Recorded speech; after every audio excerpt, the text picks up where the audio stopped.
Welcome to Fiction Audiobooks. If you enjoy the content, like and subscribing would be greatly appreciated. If you have any recommendations for novels, comment below. Please join my Patreon at https://www.patreon.com/fictionaudiobook. Chapter 32, Year 2000, Part 1. Arbor Mundi, World Tree. As the titanic willow tree stopped growing, Gia sighed in relief of the task and assumed a comfortable position over Aragorn. Now we simply have to nurture it slowly for about 3 to 4 weeks. Yawn, but this left me tired. Aragorn asked as he, once again, grew a tentacle to rub Gia's belly. Baby, indeed. Also, I think that the green energy was heavy. So I used more of my divinity than I presumed. Ow, Aragorn explained. One below all. Who's that? OIU.oo. Oh. The one on the other side of the door. I felt many different terrifying energies before, like the ones of my family members, but this was the first time I felt something so vicious. It felt like the energy wanted to even destroy itself while dragging down everything in between. Gia laid down on Aragorn's head, and he shape-shifted a bit to make her comfortable. Aragorn, can you be a dear and get me some dirt? I want to make a bed here since it looks like we will stay here for a while. Aragorn responded with his actions by levitating about half a ton of dirt to their location. Gia reached into the dirt and infused the soil with her divine power, causing a lush bed of soft, green moss to grow. You can drop it here. She instructed as she floated to allow Aragorn to set the bed in her previous resting location. Once the bed of moss was set, she made it grow a slight elevation for her head and she laid to rest. Good night, Aragorn. I'll wake up when I do. A banquet of green grew from her bed and covered her just as she was about to fall asleep. Aragorn sneaked in a tentacle from under her bed and protectively covered her belly while feeding energy to Gia. That's nice. Thank you, dear. Gia said as she fell into a much-needed slumber. Aragorn was also about to close his eyes but felt a spatial intrusion, one he recognized. The hand-sized spark flew out of a portal and quickly analyzed the situation. Looks like the EGR cleansing took a toll on her. How are you doing, Master Chief? Spark asked because he was there helping Aragorn when he was studying his soul. Spark was more aware of the risks that Aragorn took than anybody else, other than Death, the expert in souls. .o.ih. Spark used a modified soul forge to scan and analyze Aragorn's soul, something which Aragorn didn't resist. A soul with the shape of a western dragon was shown. On it one could see several rivers of energy coursing through with some spots of inactivity. These spots could be regarded as a consequence of the holes left in his soul. I see. You're regenerating, which we knew you could do since the piece you gave to the baby regenerated almost instantly, but it's going slower than expected. I assume that you spent several eras in the outside, right? Vimia. It could be that the void hinders soul regeneration. That would explain why it is still healing. This also overlaps with the fact that the void eats at the souls of everything. Even if your soul became part of it, it is still a soul-hostile environment. My projection sets recovery to approximately 4 weeks. Do you have to stay here feeding the tree? Vimia. What about Gia? Does she also have to stay? Vimia. I see. Spark floated in silence while doing an incalculable amount of projections and running several scenarios, not only about the current situation of Aragorn and Gia but also about the life signs of the organics he is detecting at the base of the tree. While Spark levitated, a tentacle grew from below and started to pet him. This is probably a result of damage to your inhibition centers. I missed you as well. Spark responded with the growth of a hard light tentacle that intertwined with Aragorn's. Okay. I'm going to start up the A-117 and assume your mortal identity, Aragorn Abner. I'll start the socio-economic takeover of Chile. Hopefully by the end of your unwanted vacation I should have about 80% of what's left of the country under our banner. A-117 is one of the latest lifeless androids that Aragorn made. He made these androids for cases like this one, where he can't act by himself. I'll have the butler and your maids stand guard while you two rest. Between our maid CEOs, Seraph, Fury, and me we should be able to take over this place seamlessly. I might as well take this chance to get rid of the Hydra cells of this country. Aragorn expressed his thanks and fell asleep. Spark called Irina, Yelena, and Bucky and waited for them to relieve him of the guarding duty. Not even a minute later, 3 portals opened and 5 people came out. Hey Spark, can I have Steve and Peggy help out? Mr. Rogers is fine, but won't it be a problem for Ms. Carter? Although Peggy, after the treatments and Regan baths, can be considered as healthy as a regular human, maybe even more, she was still just that, a regular human. The white hair and some of the most noticeable age marks couldn't be removed without the help of Aragorn. The Regan baths are not the fountain of youth. I'll be okay. Worst case scenario, I'll just have one of them portal me out. Peggy. She has separation anxiety, Bucky sent Spark. Isn't that even more of a reason to not have the squishable human in the field? With the barrier Aragorn left, there won't be much for us to do. Fine, but you better portal her out if something happens. She is needed for Mr. Rogers' mental health, and yours to some extent. Certainly. All right, Miss Carter. The Master Chief and Gia have to stay for about 4 weeks here. You can take turns with the guarding duty and sleep at Halo, or you could use Voridus magic on the trunk and make yourself a temporary shelter. They could probably stay on top of Aragorn, he is more than wide enough, but since 2 of them couldn't fly and they are more than a few miles above ground level, it's better to have a reliable resting place. Irina walked to the trunk and placed her hands on it. 2 green magic circles, 1 on each hand, and she was able to analyze part of the tree. Wow, is all she could say when she felt the internal structure of the trunk and the gargantuan amounts of energy in it. Bucky and Yelena followed her example after seeing her expression. Damn. Yelena. These guys are monsters, Bucky. What are you talking about? Peggy asked Bucky. It's the amount of energy, Peggy. It's probably enough to cast a revitalizing spell all over Eurasia. The tree is also impressive, Miss Carter. Probably Seraph is the only one who could house this much energy without blowing up. Yelena. Is it dangerous? Stephen asked. No, our goddess and young master are stabilizing it. I'm not sure how they can cast spells while asleep, though. Irina. Damn. Check out the root growth. I think it breaches the crust. Yelena excitedly said. The magic circles on the other 2 glowed and spun in response to their desire. Damn, X2, Irina and Bucky once again realized how monstrous the Sleeping Beauty and dragon were. What is it supposed to do? Aside from removing the radiation? Peggy asked. It's hard to tell. It purifies both the sea and atmosphere, but the terms of purification are subjective to the caster, in this case. I think it's Aragorn. Yelena. Which means? Steve asked in confusion. It means that what will be purified depends on the caster, for example, hydrocarbons, dioxins, heavy metal, mycotoxins, nitrates, nitrites, arsenic, and in this case radiation as well. Bucky answered. Huh. How did you figure it out? I can't get a read on the spell. Yelena. You have to cast the identification on the roots at the sea and the leaves instead of the magic equation. The spell matrix is too complicated. Irina explained. Oh. I see it now. It probably purifies other stuff that is not currently present at that part of the sea. Yelena. Irina nodded in support. Can you make that shelter that Spark talked about? Peggy. Yeah, it's probably easier than how it normally is, since we share the same energy signature as the tree. Bucky. Any requests? Yelena. 5 bedrooms, living room, kitchen, laundry room, and a bathroom. Peggy. Sounds good to me. Please add a balcony, I bet the sunset is magnificent from here. Steve agreed. The kitchen and the laundry room are not needed. Cleaning spells and the organic replicator can take care of it. Irina. Right, I tend to forget about those.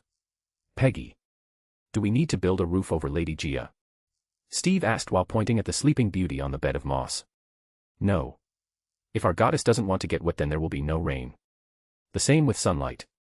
Irina. That's convenient. Peggy. Bucky, do you think we should build a room for when our goddess awakens? Yelena. No. I don't think so. Bucky. We don't know when she'll wake up, and she is better than us at Voridus magic. Irina. With that, the 3 casters got to work on their temporary shelter, under the supervision of Steve and Peggy. Most of the furniture was Chopin out of the bark of the tree, and due to the crystal-like nature of the trunk, there was no need to worry about the glass for the windows. Lighting was not an issue either, since casting a small light orb where needed was more than enough. Magic was also used for water, while waste disposal was fed to the tree. Since each of them carried a P-Link, no other entertainment devices were needed. It was around time for sunset and they were on the balcony, aiming to earn the bragging rights about enjoying the first sunset at the Arbor Mundi. So, each of you carries around their personalized seat in your storage? Peggy asked. While most of the furniture was made out of the tree itself, when they gathered at the balcony to enjoy the sunset they also pulled out bean bags, beach chairs, and reclinable sofas. Our work consists of assisting the young master. He's not a very active dragon, he normally spends time creating, fixing, or designing stuff when he is not working on his systems. So we spend a lot of time seated. Irina said from her bean bag. And when he is moving around it's usually while sparring with us or training Jean, we spar about once a week only. So there's a lot of downtime. Yelena said from her beach chair. I like to be prepared for every occasion. Bucky answered, unaware that this was part of the butler instinct that was ingrained in him during his time in the training room. It is not that Aragorn was brainwashing him, or any of the girls for that matter, it is that repeating actions with the objective of understanding, while in the learning room, speeds up the normal learning process. The breathtaking scenery imposed a pensive silence. There was northwest other place on Earth where you could experience something like it. At the front, west of the tree, the mountains cast a shadow over what used to be Santiago, what now is the base of the Arbor Mundi. Behind these mountains, the South Pacific Ocean functions as the bed where the sun sets. Above the setting sun, the elongated branches of the tree serve as a roof to protect the sun. That is how December 30th, 1999 ended. In contrast to the peaceful atmosphere present here, the rest of the world was in chaos. A capital city was lost 2 days ago, the unidentified life form aka the Dragon of the End returned, a world tree was planted and grown in a day, and a woman was spotted riding the dragon. Most South American countries decreed a curfew and in a few, martial law was enacted. The next morning when the 5 of them were up and about, Gia woke up. She opened her electric blue eyes and willed the moss blanket to recede to the bed. She combed her silver-white hair with her finger 3 times and that was enough to set it right. "Dear. You can let go now. I will impose on you later when I return to bed," she said as she patted the tentacle that was still protecting her belly and feeding her energy. The tentacle wriggled back into the floor and she rubbed her exposed belly. "This will be the highest maintenance baby I've ever mothered," she said with a motherly smile. Asterisk gasp, asterisk, X3, the 3 Homo bestialis magici with sensitive ears heard her. "Nah ah. He didn't." Yelena cried in refusal. "Fuck. The madam is gonna kill them." Bucky was sweating bullets. What show old we do? I don't think we can fight on either side." Irina was trembling. "What's going on?" Steve asked while trying to shake Bucky from the shock. "Girl. What's wrong?" Peggy shouted while trying to appease Irina.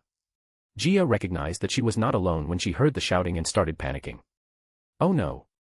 What should I do?" It was supposed to be a secret. Gia is used to the oversensitiveness of Aragorn, so she was not paying attention to her surroundings because she trusts him. Unfortunately, Aragorn was not in the best shape at the moment. She hurriedly floated to the balcony where they were. "Shush, you didn't hear anything." "All right. Nothing," she said to the trio with her most motherly smile. "My goddess, the madam will find out eventually." "What will you do?"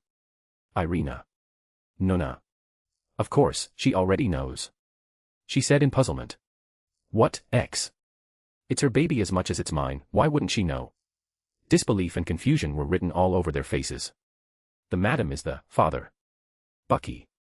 "The madam recognized as hers the fruit of the infidelity." Irina. "Did she start a harem with both Gia and Aragorn?" "I always thought something was going on between the 3 of them." "Did she impregnate Aragorn too?" "Clearly the madam is the man in the harem, so if she is knocking up Gia I bet she'll do Aragorn as well. Maybe she let Aragorn impregnate her." "Maybe the 3 are pregnant," Yelena murmured. "Eh? No. Aragorn is the father but Nuna and I are the mothers. Were you thinking that Aragorn went behind Nuna's back and sexed me? Ha ha ha ha ha. You silly children. Aragorn and I are not suicidal." "And what the hell was that, Yelena?" she said as she went back to laugh out loud.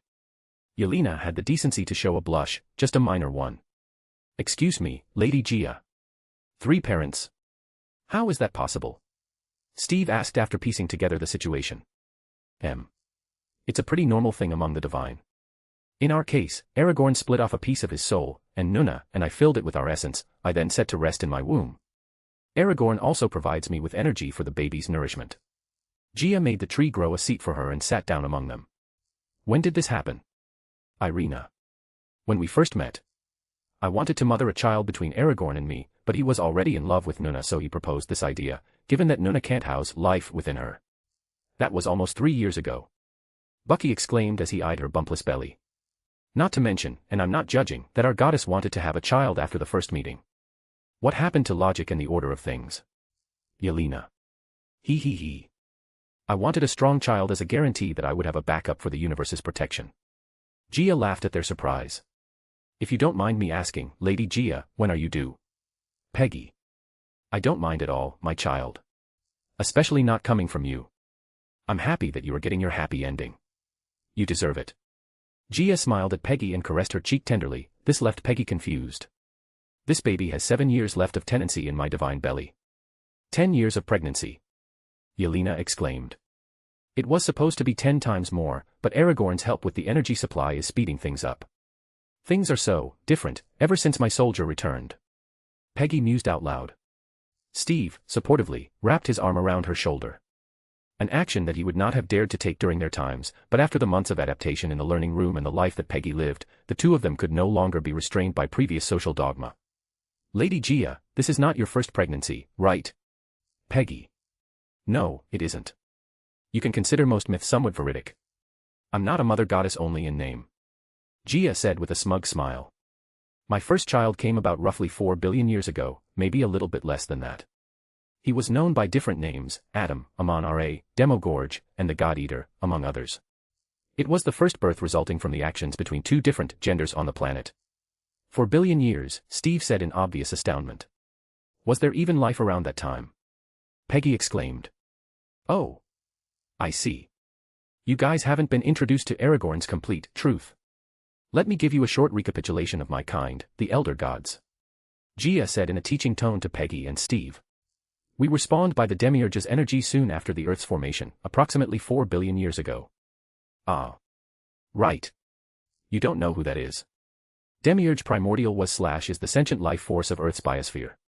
Demiurge could be considered a title that is past, but Demiurge Primordial was the first, the one that seeded Earth with life. Things were going well for a few millennia and each of us kept to our métier. I was working on cooling down the planet and making possible the conditions for life, creating water, stabilizing the atmosphere, and such. I was very content with my work and was elated when the first sprouts of life were born in the oceans. Gia made the floor take on the shape of the world of the past and made it a visual aid to her story. She added water for the seas, a mist for the atmosphere, and miniature models of her and her siblings. But then Set discovered that he could increase his powers by eating our siblings, and he became the Earth's first murderer. She made a representation of a serpent eating the centaurian Hippus. In the process, he became a demon, and consequently the degeneration of the elder gods began. My siblings started to imitate him and ate at each other, some out of fear, some out of greed, some in self-defense, but, regardless of the motive, every single one that ate became a demon. The miniature figures battled each other while Gia was working on life. Horrified that the demons might threaten my sprouts of life, I called upon the Demiurge to produce me a savior that could wipe out the elder god demons. This savior was born after I mated with it and I gave birth to my first son, the sun god Adam. My son, in his form of Demogorge the God-Eater, devoured all the demons, except those that escaped, such as Set and Thon. These two realized that it was futile to fight my son, so they created their planes of existence adjacent to Earth and decided to exert their influence from their realms. She said with a tone of regret. After the fight, my son released the energies that he had obtained from the demons into the heavens and he seeded it with this god stuff. He then took to the skies and merged with the sun, awaiting the time when his role would be needed to be fulfilled once again. I then merged with the Earth itself, to help it heal after the fight cracked the surface apart into the tectonic plates, and dedicated myself to guiding evolution. Out of the whole conflict, only 4 of us survived, Set and Thon the elder god demons, and Oshter and me the elder goddesses. Oh. I forgot to tell you that Oshter had left Earth tens of thousands of years before the conflict started. Oshter was curious about the stars. She was very surprised about what happened and since my sister is a good sister she decided to create her own plane adjacent to Earth, like Set and Thon, since she didn't want to leave me alone. She later created the Vishanti to keep away entities that threatened to harm Earth and consequentially me, which are the patrons of the Sorcerer Supreme. Gia smiled lovingly at this. I also created my own plane, Avalon, Otherworld. Which is the place where Aragorn went to collect samples and specimens, the ones that helped in the birth of your species. She said to the Homo Bestialis Magicii trio. My lady, what were the planes that your siblings created? I think that is part of the advanced courses so probably only Kitty or the Queen know about it. Oh. And Master, Yao? Yelena asked. My sister created the astral plane, Thon the flickering realms, and Set the serpent sea. Going back to the story. I then used the energies left by my son in addition to my own to bring to life what you know as the gods of Earth. Years later I also mated with many of them under different identities thus becoming the mother goddess mentioned in several of your myths. Many of these gods' names are no longer known after the Celestial brought an era to an end with the Great Cataclysm, but Titans, Olympians, Asgardians, and the Ennead are some of these famous names. That's a lot. Peggy said. Yes, it was, Steve. That's why she is our favorite goddess. Yelena said with pride overflowing. Indeed. The young master once said that without Gia there's no Fluff. I think he meant something more profound, like how there wouldn't be any of the life that there is without our goddess. Irina said with satisfaction. No, Irina. I think he meant that literally. I don't think there was any profound meaning to it. Bucky knows that Fluff, Shine, Nuna, Gia, Spark, and Seraph occupy about 99% of Aragorn's mind. Luckily they are included under Fluff, and he suspects that Jean Grey and under Shine. Maybe, Irina said in mortification. Ha ha ha ha. James is right, Irina. Aragorn thanked me because he said that without me there wouldn't be any Fluff in his life. Gia laughed as she remembered one of the absurd conversations she had with Aragorn. That sounds about right. Yelena agreed. As they talked and joked, midday arrived and Aragorn woke up. He materialized a psionic clone on the balcony and shaped Gia's seat to accommodate the two of them. Hello. Long time no see. He said in a somewhat robotic manner. Irina and Yelena smiled at this. There was no doubt in their hearts that their daddy would recover. Bucky felt relief in abundance. He won't say it, because he is a manly man, but his emotions, which were for all the empath girls to feel, were mostly stress, worry, and fear. You can talk now. Gia said as she leaned her head on his shoulder. The communication centers are mostly healed. He nodded while lowering his head to rest it on Gia's own. Hello. Miss Carter. Nice to meet you. Pressing circumstances thwarted our meeting. Nice to meet you, Mr. Abner. Thank you for what you did for me and what you did for the world. I spent most of my life fighting the good fight, to protect this planet, and it all almost went to hell in just one day. Peggy lamented. The responsible parties will be dealt with accordingly. He promised. What are the circumstances of the kidnappers? He asked Irina and Yelena. We captured them. Yelena answered while her eyes gained a feral gleam for a moment. They never made contact with the one that sacrificed the baby to the green door, but they referred to someone named Darkwitch, whom they contacted through a third party that was interested in Jean's blood and cerebrospinal fluid. We suspected this person to be Essex. Irina. They believe it to be in their rights to claim the host of the Phoenix, but they were not entirely malicious towards us. As stupid as that may sound. They thought that they could make amends afterward and strong-arm you into diplomacy. Yelena. They also promised Xavier that they would not harm Jean, and they were truthful in their belief. It just so happens that the term harm meant something different to them than to Xavier. Bucky. Time travel to uncover the Dark Witch's identity is needed. After the healing's completion. Aragorn said in his mechanical tone. Will you revive Xavier? Bucky asked because he saw the anguish on his friend, Logan. He is not liked. Aragorn. You don't have to like him, my love. I saved his soul in case you wanted to bring him back. Death materialized in Aragorn's lap with her legs over Gia. Nuna, X2, Aragorn and Gia exclaimed in glee.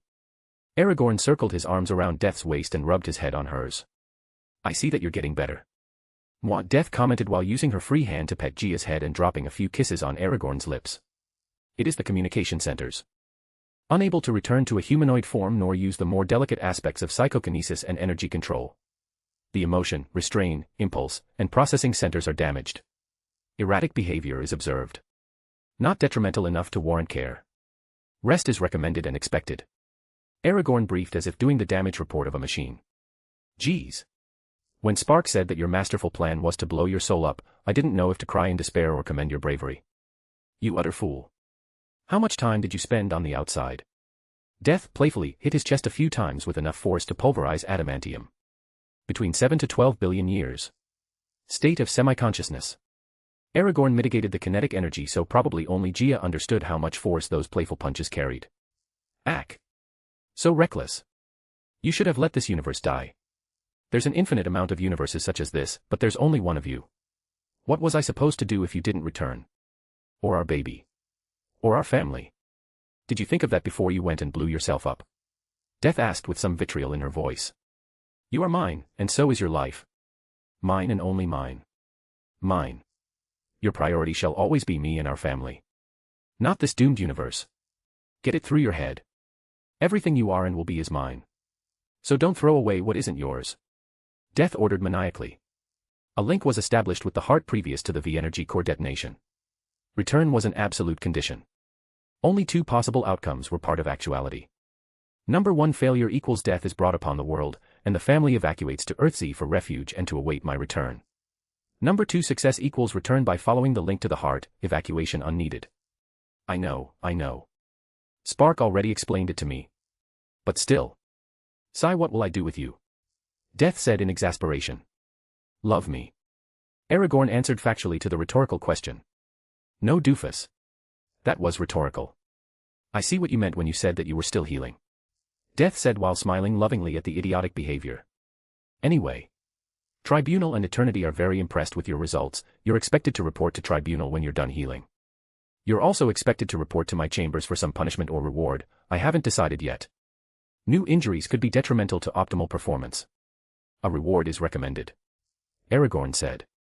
Irina, Bucky, and Yelena facebombed in the background.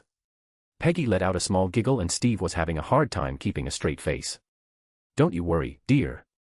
I will help you heal afterward. Gia gave him a thumbs up while giggling a little. Acceptable. Everything made sense to Aragorn, so, of course, it was deemed acceptable. We will see. I have to go now. Will the New Year's party be cancelled? Death smiled at the goofy behavior of her dragon and her Gia. We thought so. Yelena nodded. Why don't we just have it here? Gia asked. Given their guarding duty, and Gia and Aragorn's unavailability, they thought that the party would be cancelled. It doesn't sound like such a bad idea. It's not like we will invite someone we don't trust, so I don't think anyone will have any problems with the master's behavior. Irina said after thinking about it. It should also work as a celebration party for Aragorn's return. Bucky. And the fact that the world didn't end. Steve. It's decided then. I will modify our tree house. I should make something pretty and amazing. Gia confirmed her support. I'll help. I want to see how you use your divinity. Yelena expresses her desire to learn. I'll stay guarding. Bucky. Then I'll go to Halo and work things out. Irina. See you later, my dragon. Death told Aragorn after she kissed him possessively and went away. Gia got to work, slowly so that Yelena could understand what she was doing, and in a few hours, she had a mansion with tall windows built in the tree. Steve, Bucky, and Peggy were observing as the goddess and fox girl changed this portion of the west face of the tree. It's strange how this is your new normal, Bucky. Peggy said as she signaled to the spectacle of plant life manipulation. It's your new normal as well. Bucky. This was a truth that neither of them could deny. Bucks. Do you think that he will bring the councilman back? Steve asked. If it was up to Aragorn. No. Aragorn is fiercely protective of us, especially of Jean, Seraph, and Kitty. It was already amazing that he was tolerating Xavier after what he did to Jean. Bucky. What did he do? I thought he was only involved in the kidnapping incident. Steve. He edited her memory and sealed parts of it away. In doing so he almost killed the girl's sense of self and nearly destroyed the world. Bucky. Jesus. How many times has this man put the world at risk? Steve exclaimed. To be fair, he didn't know what he was doing the first time. So Aragorn only warned him. The second time. I would also have killed him if I was in Aragorn's shoes. Bucky would have sent him through the green door if it had been up to him. There's only so much that ignorance can excuse. This time more than 5 million people died, and apparently the entire universe was at risk. Peggy said. Peggy was at some point in her life director of S.H.I.E.L.D., she understood better than most how actions have consequences, and how accountability works. That's why I said that if it was up to him he wouldn't revive him. And if it wasn't? Peggy asked. She was interested in the personality of her savior. Although she has heard recounts of his quirks and personality, what you can witness is usually better understood. That's the tricky part. Jean didn't want him dead because some of her friends depended on Xavier, whether financially, emotionally, or legally speaking. So she asked Aragorn to leave his life in her hands. Kitty supported her idea, and Aragorn was aware that there was some truth in their words. Mutants needed Xavier. Bucky. But look where that got us, Peggy. Yes, I agree. That's why I also think that that man shouldn't be brought back. But if I know my boss and friend as well as I do, I think he will leave the decision in the girl's hands, once more. He commented while looking at the giant serpent head coiled around the tree. Approximately 45 minutes ago, Aragorn had dispersed the psionic clone and went back to sleep. Why? Even to me, it seems like that man had enough chances already. Steve was always a supporter of life, but that doesn't mean he was a fool. I think he wants Jean to get rid of Xavier. Bucky shared his conclusions. How come? That sounds unlike him. I wouldn't want my loved ones to stain their hands with blood, much less the blood of someone that they valued. Steve. It's for her growth, right? Peggy asked. Yes, Peggy is right. But I also agree with you, Steve. I think that Jean's patron asked him to do this. As the trio kept talking, a portal opened and the redhead of their conversation walked through. She waved at them from the distance and then floated to Aragorn's head. They went back to their business and gave the two some privacy. Not that that was possible with Bucky's sharp ears. Jean floated to his forehead and laid down on top. The previous link that they shared was severed when he entered the green door because there was the chance of Toba flooding his mind with destruction and for it to affect Jean. So Jean reconnected their minds and fell asleep. Habits are some of the strongest traits that identify sapient life. Jean hasn't been able to sleep since she woke up after the Shi'ar locked her ego. Aragorn opened one eye and secured her with his TK, before going back to sleep. Earth, Chile, formerly Santiago. Outside the barrier. Yes, sir. A psychokinetic mutant, sir. He only asked for the right to do business. No, sir, he is not crazy. Yes, sir, I trust him. Aragorn Abner, sir. I looked for him, sir, he didn't come to me. Yes, sir, he worked with me on a few cases. Off the record, sir. Thank you for your trust, sir. Secretary Hydra Pierce bitch. I already have a 50 calories bullet with your name on it. You're thinking about putting a bullet through his asshole, are you not? Spark asked with a knowing and teasing smile. Shut up, Spark. And no. I'm thinking about putting the whole magazine through Pierce's asshole. The bitch dared to say that he trusted me. Of course, I want to fuck him up. Kinky, but I don't judge. Stimulating the nerves attached to the prostate can be pleasurable. This dirty motherfucking robot. Shut it. Aren't you supposed to be acting like a conceited rich kid? I asked Spark, who was inhabiting an Aragorn Abner android. What I wouldn't give for a few hundred of those. Yeah, don't worry. I'll get on my roll once we land. This Quinjet is very stable, by the way, you should commend your engineers. I will not. Most of them were Hydra. Fucking squids have the best of everything. They only released this design after they saw one of your aircraft. PFF. Ha ha ha ha. Sorry, Fury. I didn't mean to laugh, it's just that the whole situation is so stupid. They try to compete with our tech by supplying you with their tech while you are on our side. Ha ha ha. I don't see how that's funny. Bitch robot. I know. Sorry. It's just so ironic. You fed them fat all these years and now they are feeding you fat. Tell me about what the hell is that? I point to the river that is floating at our 9 o'clock, left. It's water. Oh really? Here I was thinking that it was a densely packed cloud of flying fucks. This robot will be the death of me. I prefer working with the girl, she is cute, a little bit derpy but cute. Fine. So grumpy. Maybe you are the one with a magazine up his asshole. The tree grew out of the hole left behind by the collapse of space, the tree filled the hole but not all of it. The water is supposed to fill it up and cool down the heat that the roots expel. Aragorn is extracting desalinized water from the Pacific. The heat. Since when do trees expel heat? I bet this is the result of the advent of insanity incarnate. Most of the nutritional quota is extracted from the mantle, which is filled with magma. Excuse me, what? First of all, what the hell was wrong with the normal way of the normal trees gathering normal nutrients? Second of all, is that motherfucker still growing? They can't do anything normal, they always have to go the extra mile. The insanity mile. I mean, the shadow of that tree at noon already covers the whole fucking city ruin. 650 square kilometers of shadow. 250.966 square miles.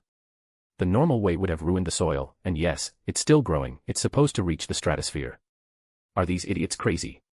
That's a stupid question. Of course, they are. For the sake of my sanity, I decided not to ask questions. Not long after, we landed in the base camp on this side of the barrier. My guy, Carlson, is on the other side with a team of specialists who were monitoring the situation with the EGR before Aragorn erected the barrier. Director, sir. Maria Hill awaits me at the landing pad. At ease, agent. I brought the consultant that will bring us inside. I signaled to Mr. Aragorn Abner, Spark in Aragorn's human form, no horns, no space eyes, yes titanium rainbow quartz nails, slightly pointed ears, biforked tongue, etc. Sir. Is it okay to bring a high-profile civilian like him here? Hill asks. So far, he is the only one that has brought a solution to getting in and out. The only thing he asked was the rights to conduct business with the dragon, and what's left of Chile was more than happy to comply with the requests of this high-profile civilian, after he donated billions and made some promises. Their country is falling apart, obviously, they would accept the helping hand of the billionaire. Sir, that's my concern. Who in their right mind would think about doing business with that monster? If only you knew how stupid this situation is. Why, me, of course, my lovely agent. Fury. You didn't tell me that you hired supermodels. Do you have an opening?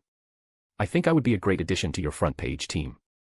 It would also do wonders to your inclusivity numbers, you know me being a mutant and all of that. I wonder how Aragorn is going to keep up with this act when he returns. Abner, stop messing with my agents. Let's see if you can put your money where your mouth is. Follow me.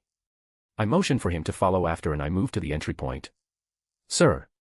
Yes, sir. Mi Capitan. Spark. PFFF. Aragorn is going to be annoyed. Serves him right. We walked to the edge of the barrier. On the other side my guy was waiting for us with an aircraft to take us to the base of the tree. Show me what you can do, Abner. I signaled at the barrier. Right on it. Spark walked to the barrier and passed right through. A commotion spread through the crowd witnessing the event. That's easy. He shouted from the other side. How did you do it? Hill. It's not much of a secret. I just asked the dragon to let me in. By the way, its name is Alduin. I'm not sure about the gender, though. Alduin, my black ass. You asked? Hill. Yes, cover girl. While I was watching the tragedy through one of my satellites, I got a reading for psion traces. Those readings spiked yesterday when Alduin returned. I knew then that it had to have some psionic aspect to it. When we landed I felt the field that is constantly monitoring around here, so I just connected to my own and asked very nicely for an audience. Simple. You said it's monitoring this camp? I asked sternly. I have to keep up my role. I already knew he was monitoring everything, not just the camp. Yes, I would normally recommend a psion scrambler or a psionic damper. But in this case, I don't know how Alduin would take it, so it is best to keep it as it is. Alas, I'm not the supermodel agent here, don't get me wrong.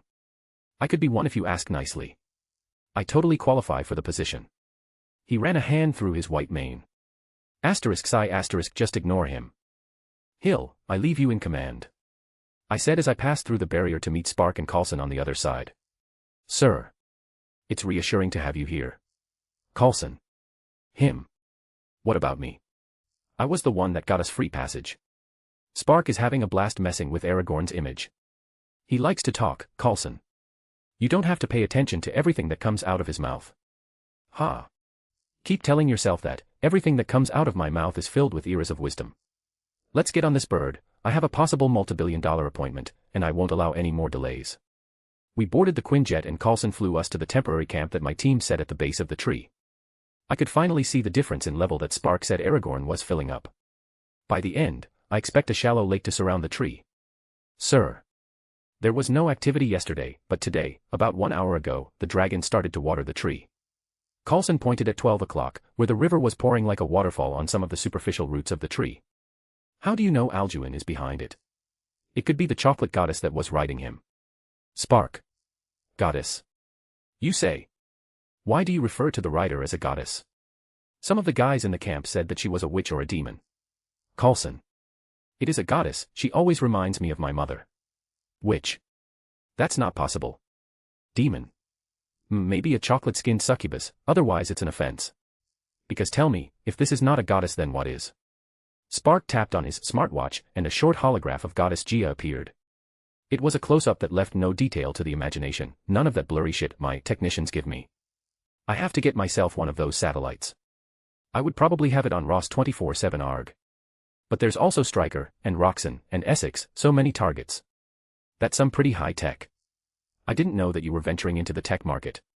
Sometimes the habits of a spy can't be stopped, he is even trying to extract information from our temporary ally. I'm so proud. Not yet, next quarter a new line of smart devices should be launched under a new baby company named N-Tech. I'll leave that venture under one of my people, but personally, I should be handling the new umbrella corporation. Spark. What's the focus of that one? Coulson. Preserving the health of the people. Mostly pharmaceuticals. My gut is telling me that I should be able to get something groundbreaking from this magnificent tree. More like your master told you. We shall see. I comment. Mr. Coulson, land us on the west side of the trunk. Spark. Coulson looked at me for confirmation and I nodded. The Quinjet landed and then we got out. Up, high above, the form of Aragorn coiled around the trunk could barely be made out. I hope you don't expect us to climb all the way up there. We had some climbing equipment in one of the birds but we couldn't pierce the bark. After some crystallographic tests, we were able to determine that we were dealing with a molecular crystal with an abnormally high intermolecular binding. It might as well be the new strongest substance in the world. Coulson. My dear Agent Coulson, what's your first name? That's classified, Mr. Abner. Do you trust me? Of course not, Mr. Abner. We've just met. Fine. Have it your way. You shall henceforth be known as Agent Coulson. But know that you hurt my poor heart. I was gonna give you advice about some investment and love business, but now I won't. Get to the point, Abner. I said. Don't rush me, Fury. But, oh well. Now you both don't deserve a heads up. He dash.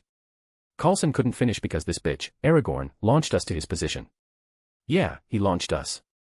I'm sure we didn't feel the whiplash effect because he countered it, but we did feel lots of GS. I gotta give it to Coulson, he didn't utter a. Ha ha ha ha Fury. I think he passed out. Dash. I gotta give more training to Coulson. He's still green. We kept flying up until we arrived in front of Aragorn's massive draconic face. I can't believe this no longer surprises me. Coulson woke up and the first thing he did was glare at Spark, who responded with a sheepish grin. Then he was shocked by the sheer insanity of Aragorn's draconic mug. Spark took a kneeling position and said, Lord Alduin. Aragorn Abner, Nicholas Fury, and Agent Coulson present their humble selves. We extend our belated greetings after intruding into your domain. We are most contented for allowing us this meeting, my lord. Coulson and I couldn't help but stare at him. Greetings accepted, we heard a non-binary voice in our minds. My lord. Today I come to your rightful domain to extend an offer of possible assistance. It is my prudent assumption that one so esteemed as yourself would only show his glorious visage to us, lowly mortals, during times of great peril. In the face of such noble sacrifice, it is my onerous duty to extend, on behalf of humankind, our appreciation and gratefulness to your draconic self. I stand before you to offer myself, one psychokinetic human mutant, as a helper, assistant, and possible bridge for your righteous dealings with my kind. How can neither of the two cringe at this play? And is this how they plan to steal this country? They called it his rightful domain. The nerve these two have to rewrite international borders. There was a seemingly loaded silence that saturated the atmosphere, but I knew that it all was theatrics. Poor Coulson is sweating his ass off. The need for a messenger is recognized. I shall be whatever you desire of me, my lord. A lack of might is present in the candidate. I will endeavor to meet your requirements, no sacrifice is immense enough for my resolve, my lord. Medal recognized. A test demanded. Where are these bastards going with this performance? I shall contend with all of my humble might. Suddenly Spark was trapped in a crystal and his figure was obscured slowly by a cold light until we could no longer recognize his form under the light. Sir. Coulson whispered with worry. Let's wait. Not like we could do anything else in front of these clowns. Crack crack. The crystal started to crack and light seemed to be pouring out. More cracks spread and abruptly the whole crystal dispersed. Spark was kneeling huffing and puffing, but now he wore Aragorn's usual humanoid appearance plus a tail of the same draconic theme. These fuckers put up this show just so that Aragorn could walk around without having to conceal his draconic features. I'm impressed. Though I don't know about the tail, maybe it's a new fashion, to match with the other girls. I have received and accepted your will, my lord. With Nicholas Fury and Agent Coulson as my witnesses, I depart from your glorious presence. I shall use your divine gift wisely, my lord. Success anticipated. I shall deliver. Saying so, Spark, the star of the show, waved his hand and encased us in a barrier not unlike Aragorn's. He lifted us and then flew us down to the Quinjet. Philip J. Coulson is my full name. Coulson said to Spark in recognition as we landed, and offered him a handshake. Nah. You're mistaken, Mr. Agent Coulson. Lord Alduin is the highest authority on the planet, under his eyes, your name was coined as Agent Coulson. From this day forth, that is your name. Fury, please help him update his employment contract and papers. Spark said as he shook his hand. How is that possible? You introduced us, I didn't say my forename was Agent, you did. Coulson complained. But I asked for your name, was I supposed to introduce you as Classified Coulson? Don't be an idiot, even a child would know that Classified is not a name, Mr. Agent Coulson. Spark let go of my poor agent's hand and moved inside the Quinjet. Let's go. We need to clear this place, I will have to oversee who enters and exists in this spiritual place. I need to summon my people as well, the dollar awaits no one and neither does Lord Alduin. Spark shouted as he walked. Sir, he is not serious. Right, sir. I don't know Agent Coulson, we have yet to debrief him about what happened during his test. He could be serious. Agent Coulson. I can at least appreciate an acceptable joke. Sir. You meant it as my job title. Right, sir. Let's go. Agent Coulson, fly us to your temp camp, and let's debrief Mr. Abner after we move out. Dash. Heh. Who said Nick Fury didn't have a sense of humor? Third person. In a room, on the base camp, outside the psionic barrier protecting the tree, a debriefing session, more akin to an exclusive press conference whose only recipients were those authorized by the World Security Council and the WSC itself, was about to begin. In this room loaded with anticipation and a healthy amount of uncertainty, some were looking for answers to questions that plagued the world. Questions like, what the hell is that creature? Who is responsible for the death of more than 5 million lives? What is the purpose of that mountain-like tree? What will the dragon do next? Some had questions that implied responsibility, some had questions born from greed, and some had questions born from panic. But some had other questions. So, are you coming to the party? It's in 7 hours. Spark. Is this the time for this shit? Fury outwardly maintained an expression that would make the beholder believe that he carried the weight of the world on his shoulders. Maybe, maybe not, just know that you're expected. Also, the Master Chief brought you a present. Spark kept his nonchalant expression while the different agents set up the equipment that would transmit this debriefing session to the WSC, and Hydra, of course. Maybe those are the same in this case. A present. Why? I didn't think that his insanity would believe in Christmas. He is also overdue by a few days. Don't atheists get and give presents at Christmas as well?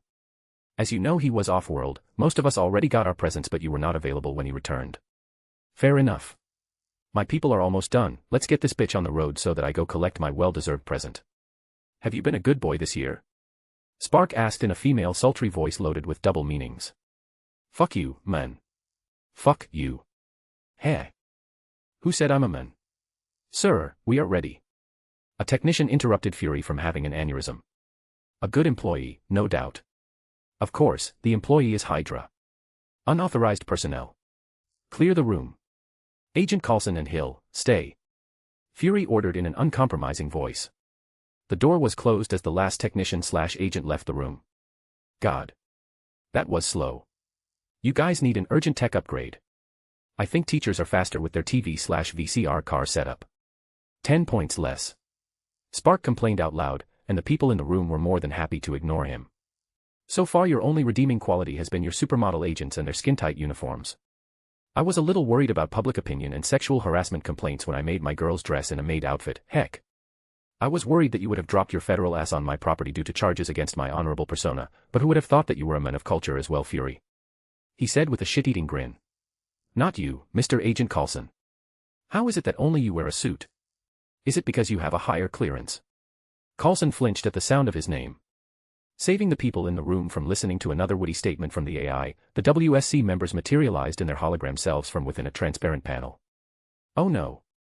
This can't be true. All of this, just to get some primitive hologram going. Spark tapped on his watch and a hologram of a selfie with the world tree on his background was shown. Video call would have been less snobbish, am I right? He tapped and the image went away, he tapped and it came back, he repeated this cycle a few times. Really, Fury, what's with this holotech? How can Hydra be so stingy and not share with you some of their cool tech? Shut it. It's already a miracle that we get this shit. Mr. Abner, please let's start with this meeting. We are not here to amuse you. Lives were lost and answers are demanded. Pierce said. And you are. Why make me go through the hassle of you setting up this snobbish gram and I can't even see your faces?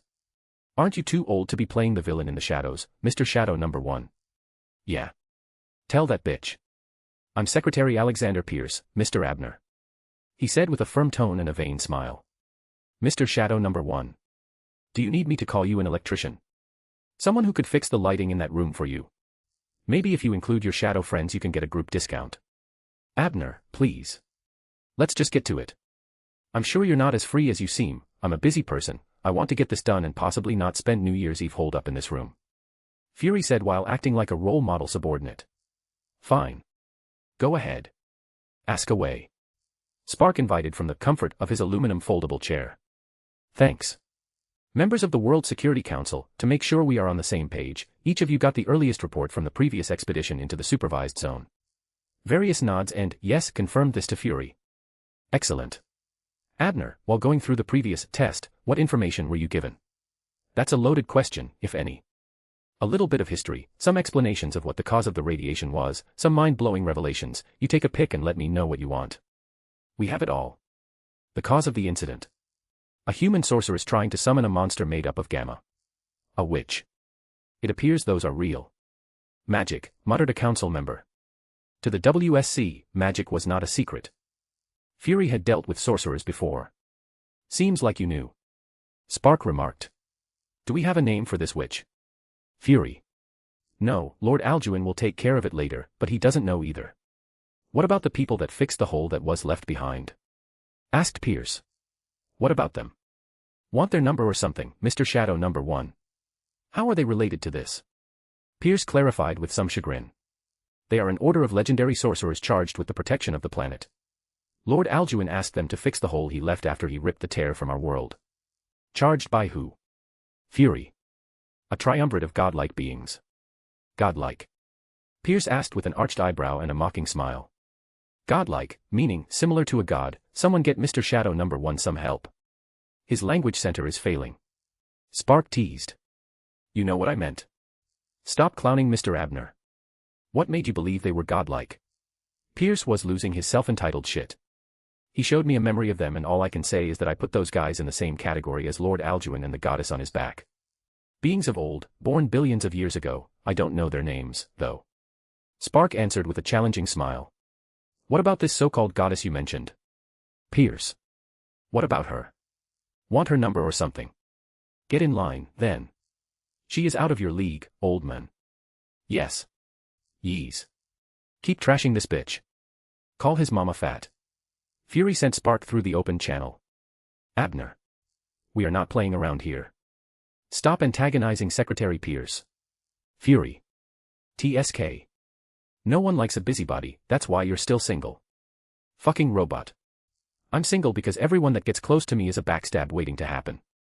I bet the baldness and the eye patch don't help either. Go fuck yourself. She is a goddess we all know. Mother Earth, Gia, the All-Mother, she goes by different names depending on the era. The shock saturated the room. You can't possibly believe that, do you? Exclaimed Chao Yen. God and goddesses. Fury, did you bring a lunatic as a consultant? Ridiculed Jakuna Singh. Mr. Abner, please don't bring your beliefs into this discussion. Pierce mocked. PFF. Ha ha ha ha ha. You're all so fucking hilarious. Ha ha ha ha ha. Spark laughed like a madman. The council members stopped their ranting and looked at Spark. His behavior made more solid the statement about his questioning sanity. Abner. Explain yourself. Fury demanded with severity. Ha ha ha ha ha. Fury laughed. Sorry. Sorry. Ha ha ha ha. It's just that they are supposed to be our world leaders, and even after seeing the divine acts of Lord Alduin 3 days ago and the miracle brought to life in the shape of a world tree yesterday, they get all bothered just because I said the lady was Mother Earth. Fucking hilarious, I tell you. Let me ask you this. If I, a psychokinetic mutant, went to the past and the lesser-informed humans of the era saw my divine powers in use, wouldn't I become their god in their minds? Wouldn't I be considered omniscient? Omnipotent? What the fuck do you even know about gods and goddesses, you ignorant parasites? Spark asked while shifting his eyes red. If I say she is a goddess, then she is. What factual knowledge do you have to refute my claim? Huh. I don't have to sit here and take your mockery, denial, and disbelief. I made a deal with Fury and I have fulfilled my end. Fury fulfilled his, the transaction was completed. I don't need to be here and answer these questions, your questions. I'm doing it because I owe Fury, not because I recognized your flimsy authority. Be humble that you get to enjoy some of the pie because of your association with Fury. Flimsy. Shouted Pamela Hawley. Flimsy. Exactly as you heard. Are you going to try and coerce Lord Alduin under your almighty council? Will you try to nuke the being that got rid of more radiation than the total sum of radiation humanity has spread until now? Or maybe will you drag it into a hearing and subjugate him via boredom? The ridicule in his voice was backed up with a display in the shape of a smile. You, all of you, don't seem to understand something very clear here. You have no power over Lord Alduin, so what sort of imaginary power do you think you have over its messenger? Spark said while getting up from his chair and pointing to each of the primitive holograms. Get it clear once and get it right, don't forget it. You're not in control, you have no leverage, no power play, no jurisdiction, nada, nothing over Lord Alduin, and by extension me. Spark said while pointing at his chest with both thumbs at the same time twice. I currently hold the biggest stick nay. You hold sticks, I have a lightsaber. Wanna compare sizes? Wanna fuck around and find out? He made a white glowing psionic blade and slashed at the chair with prejudice. You treat me like a suspect or someone to answer at your beck and call, yet you should treat me as the leader of a superpower. Because after I was made its messenger, that is what I became. Spark turned off his psionic blade. Fury, if I have to sit on another of these chair-shaped slabs of aluminum another minute, I will stop being civil with your pretentious bosses. Do you have to act like this, Abner? Fury said in exasperation. Moore. Trash talk these pompous bitches into submission. Geez, what the hell did they do to you? They made me bald. We have actually been wondering how you ended completely bald from 1995, Captain Marvel, to 1997. Fine. I will behave, if they get the big black dildo out of their assholes. That's not healthy and I am not keen on accepting their petulance for something they did to themselves in the pursuit of deviant pleasure. No judgment. Hee hee hee. Yes. Moore. Hill. Bring us one of the ergonomic chairs from IT. Fast. And you, behave. The last part was said while giving Spark a stern gaze. We will take a few minutes, council members. To calm everyone down. Do you think this little act will seal the deal? Spark. Damn right, it will.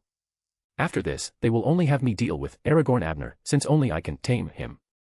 Yeah, this is better than having to mind control whoever Pierce plans to undermine your authority and puppet the Master Chief. By the way, why did you tell them about Gia? It serves us in multiple ways. In the scenario of someone claiming to be a god, their first thought would be to defer to us to validate said claim. In the case that Aragorn has to be revealed as a Hydra-posed force, they will feel even more pressured if they think that he has the backup of a literal goddess. This is related to an angle we might want to play. We are also trying to build up faith in Gia since it's possible for her to weaken once we disconnect her from the planet. We are interested in studying how this power works within our goddess. There are other reasons, such as helping us in backup plans, or countermeasures in a similar fashion. Makes some sense. A few minutes and an ergonomic chair later. Let's restart. Abner, please be on your best behavior. I will be, the chair had me cranky, and now I'm a Newman, go ahead and ask your question, Fury. By now the WSC was quiet. I speak for everybody when I say that we all have important questions, but what I must ask right now is, what is the objective of the dragon? At the moment. Stabilization of the land and protection of the tree. What is considered the land under the dragon's eyes? Quite smart of you to catch on that. Chile. Lord Alduin meant the country. Why would it care about the geopolitical borders of humanity? Pierce. Did you say something, Fury? Asterisk psi asterisk. Why would the dragon care about Chile? Fury asked while internally pleased. It appears that dragons are beings of honor. Lord Alduin follows a simple truth. Give and take. Don't confuse the lack of records in our history as ignorance of my lord in our ways. My lord understands how this disaster spelled the end of the country known as Chile. Although the incident was not my lord's fault and you can factually say that today we breathe thanks to my lord's interference, she feels somewhat guilty about the massive loss of life. May I? Pamela Hawley asked. Oh wow. Manners, how delightful. Here I thought that the WSC was composed exclusively of self-entitled fossils. Ask away, ma'am. I assume that your role as a messenger of his is born out of the task of stabilizing Chile, is that correct? You are correct.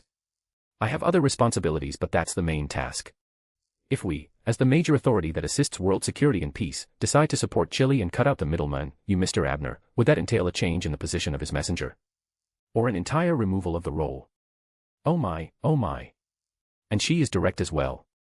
Fury, I like this one, at least one of your bosses has some balls, as ironic as that is. Spark chuckled. The answer is both yes and no. You need a psionic incline to assume this role, and the position can't be eliminated. You wouldn't be able to communicate with Lord Alduin without a telepath. You're not the only telepath in the world, are you? Pierce said mirthfully. Did someone say something? Pierce had a mind to disconnect the call and just read the report later. We could change you for another telepath. Pamela Hawley said. Being a woman at this time was difficult for the women in power, hence it comes as no surprise that she is secretly feeling slightly vindicated. Given that Spark is ignoring the rest of her team, the team which tends to undermine her contributions. You could change me for one other telepath, just one, the rest are not qualified. What do you mean by that? She asked. This. Spark said and made every member of the WSC levitate. WH what? Stop it. What the fuck? Fury, put this madman down. Are you doing this? No, I'm not. The Master Chief is using focused by sight TK. He. Look at him float like a bitch. Fury said while looking at Pierce. Don't know how a bitch floats, but he looks stupid. Abner. Stop this. Fury pointed at Spark's head with his gun. Hey. I'm just making a point here. No need to get all jumpy. Spark set the toys down and Fury put his gun away. Ma'am. There's only one other psionic mutant as strong as me on the planet. She could be the only viable replacement. Anyone else will die and at best will end up a vegetable if they try to speak to my lord. Why are you putting red on their sights? The Phoenix Force wants her to have some field experience. Damn cosmics are savages. She is barely 18 this year and filled to the brim with innocence. I disagree. I told the Master Chief that he should stop coddling her. She is the only one that doesn't have field experience. Even the toddler maids have a modicum of experience. Who is she? Pierce demanded. Fury, did this thing just ask me to point out at my replacement? Does this thing even have a brain? If it does, can someone please turn it on? If I had to deal with this thing daily I would also end up bald, just saying, man. Shut up, Abner. Just answer the ED question. Shit. I almost fucked it up. Don't worry. I think no one heard you. Maybe Coulson and Hill. *CI*, you know her as well, it's the girl that lives in my mansion. She is a telepath of your caliber. Yeah, why do you think she lives with me? I thought she was your girl. No, man. She is not. I'm teaching her how to use her powers. I'm also her legal guardian, I can't morally and legally do her. Aragorn is her guardian. I thought it was Xavier. We changed it a few years back. Director Fury, care to enlighten the rest of us? Hawley asked. Her name is Jean Grey. Do we have a file on her? Jakuna Singh. No, sir. Fury. Why don't we have anything on her? Chow Yen asked after searching on his computer. Because I covered her tracks. Why else do you think you don't have a file with my supernatural abilities? In fact, if I hadn't made several moves regarding my companies, you wouldn't even know I existed. Hacking a protected computer is a federal crime, Mr. Abner. Pierce. Sure. Go ahead and prove it, Mr. Shadow Number 1. Spark. We have you on record implying so. Pierce. He. Do you really? Why don't you check? Spark asked with a mocking smile. Pierce and every council member felt something wrong and went to check the record of the meeting, but found something else. Found anything interesting? Spark. After a silence that no one wanted to acknowledge, Chow Yen put on display what he found on his record. A selfie of Spark with the world tree in the background, fingers in a L shape. Of course, some if not all of them wanted to order Fury to apprehend this man, but do they have the power to do so? It's not even about proof, everyone knew that the proof is what the stronger claimed it to be. They have fabricated truths before. The problem was the backing Spark had, and the terrifying thought in the back of their heads that kept coming and going. What else did he hack? Does he know? Everybody has secrets, but some secrets weigh more than others. Now that we know you're stuck with my awesome self, we can move on to other unpleasant matters. Spark said while once more displaying his skill by closing the window with the picture on their PCs, there's not much that you need to do about this situation. I will work with the locals and we will fix the broken state of this country. I was already working with the citizens before this even started, as you know my companies all have impeccable rep, so they were more than willing to accept my helping hand. I need nothing except one thing from you, a very easy thing. Get the foreign forces that invaded my lord's country out. That's it. I don't even need funds from you to rebuild this place.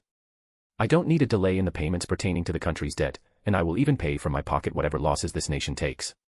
Just that simple thing, get your armed forces out. This is not even a hostile takeover, nothing that attempts at what the UN stands for is happening or will happen. All the parties involved, i.e. Chile, me, and my lord, are and will be in accordance. Now, I know I can be irrational sometimes, but I'm not a fool, S.H.I.E.L.D. can stay, but, and this is a non-negotiable but, whoever stays will get mandatory telepathic screening. You must be kidding. Do you think we will let you do such a thing? Disregarding the obvious right to privacy that any person has, do you think we would willingly expose secrets that need to be kept secret from civilians like you? Pierce was having a hard time not ordering Brock Rumlow to take his team and storm into Aragorn's mansion and secure Jean Grey. Fury, you, Covergirl, and Mr. Agent Coulson are excluded from the psionic screening. Anyone else can get the hell out or get in line if they wish to stay. My lord was displeased with some of the murky minds that were existing in his territory. I will have to do an exhaustive cleansing of this country and I would hate it if some of your agents got mixed with the murky minds and were grouped with the rabble. Spark ignored Pierce. Abner. You will dash. Pierce's connection was cut and his hologram went off with the wave of Spark's hand. Fury, if you have any more questions feel free to ask, I reserved a few hours of my time just for this. Spark nonchalantly said. Still thinking about Pierce's ass. Fuck off. Aragorn's mindscape. In a realm of shattering mirrors and exploding stars, of fluff and light, of shine and death, a lone girl finds herself confused about what once was familiar territory but now stands as broken chaos. Let there be no confusion, she never claimed to begin to understand an iota of this place, but it was what she subconsciously considered familiar. This could not have been pleasant, she thought as she tried to make out right and wrong. Unsuccessfully. Loss of ego, logical construct, subconscious processing, conscious thought generation, instinctual response, emotional attachment, and much, much more. It was not pleasant, Jean. Just the pain would have been enough to kill most, an answer to an unasked question. Phoenix. What are you doing here? She asked the gene-shaped fire with wings at her left. Paying what is owed. What's that? Debt. He protected you when my antithesis invaded you. He protected life when destruction was called upon. Very few are as indebted to him as you and I are. The goblin force was not supposed to be here, and the main reason the Shi'ar acted the way they did was that a faulty host tried to bring destruction upon their faulty empire and failed at it. I know. The girls told me. You should have killed the telepath the moment he unsealed your memories. I didn't want to be like her. I didn't want to do what my dark desires demanded. The dark/destruction is a part of us. Sometimes the correct decision is not the difficult one. Sometimes giving in to your darkness is allowed. Sometimes it is needed and expected. I understand. Do you? That man played you like an artisan does with its clay. That man almost destroyed your world and condemned the rest of the universe to a dark phoenix. That man lusted for our power. Yet you allowed him to live. To betray the minimum trust that was placed in him. To breath. To disobey and cooperate with your enemies. To speak. To stain the reputation of Aragorn among your people. To think. To conspire against your most beloved. To exist. He should have bathed in our flames and his mind cast to oblivion. He is dead. We don't have to think about him again, okay? Jean shouted. No. You haven't learned. You're still soft.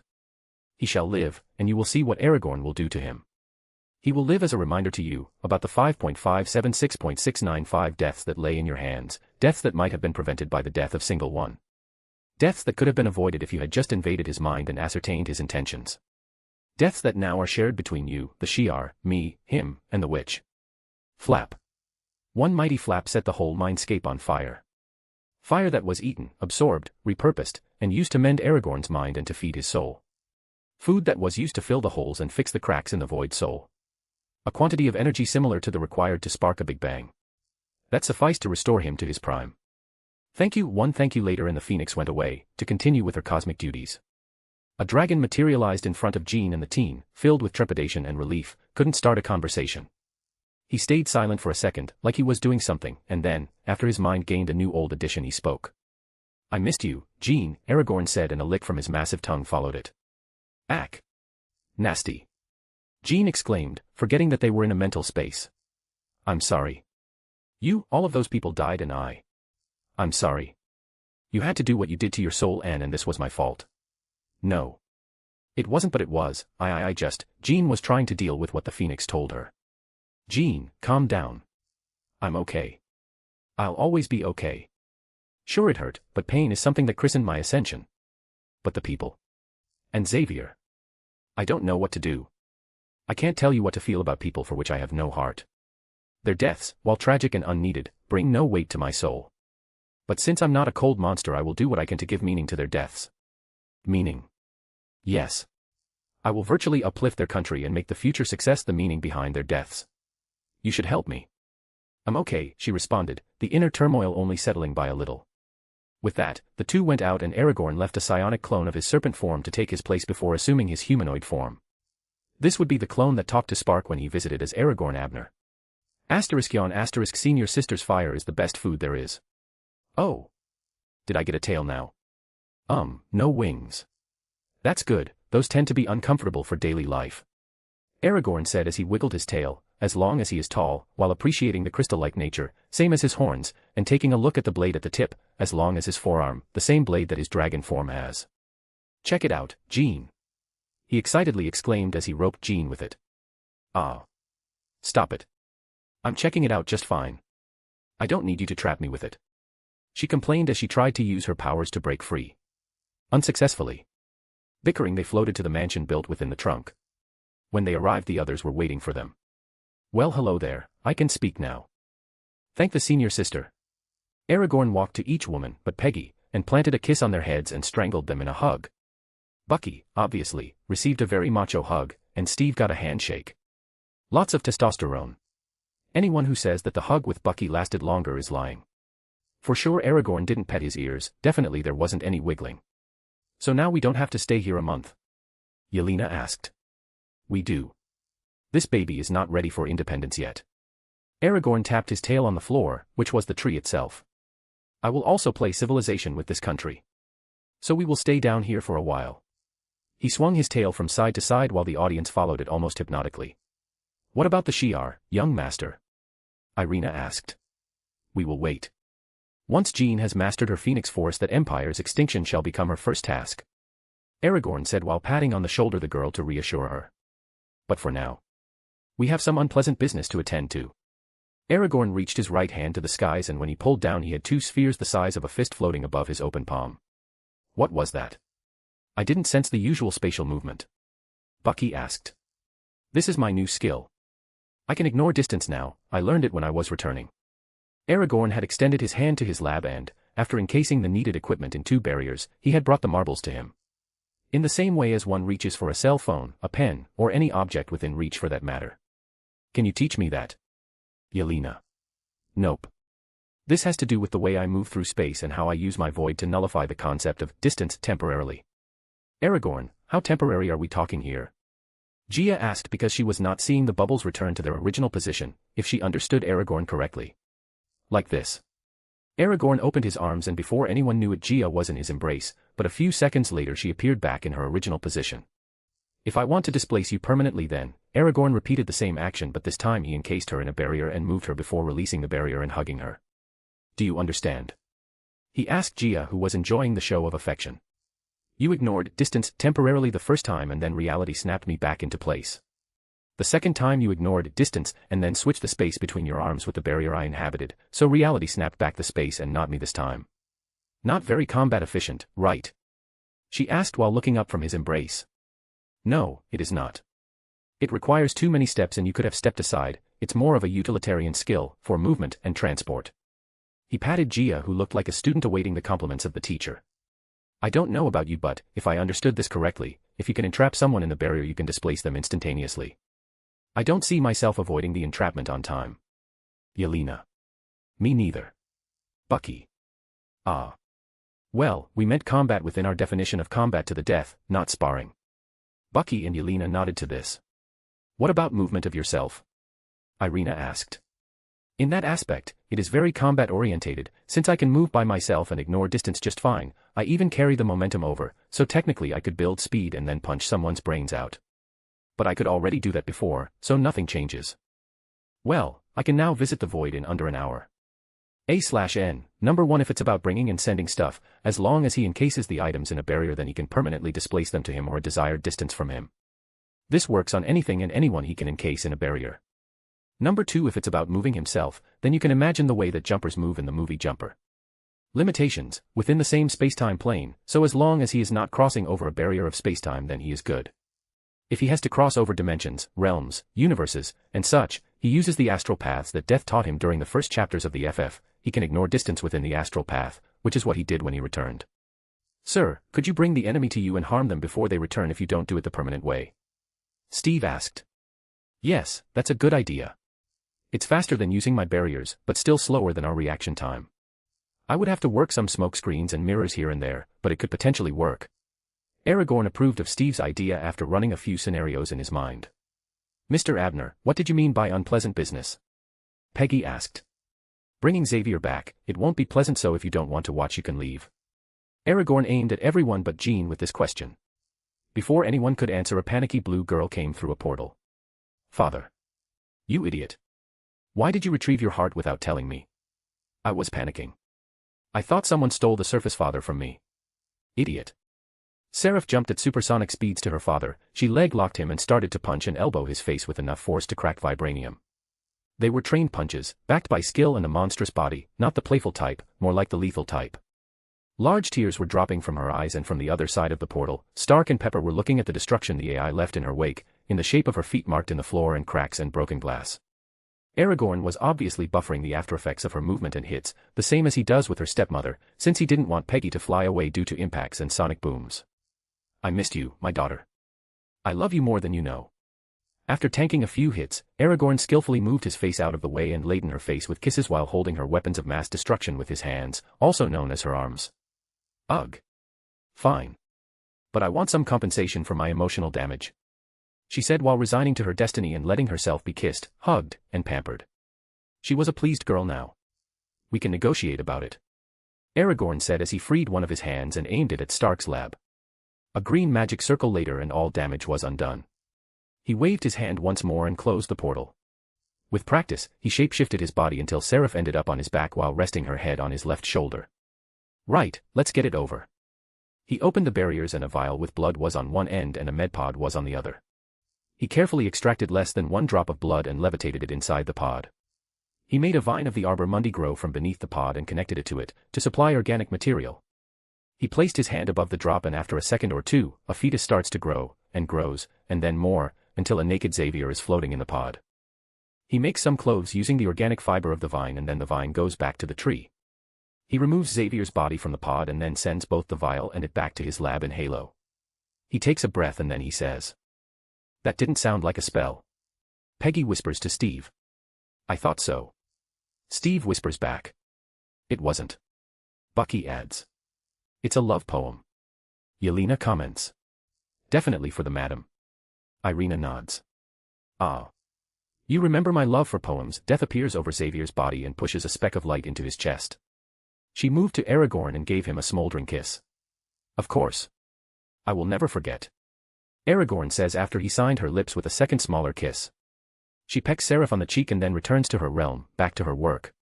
Aragorn moves to the floating form of the waking Xavier. Confusion, panic, phantom pain, regret, hate, and anger are among the feelings that he is broadcasting to the telepaths in the room. Before recognition could flicker in his profile, Aragorn grabbed him by the face and changed him. He changed his mind, his ego, his sense of self, and being, to his liking. He moved back and let Xavier go from his telekinetic grasp.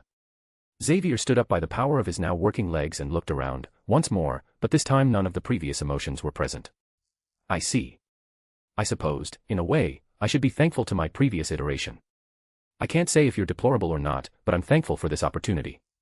I can imagine that you already know that, given that you made me. I should find a new appearance to serve my master, is that correct?" He asked while looking at Aragorn. To which he nodded. "Any suggestions, my lady?" He asked this time while looking at Jean. She looked back at Aragorn and tears streamed down. There was abundant anger but not directed at Aragorn, directed at her, at Phoenix, at the Shi'ar, and at whoever summoned the monster.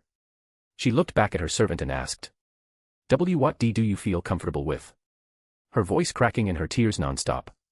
"Whatever you desire, my lady. I was made to assist you. What appearance would please you the most? I can also change genders if needed, but Aragorn would have to help us with that. I can only shapeshift within my current gender." "Oh God. This feels so disgusting," Peggy said in a low voice. "The gender bending?" asked Yelena, a little bit confrontational since her dragon could change his gender. "No. It's like he is giving her a toy," Peggy explained. "Can't he stay like that?" Jean asked Aragorn, but it sounded more like a plea. "No, he can't. Charles Xavier is dead, it will remain that way." Aragorn shook his head in denial. After a while of thinking she implored. "Can you help me?" "Sure, Jean. I don't like this any more than you do. The sooner we get this done the better." Like this, the dragon, the daughter on his back, and Jean moved to another room, followed by the servant who once was known as Charles Xavier. A/N. "Of course, I ChatGPT'd the poem. I can't do poems in my mother tongue, please don't expect me to do so in English." The chapter ended way bigger than expected. Part 1 has about 15k words. That's why I got delayed. The second part will come sometime this week. There's a lot of pics if you got to this point but found none. Chapter 33, Year 2000, Part 2, Last. So the hard part about imagining new faces has to do with the over-reliance that the human brain has on drawing parallels. Meaning, your brain is lazy and prefers to match features from previous faces than to create new ones. I tell the Padawan. "Jean, if you want I could imagine a new face for you." Father didn't add that limitation when he made me. Seraph chimed from my back. "Thank you, Seraph. But I think I want to learn how to do it." Jean answered Seraph with a thankful smile. Like in most problems, there's a trick to it. For example, you could imagine a two-dimensional drawing and then try to build it into a three-dimensional face by adding detail after detail until you end up with a brand new face. Yet, in this case, the easiest solution would be if I give you a 2D template and you render it into reality. Like so I sent her an image of Agent 47. I still don't want to have this soul around my Firebird, but Spark and Phoenix are right. Jean is too soft. I love her the way she is, but it's dangerous, as it has been recently proven. Jean rapidly blinked after reviewing the portrait and then asked, "Where did you get this face?" I felt her curiosity with a dab of suspicion. "A video game. It's a playable character, Agent 47. I still don't like this. My lady, if your reservations are born from the immorality of my birth, it might help to know that not even Aragorn could bring Xavier back." The A47 lookalike said, trying to help his owner in her plight. "He could travel back in time and undo this, but I don't think we will get out of our punishment." A47 tried to alleviate Jean's worries. "You won't. He needs a name, so get to it. Senior sister won't allow it. You think of a name and I will work with him in settling his physical reflection of self." Jean said. "If she says so. I have a whole list. Should I go the spy route? With Ethan Hunt, Jason Bourne, Jack Ryan, Sterling Archer, Harry Hart, or a classic like James Bond? Sadly, some of these characters are known in this universe, as evidenced by the bunch of sexist films of James Bonds I found. I could go the Butler way, that's an option: Alfred Pennyworth, Sebastian Michaelis, Lurch, Jeffrey Butler, Benson DuBois, or the simpler option Jeeves. There are so many choices. We are done," Jean said, and voila. Agent 47 was brought to life. I'll have her dress him like Agent 47. You can't go wrong with a red tie. Father, he looks exactly like him. I do have the game in the arcade room, so Seraph and a few of the girls have played it. Good. You shall be named Harry Hart. Spark will build up your new identity, eventually. It's good that the use of the internet and PCs is spreading faster since I don't want to build a paper trail again. Where's the name coming from? Jean. An agent that is the epitome of a gentleman. There's also Larch Vexeries or Alex Shiverkar if you want an original name. These are anagrams of Charles Xavier, or you could do something else, I don't know, like Maxwell Vetersen. What do you think? Jean asked her servant. I'll take Harry Hart. It's a good match to my combat skills and professional personality Aragorn imparted. Harry Hart responded. Combat skills? Jean asked me. Harry, inform your lady of your power package and skills. I had some liberties while I made him. My lady, aside from the previously displayed shapeshifting and the inherited psionic qualities, I come with superhuman reflexes, physique, and biological senses. I currently don't have the muscle memory or instinctual response, but I have different arts of CQC mastered. I don't do CQC, I'm a caster, but I do have the skills that I imparted to his mind. Managerial education, economics, and hospitality management are part of my current studies. Lastly, Aragorn added umbrakinesis. Why does he call you by your name? I made it that way. Why? Use your soul sight. She did so and then asked. What of it? It's Xavier's soul.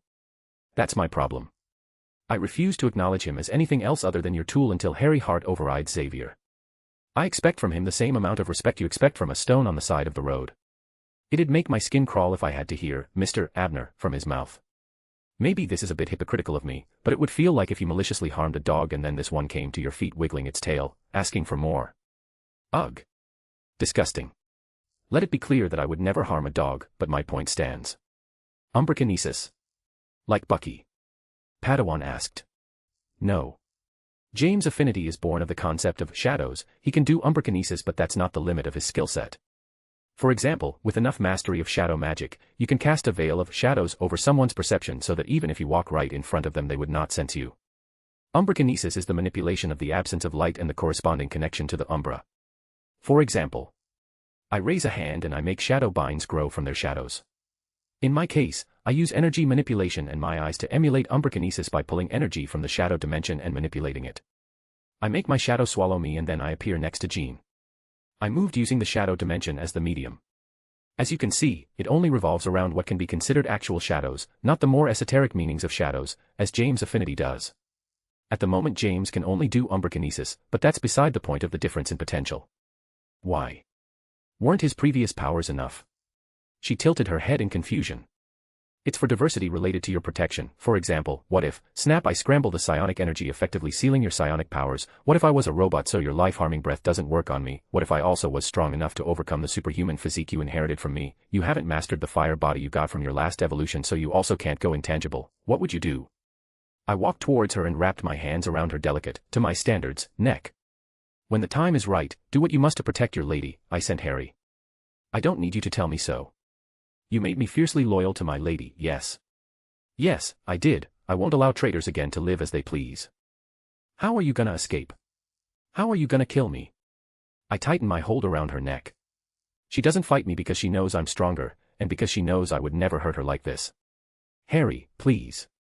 As soon as she asks, her shadow grows from her feet up to her head until it looks like I'm holding a shadow-shaped gene, and then she is swallowed only to appear next to her servant. I see. What is his mutant level? She understood how life-saving and useful this power could be. It's a grow-type power, currently at what I consider high delta, maybe low beta, but I capped it at almost omega. With examples, please. I can't blame her, it's my personal scale so not many use it. Cyclops, Rogue, and Colossus, as they call themselves, are beta-level mutants. Xavier was alpha, and you are omega at the moment. You should go beyond omega once you master your powers. Seraph explained on my behalf.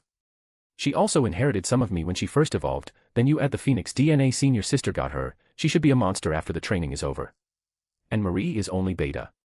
Jean asks us. At the moment. Yes. But her powers are tricky. Once she learns control and she feeds appropriately she could reach omega or go beyond that. I nod in confirmation to Seraph's answer. I don't know if her soul would bear it, but the potential is there. Okay, that makes more sense. She agrees. By the way, Jean. Did you not feel your kidnappers' minds before they ambushed you? She flinched when I reminded her of the event. No. They were wearing psionic blockers so their minds were hermetic. Asterisk tsk tisk tisk asterisk idiot girl. Can you feel my mind? I need to scold her a little about this. Yes. What about now? I shield my mind making it hermetic. No. Alright, and how can you tell where I am? I see you. And if I go invisible? I did as I said by bending light around me. I can't find your mind. Now try to feel the psions in the room. As you know, psions are affected by thoughts, telepaths read and manipulate these thoughts through the psions, and telekinetics control these psions to move matter. You are both and more, you should be able to feel the position of the psions of this room. She concentrates for a few seconds and then she confirms by nodding. I can, but I can't feel them individually, it's more like a cloud, sort of blurry. She adds. That's fine, that will get better with practice. Now, where am I? I still can't see. I found you. She points in my direction. Good, an absence or disturbance in the psions due to a shielded mind can easily be spotted. But, what if there's a psion scrambler in the room? Snap, now the cloudy sight should be unreadable. I can't see. There are a few options to this problem. You could forcefully reorder the erratic psions in the room. She tries to do so. It's difficult. Maybe with enough time and practice, I could do it. She furrows her brows. The other option is flooding the room with your psions, the ones within your mind, and controlling those to locate the vacancy that my shielded mind leaves behind. She started to push psion into the room and the previously erratic ones were flushed out. I found you again. She turns to look in my direction. Downsides? I ask. It's tiring. Exactly, instead of flooding the room, try to send a pulse, like echolocation. She does as instructed. It's better. The image is blurry, better nonetheless. She says looking at my new location. Because your powers were sealed during their blossoming years I had to teach you brute control first, delicate control is more difficult but we shall start on that. If you had been passively scanning like you are now, you wouldn't have been so easily ambushed. There's also another way of doing this by manipulating psionic energy instead of psions. She nodded.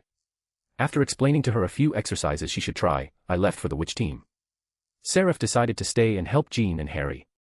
I need to go fix Wanda's horn problem and to Fluffy FY, Agatha, Mindy, and possibly Ms. Carter. But first I should make a pit stop at the terrace. I floated to the room where I found the couple of the romantic story of the century. Hey, Mr. and Mrs. Rogers. I waved at them and joked a little about their non-marital status. Hello, Mr. Abner.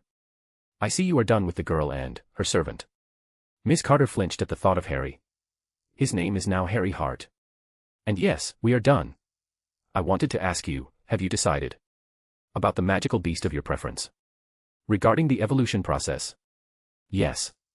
Can't she be de-aged without the rest of the additional bits? Rogers asked. That is not considering the fact that Mr. Rogers is immortal and Miss Carter is not. I don't think you can't imagine what that implies. Loneliness and separation, that's what it means. I definitely could fix Miss Carter's body in a way that fulfills all of their wishes, but I am already doing enough for this favor that I'm granting James. These guys are not my loved ones, so I don't want to jump hoops for them. That's how you become a pushover. Well, I know I'm a pushover with my family, but that's different. I also want James to keep his friends alive for the rest of his life, so I may be manipulating them a little, but this is harmful to no one, hence no self-reproach. It seems we had no choice. Miss Carter. Yes, you do. Do you prefer foxes, bunnies, cats, dogs, wolves, deer, serpents, birds, or others? We have the magical variations of most animals you can think of, and I recently came about a few genetic samples of succubi. Also during my time in the void I befriended a pair of dragons that allowed me to skin them, so I could do dragons too. I said like a salesman. How the hell did I end up in DXD? Or any of the other worlds for that matter? The first time I was lost I only found one world, this time I found an assorted selection of them. Probably the multiverses move around the void, like celestial objects do in space, so maybe that is why I found only one the first time. I'll have to look into it if I have the chance. But this theory would explain the crossover event of DCX Marvel that the presence mentioned. Ms. Carter and Rogers knowingly looked at each other. They were probably informed about the possibility of my denial of their request for a mundane Peggy. We are more inclined towards cats, or more accurately we were, but I want to know about the dragons you mentioned. Ms. Carter said and Rogers endorsed. This makes sense, in a way, both of them have lived their lives with a lack in the strength department, something totally opposite to the image of dragons. So, you know I'm not a dragon, right? Yes, the master said you're akin to an eldritch slime that takes the shape of a dragon. Rogers. That Yao deserves some punishment in the form of aggressive tail petting. Right. The dragons I found are similar in the sense that they also are shapeshifters. They have a dragon form, which is their true body, and they have a human form, which can take any shape you want within the limits of human. There are some rules of existence that reality imposes, meaning that the result will be a little different than the dragons I met. For example, those dragons embodied a concept in their world, here you would just have a great affinity to a concept of your current affinity. Like if she had a normal affinity to leadership, afterward she would have a great affinity to leadership. In the front of physical parameters, you'd be more inclined towards resilience, health, and strength. My girls are resilience, health, and agility. And on the magical side, you'll get about as much talent as with any other choice. I hope she chooses the dragon path, that way we can add dragons to my dragon-less draconic empire. I should also work on creating some sapience-less dragons, like magical beasts, but dragons instead. The dragons in Marvel are, generally speaking, either terrible beings or disappointments. I would keep my human form this way, right? Miss Carter. Yes, but there will always be an expression of your true body in it. Like yours. Rogers signaled to my horns, eyes, and tails. More like Jean. They are not eldritch like me, so it wouldn't be so draconic. So only my eyes. Miss Carter. Yes, maybe a little bit of pointy ears will show. I think they are not all for the fluff, can't blame them, beast girls are not everyone's kink. I think is heresy, but that's just me, I shouldn't impose my belief on others, that's how you end up with inquisitions, witch hunts, or Jerusalem. They talked for a few seconds and finally reached a decision. I will take the dragon, please. Nice. One dragoness in the way. Just some quick questions. Roger said with some embarrassment. I could sire children with Peggy, even if I remain human, right? Oh, it's about that. I thought he was going to ask for something embarrassing. Yes, but if you impregnate her in her dragon form she'll have to stay in that form during gestation and she'll lay an egg, which should later be incubated. The overall gestation should be around the same with either method. I could probably change this with some effort, but I like it this way, and I'm the one creating a new species, not them. What? Why I decided to help a brother out and interrupt him. Before you fuck yourself over. Your girl will be your girl no matter the shape she takes. You're both thinking like humans because that's what you are. But after some time you'll understand that no matter what form she's in, Ms. Carter would be Ms. Carter. I'm not implying any form of sexual deviancy, like zoophilia, but I talk from experience, as a shapeshifter, when I say that you should not finish what you were going to declare. You don't know if your words would later become her complex. I know she wouldn't be affected now, but later on. After hundreds of years. What about then? What if she feels a complex in her dragon form and then tries to deny her true body? Thank you. Roger said. He calmed down after Miss Carter reassured him with a hand on his shoulder. Mr. Abner, what about children? She asked while irradiating happiness, expectations, and concern. Their species will be determined by the mother. Also, you'd have a low fertility rate. I was hit with their newfound reluctance and sadness. Not in the way you're probably thinking. You could get pregnant as easily as you wanted, but then you won't be able to get pregnant as easily the second time, even less the third, and so on and so forth. I quickly added. That's all right. We want to do one first, we are not trying to start a kindergarten. Ms. Carter said and Rogers agreed. Ha ha ha. I bet James would be happier with the whole kinder. I know I would. I'm already looking forward to my grandchildren. If only James would man the fuck up. I left the couple to think some final details through and jumped to Agatha's place in Halo. Knock * no slam, a frantic teen broke the door from the fringes. Hair swinging in wild abandon in the air, chaos magic going haywire, bloodshot eyes, mother-like figure in the background laughing at her charge's desperate situation. Horns. I need them now. The unhinged witch girl shouted in demand. Wasn't Jean helping you with the problem? That's why I wasn't in a hurry. Yes, she was. I almost started worshipping her for it, but the precious girl got abducted by aliens, whatever they did took away her sweet remedy from me, and fuck. She starts to scratch her forehead, she looked sad and I didn't want to be a bitch and intrude on her melancholy fuck. She scratches again, I had no idea what sort of probing she went through and I didn't know how to help. Look Aragorn.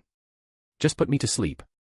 Mother can decide for me, I just want some horns and maybe something smexy. Smart and sexy. Smooth and sexy. No. She scratches, smoking sexy. I want to be hot. She is already, but I understand. Say no more, Wanda. I've got you covered. I put her to sleep and floated her with me to Agatha's. So. Mother Witch, going fox. I ask with a grin. What is it with you and nicknames? She said in disapproval. It makes sense, this is Witch Girl and you are Mother Witch.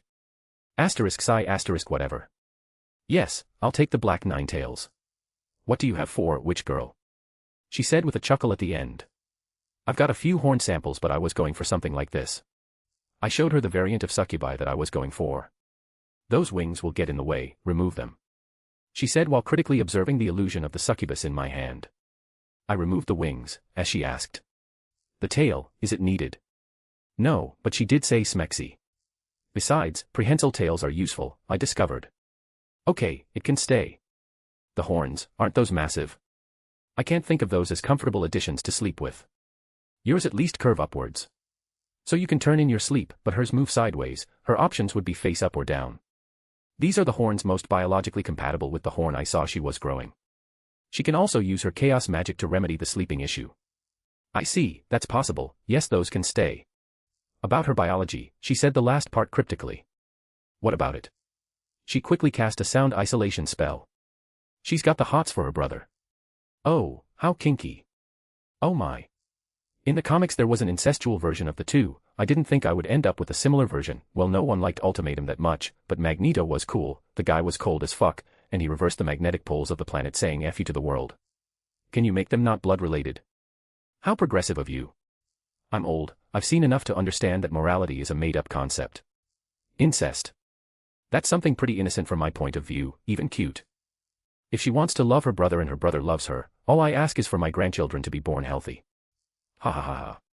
Don't you worry my Mother Witch. Adaptability for the win, my maid's got the same preferential treatment, in terms that deviants such as yourself could understand, even if you mate with your progeny there would be no problems. Comf, you should include yourself in my deviant team, after all, you had it covered before I even suggested it. Maybe I should call you senpai like those girls from the Japanese cartoons Wanda showed me. Ha ha ha ha ha. Touché. And please, you can call it anime. I just thought that if they couldn't find acceptable partners they could mate with each other, and to avoid problems I went full coverage and made sure no genetic defects were possible. Don't blame me, when they are old enough, like Agatha, they won't care for societal limitations from a society that isn't theirs. The chances of them breeding with their own family are not low. When are we doing the procedure, Dragon? In 30 minutes, meet me at the tree, I can't be this far away from it for long. I need to go and pick up the royal duo, see you there. I left Wanda with her mother and jumped to Nern, to Emma's office. Hello there. Are you ready, Squirt? I asked as I flew Mindy over to my waiting arms. We are a princess, not a squirt. She complained as she hugged my neck and went for an ear, like always. What about Princess Squirt? I asked after I kissed her marshmallow cheeks. It's better. Mother said you were hurt. Mindy runs her eyes over my body. I'm better now, a friend healed me. Which friend? We must express our gratitude. She is named the Phoenix Force, but I call her senior sister. If you think hard enough your thoughts are going to reach her. She closed her eyes for a second and then, grateful, appreciative, obliged, indebted, thankful, Gracious, she broadcasted her feelings through the myriad of thought streams of her mind. I had to make sure that no one else was affected in the continent. Omega toddlers can be dangerous, at least she is not creating universes. Sometimes I feel she likes you more than me, Emma. I've missed you, Emma, a lot. I sent her love and yearning. Me or my tails? Are they not the same? Idiot. She returned love and concern. How long was it from your point of view? She asked with sadness. It was way better than the last time, only a few billion years. I also wasn't entirely conscious, so it wasn't as bad. And I met 2 dragons, so now I have their life code. I can't even picture how much time that is. Thank you for coming back to us. Always, you have my fluff. Where else will I get some if not here? She mentally scoffed at that. So, Mindy, are you ready for your evolution? We didn't know it was today. Do we have to prepare something? She asked with a beaming smile while looking back at the tail bed from where I picked her up. Not really, I'm here to pick you and your mom up. I'll also take you to see a cool tree. Then we are ready. A tree? She cutely asks. Yes. It's the biggest tree that you'll ever see, since Yggdrasil doesn't look like a tree. Oh, but the MCU tree from Loki with the timelines did look like one. I want to see it. She was bubbling in anticipation, but I think it's more about having a tale of her own. You heard the princess, my queen. I made a playful bow to Emma, something Mindy liked. Let's go, then. I am done with the addendums to the Promotion of Culture and Values Act. How is it going with that? Need some help? No, thank you. It's what one can expect as a result of gathering so many varied races. We are working on it, it's slow but we will get it done how we like it. If all else fails, I can use my powers and plant a few suggestions, but that's the morally questionable nuclear option. I opened a portal to the treehouse and Jean and Harry were in this one living room when we came out. Hi, Jean. Emma walked over to Jean and smothered her in a hug. Based on what I understand, Jean was acting a little bit reclusive, so the girls gave her some space, but it appears that Emma was done giving her space. Who's the new face? She eyed Harry, who now is dressed in a suit reminiscent of Agent 47. Jean was having a hard time vocalizing an answer, so her servant helped her out. I am Harry Hart. It is a pleasure to make your acquaintance, ma'am. Please pardon my abruptness and permit me to shed some light on our unique circumstance. I represent the retribution sanctioned by the Phoenix Force to befall my lady. This physical form was cultivated by Aragorn, with the soul of Charles Xavier bestowed upon it by Madame Death. Lastly, Aragorn supplanted the previous consciousness, resulting in my emergence as Harry Hart. Isn't the Phoenix quite vicious? Emma asked after understanding the implications. But the glee about her mind rapist finding retribution couldn't be hidden, and she wasn't trying to. This is the least cruel version of the punishment she intended for Jean. The Dark Phoenix is born from Senior Sister, what else do you expect? What? Jean asked in surprise. Initially she wanted you to override his ego. I interjected in your favor. Jean gasped in shock at this. Cosmics and their sense of education. Emma scornfully said. I can't blame her. Senior Sister was never portrayed as the most patient or the best teacher. There are hardly ever happy stories involving the Phoenix Force. Let's go join the happy couple and we'll wait for the witch team to arrive. I said to dispel the bad mood. Okay. What will you turn Wanda in? Gasped Wanda. Jean exclaimed as she remembered she was supposed to seal the overstimuli problem of Wanda. He. Don't worry, she is fine, I just had to put her to sleep. Let's go. That sounds like what one does to a really old pet. Emma chuckled as she said. It does. It's just phrasing. We floated to the balcony. Ms. Carter and Rogers were found. I left the group there and floated to the horizon with Mindy so that she could get a better visual of the tree. We like flying like this. She was on my shoulder with her head resting on mine. From the front, it would look like my horns were framing her face. Why don't you ask Emma to fly you like this? It's not the same. The cute thing said while grabbing my horns and swinging her legs over my chest. This is far enough, take a look. She lifted her face and the Arbor Mundi in all of its splendor was there. I had to clear up the clouds a little so that she could see all of its size. The tree is so massive and tall that there will be different sections with different climates. The crown is so splendorous that water will condense on its leaves and some of it will rain down while another part will fall via the trunk, evocative of a wall waterfall, just a massive one. Snow and ice will be found at some levels while scalding temperatures in others. The light will clash against the crystalline trunk and some of it will travel through it, giving it a subtle glow that will help illuminate its shadow. The wind currents will be modified, not unlike how the mountain range of the Andes does. When the gigantic blade-like leaves fall, it will be both an event of blessings and disasters. Truly an eldritch creation, of nature, Gia. It is. Pretty. Did you grow it? Her eyes glowed in fascination. Gia and I did. Do you like it? Yes, we like it.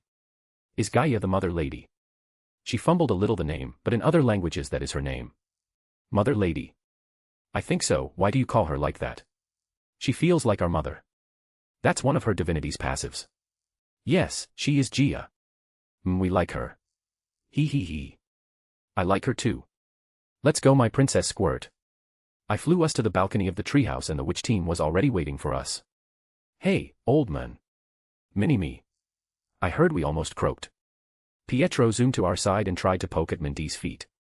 Mindy responded by trying to poke him with her telekinesis. Both were successful and Mindy was almost breaking her poker face due to tickling. Unruly teen, yes, we almost croaked. We are good now. Here to support Wanda. Yep. Can you tell me what animal she chose? The witch is not telling me and my sister is sleeping. He pointed with his head toward the floating Wanda. Sadly for him, he didn't notice the hex blast Agatha shot him.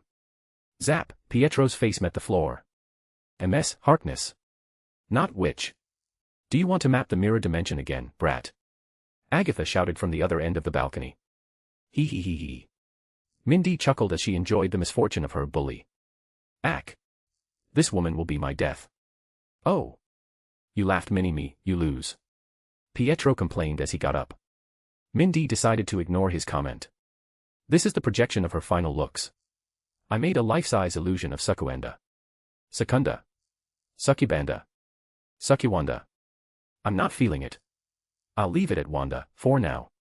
The unruly teen eyed the illusion and then Emma, Irina, Yelena, James, and I deadpanned at the lust he was telecasting. I blocked it from reaching Mindy. Agatha, I see that Wanda won't be heartbroken. Pietro didn't even register what I said.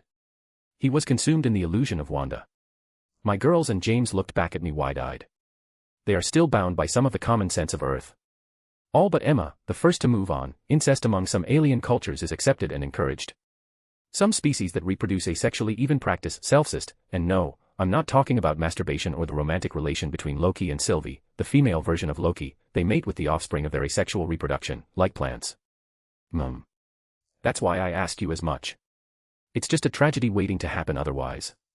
Luckily Rogers and Miss Carter were not paying attention to us. It's too early to involve them in our craziness. This type of craziness. After I unhooked Pietro from the illusion, we moved to the room where Spark had set the pods. Gia was waiting for us over there, and so was Yao. Yao. What can this eldritch slime in the shape of a dragon do for you? Of course I jumped behind her and seized her 6 tails. I made sure to bring my friend and fluff enthusiast, Mindy, with me. With expert and practiced skill, we petted tail after tail.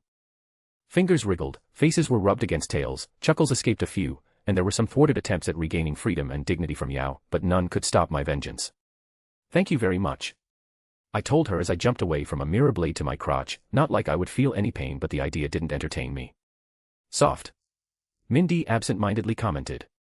Aragorn, was that necessary? Yao complained. Maybe not, you didn't like it. Empathic sense never lies.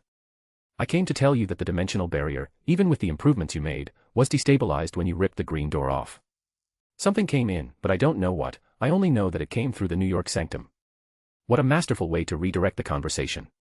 I had improved and modified the barrier that the 3 sanctums protect because I didn't want dimensional travelers, incursions, or any other shenanigans that come from outside. Granted, not much can be done if an idiot breaches from this side, but at least I didn't want Kangs intruding and messing around. Since this is not a universe with a fixed timeline, I had taken advantage of that and I was making sure that no Kong would be born from my home turf or some of the other future headaches. A/N, I explained before that in this doomed universe there's no future, and that Aragorn lives in the present. So since there is no future, he can just make sure that no future threat is born, the ones that he knows, contrary to other universes where if you try to attempt at the birth of a threat, you create another timeline or the future version of the threat kills you, because the future already exists. Well. Shit. Do you know what size it was? Or if it was an energy being or a physical entity? It was a physical entity, not much taller than a kid. That doesn't narrow it down by a lot, but I can at least discard a few world enders. Maybe we got lucky, I doubt it. Maybe we did. The record of the energy signature didn't feel dark, it felt somewhat similar to universal energy, much more dense, but similar. I'll keep an eye out. Did you inform Spark? Yes, I did. Are you evolving them? Yao asks as she sees the pods in the room. Yes, wanna watch? She nods and we got the show on the road. You ready, Mindy? I asked the princess in my arms who was watching Yao's tails in a daze. We are. We want our tails and ears, like mothers. I had them wear an unstable molecule suit before they laid down on their respective pods. This was an already tried out procedure, so things went faster than last time. I went through phase 1, modifying, activating, and enhancing the present left by the Celestials in the form of the X gene. Phase 2, mixing DNAs, making little changes, and adding final details.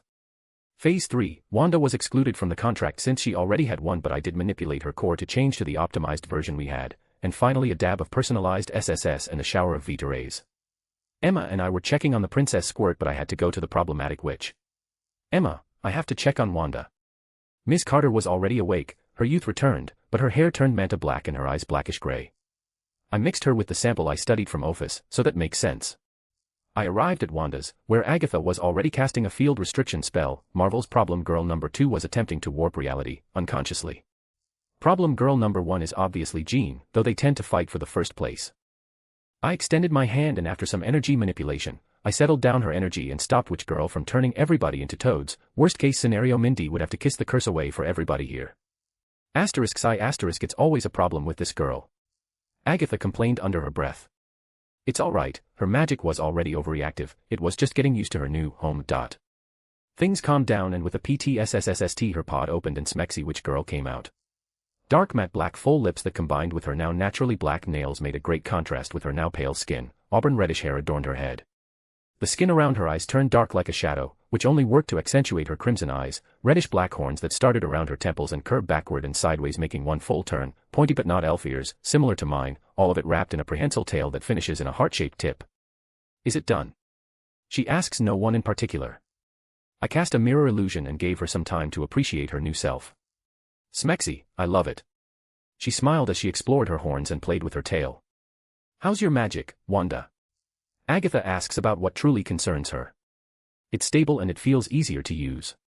She lets out an orb of reddish mist-like energy from her left hand, which she later moves to her right hand, then she uses her tail to hold the orb before reabsorbing it.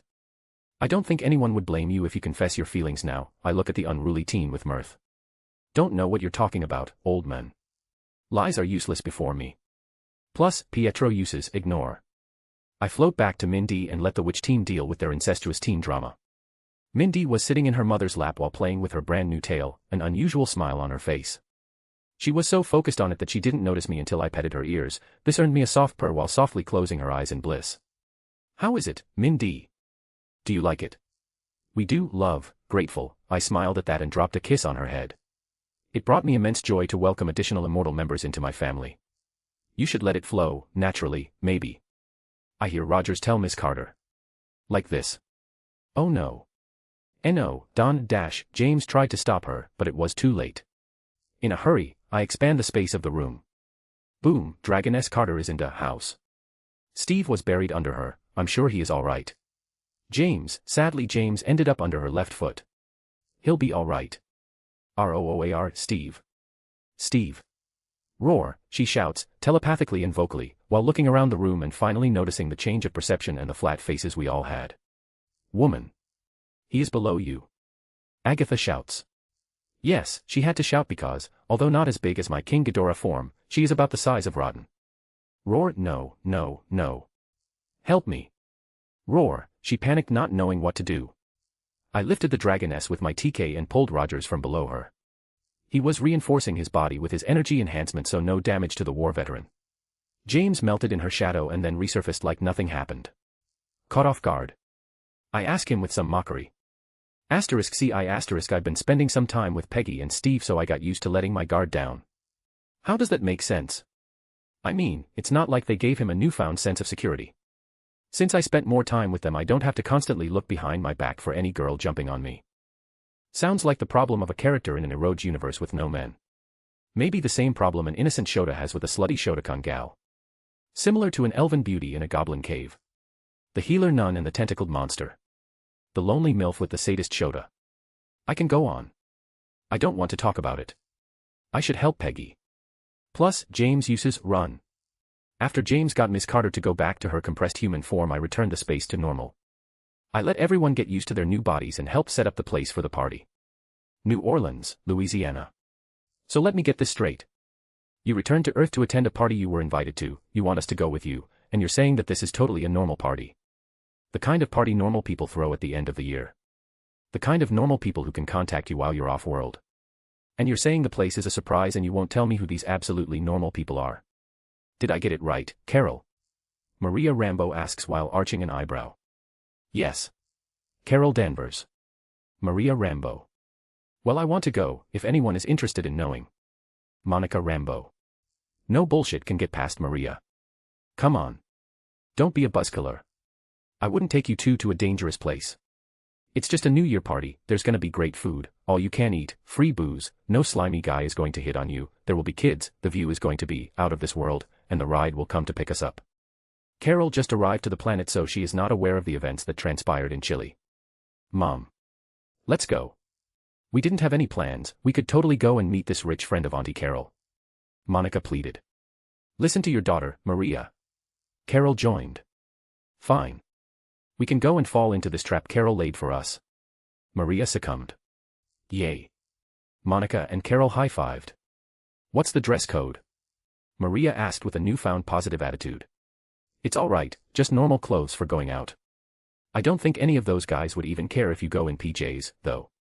Maria rolled her eyes at her friend's nonchalant behavior. Ding dong. I'm not expecting anyone at this hour, Maria commented with intrigue. Oh, it's Fury. He is coming with us, he said that he touched base somewhere classified around here so he is going to travel with us, he is also our ride. Carol. She walked to the front door and a fatigued Fury awaited her behind it. Hey, Fury. You look tired. She greeted him after opening the door. Carol. I've spent the whole fucking day mediating between kids.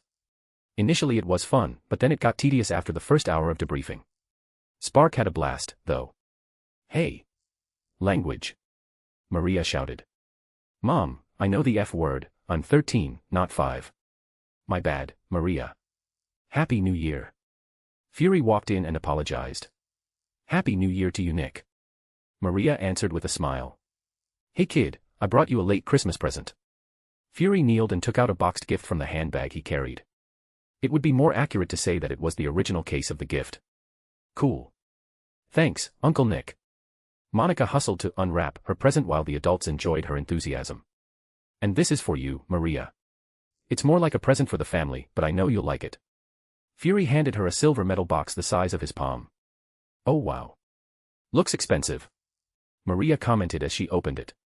It is, but not monetarily speaking. Let's just say that the manufacturer won't sell this and I only got it thanks to a favor I earned.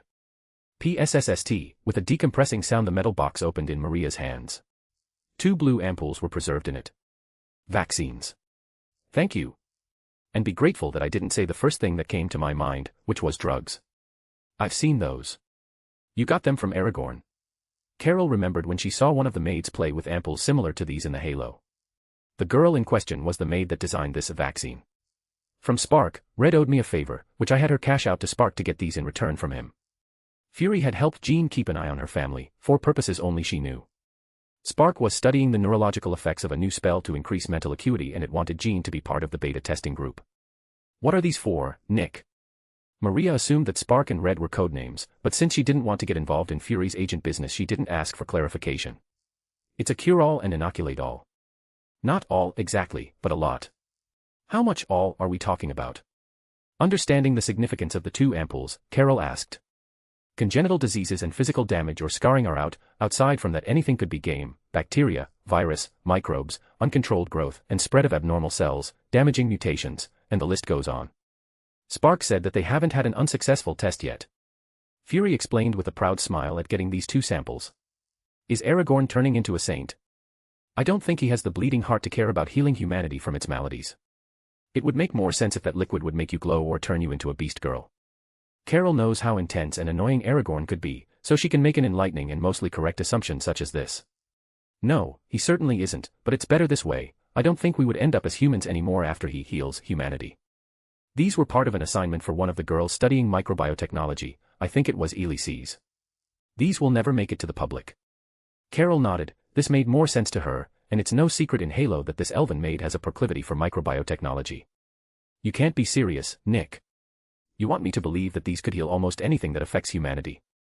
After paying attention to their conversation, Maria had to ask. Several thoughts were running through her head, mostly related to the unbelievable possibility that her friends mentioned. What if it is true? Yes, Maria. These are real. Fury. These are real, Maria. Carol gave her support. Then, if they don't want to share it with humanity, why don't we find someone to help us reproduce these and share it ourselves? Don't you know how many people die yearly due to diseases? Maria looked at Fury and Carol as if the answer was obvious. You'd get Monica and yourself killed. Fury declared with finality the obvious outcome. His tone of voice brought surprise and evident preoccupation to Maria. These are the type of friends you want us to meet? Maria asked Carol with some concern in her voice. They wouldn't be the ones killing you. This country would kill you and steal the formula for themselves. Do you know the annual revenue of the pharmacy industry? Or hospitals? Or healthcare in general? Fury asked as he got down to Monica's level and helped her wear her new goggles. Monica, these come with night vision, are polarized, and have a decent telescopic mode. The battery lasts 24 hours, and you can take pictures and record video in high definition. Waterproofed, of course. Shield-rated tech. In other words, Hydra leftovers. Wow. Thank you, Uncle Fury. Monica recompensated Fury's misappropriation of governmental property with a hug. Initially, Fury wanted to gift her a .380 ACP fly swatter so that Monica could swat at the flies that were definitely going to be after her, now that she was entering her teen years, but after he momentarily got rid of his altered common sense, courtesy of spending time with the Holoans, he realized that Monica might not be able to carry the gun into her high school, without getting in trouble, that is, so the logical assumption was to earn another favor so that he could trade it with Spark 4. Something more concealable. He prioritized the serum, but next time he would bring Monica her much-needed fly swatter. Maria, they don't even care if we reproduce this wonder medicine to gift it to the world. But what Fury said is true. Just, please be selfish, don't be stupid, and use these two for you and your daughter. Okay. Carol wrapped Maria's hands around the ampoules. Okay. Maria relented. It's drinkable. So, bottoms up. Fury hurried her to it, he wanted to get done with this ticking bomb. Thank you, Fury. As they stood next to each other, ensuring that Monica and Maria drank the miraculous liquid, Carol thanked him for his actions. Don't mention it. They are family. After Monica drank her shot, Maria joined them. So. That's it. Now we won't get sick. Yes, as far as I understood, it mixes with the soft tissue of your spine and stays there for about 30 to 45 years, healing you and keeping you protected. Oh, before I forget, no more donating blood for you. Fury cited what Spark told him.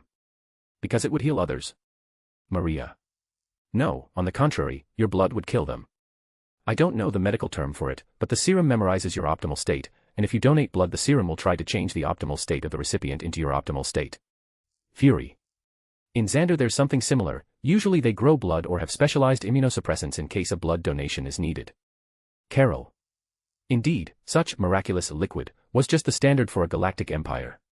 Imagine the amount of diseases that could spread in a civilization whose planets are akin to countries on Earth. A need for an almost universal vaccine turns into an obligation if you don't want to deal with pandemics every other week. Okay. Toxic blood, noted. Maria said with a flat face.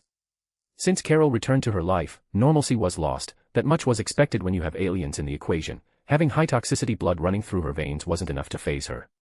Good. So are you girls ready? Fury mostly directed the question to Monica, who now proudly wears her spy goggles. I'm going to put these in my room. Monica. Just, be careful with the night vision mode, you could dazzle your eyes accidentally. Fury reminded Monica before her mother took her upstairs. Give us a few minutes to get changed. Maria pushed Monica upstairs to get themselves ready. 1 hour and a half later. So, a few minutes, huh? Fury asked Carol. Don't look at me, my suit can change into whatever I need. She exemplified this by changing into a pair of jeans, black boots, a comfortable white t-shirt, and a black jacket. I just prefer my usual get-up. She changed back to her iconic blue and red starred suit. That's new, I thought you could only change the color. Fury. I got it upgraded in Halo. Carol. Fury easily accepted her answer. We are ready. Let's go. Monica exclaimed as she came downstairs. She was wearing a tight shirt paired with bell-bottom trousers, a trendy outfit for the time. Maria wore something similar to Carol's previous outfit. Jeans, boots, and a brown leather jacket over a yellow t-shirt. So are we flying there? I didn't hear a car when you arrived. Maria asked Fury. Fury, with the smuggest smile his face could bear, swung his right hand in a circular pattern and opened a portal to the treehouse. Maria looked at the portal and then at Fury, wondering if he had been in an accident with the Tesseract and an experimental plane. That's how you get superpowers as far as she knew. Show off. Carol was found lacking in affinity to anything other than the light dimension, so she can't practice much of the other mundane schools of sorcery. Aragorn did tell her that she could potentially teleport using her intrinsic connection to this dimension, but she hasn't found a way yet. Is this your doing, Uncle Nick? Monica asked with starry eyes as she passed her hand through the portal and back. On the other side of the portal a wooden lobby with large windows to the side, made by Gia, could be seen. Although the trunk of the tree doesn't look like wood, Gia made the interior look like it, for aesthetic reasons. Let's go, you're gonna like them, they are a funny bunch. Funny but insane, he thought to himself. Fury and Monica passed through and Carol had to drag Maria to the other side. A wave of his hand later and the portal was closed. Irina in all of her bunny glory walks in to receive the guests. Welcome to the treehouse, Ms. Rambo, Lady Monica. My name is Irina Draconisfilia, it's a pleasure to finally meet Carol's family. She addressed Maria and Monica with her usual professionalism. The mother-daughter duo couldn't remove their sight from the bunny ears, they drew so much of their attention that they failed to notice the unusual maid attire Irina wore, and failed to register her greetings. Long time no see, Carol. Master, Yao, has been worrying about the progress in your studies. Irina wisely decided to give them time to gather themselves. Ack. I know, Irina. Could you not remind me of it? I've been dealing with the mess left behind by the latest Spataxian Kree skirmish, so I was uber busy. By the way, the treehouse. What's this place? I don't recognize it. Carol walked to the wall window to try and locate herself in Halo, which she failed to do. Fury, you didn't tell her. Irina. I thought she'd get a memo or something. I've been rather occupied dealing with Aragorn Abner. Fury made a face of annoyance. Hoo. Spark has been rather pleased with his performance. Irina laughed as she remembered something. Of course, Spark had sent them a few clips of his play with the unknowing participation of the WSC. What the hell? We are on Earth. Wait. Is this Earth? Carol shouted, hard enough to break Maria and Monica out of their daze. Carol, tap on your P-Link and request the abridged version of the story. Irina spoke to Carol, signaling to her chest where their P-Links rested.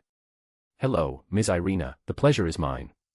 Maria tried to act with normalcy after rebooting. Miss, are those real? Monica had the subtlety of an elephant in a glass house. Very much so, Lady Monica. Do you want to touch them? Irina offered by expressively moving her ears. Can I, please?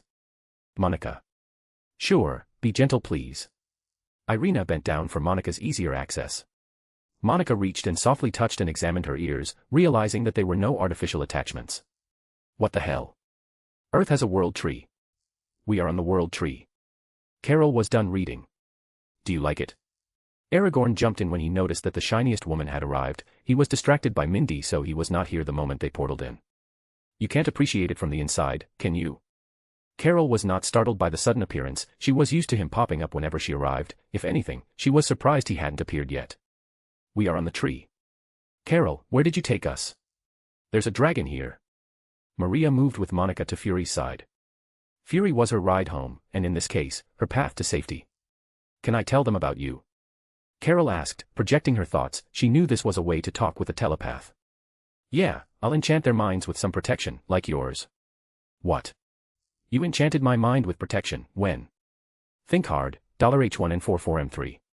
How do you think $H1N44M3, plus Avast? Virus database has been updated plus, AH. The hell is TH, plus generating report plus, is. A non-binary voice resounded in her mind. There you go, you are running the latest update. In the report, you can see since when you've been protected. You're welcome. Aragorn was pleased that the spell was working as intended. He couldn't risk his secrets being exposed through Carol, so this was the alternative to hitting her with a mind whammy. What the fuck? Carol started going through the status report from the antivirus-like enchantment. Don't worry about me. I don't bite. Aragorn told Maria with a beaming smile. I'm Aragorn, nice to meet Carol's family. He shook Monica's hand first because she wasn't as nervous and stressed as her mother. She was more curious about the inhuman traits in Aragorn's. What? Maria was trying to make heads and tails of what Aragorn said. Aragorn, nice to see you're doing well. Spark told me that you had some complications after closing the door. Interesting new addition, by the way. Fury assisted Maria by giving her more time to process reality. After seeing her go through something he already experienced, he felt like a magnanimous elder teaching his junior. Yes, poor Fury has been infected by the thinking of Helloans more than he knows. But, can you blame him? Don't humans, as social creatures, tend to be influenced by their friends and social circles? I'm good now, senior sister got me fixed, nothing a pinch of cosmic fire couldn't fix. A pinch almost the dimension of the Big Bang's energy level. I got it after reforming my body. Cool, right? Aragorn serpented his tail, like a kid showing off his newest toy. You were the only one without one, now you're all a matching set. Fury kept eyeing the bladed tip. Those are exactly my thoughts. Come on. Let's go to the party. Aragorn. Monica, Fury, Irina, and Aragorn walked to the party room. Carol was going to follow them after she finished reading the report, but Maria grabbed her by the arm and stopped her. Carol. Explain. She asked in a stern and uncompromising voice. Maria. Ah. Sorry, I was distracted. Let's see, the short version or the long version, which one do you want? She was distracted by how comprehensive and user-friendly the report was. Short version, I want the full story when we get home. Aragorn is an alien godly being who is in charge of this quadrant of the galaxy. The dragon that protected the world was Aragorn, he is currently in his humanoid form. We are friends, been friends for over a year. I don't know what else to tell you, oh. He is very chill, so no need to get anxious or something, you can follow Monica's flow, she is doing great. Carol pointed at Monica who was being flown above Aragorn by his TK, oh god. Maria exclaimed as she power-walked to her floating daughter. Please don't juggle my daughter like that. Maria sternly said. Ah, Ms. Rambo, I was just granting her wish. Aragorn floated Monica down and both shared a high five. Wish? Maria asked as she scrutinized Monica's body like a mother hen. I asked him what his power was and he said he could grant wishes, so I wished I could fly. Monica explained with a giggle. What else can you do? With evident expectation, Monica asked. As I said, I grant wishes, there's many things I can do, few I can't not, I see you standing at the precipice of opportunity, teetering on the edge of destiny. I simply wish to offer you an opportunity. A chance to grasp the reins of your own fate, to shape your destiny according to your deepest desires. What do you wish for, Monica? What is it you desire? Aragorn asked with a toothy grin. I don't know, can you give me the power to smell like whatever flower I want? Monica asked after some careful consideration. I could. But I don't think your mom would like that. Aragorn and Monica looked at Maria, who shook her head. M-O-O-M. Monica cried out in response to her mother's unreasonable denial. No. That sounded like a scam. Maria was unperturbed by the puppy eyes. Ha ha ha ha. Damn right, it did. Fury exclaimed. Don't worry, Monica. I got you covered.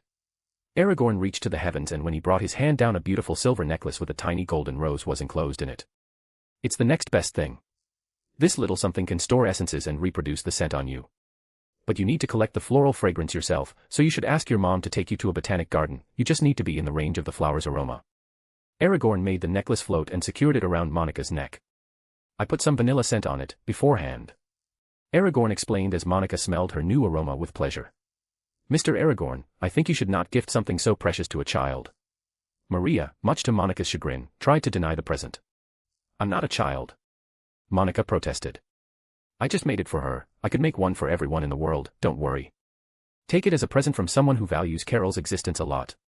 Spark, who was listening before, had understood the unsaid request and sent the necklace's design to the inorganic fabricators up in Halo. Aragorn just reached for the finished product and brought it down. Aw, Aragorn. That's cute. Are you trying to earn my favor in the hopes of getting a free light show? Carol asked. Well. No one can blame a dragon for trying. He said with a radiant smile. Later, if it's no bother, I can light up. Her statement brought a smile to Aragorn. All according to the plan. Oh. Fury, I brought you this. Aragorn said as he brought down a sleek silver cane. A walking cane? Fury asked with a doubtful look. Yep. I thought you could fake the need for a mobility aid. To get your enemy's guard down. Aragorn said while nodding sagely. I don't see it. Fury commented while furiously trying to find the most likely absent logic in Aragorn's idea. Well, the cane is special, so I thought you could walk around with it and then use it as a weapon if someone attacks you. Most people would take away your gun but only be wary of the cane. Aragorn had done some modifications to it. But I can do space sorcery. I'm never unarmed. Sure, but I didn't know what else to bring you, so I thought a trinket related to your spine would do. Hey, don't get me wrong, Mama taught no ungrateful son. I'm just trying to figure out what you thought I could do with it. Alright. Face the cane in my direction and tap it hard on the floor, just once. Tap, Fury did as instructed and a hexagonal honeycomb shield of amber light surrounded him.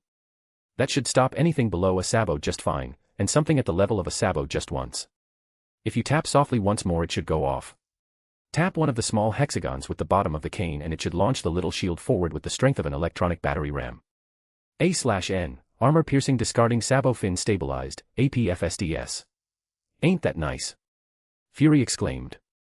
It has other functions, you can ask Spark about it. Thank you, Aragorn. Indeed his mother didn't raise an ungrateful son. No problems, I know some of my girls find friendship in you, I don't mind being nicer if that's the case. Yeah, I know. Thank you anyway. Fury responded to the meaning between the lines in Aragorn's message. As they reached the party room Aragorn looked back to the lobby in displeasure. What's got into you? Carol asked when she saw his annoyed expression. It's Seraph, she brought Playboy with her. Playboy? Who's that? Seraph hasn't been up in Halo that much the past few months, so you don't know about her latest friend. Do you know Tony Stark? I think the guy had some contracts with the Air Force so I've heard of him. Is he her new friend? Yes, Aragorn said, eyes flickering red for a second. I see. Playboy indeed. Stark's reputation has been growing since ancient times. Carol and Aragorn stared intensely at the entryway connecting the lobby with the party room.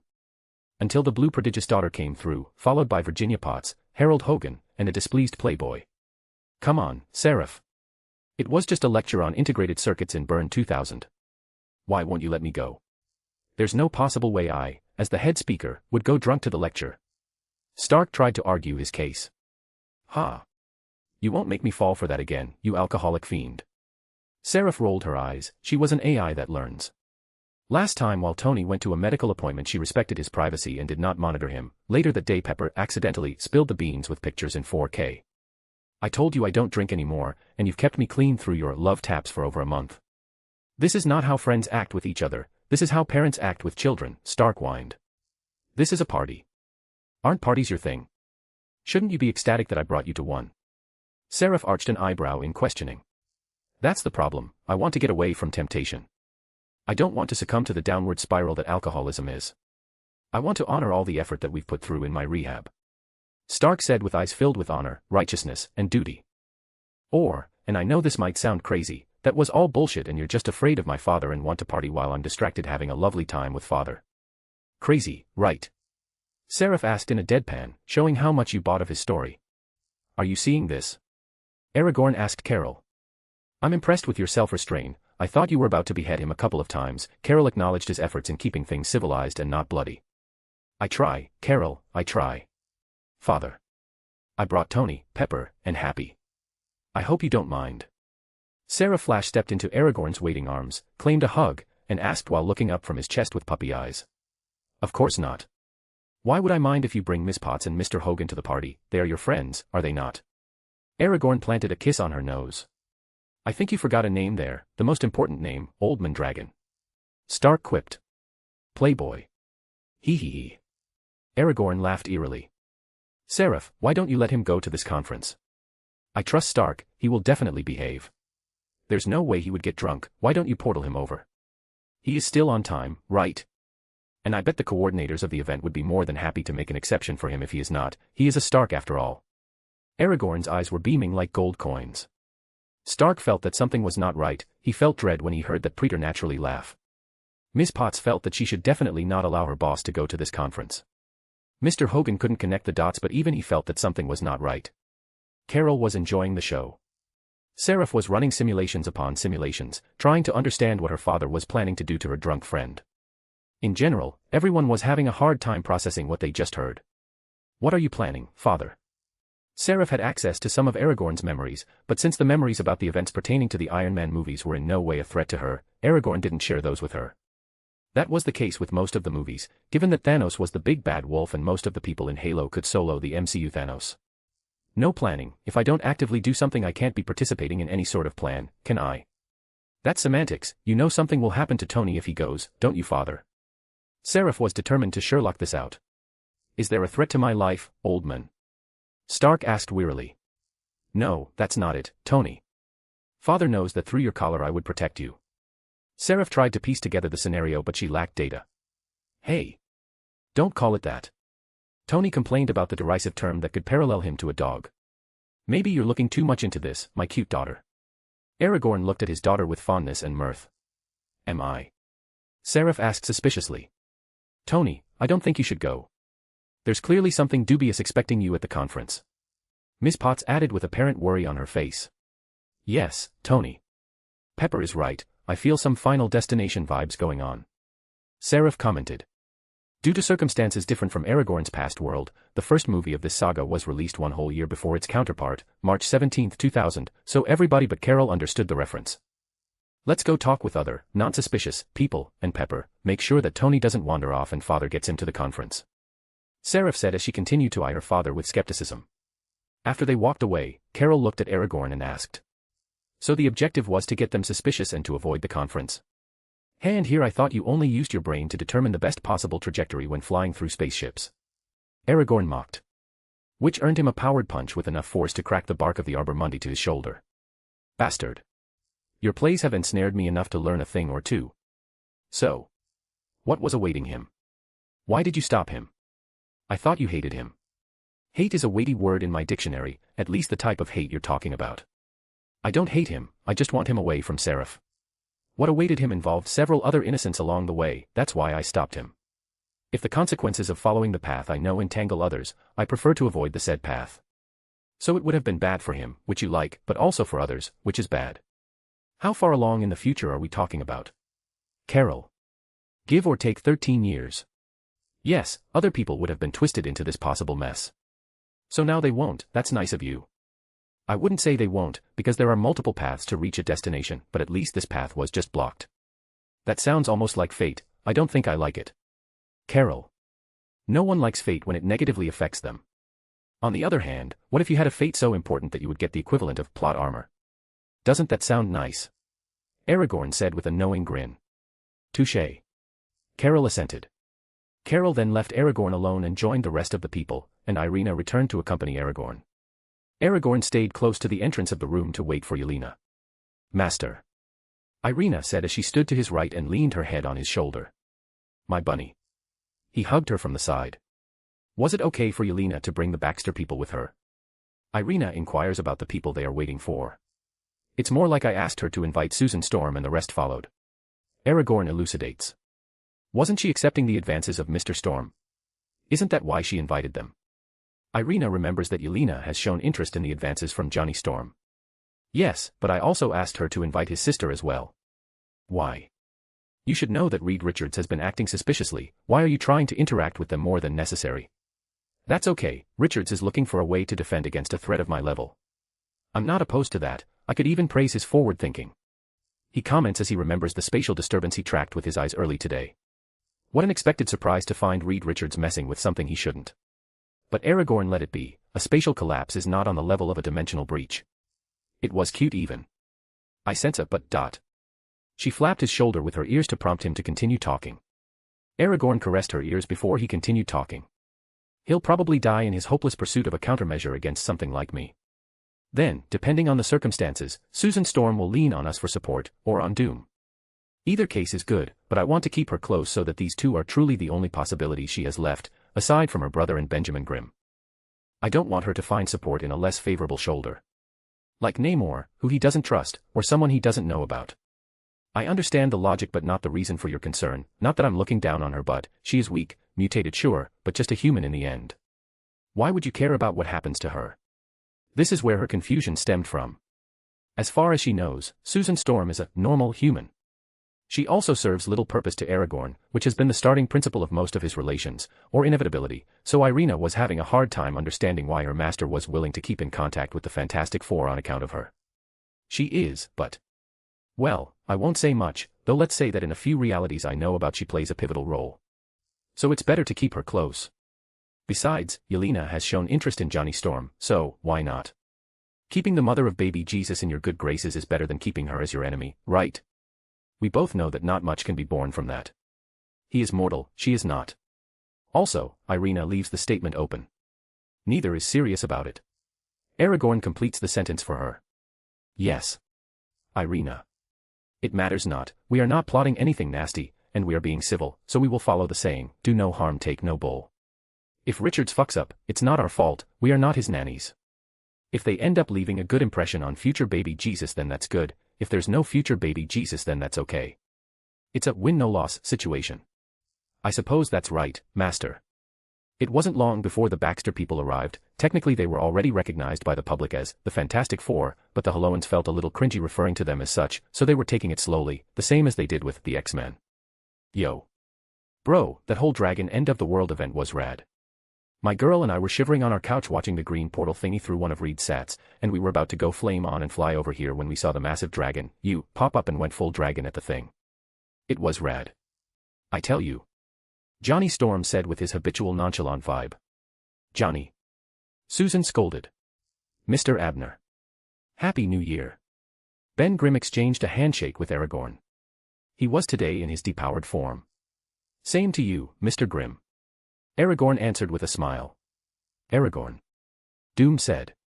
Hello, Doom. How's it going with your studies?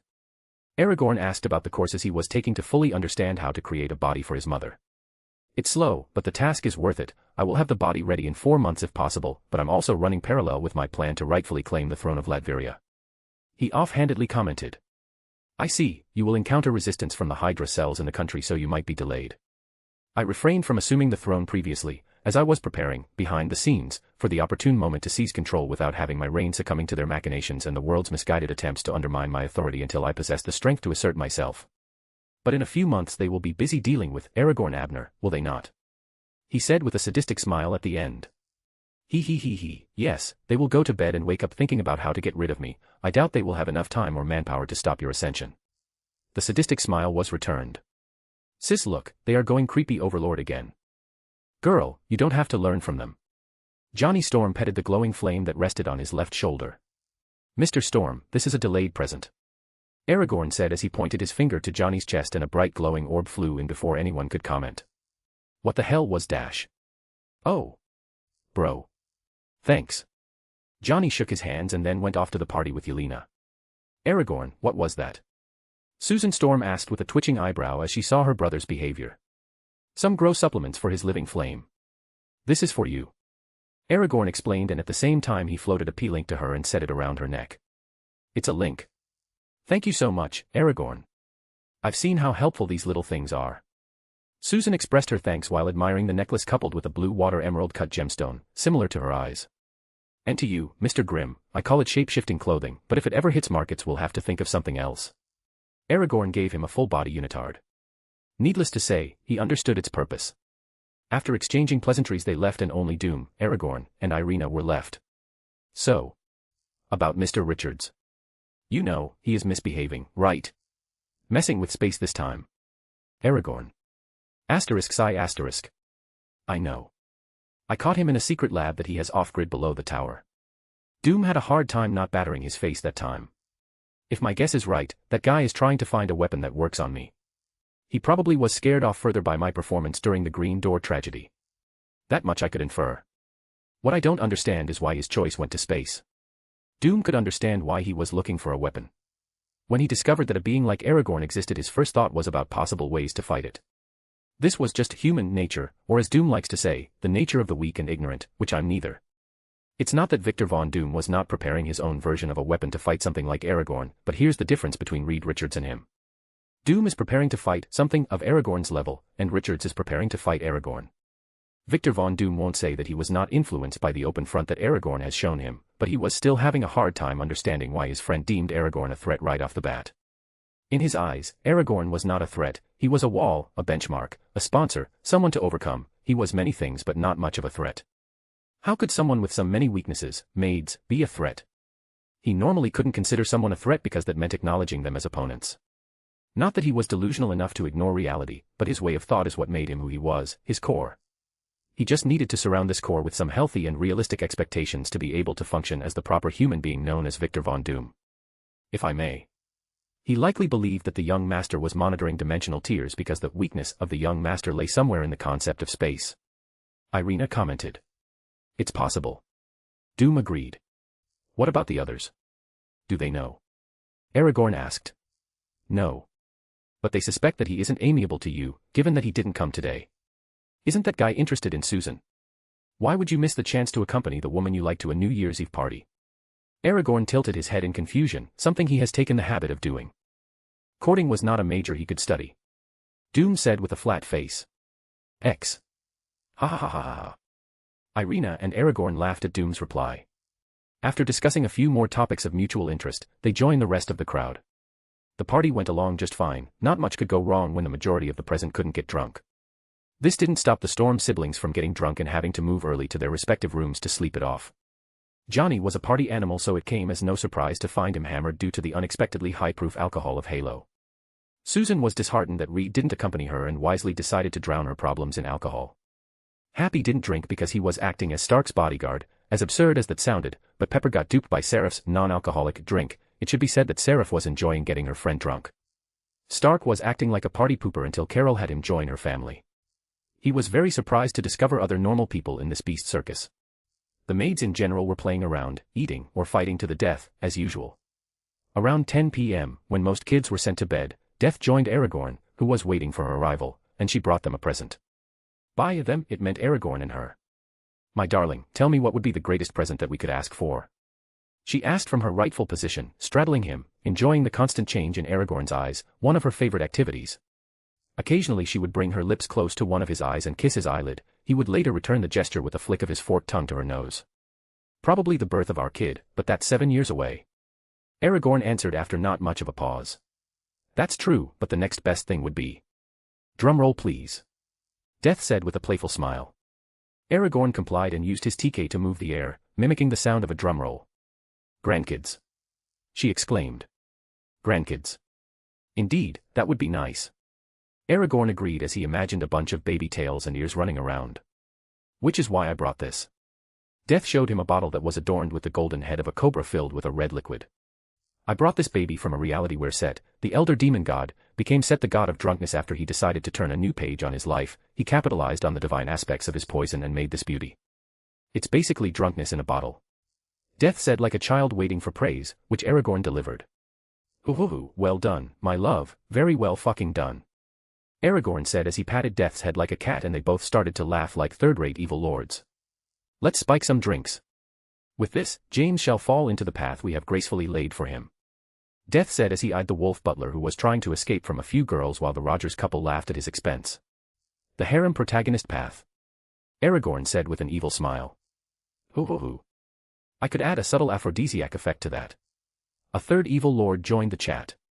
Very well, my lovely Gia, let's get those grandkids we all want. Death told the new member of the conversation. By the time the clock hit midnight only the evil trio was left standing. Well, it should be correct to mention that a few others were standing in their rooms, doing things, but only this trio was left sober. Tell me the truth, old Mandragon. You did something to the drinks, didn't you? Well, the trio, Stark, and Seraph were left sober. What do you mean, playboy? Aragorn feigned ignorance. My bodyguard would never drink on the job. He pointed to Happy Hogan who was sharing a sofa with Virginia Potts, while Seraph took a few compromising pictures. Prove it. Aragorn said with an innocent smile. Whatever, not my problem. By the way, ma'am. Thank you for helping my case back then. Stark said as he lowered his head to the skeleton lady, in his eyes, sitting horizontally on Aragorn's and Gia's laps. The surprise that Seraph's mother was a skeleton had already washed over him. But he accepted it better when Seraph told him to imagine that she had a spell that made people see her as the representation of death and that she wasn't really a skeleton. Don't worry. It was the right decision, nothing more, nothing else. This was a misunderstanding that no one expanded upon because it was indeed the right decision, just not necessarily for Stark, but for Seraph's growth. As Seraph joined they sat in a comfortable silence, while they enjoyed the stars. Due to the fall of Santiago and the subsequent collapse of some parts of the country, there were no electrical services around these parts, which allowed a perfect, uncontaminated, view of the night sky. The fact that they were well above the clouds helped in the same manner. I think it's only missing some fireworks. Stark commented. Snap, Death snapped her fingers and a tail in the shape of fireworks started to play. The tail of a bright humanoid figure fighting against a dark draconic being, a clash of gold light and dark purple-reddish light. I don't recognize this story. Stark confessed. Do you know it, father? Seraph asked. Yes, I do. Gia, do you know it? Aragorn asked as he watched with rapt attention the show. No, I don't know this one. This is a story from the time of the Third Cosmos, before science and magic. The story of the Lifebringer one and the clash against Anti-All. The story of the first hero, what establishes the base of our current iteration, the seventh cosmos, a clash of two diametrically opposed cosmic entities. One of creation, light, order, and existence. One of destruction, darkness, chaos, and non-existence. Death explained as the bright golden figure slayed the purple-reddish draconic one. If I'm not mistaken, one of the pieces of the Anti-All made the base for the one known as Null. Aragorn commented. Oh. I know about Null and his infamous blade, All-Black, the first symbiote. Gia exclaimed as she caught on the hint that Aragorn dropped about the connection between the two dark entities. This is flying over my head, and I'm not ashamed to say it. Stark commented with a humph. Don't worry, Tony. I'll explain later if you want. Seraph commented. Like this, playing with fireworks and storytelling, they moved into the early hours of 2000. It's my time to go, bye my darlings, I'll see you later. Death stood up from Aragorn and Gia and after some hugs went away. Father. Let's sleep together. Seraph exclaimed and dragged Aragorn to his room. Gia followed them. Stark went to his room after he failed to comprehend how no one saw anything sexually wrong in the relationship between Gia, Aragorn, and Death. He could understand that Seraph was a kid in an adult body, so he could accept that she wanted to sleep with her father, who looked the same age as her, and nothing else, but the other three remained an enigma to him. When Gia, Aragorn, and Seraph arrived at his room, what awaited them was a passed-out drunk Jean Grey sleeping in his bed. Yet, no one paid much attention to it. Aragorn shifted into his honey badger form and Seraph lifted him and cuddled him between her and Jean. Gia big spooned Jean and the four fell asleep. A/N. So I'm still sick, but I was missing just a few scenes to the end of the chapter, so I might have overdosed on painkillers a little to get this out of the bag.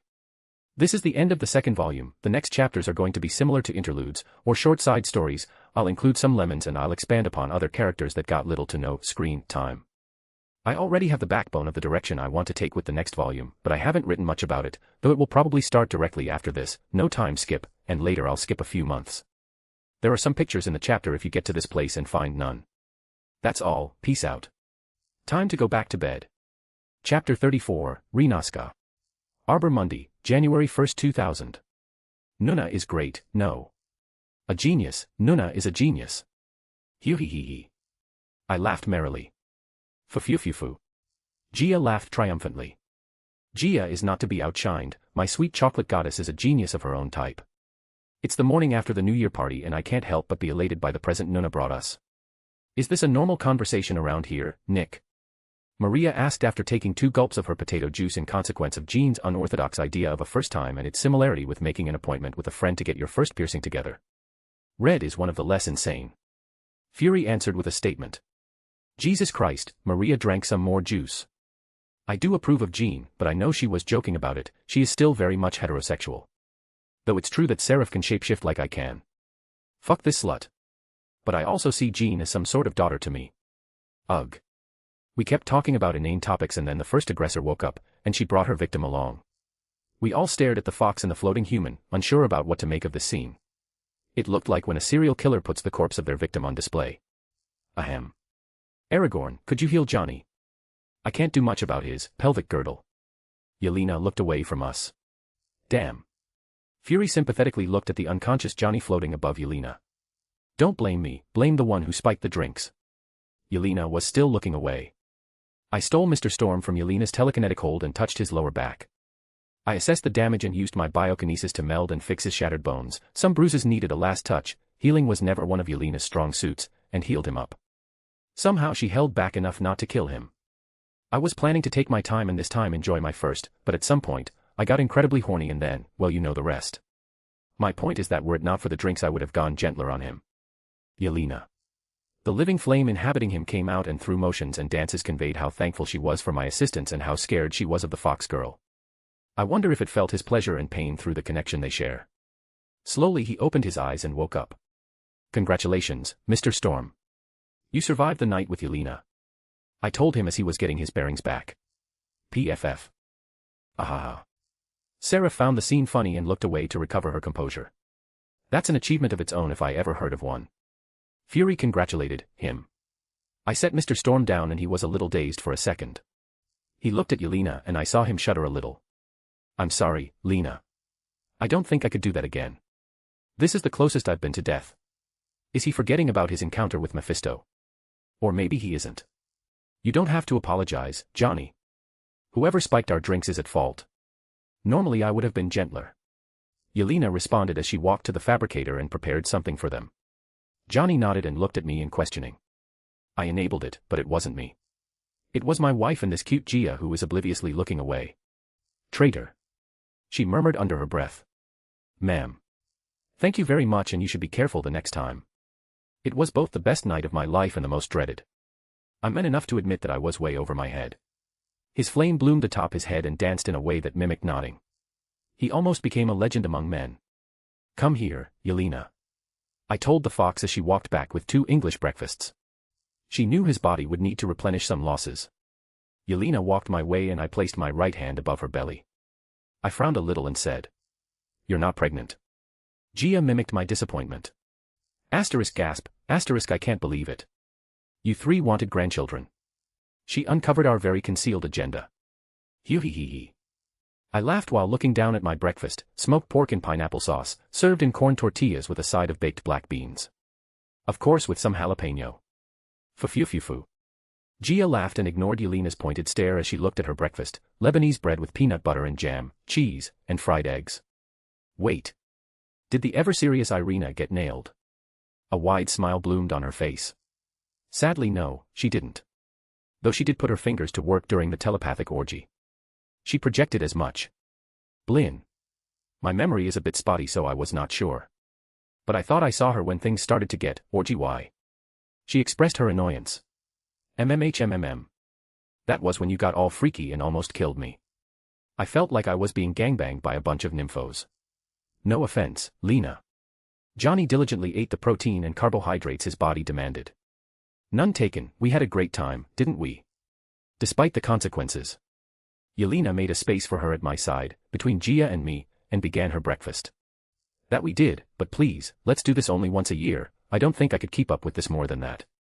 Johnny went back, full concentration, to his breakfast. This guy's a daredevil. Maria said in disbelief. I don't know if I should praise his balls or mock his brains. Maybe a little bit of both. Fury said while shaking his head. A few minutes later Irina woke up and joined us. I'm sorry, young master. I overslept. She arrived in her maid dress a little disheveled and with a rushed hairdo. Don't worry, Irina. Come join us. I used my TK to straighten out her dress and set it right. She sat next to Gia and I stood behind her, corrected her hairdo into a braid-wrapped high bun, and used my biokinesis to nurture and bring out the luster in her hair as I petted her. Don't forget the bunny ears. Thank you, master. Irina. After that, I went to my spot and enthusiastically awaited the next to join us. Stark followed next and went straight for the fabricator and joined the table with some waffles and assorted berries jams. Whoever left a change of clothes in my room, thank you. That wasn't me. You're welcome, Tony. I thought you might need them after a night filled with wet dreams. Seraph said with no regard for his honor. Cough, cough, cough, some waffle went through his windpipe. Seraph, dear, you have the tact of a porcupine. Jean said while holding back a laugh. You see. Everybody would have found out after his room was cleaned. I walked by his door and the smell of seminal liquid reached me. I didn't think anyone would blame Tony after what happened last night. So I portaled some clothes from his place. I don't like the guy and even I don't blame him. Seraph, my tactless friend, can we drop this topic, please? These waffles are great and those flans of yours look delicious, why don't we focus on those? Please. Stark dedicated his full focus to his waffles. He is not wrong, girl. What parameters did you use for those? Mr. Storm asked about Seraph's array of desserts. These are Spanish flans, do you want me to order some for you? These are mine so I won't share. Seraph protected her remaining 7 flan desserts. She was running low. Yes, please. Coconut, if you don't mind. Mr. Storm nodded and his flame looked positively thrilled since they share some senses. A ding, from the organic fabricator later, Seraph floated the ready dish to his side. Hey, old man, why did you call them organic fabricators and not something like cookers or something related to food? Something more marketable. Stark asked me.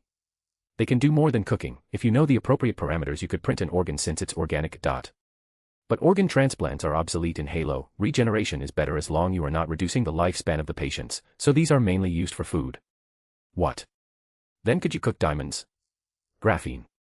Stark. Yes. I called them fabricators, but they are atomic tridimensional printers of the organic type. Their range of operations extends to some inorganic molecules as well, since those are needed for nutrition. Like NaCl, salt. Hey, old man, why don't you sell me the tech for those? I bet I could start a medical branch at Stark Industries with it. He wiggled upwards his eyebrows. That's how you get yourself killed. Even you wouldn't survive the backlash that tech like that brings. Fury magnanimously said. Fury. Do you mean the government? USA wouldn't kill its golden goose. Stark said with misplaced confidence. Playboy, they'd kill you. And several other foreign organizations would try as well. Or try to enslave him. He looked at us with disbelief. I'll tell you later, Tony. For now, let's focus on the reactor. If we work everything out, then we can make our own molecular printers next. Seraph cheerfully said. Those are fine. Molecular printers are somewhat on the same level as some of the tech in this reality. Atomic printers are not. As a tamer example, you could print uranium-235 cores with an atomic printer. Alright, that's a promise. Stark continued with his waffles after that. The next to arrive were Miss Potts and Mr. Hogan. Unlike Stark, who was sleeping and not knocked out drunk, these two were already out when it happened, so the alcohol saved them from the wet dreams, somewhat. Telepathic communication can be partially impaired if the recipient is passed out drunk. Shortly after, Emma and Ulysses joined. Emma walked behind me on her way to the fabricator and slapped the back of my head hard with one of her tails. I trust you shielded Mindy, idiot. Technically this was Nuna's fault, so I feel like I just became collateral damage. Hee hee hee hee. I did, Fluff. I can tell you had fun. Why the killer mood? I asked, but she ignored me and put 2 orders for breakfast. I did have fun. It's been close to 70 years since the last time I celebrated this hard. Ulysses commented with a sing-song feel in her voice. You two, come here for a moment and let me check something out. I asked them. I checked them, but sadly there was no pregnancy. No baby for you. I dejectedly said. It's better that way. I'm busy building our empire. 1 Mindy is already enough. I'm good either way. Elves have a naturally lower fertility rate, so this is only expected. Ulysses said as she petted my head in consolation. She can be cute that way. The Rogers were the next to arrive. Miss Carter, come here for a sec, please. She smelled different. Mr. Abner. She asked while she walked to my seat. Rogers followed after. You can call me Aragorn, no need for formalities at this point. And we'll be seeing each other for the rest of our lives, unless they move out somewhere else. I might as well call her Margaret, or Peggy. Excuse me. I said and brought my hand to her abdomen like I did with Yelena, Emma, and Ulysses. What are you doing? Asked her soldier with a frown. Hee hee hee. Congratulations. I smiled at them. Let me see. I wanna see. Gia wiggled her way into my side, passing over my and Yelena's lap, and did the same as I did before. Oh. Congratulations. We kept the gender of the zygote a secret for now. I'm pregnant. She screamed after her mind caught up with the meaning of our words. To this, we both nodded. Yes. Shouted Rogers in jubilation, lifted his woman into a hug, and followed with a euphoric kiss. Tears, hugs, and some congratulations later, I heard a slap, followed by an on. I looked to my side where Yelena was done slapping Gia's ass. Gia had passed over Yelena to get to Margaret's belly. She just never returned to her seat and remained on Yelena's and my lap, facing downwards. Sorry. I couldn't stop myself. Yelena tried to excuse herself with an awkward smile after she realized whose but she just slapped. There was a weird silence on the table. I know. Mr. Storm answered, breaking the silence. He then proceeded to rub his buttocks in remembrance. PFFF. Ha ha ha. Dude, she manhandled you. Stark mocked him after connecting the dots. She can manhandle me whenever she wants. Mr. Storm said with some weird pride. Didn't you almost die last night? Jean asked him with a mirthful smile. Ahem. She can manhandle me once a year. He changed his statement. We laughed at him a little and Gia returned to her place after playfully flicking Yelena's nose. Next came the men of the hour, James Buchanan Barnes, followed by Natalia, Ilara, Slava, Yekaterina, and Daria. Natalia, Black Widow, Slava, Yekaterina, the owner of Princess, and Daria are some of my ex-widows. I'm surprised Natalia joined in the James wagon since she was not pursuing him before, but then again she and James had a thing in the comics. Ilara is one of my fairy maids, she is cyan-haired and sports a bob-cut wavy hairstyle. Yekaterina, like Natalia, is a cat girl, but she is mixed with a yellow-haired cat that has an affinity for electron manipulation. The yellow mixes well with her blonde hair. Slava and Daria are mixed with a white wolf variant that has an affinity for entropy negation. Both sport white hair, but Slava has yellow eyes while Daria has sky blue eyes. The moment they walked in, we all stopped what we were doing. No cutlery sounds, no talking, no blinking, we just smiled as they slowly made their way to the fabricator and got their usual breakfast. They moved to the table and James sat next to Margaret with his girls next to him. I know that my morals and sense of decency has little to do here, but I feel the need to sock you. Can you let me? She asked, showing him her right fist, which began to take sharper features and was getting covered in black scales. Please don't. I'm still trying to wrap my head around the situation. He looked to his other side where the girls looked at him with measured smiles that held more meanings than they let on. He smiled back, but I could see how his lip twitched for a fraction of a second. I walked to the girls and one by one I inspected them. Natalia, you're pregnant. I told her as I hugged her and kissed her cheek with some strength, to show her how thankful I was. Gia arrived in a flash and put her hand in Natalia's belly. Beata Hakvita, she chanted, and a warm orange flicker of light moved from her hand to her zygote. She blessed him with health. Yes, it was a male baby in the making. A/N, meaning, blessed life or blessed be this life, something similar. Congratulations, love. Gia said as she hugged Natalia, who by this point was sobbing in happiness. James in the back was sweating a little while Rogers was playfully slapping his back and congratulating him. The other girls of his harem joined Natalia and congratulated her. This was to be expected because there was a high chance that her baby was going to be raised by all, so in a strange but logical way, we were all going to be fathers and mothers, but especially them, James' harem. After that, the rest of my maids and the remaining Baxter members woke up, and finally, the kids joined us, whom I was keeping asleep to get over the dealings of this nun-induced mess first. Ben Grimm didn't suffer the same fate as Stark because his stone body couldn't ejaculate, so he had a long night accompanied by some pleasant dreams. Susan was knocked out drunk, and, lastly, Doom set magical protections on his room before sleeping in. His paranoia saved him. At some point, Maria sent Monica to wake up Carol, who shared a similar fate to Irina's. Things got crazy after midnight, was all she said after sitting down and starting on her cheeseburger. No one needed to say much more. At last, the Alabama duo woke up. Their situation was a bit different than the rest. Aragorn, I can't do this. Can you please free him? She asked, annoyed, frustrated, and angry. Pietro was floating behind her with his arms crossed over his chest. He had magical bindings over his mouth, hands, and crotch. I reached for the bindings and cracked the spell matrix. When the spell was undone, it broke apart into sparkles of purple light which floated into a pattern that quickly became a message. The fact that I approve of your relationship doesn't mean that you're allowed to do like rabbits when neither of you can afford a baby.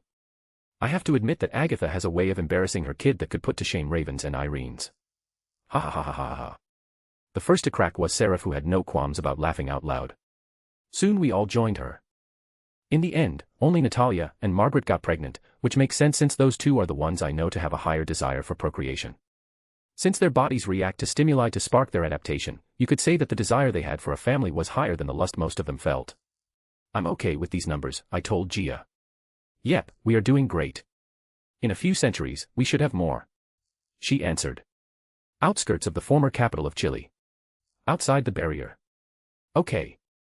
After a healthy breakfast, which I totally don't need, and a merry morning, which I totally craved, it's time to start with my duties as Aragorn Abner. I set a temporary tent that I plan to use as my base of operations until I'm free from the tree, in a month. I had Yelena and Irina gather and portal all the important leaders of the remaining leading class, which includes politicians and a few multimillionaires. We need to make some country-changing decisions, and I can do it alone, but it's best to have the backing of their leaders. Even if it's in name only. I also need an ideo leader to assign to the public leading position, aka president. I'm looking for someone more charismatic than capable. Since basically no one from the previously active leadership of the country survived, we are in uncharted territory.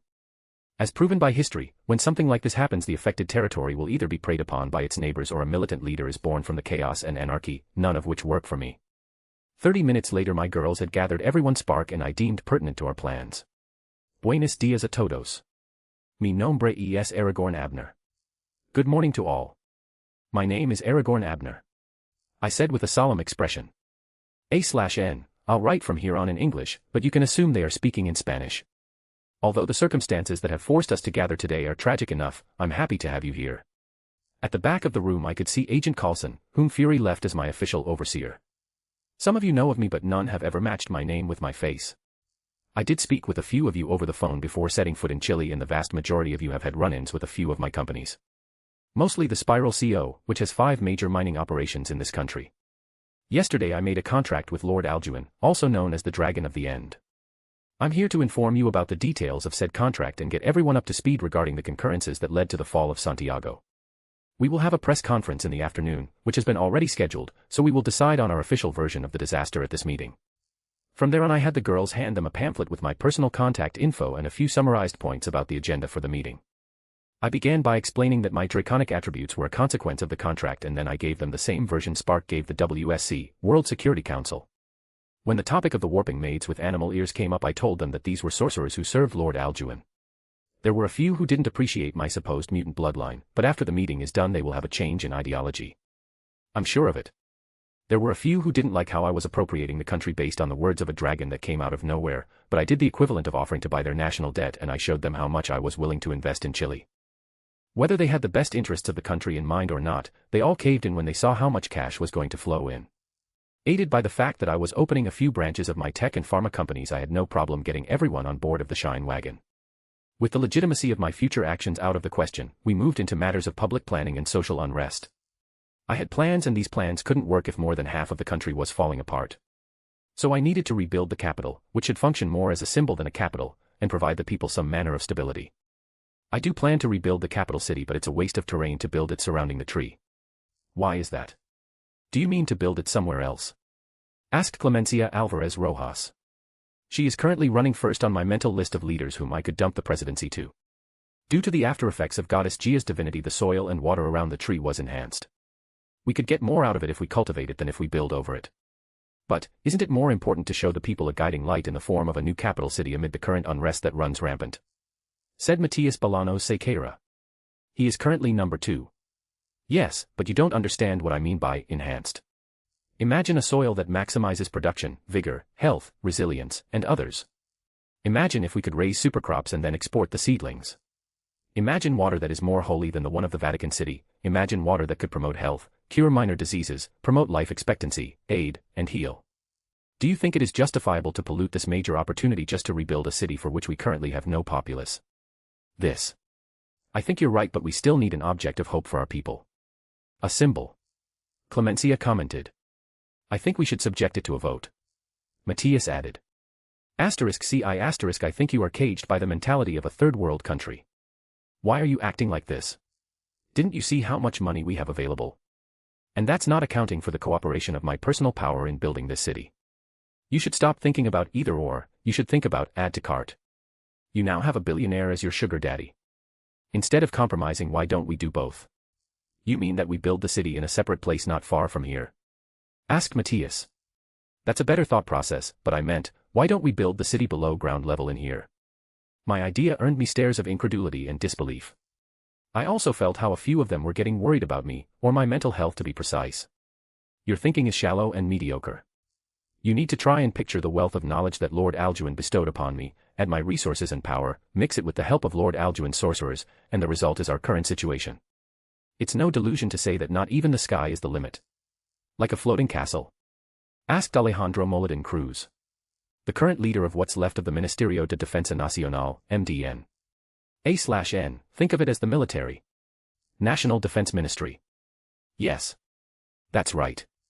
We could build one, but the costs of running operations for it would break Chile after I left. I'm thinking more of a subterranean dome big enough to house 5 million people, with an artificial sky, waterfalls coming from the lake below the tree, and a network of virtually indestructible subway lines that would connect and serpent through all the territory. This country is long, so the network wouldn't be that complicated. Think about a city that would withstand a theoretical atomic end of the world. Think about a place monitored 24/7 where most crimes wouldn't be possible. Now combine that with all the wealth that the world tree will bring plus what my companies will make, and in about 5 years max, if not less, Chile would join the G7. That's my current vision, the end goal of most of my plans. I will also profit a lot from this, not like I have any use for money. I should probably use it for something positive. From there on I worked my way into changing their mentality into one that would put to shame any sugar baby out there. I changed them in such a way that they would put to shame the Emma from when I set her as my queen. They understood that as long as it was meant to help Chile in some way, I would fund it. You see.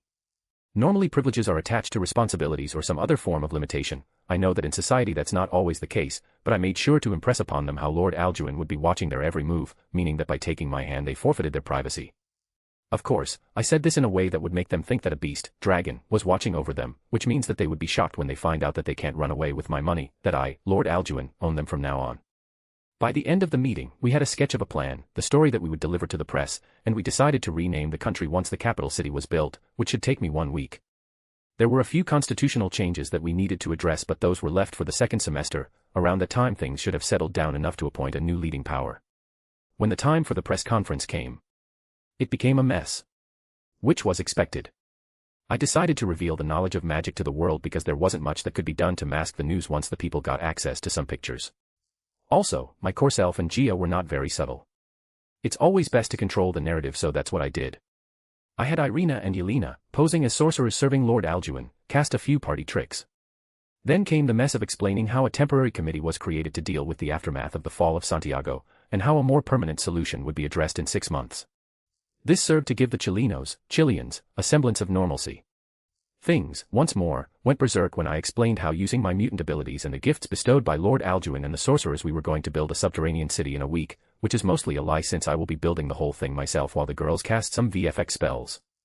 International presence was not very happy when only the Umbrella Corp was allowed access to the tree, but none could say anything else since no one wanted to piss off Lord Alduin. Everyone was walking on eggshells. An ambitious action plan was shared with the rest of the world and most deemed me crazy or clinically insane, which is the same in this case, but since my track record in the past 1 to 2 years was one of massive success and philanthropy, most saw this as the new venue of interest of a young and eccentric immature billionaire. In the end, as usual, the public managed to change the focus point from a tragedy to the new risky endeavor of a hot exotic public figure that has always been away from the public eye and now is making waves. Controlling the narrative was easier than expected, Seraph commented. That's because humans are superficial and disinterested in anything that doesn't affect them, Spark answered his sister. I also guided the conversation and we paid top dollar to have a few pieces of info spread around. Like our annual donations and stuff like that which would make us look good, I added. I have a theory of my own. I think that Hydra has been puppeteering these people long enough to make it easier for us. It's like they are insensitive to blatant and or subtle manipulation, Seraph said. You might be right, little sister, Spark. Next question. You, the lady from Fox News. I said. Thank you very much, Mr. Abner. My name is Cindy Shepard. After the collapse of Santiago and the subsequent rise of the World Tree, as you called it yourself, unrest spread not only in Chile but also through the rest of the world, not to say anything about the other countries of South America. Is there any remark that you would like to share, as probably the most informed person regarding the situation, that could help to the current crisis? Miss Shepard is one of my plants, so she asked a question that would help my image if answered appropriately. Thank you for the question, Miss Shepard. Yes, I would like to say the following, especially at a time like this, leaving aside the tremendous loss of human life, things are not as terrible as public panic and mass hysteria make it out to be. Changes are coming, that much is clear, but when have they not? I carried my eyes through the cameras. We as humans are known for our many unredeemable qualities, be it at the individual level or the societal strata, but if there's one thing that we should be proud of, I pause to force some emphasis on my next words. We can adjust to changes, we can flow with the waves, and we can adapt and overcome. This is no different, this is not something new, and the world is not ending. Don't lose your heads about something that might as well be an opportunity for greatness. I made a loaded pause and made sure to shine at the cameras. Was that not what we made out of World War II? Out of scarcity? Out of crisis? Aren't we here as a result of the multiple conquests we have made as humans over adversity? I stood up. Isn't every single benefit you are currently enjoying a story of success over an initial problem? Didn't our ancestors conquer Africa and migrate to populate the rest of the planet? Didn't we conquer darkness? Didn't we conquer the oceans? Haven't we been fighting the world since the moment it came out of our mother's womb? Anatomically modern humans, Homo sapiens, are thought to have appeared approximately 300,000 to 200,000 years ago. This means our species has lived through the latter part of the Quaternary Ice Age, adapting and surviving through various climate changes, including the last glacial maximum around 21,000 years ago, when ice sheets covered much of North America, Northern Europe, and Asia. And we, as humans, persevered. We succeeded. And not only then, diseases and pandemics, natural disasters, famines, societal collapse, and nuclear threats. This is no different. Yes, there are new variants involved. That's true, but that's part of the deadly dance that we've been at since the beginning of our species. Don't make the mistake of thinking the result will be any different. We as humans will persevere. Just as we have always done. Let me repeat that. This is not the end of the world. This is just another challenge in our path to greatness. And, like always, we humans will come out on top.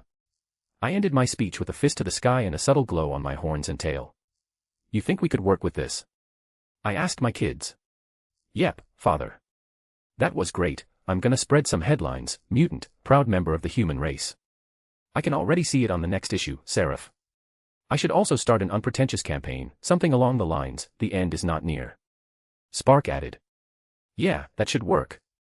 Hopefully, by painting me in an excessively good light we will encounter fewer obstacles in our path. That's why I put up with this whole charade. How did you come up with the speech, father? Seraph asked. Plagiarism, I admitted. You copied it. What's the source? Seraph's interest was piqued. General Redrast. From my original world. A few hours before we started our counter-invasion he made a similar speech. I just changed a few lines to match our current situation. His speech gave some courage to an angsty teen like the me from that time. I thought it should work for our current situation. Why fix what isn't broken? Huh. Yeah, I can see how the speech would work for such a situation, she said. At that time I almost shouted, for the Emperor, as I crossed the portal. That's how much I liked that man's speech. PFFF. Ha ha ha ha. Father, you were always silly like that, Seraph laughed. I ignored her and continued with the conference. Some questions were directed to my committee peers, some others to Agent Coulson, who acted as the representative of the WSC through S.H.I.E.L.D. 3 hours later the conference ended and I moved to take care of some pests that hadn't vacated the perimeter of my country. But before that. Mr. Agent Coulson, why are you following me? I asked as I walked from my tent to the east, where I felt the pests who couldn't understand words. Mr. Abner, I told you, you could call me Agent Coulson, simply like that, no mister, just Agent Coulson. He said with an inane smile on his face. You're too inexperienced to divert my attention with that. Why are you following me, Coulson? I smiled back. It's my job. He said. That's a lie. Your job as my overseer extends only up to my role as an investor in this country and the political moves I do around here. So what you are doing is related to your role as Lord Alduin's messenger. He maintained his smile. Exactly. I'm happy to see that you're quick on the uptake. Am I not allowed to see how you act while following your duty, Mr. Abner? I wouldn't say that much. But you won't like the new knowledge that it curses you with. I changed my smile to the predatory type. I'm ready. He said with confidence. Hey, I ignored him and moved to the location where the pests hid. After a few minutes of enjoying the weather and view of my majestic tree, we arrived at the edge of the barrier, to a part that had a clearing. I stopped and looked right in front of me. You have 3 minutes to get the fuck out of Chilean airspace before I drag your asses to Wakanda. I smiled like the Cheshire Cat at the apparently empty space. Coulson looked at me like I just lost it, but then carefully observed his surroundings with a hand on his firearm.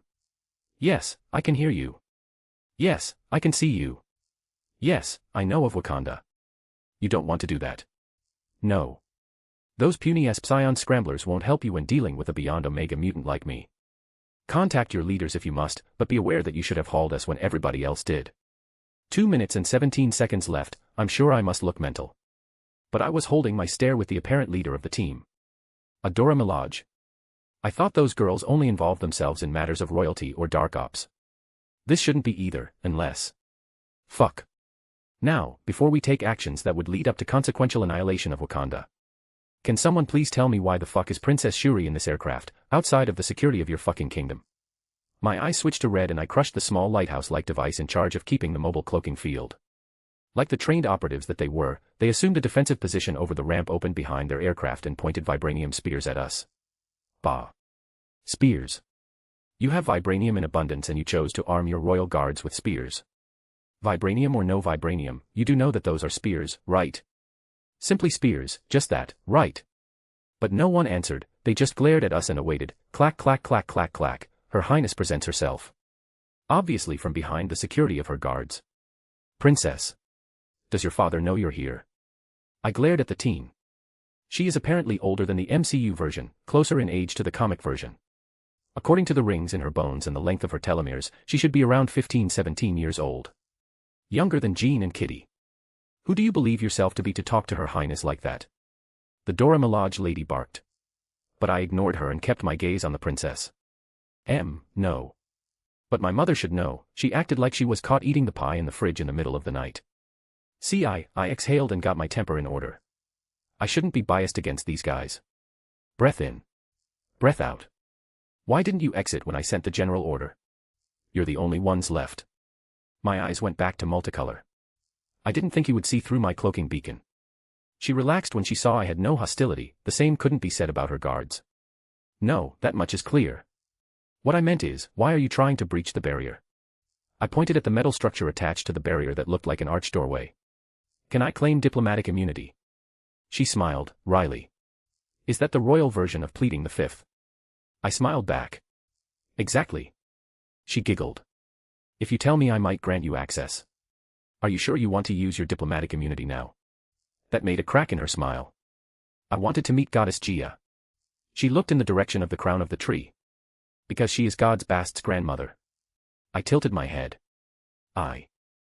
My brother will soon be blessed by our goddess. I wanted to have a fighting chance for the panther habit. Someone should teach her about information management. I'm pretty sure, by the looks of her guards, that she shouldn't be saying some of these things. To even out the field, I see. That explains your motive, but that doesn't explain how you were allowed out of Bernin Zana with such a small protective detail. Did you lie to your mother and underplay your motive and destination to get out? I don't think Queen Ramonda would let her daughter out if she knew where you were headed. I looked at her Dora for confirmation. Her Dora said nothing and no expression betrayed her face, but her feeling of reluctance confirmed my hypothesis. No. The princess said. Not even you believe that. See, let's go, I'll take you to Goddess Gia. Be respectful and truthful and you might be blessed. I lose nothing and I might gain a friend within the isolationist bunch.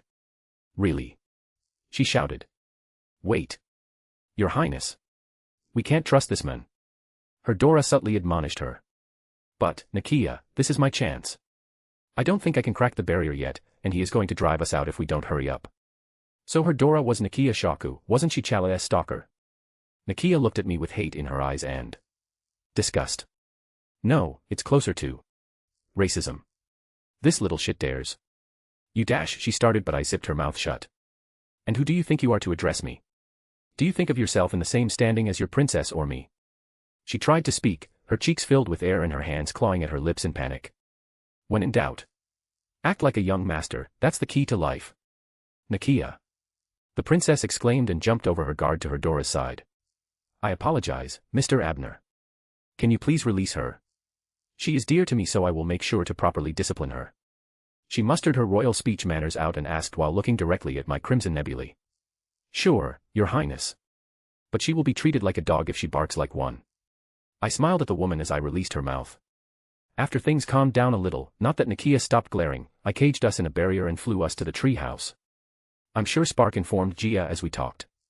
I landed us on the balcony, where Gia was seated enjoying the view. Hey, child. What brings you here? She smiled at me and extended a hand to me. I grabbed her hand and kissed it in greeting. I half kneeled as I did this, as a knight does for his lady.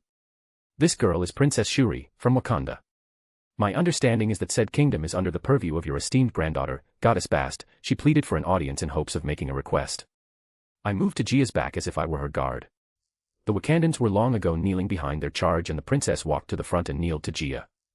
Greetings, Goddess Gia. My name is Shuri, daughter of Queen Ramonda and King Chaka. The princess did her royal introduction and proceeded to explain her desire. She explained that ever since she was a child she saw herself as the queen of her people. She explained how her views were more biased toward the end of their current isolationist culture and how this clashed with the council, and her brother and father. She believed in opening, in a controlled manner, their borders and the good that she could accomplish for the betterment of their kingdom and sister nations. In conclusion, she is an idealist with objective views of her and Wakanda's limits. I liked her. I still don't like Wakanda, but she was a more decent human being than most I knew. If I had to say it in a way befitting this multiverse, she was a hero. Child, I would be willing to bless you, Gia smiled at the anxious teen. But I'm a goddess of motherhood, nature, life, and such. Although some of my divinities could be applied to combat, my blessing is of the aspect that most resembles me, in my case, motherhood. So you didn't bless Aurora? No, I shared my authority with her. It's different. Way more personal than the blessing the child seeks. What about Natalia's baby? I cast a blessing, I didn't bless the baby, there's a nuance to it. And either way, the blessing I cast was related to my domain over motherhood. What this child needs is my domain over nature, or life if she is willing to lethally harm her brother. That's different than I expected. It's not that I can't, it's just that the waste of divinity is not worth it. Makes sense, thank you for the explanation. Whenever, dear. Before the princess could scold her reactions enough, her disappointment was seen through. I understand, my goddess. I thank you for your time. It was an honor, having you listen to my request. She bowed her head deeply. Child, if what you seek is simply strength, you might have a better chance asking Aragorn for help. I wish you success in your endeavors. Gia gave her farewells and I excused us and floated us to their aircraft. During the 30 seconds of air travel, they were all silent. Mr. Abner, what did Goddess Gia mean by that? The princess asked as we landed. She meant that I could grant you strength if that's what you're looking for, but you won't get the status that commands a blessed individual. How? I could enhance you, or I could mutate your DNA and give you powers. These are some of the perks I inherited from Lord Alduin's blessing and the results of my personal research into serums for human enhancement. Her guards were still inexpressive, but the unease they felt towards me spiked. There must be consequences, are there not? She asked, paying no attention to the worsening mood of her protective detail. Not really. It's more of a matter of pay. I answered as we stopped by the entrance to their aircraft. Vibranium. She asks with reluctance, as any Wakandan royal she knows their wonder metal is not allowed outside their borders. Please, I have more vibranium than your Minanai, princess. I don't need your wonder metal. Here, let me show you something you will find unbelievable. I grabbed a rock from the ground. A/N, Minanai equals Great Mound, aka their mountain of vibranium. During my time with Kitty and her space travels I had little to do, so I focused on practicing my atomic recombination. I'm still not at the level of matter manipulation, but I could do this much. Behold, what you zealously protect is worth to me as much as a stone by the road. I declared as arrogantly as I could after using my TK and energy manipulation to transmute the stone into a pebble of 97% pure vibranium. Ting, the characteristic sound of vibranium is heard after I flicked the rock. What? That's not possible. The princess lost her composure, snatched the stone from my hands, and used her Kimoyo beads to analyze it. Her guards were still as inexpressive, but their emotions were in disarray. I gotta give it to these guys, their professionalism is admirable. They get my full marks as escorts. It's vibranium. Is it permanent? The princess asked. Yes, it is. Here, let me. I floated the stone to my hand and shaped it like a panther girl. The visage of the sculpture shared an uncanny similarity to the princess. I floated it back to her hands. A present. You can keep it and study it if you don't believe me.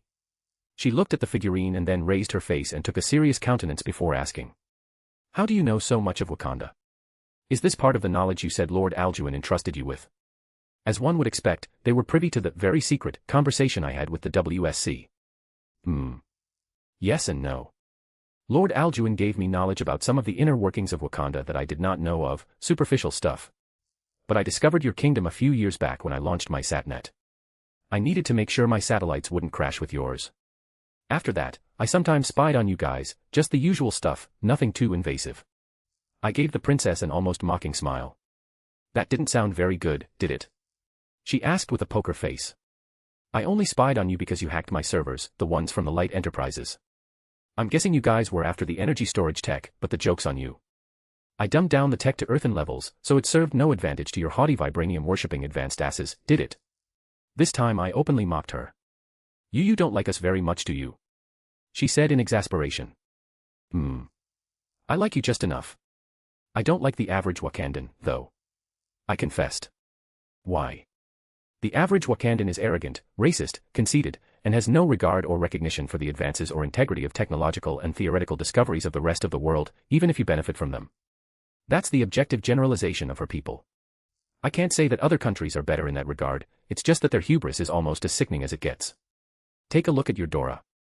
I'm an empath, and those psionic dampeners that you wear might as well be made of imaginary stuff to me, so I can feel all her disgust, arrogance, and hate towards me. I smiled lovingly at the now panicked yet expressionless Dora.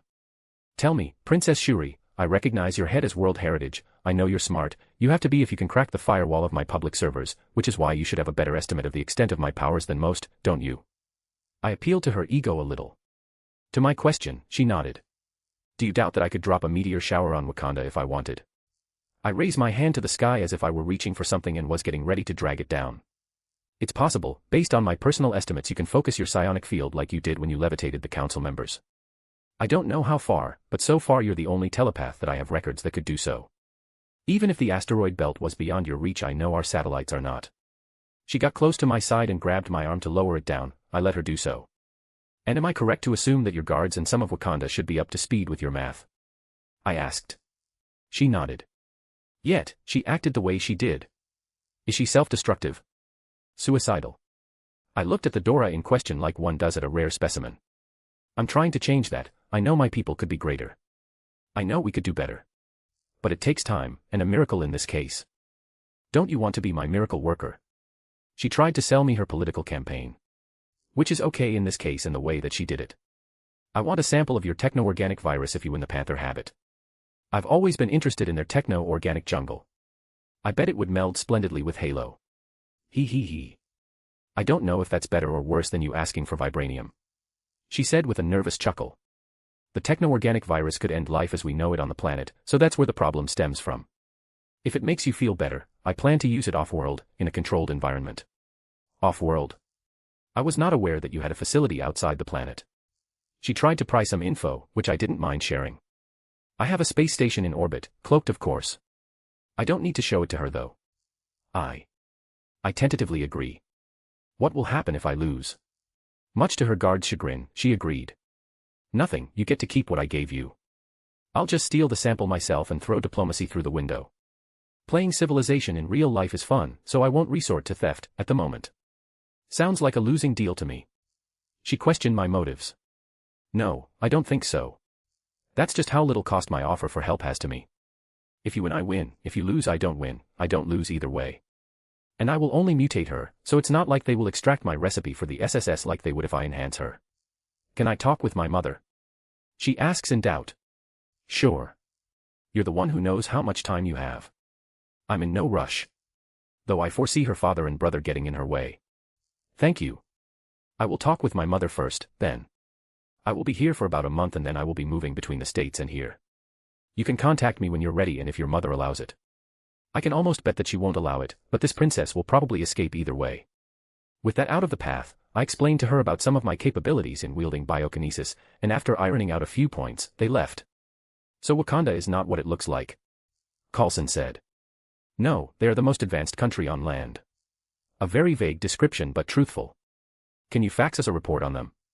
He asked. First of all, fax. No. The most I will fax you is a cursed chain letter. Second of all, no. WTF. Since when do I work for you? Though if you change your name in the registry to Agent Coulson I would positively consider it. I smirked triumphantly. I don't know why Spark chose Coulson as a bully victim, but I'm enjoying it. Coulson just opened and closed mouth. Below the Arbor Mundi. 2 days, after I was done with the bureaucratic bullshit, Jean joined my quest into city building. To further improve our image and for some transparency, we hired a camera crew in charge of documenting our progress, along with a few reporters. The plan is to release a video after the city's official reveal. For the sake of make-believe, we gathered about 10 of my girls, dressed like witches instead of maids, and had them help us transmute the materials needed for the city out of the ground. Of course, that's just for show and they just cast a bunch of showy magic circles accompanied by flashes of light and rumbles.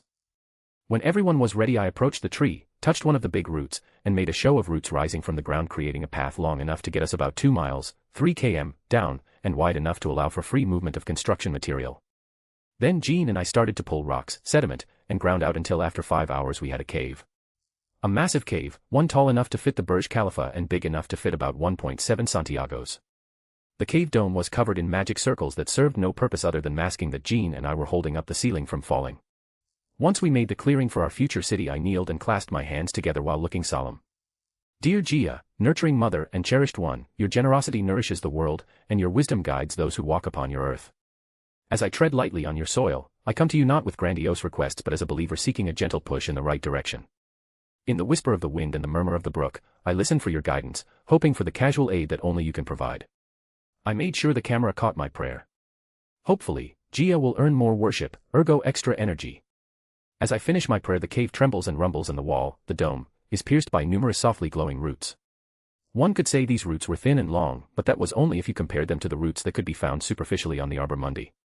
To the rest of nature, these were abominations, not roots. Slowly but at a constant pace, the roots started to cover the dome until it no longer looked like the ceiling of a cave, until it looked like the subtle glow of a lamp covered it whole. To finalize the miracle that Gia brought us, a column-like root grew down from the zenith of the dome and pierced the base level of the cave. Unlike the other roots, this one had a more natural look, this one didn't glow nor did it look as if made of crystal. With that show, the foundations of the new city were laid. The following days would most closely be labeled as madness from a third-person point of view.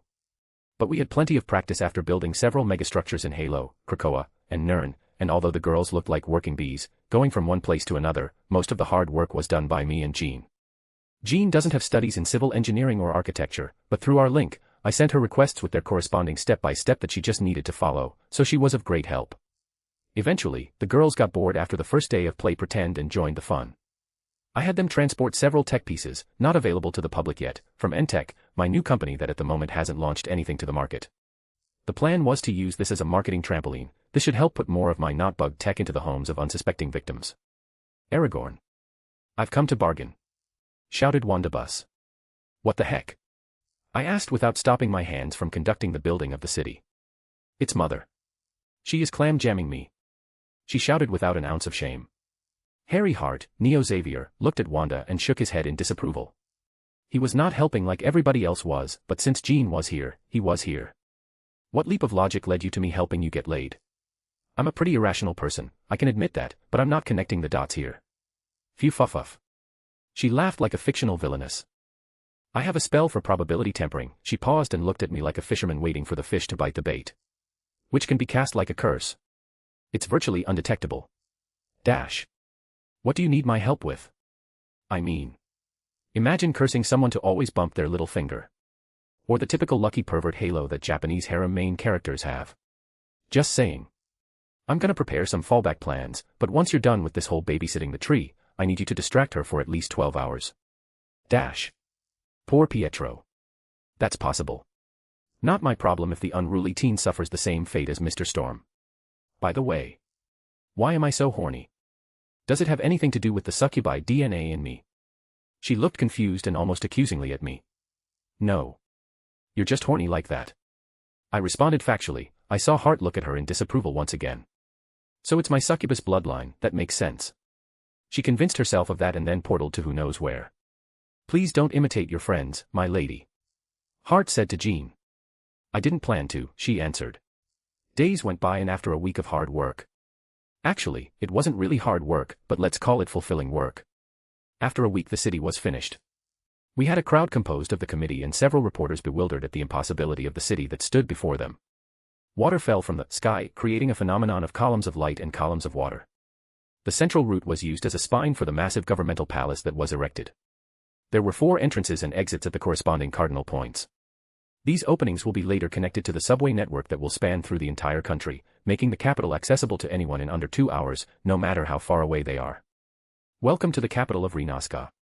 I announced with grandeur, addressing the awestruck crowd before me. We don't have the legitimacy to change the name of the country yet, but with enough use and marketing, it won't matter if we rename it now or later. Chile, now Renaska, is a strange country, geopolitically speaking. If we consider all landmass and oceanic territory, the country's area sits mostly atop the Nazca Plate. But most of its continental territory sits atop the South American Plate with a part on the Antarctic Plate. This is mostly because the country owns a collection of islands far away enough from the main territory. Not to mention Rapa Nui, also known as the Eastern Island, the island with the stone chads, which is far away enough to add more to the count of oceanic territory. This is one of the reasons for the Nazca part of the name. There's also a cultural side to it, with the Nazca culture inhabiting a part of northern Chile. On the other hand, in Spanish, the word renazca means to be born anew, or reborn. Under some contexts it could also mean rebirth, as a verb, which we found fitting to the current situation. The country is doing a rebirth. It's starting anew, with a brand new and vast future ahead of it. The symbolism wasn't logically needed, but we understood how emotionally it was required. A/N. So I was sick, almost paid a visit to Hades, and by the time I was better my real-life stuff was awfully delayed, so I couldn't sit to write. I had to make some changes because of this, meaning no side stories, no lemons. At least not before the start of this new volume. The good news is that this chapter is long, and I found an AI software for pictures, which means that hopefully soon I will have some pics for the MC and some other characters. If you got here and you haven't seen any pic you might want to go back. Survey. I got a bunch of pictures for the MC but I couldn't decide on one in specific. I'm gonna drop a link here so that you can vote for whichever you like. The 3 should be https://www.survey3ymonk3y.com/r/7x6fsn. I will keep the survey up for about a week or more. Chapter 35, Side Stories. 1. The princess of the Cosmo. For one such as myself, a hound of the stars, life has had more twists and turns than for the average canine. I started as a young pup, full of drive and stars in my eyes. During my impressionable age, I volunteered to be a part of something more. To go to the places my human friends could not go, to risk my life so they didn't have to. For such was the love I shared for the motherland and my comrades. Now, with my years of experience and knowledge about the art of spacefaring, I understand that it was a miracle that I made it out of the planet's gravity well while riding that rocket. It makes sense that I was irradiated through the useless shielding of the ship, but I don't think I will complain about that last bit. After all, from the shower of the energy of the stars Cosmo the space dog, awoke. The stars blessed me and now I could hear, understand, and communicate through thoughts. As I saw my motherland, through the circular window, getting away from me further and further, I unwillingly embarked on my life journey. I took the first steps into the longest walk of my life. At least it was me and not one of my comrades. The sorry excuse of a ship took me right to the doorstep of nowhere, or as I like to call it, Bone Planet. As my possible new friends broke into my vessel and helped into freedom, I could only imagine what grand life filled with walksis and open spaces for habitual runs awaited me. Expectations met reality. After I was delivered to a man that smelled like old bone, I was put in a fish tank, one more among the other collectibles. Life didn't have much meaning after that. No walksis, no running, no friends, no more treats nor goodies. I was bored, and sad. I could do more, be more. I was sure of it, the blessing of the stars didn't make me this way just to end up a collectible. But no matter how much I tried to convince the girl or the old bone, with masterful puppy eyes or some wiggles, I was not given a chance. Later I learned that the girl was in the same situation, she was just outside but a prisoner all the same, a prisoner without a cage. My chance to shine came when a lot of stress wafted around the air. The caretakers were scared, worried, and angry, and with good reason. They waltzed in like they owned the place and this horned man told them who was the bad dog and who was the alpha. After I met my new friend things started to look up, he promised vast prairies and he delivered, he promised a family and now I have lots of furred human friends, the food is the best and everyone was like me, furred and blessed by the stars. One of my favorite activities became flying around the collar-like world, second only to racing against the girls riding the scaled bipedal horses. Of course, it wasn't much of a race if I just ran, but using the blessing from the stars I could fly myself and compete without being left biting the dust.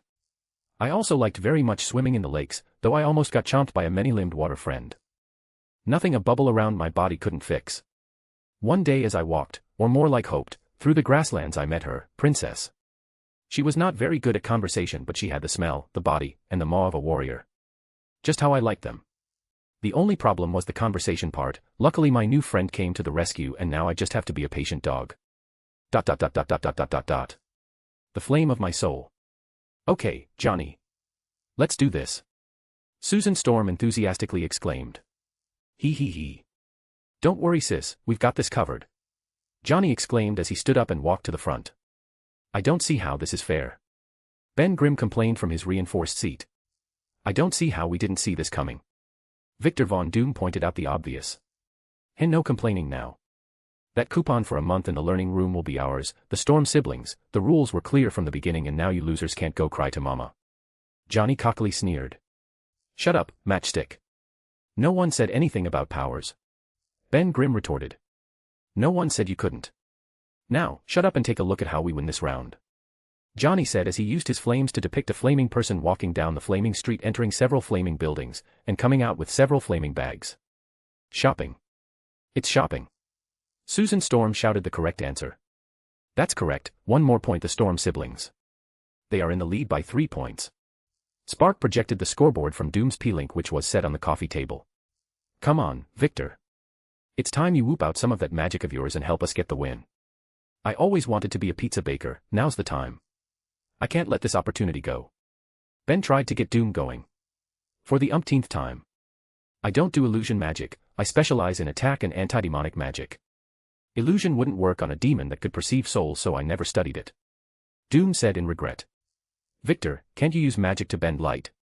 Like Aragorn? Susan asked. No, I can't.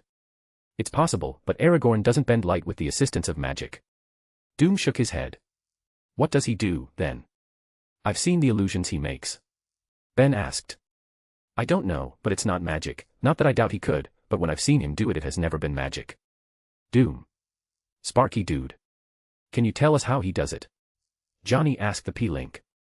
The Master Chief takes advantage of the duality of light by manipulating it into a state of particle using his innate ability for energy manipulation. He then uses his telekinesis to make a zone of high probability for the photons to move into the needed positions. Spark gave them an abridged version of the answer. You know what that means, sis? Johnny asked with a knowing smirk. What does it mean, Johnny?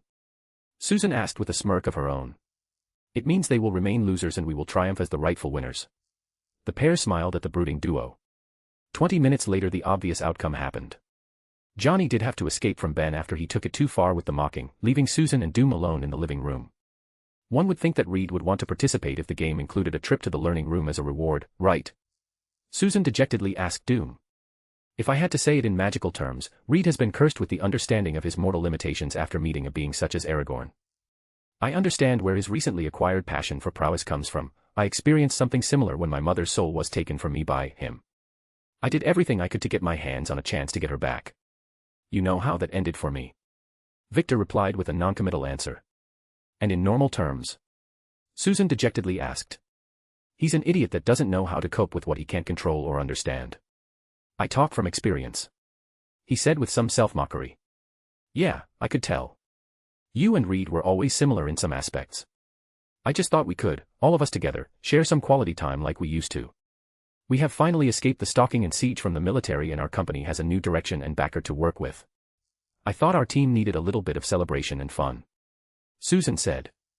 So you were the one that got the coupon from Spark? Doom said while arching his eyebrows in surprise. Technically, Emma gave it to Spark to prove to me a point. Spark was in charge of delivering it to us in the form of a charades game. Susan said in a self-effacing mood. To prove a point? Yeah. Let's call it a girl's secret. Doom eventually left and a few minutes later a portal opened in the room and Emma walked through with all of her royal fluff behind her. So? She said as she sat next to Susan and enveloped her in a side hug with her tails. He didn't join even with the prize being what it was. Susan tried to look away from Emma. Emma said with a knowing sass in her voice. He said that he was working on something important and that he couldn't participate in a game at a time like this. Susan rested her head on Emma's shoulder. Well. He's an idiot. I won't tell you what you should and should not be doing, that's not my style, but you should definitely stop seeking his unimportant and unneeded attention. Emma said while sagely nodding. Maybe you're right. Susan said while rolling her eyes at her friend's act. By the way. Your brother is chasing Yelena's skirt. Emma smiled at that. Is it a problem? Susan asked with some concern. Not really. Yet, he should know that our species doesn't get physically tired. That's. Poor Johnny. Susan shook her head. In the words of Aragorn, death by SNU SNU. SNU SNU. Means you die because of too much sex with Amazonian women. Huh. Hey, Emma smiled sadistically. A/N. This was part of my work that was halfway there before I got sick. I thought I should add it here. Chapter 36, but it's not just 1, 2, 3. You get an assassin. You. Central Park, New York. Last year the young lady graduated from high school. She planned to get funding in Krakoa and dedicate herself to the study and comprehension of the X gene. She planned to work as a doctor during her downtime and further pursue the secrets that the said genome withheld. Sadly, the Green Door incident interrupted the young lady's plans.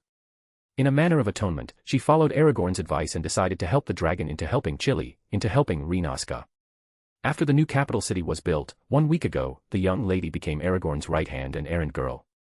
Did Aragorn need an on-field census of the unemployed, the illiterate, or even the affected by the Green Door? The young lady was the answer.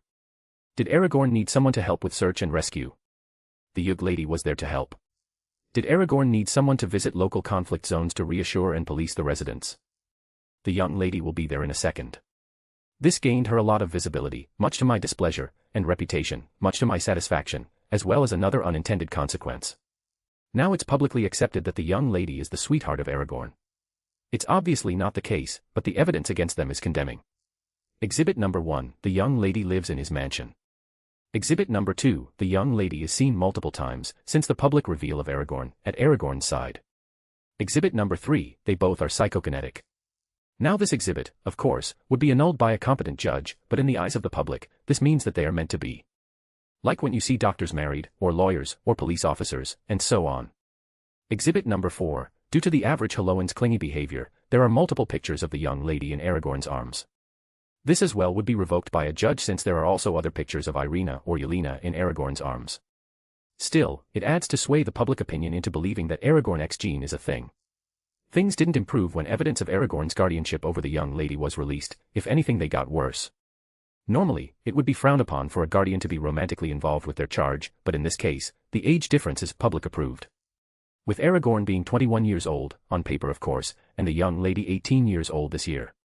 How he legally got the young lady's guardianship remains a mystery to me, even if Xavier was the one who signed the papers, who is technically the old me.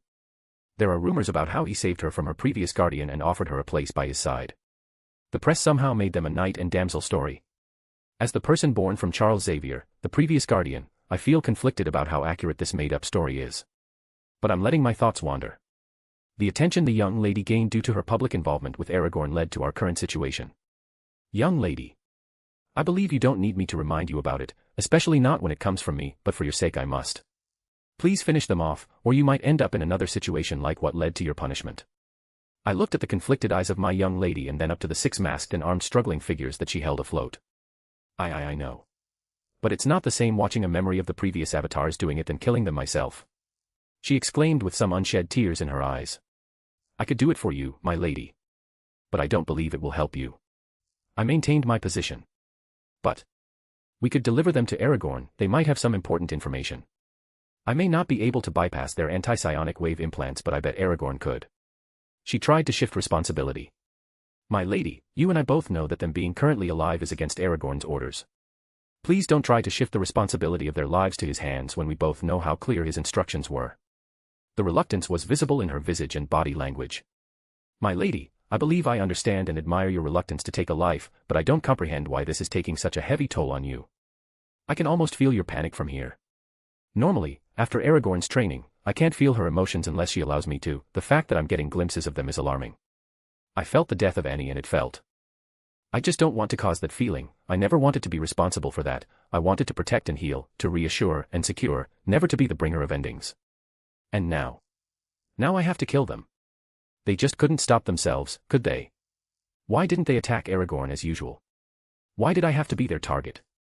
I know I'm being stupid. I know I will have to claim their lives, and not only theirs, I will have to claim a possibly endless number of lives. But I just don't want to. She shouted and finally tears were shed. I will follow whatever you want, my lady, yet I feel the responsibility to inform you that this path will cause more pain to you and their future and past victims. I believe Aragorn won't allow them to walk away, but that shall be something the young lady will have to witness. I know. I will just call Aragorn. The young lady sent a message through the connection they shared, and after about half an hour Aragorn appeared. Sorry, Padawan, we were deciding the route of the northern subway. How can I help you, and why are these things alive when I told you to take no prisoner upon confirmation of their hostile intentions? He pointed with his tail at the floating assassin. I thought you might be able to extract some info from them. I couldn't do it but thought you might. She nervously said. So you don't want to kill them, is that it? She was seen through. I don't. Does that make me a failure of an avatar? She confessed. Yes, it does. I'm not going to sugarcoat it. There can't be rebirth without death, life without destruction. It's the basics. He playfully flicked the young lady's nose. Ouch. Stop that. What should I do? She hit his chest. More like, why do you think death is a form of punishment? Not that it can't be, mind you, but that just isn't all there is to it. Let me show you. He brought one of the assassins down and I felt a shiver down my spine as he reached for him. My instincts were warning me. Ah. Aha. Agha. Naghhhh. Nnooaghhhh. The assassin cried and wailed, yet nothing seemed to be physically wrong with him, but his desperate cries and the tears, snot, defecation, and piss seemed to differ. What are you doing? The young lady stammered as she reached for the arm Aragorn held against the assassin's chest. Pain due to oversensitivity. Jean, don't you think death would be a relief for him? He asked with a calm in his tone as if he hadn't just made the man's life a living hell.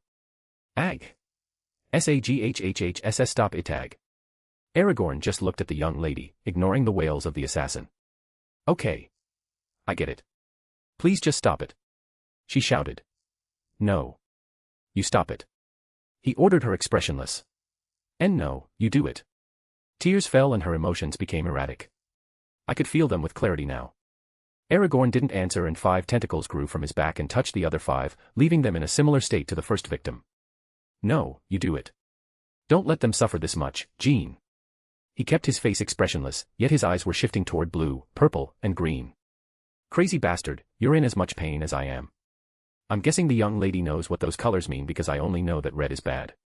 No, Jean. I care not for their suffering, I care for yours. I'm feeling all of it. He kept his expressionless facade. I don't want to. Sob, she openly cried out loud. Once more Aragorn didn't answer. I saw his tail flash for less than a second and then the cacophony of howls intensified. Noik ag. A few were frothing and kept losing consciousness and coming back due to the pain. Lacerations shorter than a nail now covered every part of their visible skin. Jean, please end their suffering. This is not even close to the worst I could do, don't make me torture you more, please. This is helping no 1 inch, he said almost pleadingly but keeping his face flat. I don't want to, I can't. The young lady resisted the inevitable. Jean, end their suffering or I'll trap them in pain for the rest of my eternal life. 6 magic circles appeared on top of the wailing blights. I dash. Do it. Don't let them suffer more than this. Bless them with the merciful liberation of death. He shouted interrupting the young lady. I dash. Do it. Kill them, Jean. Don't let this torture continue. He once more interrupted her while shouting. I dash. Noch. One assassin cried out. Af Sabag. Another wept while shouting. Do it, Jean. Aragorn insisted with more force in his voice. The young lady couldn't remove her eyes from the suffering humans. Now. Aragorn screamed demandingly. Crack X6, the young lady complied and she fixedly stared at the bodies floating with their heads turned at impossible angles. Let me show you something, Jean. After he said this I saw how the crazy fucker linked his mind to the last vestiges of the assassins' minds. This is the last they ever felt. Relief, comfort, regret, kulth, and gratitude.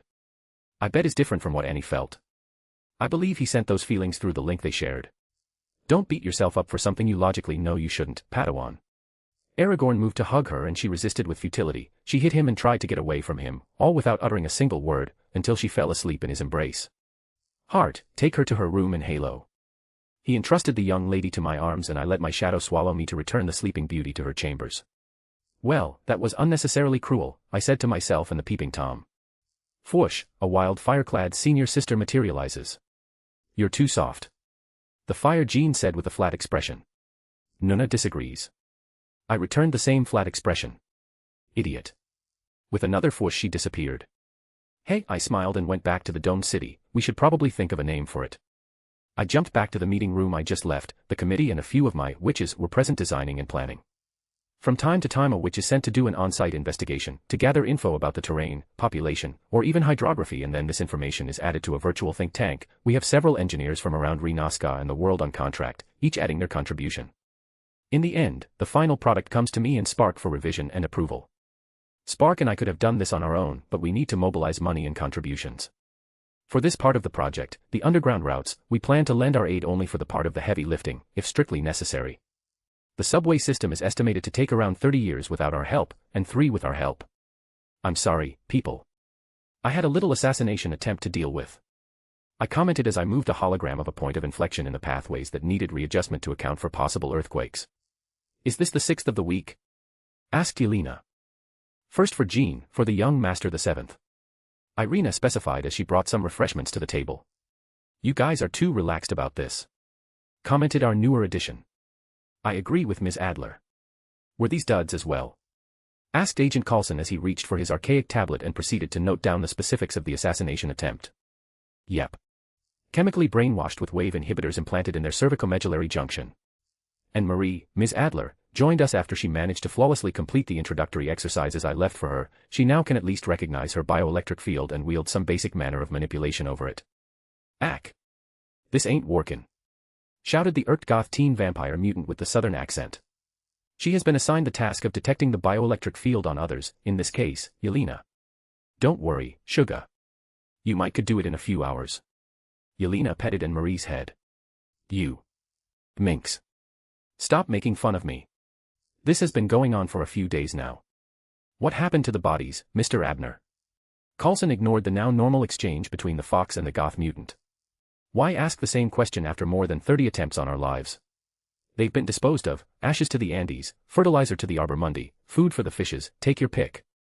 This batch went to the roots of the tree.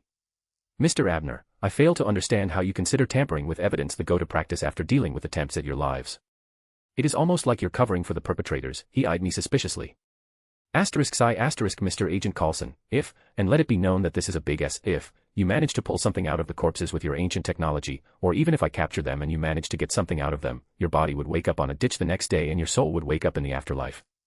This batch came from Essex. I recognized the genome from the 5th batch, a perfect match, so maybe he wouldn't kill Coulson, maybe he would repurpose him into something else. You speak as if my organization was compromised. He asked the unasked question. I, Yelena, and Irina stared at him like he was an idiot. No, Mr. Agent Coulson, Aragorn is not speaking as if your multinational organization was compromised. Yelena said with a mocking smile.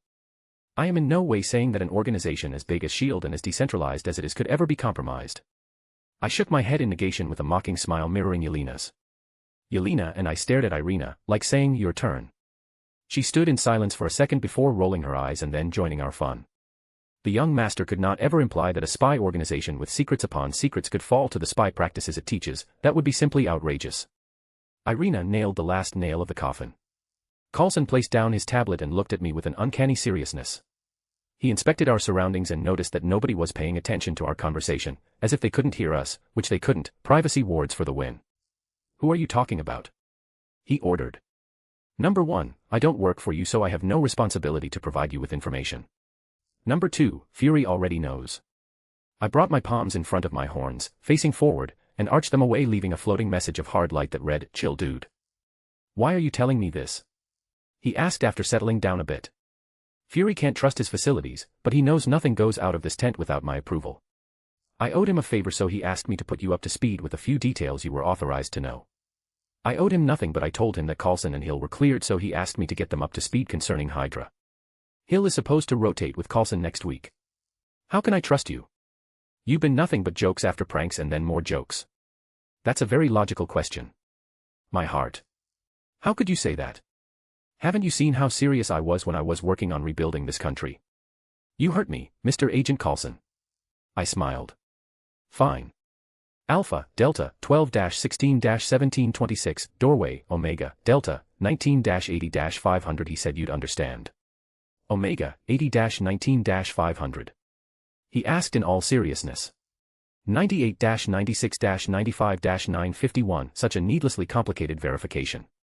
My secret code is, what rules above the heavens, the fluff, the shine, and the holy Nuna dash. I bit blasphemous, but it works, though I doubt we would ever use it.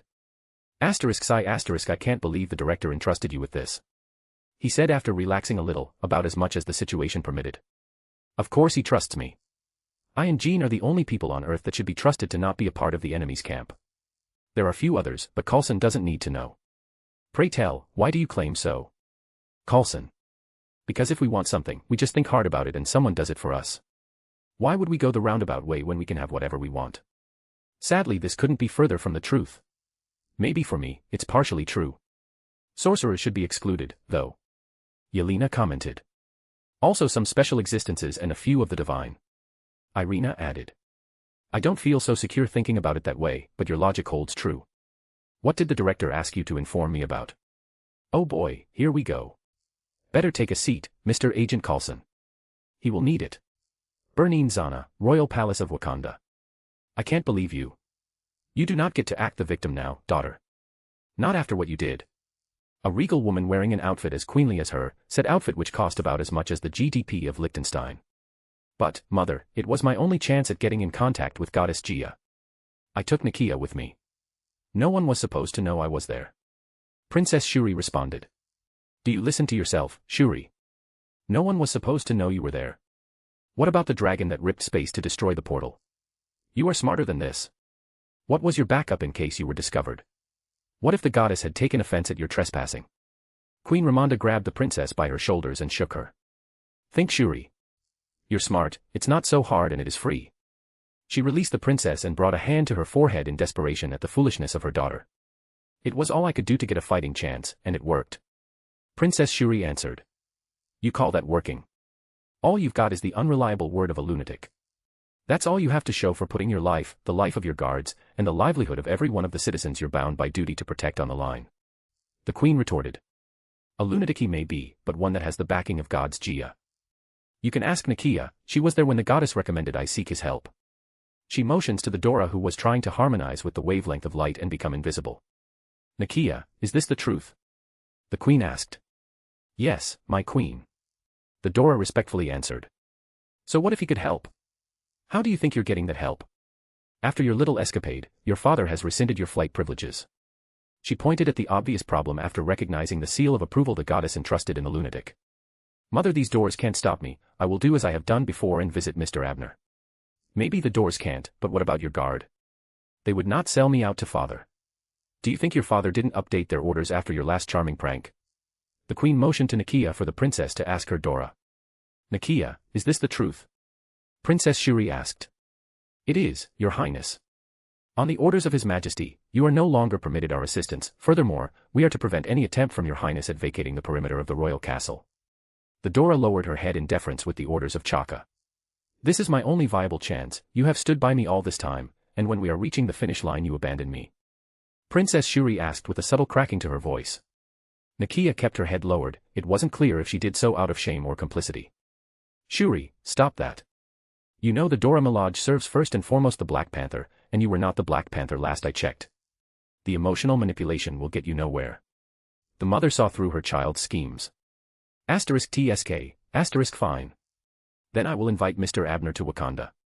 The princess declared with as much authority as she could muster. Is this the part where you try to overcharge only to then lower the price to what you really wanted? Because I'm not buying whatever it is you're selling. Tell me your real thoughts, daughter. Queen Ramonda asked with a deadpan expression. Okay. Stop it with that look. I just need you to help me get to the border. I will have Mr. Abner wait for me there. Could you do that for me, mother? The princess asked with her real motive out in the open. Do you think he will walk into what appears to be a blatantly obvious ambush? That's leaving aside the fact that I don't believe you can summon him at your whim, foolish daughter of mine. The queen exclaimed, grabbing her waist and looking at the princess with disbelief. It's not like I have any other cards to play, non-self-destructive cards, and something tells me that he will come, even if he knew this was an ambush. She smiled sheepishly. Right, a lunatic, I had forgotten. Queen Ramonda shook her head in disapproval. When will you need my help? She relented to her daughter's faulty plan. Thank you, mother. Let me call him. Princess Shuri rushed to her mother and glommed her. Release me. Don't behave like a child, young lady. Queen Ramonda resisted, but her pleasant mood was obvious to everybody in her chambers. Assisted by her Kimoyo beads, Princess Shuri called Aragorn. A hologram of Aragorn appeared, which should be said was a rare occurrence when contacting someone outside of Wakanda. Hey, princess. How is it going? Aragorn asked with a wave of his hand. Papers and pens could be seen floating about and a few holograms of organic molecules were displayed in his background. Is this how he talks to Shuri? Queen Ramonda, out of frame, murmured, displeased, to Nakia. Yes, my queen. Nakia muttered back with a hidden righteous fury. Hello, Mr. Abner. I wish I could say good. Shuri. Was it house arrest? Aragorn asked with a grin. Yes, it was. Shuri. Makes sense. So, what do you suggest we do? Do you want me to sneak in? Aragorn offhandedly mentioned. Do you think you can? Shuri asked daringly. I don't like where this is going. Muttered Queen Ramonda. You guys have no real protection against spatial incursion, so. Yes, I'm sure I can. Just say when. Aragorn. Let me ask my mother. Shuri muted her microphone. Mother. She questioned. Just do it. She resigned herself to the inevitable. Really? I thought you were going to decline. Shuri asked the question that was also in Nakia's head. From my point of view, we can test the veracity of his claims this way, and if someone was going to sneak in, I prefer it to be the men endorsed by Goddess Gia, no matter how lunatic this man may appear. This so-called trust in Aragorn should better be credited to the relation between Bast and Gia. Otherwise, some of the assassins hitting the telepathic duo would be carrying vibranium weaponry. When are you available? I have time, but if I want to get used to my new skill set, the sooner the better. The princess said after unmuting the call. It's fine now, since it's nighttime over there. That works in our favor. That should give your body enough sleep time to settle down after the changes. I'm going over there. Aragorn. Now. Shuri asked, startled. Now. They heard Aragorn's voice from the chaise lounge in the room. The three women jumped a little and the Dora brought about her weapon. Still with the spear, huh? He laughed at Nakia. You do know that they shoot, right? The princess asked with a smile. *TCH, I know, but I wanted to see if she would lose her cool and shoot me with it. Now you ruined it. Aragorn clicked his tongue in displeasure. Why would you do that? The princess asked in bewilderment. To create leverage, Queen Ramonda answered. I wouldn't say that, no. Not that it wouldn't lead to that, but I like messing with arrogant people. She is racist to boost, so there's that. A pleasure to meet you, Queen Ramonda. You have an amazing daughter and a beautiful kingdom. Aragorn stood up and walked towards the queen with an extended hand. Shinning, and was stopped by a spear to his face. He looked at the Dora and smiled broadly.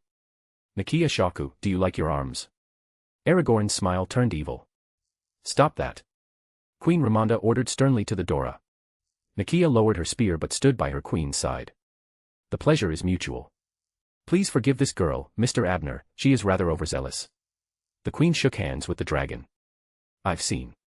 No problem though, we are basically best friends at this point. He kept smiling at Nakia. Please don't bully my friend, Mr. Abner. Princess Shuri mocked displeasure. Fine, I was mostly joking. I was not going to remove her arms, that would put me in your crosshairs.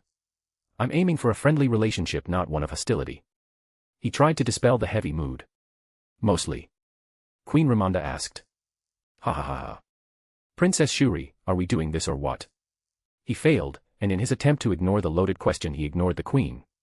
*CI**yes, do I just need to lay on the bed, and we are done? The princess decided to move on. Yes, just lie down and I'll take care of the rest. I have experience, so rest assured. Was that a sexual innuendo? Shuri asked with a chuckle. I don't know what you're talking about. Last question, are you sure about the Warpanther mutation? For the sake of the glare from the queen, Aragorn decided to move on from the joke. Yes, it's the option best aligned with my goddess and with the more compatible parameters with my fighting style. Why? Shuri asked, trying to understand why the reluctance. Humans tend to discriminate what's different from them, so I thought you were going to go for the more discreet mutations. Aragorn answered. But you said that I could still switch forms, like a werewolf, right? Shuri asked as she lay on the bed. Queen Ramonda stood by as she listened attentively.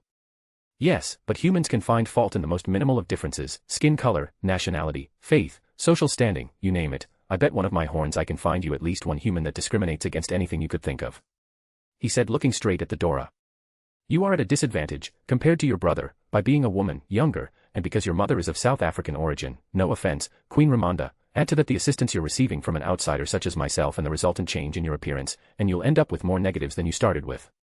Aragorn remarked, casting a measured glance at the princess. But some aspects will cancel out some of those negatives. Goddess Gia endorsed you, so that will offset your outsider status, and my appearance will resemble that of our goddess, which means no one will have any standing to discriminate against me. I can't do anything about my origin or who I am, not like I'm ashamed of it, so that won't change. In the end, I will be left with the only positive I care about, strength. Princess Shuri said with conviction. You hurt my feelings, princess. What about my friendship? That should be a positive that outshines any negative, right? Aragorn asked while starring in a one-dragon drama. You like to joke, don't you, Lord Alduin? At best you might consider me your pet, would you not? Shuri asked with a nervous chuckle.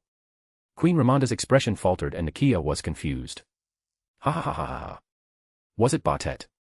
Aragorn asked with a pleased grin. No, my lord. Goddess Gia looked at you unlike a superior but like an equal. Shuri. That makes sense, Gia doesn't care enough to put up a convincing act, the only reason she went along with it was because she found it amusing to act as my superior. You're quite observant, Shuri, not even your trained guards saw through it. Not only Gia but also Aragorn didn't care enough because he could have rewritten their memories if they had found out. So what happens now? Shuri asked nervously. Nothing much, I'll let Ramonda and you keep your memories while I rewrite that girl's. Aragorn looked at the panicked Dora and this one fell forward to the bed, asleep, in an uncomfortable position.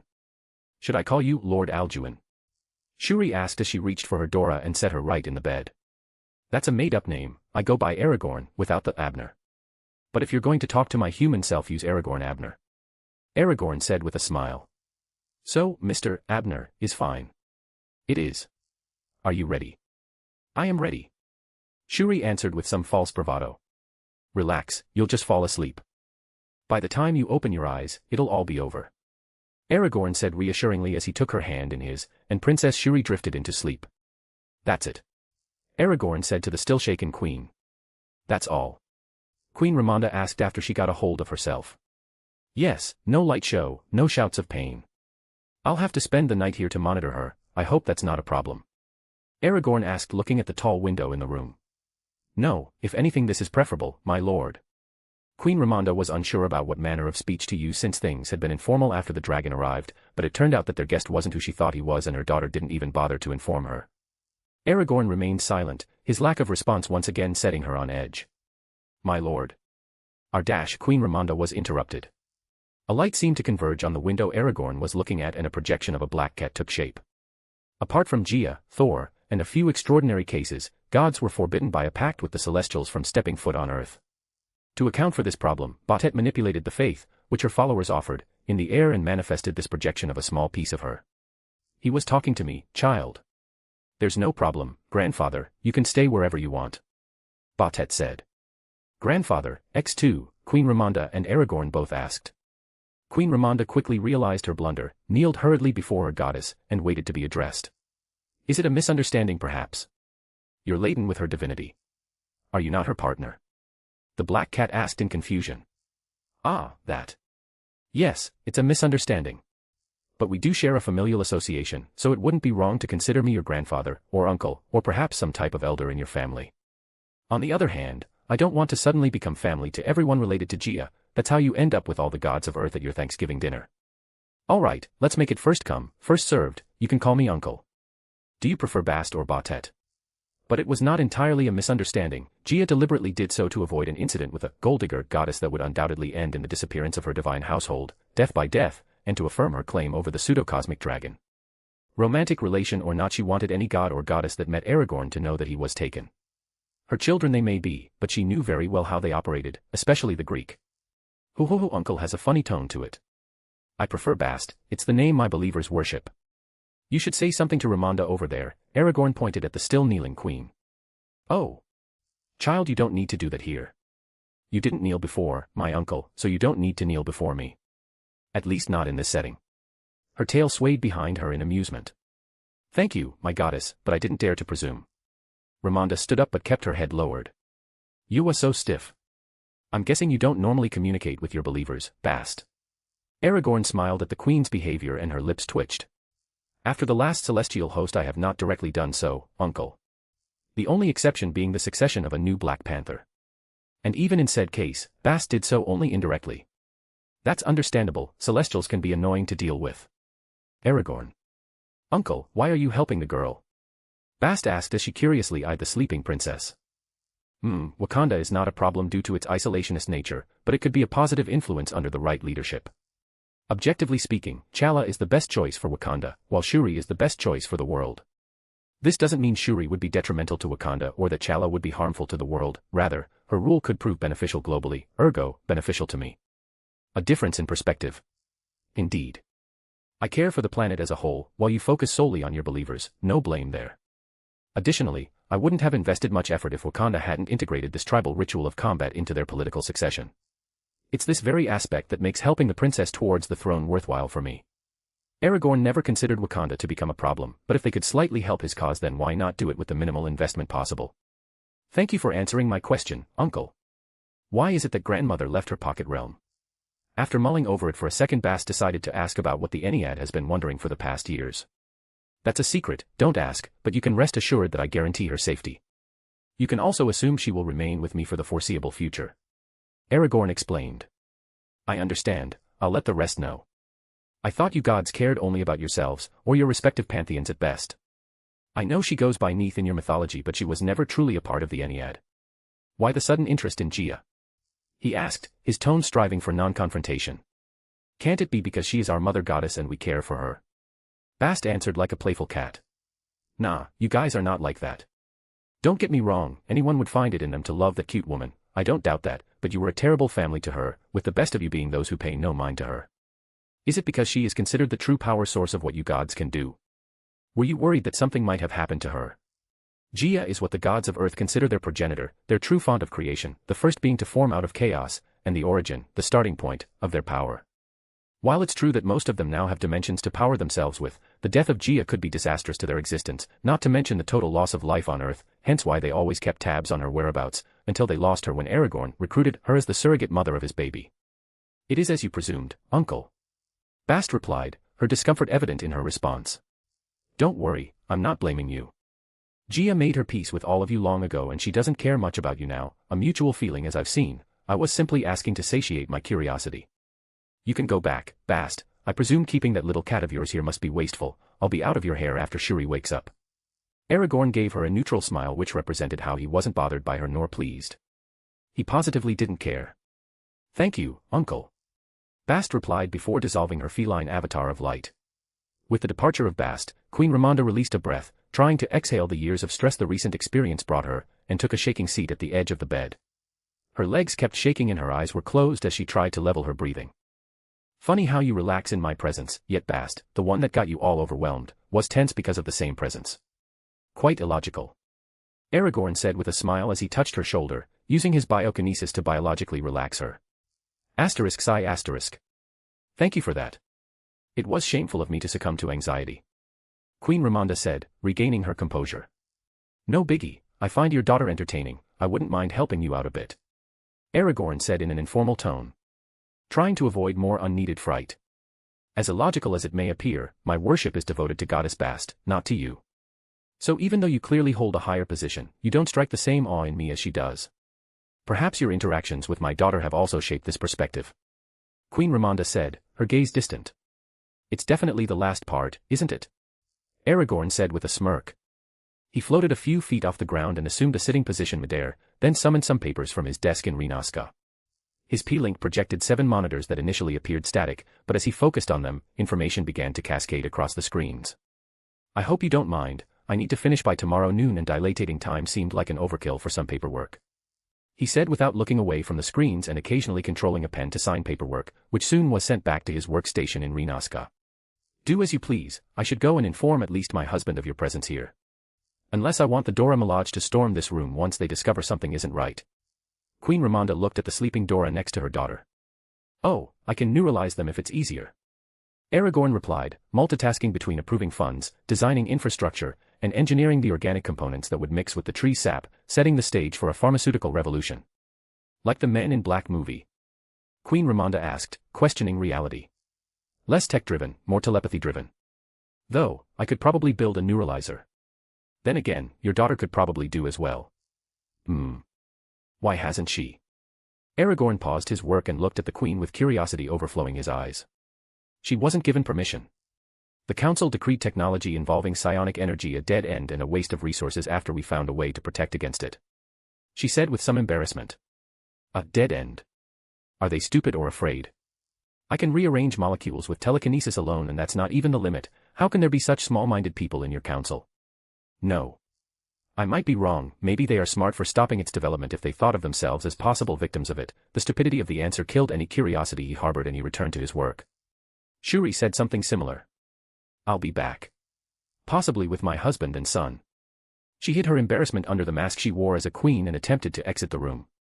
Is it trust in my character or your powerlessness to stop me that gives you assurance in leaving me alone with your sleeping daughter? Aragorn asked. Queen Ramonda paused in front of the door, then opened it, and before exiting and closing she said. Both. With a smooth sealing sound, the door closed and Aragorn continued with his work. After half an hour, he extended a tentacle and gently touched above the princess's navel to monitor her bodily status. Satisfied with her progress, he retracted it. Spark, at the advanced development of her pituitary gland when compared to the process our girls went through. He said out loud, not because it was needed but more out of habit. Master Chief, could it be because of a bigger requirement in the control over the endocrine system? Spark asked, adding his own hypothesis. I think so, the load of hormonal control in our girls was minimal since their adaptability took over most of it. We'll get confirmation at the end. He said, then returned to his paperwork. After approximately 1 hour since she left, Queen Ramonda returned with her husband, stepson, and the recently promoted head of the Dora Milaje, Okoye. Aragorn halted his work and observed the royal entourage. Emotions and micro-expressions were dissected, and with a smile that didn't reach his eyes, he said. Hello, King Chaka, Prince Chala, leader of the Dora Milaje Okoye. I trust Queen Ramonda explained the nature of my intrusion and that there are no problems with my temporary stay. Why didn't you tell them about me? Aragorn asked the queen, who flinched after hearing his voice in her mind. I didn't have enough time to convince them. So I only explained the basics.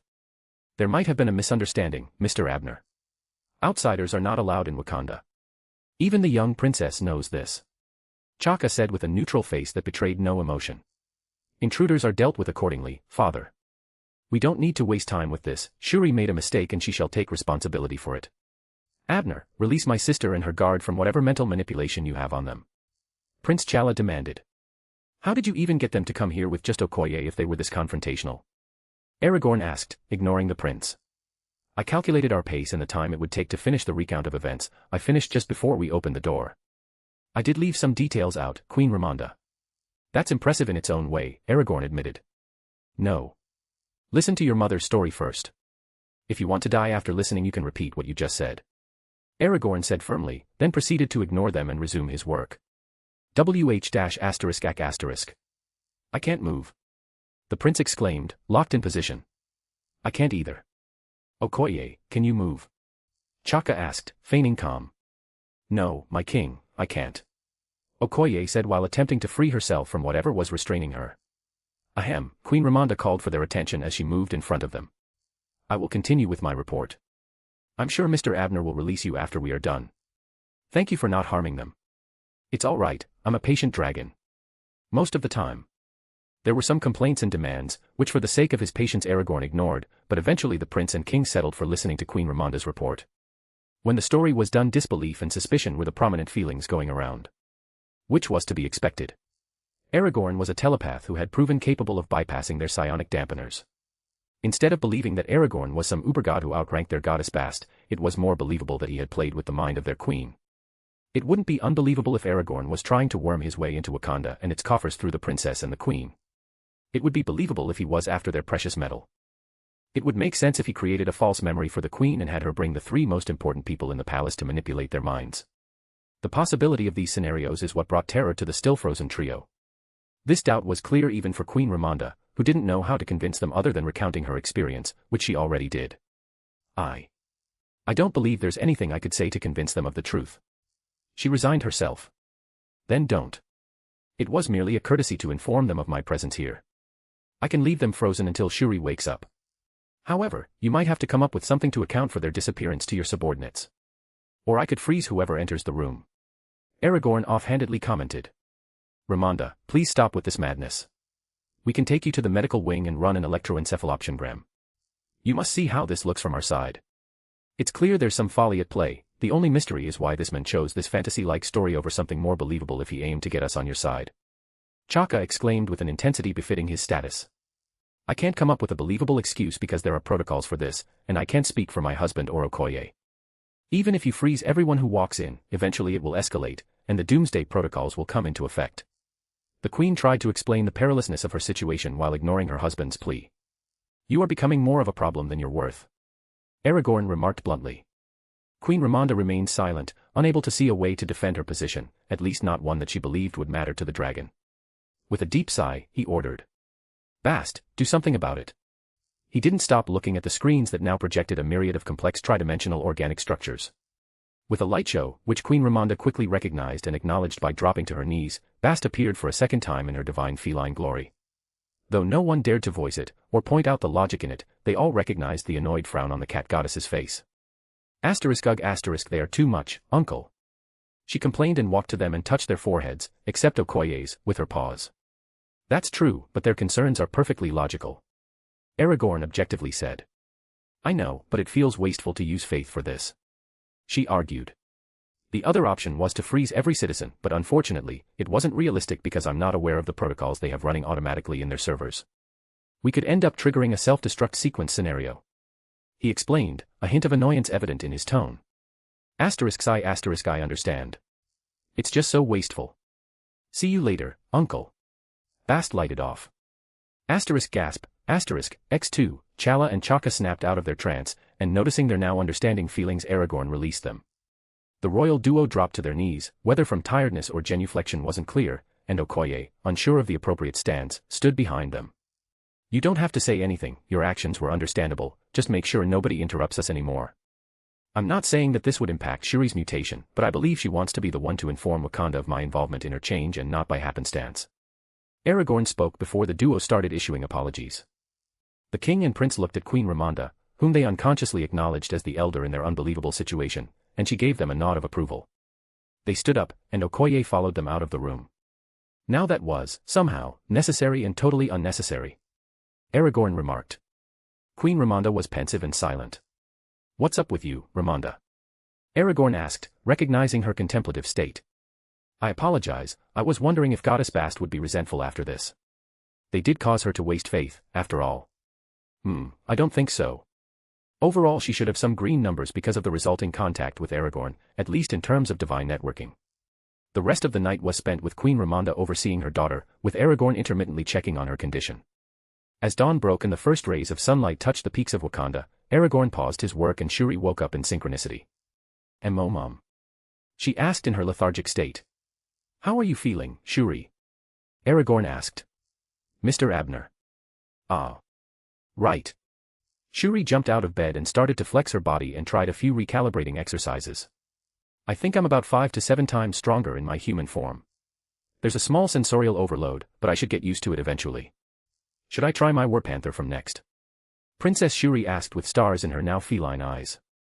The vibranium clothing that usually protects you would strangle you now, remember that your body will buff up a little, get naked first then try it. You'll need a new entire wardrobe. Aragorn said. What? Not in front of a man. Queen Ramonda interjected. I never said to do it in front of me, did I?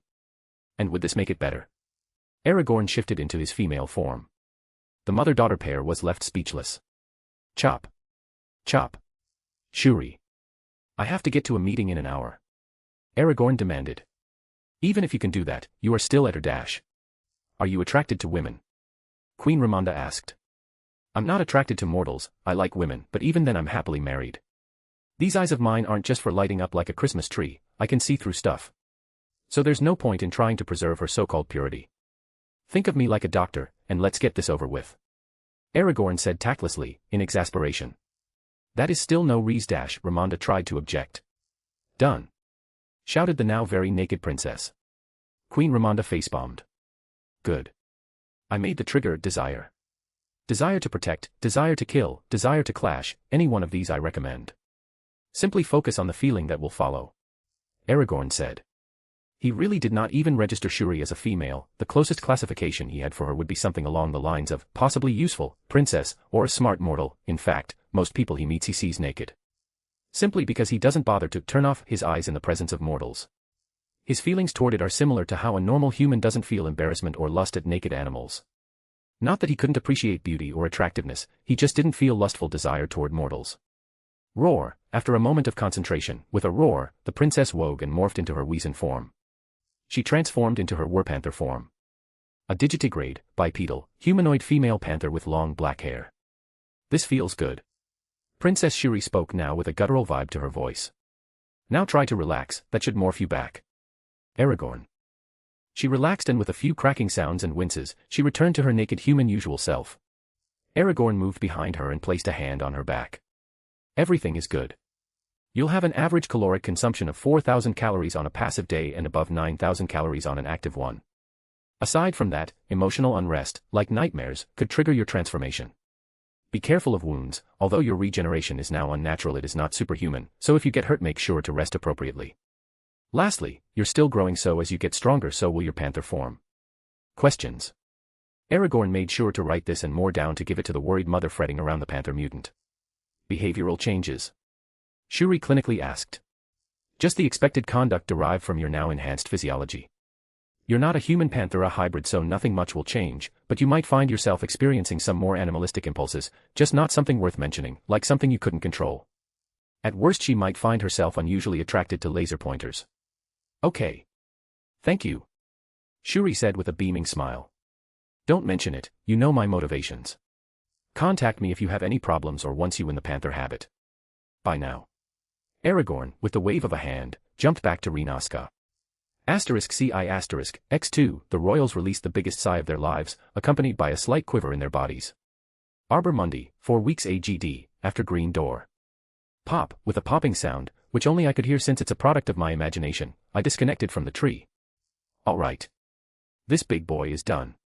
Gia exclaimed with a fervent smile. It took so long, at least by my expectations, but EGR, extreme gamma radiation, is no laughing matter. I said. Yep, normally a few minutes would have been enough for the amount of divinity I used in a single tree, but it took a month. Gia nodded. What are you going to do now? Will you stay here or will you go to Halo? I asked. You won't go after the witch until next week, right? Gia. Yes, I want to shake some trees and see how the monkeys will react to the new drugs I'm presenting. I will start small, but I want to see what will they do. Don't you have to do clinical trials and such before you release pharmaceuticals? Gia cutely tilted her head. What I'm releasing is aimed towards skincare, so I will just use my current results as marketing and start clinical trials afterward, not long before starting manufacturing. It's more like a political move to show the world the potential that the tree has. With a second objective of baiting a few organizations out. Okay, then I'll stay until the trials. It's been a while since I've been grounded, so I will enjoy this time on the planet before ascending to Halo. It's not like she's been doing anything different than what she normally does on Halo, but I won't be telling her that. I should go and make a few rounds and show my face to the public. 2 days later. Yesterday, I unveiled the avant-garde line of skincare that will shape the future of health. Not because skincare alone can encompass a vast concept like health, but because this is the beginning of a series of health products that will make me the enemy of the entire healthcare market. Even though I'm not aiming for the cure to all human ailments, I will chip at some of their major income sources. Stuff like Alzheimer's, sexually transmitted disease, diabetes, autoimmune diseases, and various other infectious diseases will be a thing of the past. Now, I'm not crazy enough to release all of these miraculous drugs at once, but I became their enemy simply because they recognize the tree as a big source of potential income, one that I'm currently monopolizing. And if there's a thing that capitalism both likes and dislikes is monopoly. Oh, the hypocrisy and greed of humans. How amazing it is that they are so shameless about airing their ugly side like this under the covers of market stability and the greater good. Only when it's them it's fair, but when against them it's despicable. Oh, well, I'm a hypocrite myself, but that's me and this is them, it's different. This tree will soon enough become the catalysis for World War III. Or at least they will try to make it so. I wonder how many countries would fall before WWII could even start. At the moment, Lord Alduin is my nuclear deterrent, and while it would be a stupid decision to try anything against Rinaska, politicians are not known for their wisdom and common sense. Incoming. Let's go outside, I don't want to deal with this many inside the dome. I said to Jean, who has been making great progress, Maria Hill and my personal maids.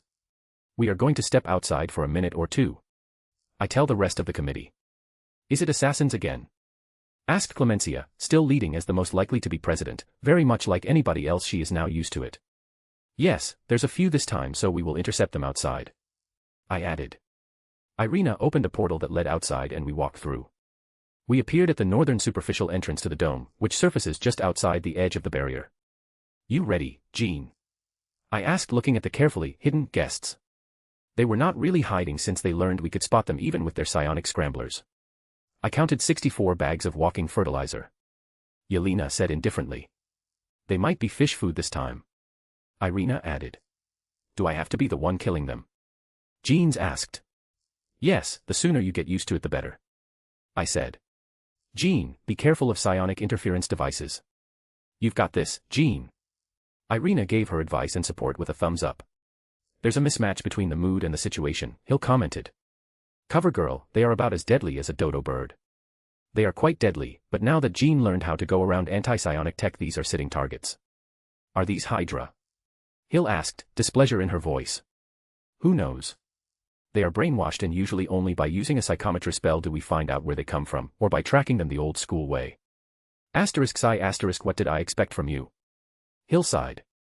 That's no way to treat your most important consultant/asset. I replied. Don't flatter yourself, it makes people recoil. Hill. That's only if you're not pretty. Yelena interjected. That's true, double standards are a thing. I agreed. Jean pulled some rocks from the floor, car-sized rocks, compacted them into spheres and then shot them in a parabolic trajectory. This way she doesn't need to keep her telekinesis on the rocks so their anti-psionic measures become useless. The sounds their bodies made upon collision had Jean flinching. She no longer melts down after taking a life, but she is still not field-approved so we usually accompany her when dealing with fertilizer bags. You missed 3. I comment while cracking their necks from this distance. Tell me again, why is it that you can bypass there in our countermeasures? Hill asked. Because I shine and I'm handsome. I made sure to light up my horns and the blade of my tail. Asterisk sigh asterisk. Are we done here? Hill asked. Nope. There's a. I don't recognize the model, but it looks similar to an AGM-65 Maverick missile. Maybe it's a new model. Well, the point is that someone is doing the equivalent of carpet bombing us but with AGM-65 Maverick missiles. I see 28 of them. What type of aircraft could carry that payload? Yelena. It looked like a modified Quinjet, it just self-destructed. Maybe it was a jet-turned-drone type of aircraft. I'm not sure, it looked like someone Frankensteined a Quinjet with a VTOL plus an MLRS and maybe a tank. People don't know when to give up. Extra points for creativity, though. Yelena said after seeing the illusion I built of the aircraft. Can you handle it? Or are we portaling out of here? Hill asked with some impatience. Jean, do the thing. I answered. We waited a few seconds before all the incoming missiles exploded at about a soccer field away from us. That's pretty cool. 7/10, I rated it. 5/10 for me. Yelena. I agree with the fox. Irina said. It wasn't that bad, I tried to defend my score. That's because you only care if explosions are bright and shiny or not. Jean, the totally mistaken Firebird, said. Are we done now? Hill asked once more while observing the dispersing explosion. Nope. They were testing the waters the past weeks. Irina explained. Now they are trying the famous wave tactics. Yelena mocked. That was just the start of the raid, of course. You don't play RPGs, do you, cover girl? I said while shaking my head in disapproval. Aragorn Hill started to say something. Mr. Abner. Irina said with her eyes taking a feral gleam. Mr. Abner, while I understand that these silly attempts at your life are nothing more than training material for your charge in your eyes, why are you blocking us from getting evidence and maybe prosecuting the organizations that are not Hydra? Hill said after she saw the look in Irina's eyes. That's just idiot thinking. Every one of these organizations, whether they know it or not, is Hydra. And even if they were not, why do you think you have the leeway to make an enemy of them when you're under the squid's tentacles like one of those hentai girls? S.H.I.E.L.D. should for the moment focus on Hydra. Fury knows this, that why he doesn't care if I'm destroying evidence and burying witnesses. Ms. Hill, this may not be my place to say, given that I'm not a spy, but you and Mr. Coulson behave like you want to run before walking. Mr. Fury said that he was building a faction within S.H.I.E.L.D. secretly. I think you might want to hold up until that's done. Jean softly said. I understand that, Ms. Gray. It's a little bit hard to explain, but to some of us, like Coulson and me, S.H.I.E.L.D. was our dream job, the good fight, the good guys, and now, when we thought that we had finally reached our dream, it turned out to be a bucket of shit, asterisk sigh asterisk. Sorry about my outburst. I'm simply beyond frustrated. Her rage was more apparent in her face than Coulson's. I'm sorry to hear that, Ms. Hill. Do you want to kill a few of the incoming group to let it all out? This manipulative Padawan is trying to skip on her training. No. You kill them. Hill said with a deadpan. Asterisk tisk, asterisk worth a shot. Jean murmured. 30 minutes into the pest control I looked west in surprise. Oh wow. Some idiots they are. I couldn't stop myself from exclaiming. What is it this time? I'm getting tired of causing so much carnage. Jean complained. Craters, blood, smoke, wreckage, and guts adorned her background. We are getting dirty bombed. I said. A radiological dispersal device, RDD. Hill arched her right eyebrow in questioning. Yes. I said. Idiots. Yelena. Morons. Irina shook her head. Did they lose their mental faculties? Jean pondered. Maybe they are trying to study our response to it. Maybe they are simply idiots. I said. Am I missing something? Hill asked. It's the tree, Ms. Hill. It feeds on radioisotopes, among other things. As you know, a dirty nuke is just an explosive with radioactive material. It doesn't do nuclear fusion, so no one will get irradiated because the tree will eat the radiation, meaning, Jean said. Meaning that a dirty bomb turned into a regular bomb. I didn't know the tree still did that, so I can't say anything about their mental faculties. But I can see now why they are idiots in your eyes. Hill finished what Jean left unsaid. We turned to look west. I aimed my palm in that direction and then there was a yellow-orange flash. We waited a few seconds and then we heard the boom. A small-sized root, about the girth of a school bus and the length of 3 or 4 soccer fields, burst from the ground and opened up like a fan of tendrils. It then swayed 3 times, closed up, and then went back underground. Huh. I didn't know you could control the tree like that. Hill. It's because I didn't. That wasn't us. In front of us, a car-sized flower bud bloomed after a root burst out of the ground and Gia made it out of the rose. I was napping. Can you finish this sooner? She said. We kneeled before her. Hill copied us because she wasn't taught how to behave in front of the divine. I kissed her extended hand and stayed still for about 3 seconds and then said. It's done now, my lady. I apologize for the disturbance. I will ensure that next time it won't happen near the Arbor Mundi. Gia gave me a pleased look, most likely out me acting as her servant, and if one paid enough attention one could hear the very distant explosions belonging to the few aircraft I just blew up. Thank you, Aragorn. Drop by sometime, I enjoy your company. She returned to her rose. It will be my honor, my goddess. I said just before the rose turned into a bud and then into a root that returned underground. That was her. And why are you flirting with the goddess? Hill speedily asked. Yes, and I wasn't. I acted like a perfect gentleman, nothing more, nothing less, and nothing else. I said. You do look like you're flirting if you couldn't feel the mirth coming from our goddess, Yelena telepathically said. I don't think they care at this point, Jean said. Our goddess was having fun, I don't see a problem with it. Compersion, Irina is cute. That's because your favorite people in the world are Aragorn and our goddess, you're biased. Mirth, Yelena added. Whatever you say. I will add this to my report. Please portal us to base, I want to finish this day already. Hill asked with some tiredness in her voice. A portal later we returned and the day was over. Tomorrow I shall return to the Day of the Green Door and find out who this witch is. I can't wait Hihe to find out who Hihe made me blew my soul up Hihe. A/N. I probably rewrote this chapter about 2 times, I was not happy with it, so that's the reason behind the delay.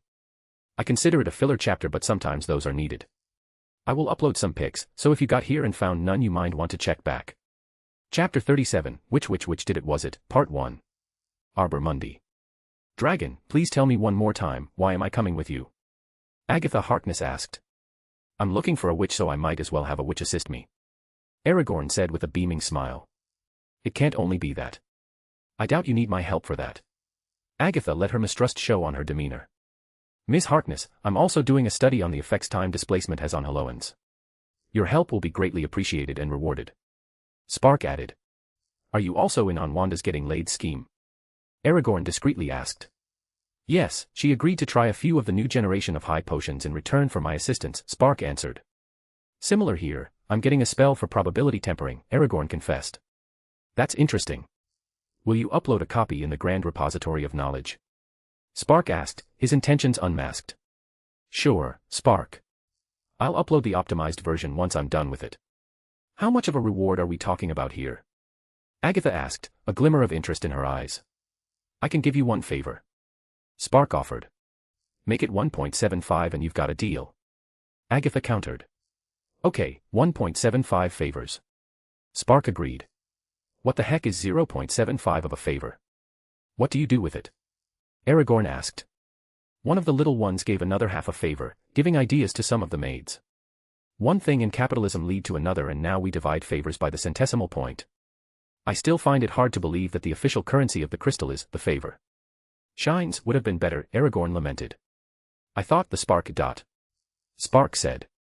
Yeah, that's a currency I could invest in, Aragorn confessed to Spark's sentiment.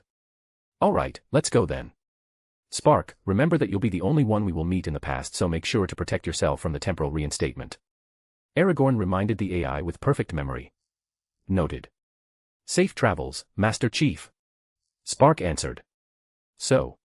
How do we do this? Agatha asked, some anticipation mixed in her voice. Like this.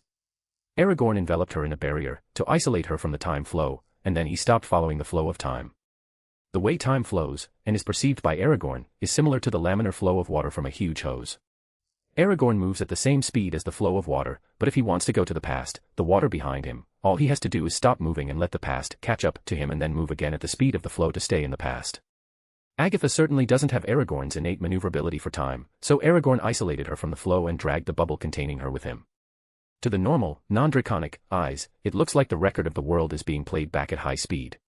To Aragorn, it feels as natural as stopping moving. This is the case because Aragorn experiences time in a similar way to how humans experience the 3 spatial dimensions. They see the scenes of the past month played backward, the birth of the tree, the arrival of something in Gia, the hole in space, something jumping into the door, the green explosion that gave birth to the green door, the mundane lives of the citizens of Santiago, and then it stops, they return to the same speed of the flow of time. Santiago, Chile, in its previous splendor stands before them. Millions of soon-to-be-dead citizens enjoy their day-to-day lives. Aragorn, that was strange. Agatha commented as he flew them to the epicenter of the event. A slight displacement in the spatial location is expected. What was? Aragorn asked as he tapped on his P-Link to send Spark the package of info pertaining to their circumstances. I didn't see you during the playback. Agatha explains. Oh, that. You'll see when my past self takes action. Patience, Mother Witch. Aragorn cryptically says. Not long after, they landed close to where the green door was opened. Who do you think it was? Aragorn asks after making sure they were undetectable by anything other than Spark. No witch that I know would willingly destroy herself. Witches are selfish to an extent. If the objective were something like world destruction, I would have more than a few suggestions. Even world domination makes sense, but not universal ending. That helps no one that I know of. What about you? Agatha. I think Celine Galio is somehow involved. Oh, her, Agatha said before going silent to think about this possibility. She fits in my previous statement.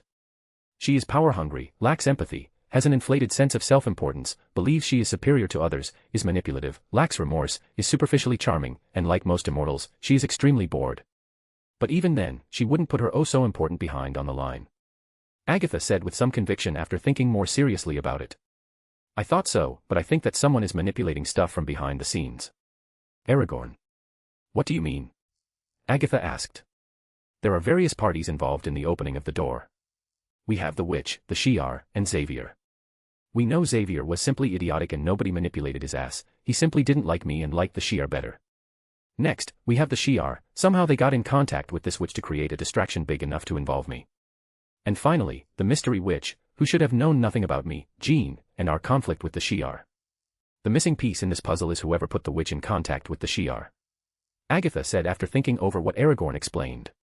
Exactly. Xavier knew the Shi'ar, he knew Jean, and he knew me. The Shi'ar knew about Aragorn the Shine Dragon, Overlord of Earth, and they knew of Xavier. Xavier told them about Jean being the Phoenix's host and both parties knew about me being the custodian of Jean. Ah, I see. You mean to say that even though they had all the info they couldn't take action because they knew you would stop them. They knew of Jean long before through Xavier but they didn't abduct the girl, which implies that they didn't have a way to distract you. Hence, a fourth party most likely exists responsible for putting in contact the Shi'ar with the witch who possibly knew of the method to distract you. Agatha connected the dots. Yes, that's what Spark and I thought. This fourth party was someone who either wanted to kill me or end it all. Or they didn't know how dangerous the being on the other side of the door was. It should also be someone who had extensive information about the workings of the universe since most can't willingly open a semi-stable path to the below place. Aragorn said. But how does that correlate with Celine Galio? Agatha asked. I can answer that, future Miss Harkness. Spark appeared from Aragorn's P-Link. The Master Chief and my future self discovered a few companies that benefited from the downfall of Chile, whether directly or indirectly. On the surface, all these companies are unrelated, they operate in different sectors of the market and they originate from different countries. It's normally impossible to find the string connecting them all, but my future self did. Spark projected names and brands and a few transactions or seemingly coincidentally benefits that these organizations got after the fall of Santiago. The Hellfire Club?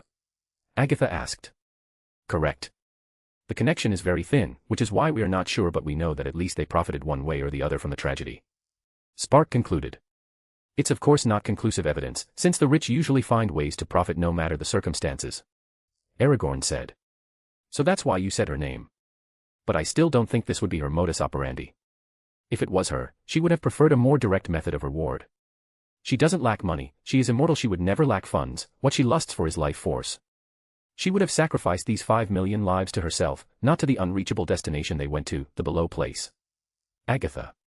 That's why I think there's a fourth party involved. Someone who managed to force Celine into this suicidal feat and someone who wanted me or this universe dead. Someone who knew I was hard to kill, if it's the former, and that my killing would warrant extreme measures. Aragorn explained. Couldn't it have been the devil?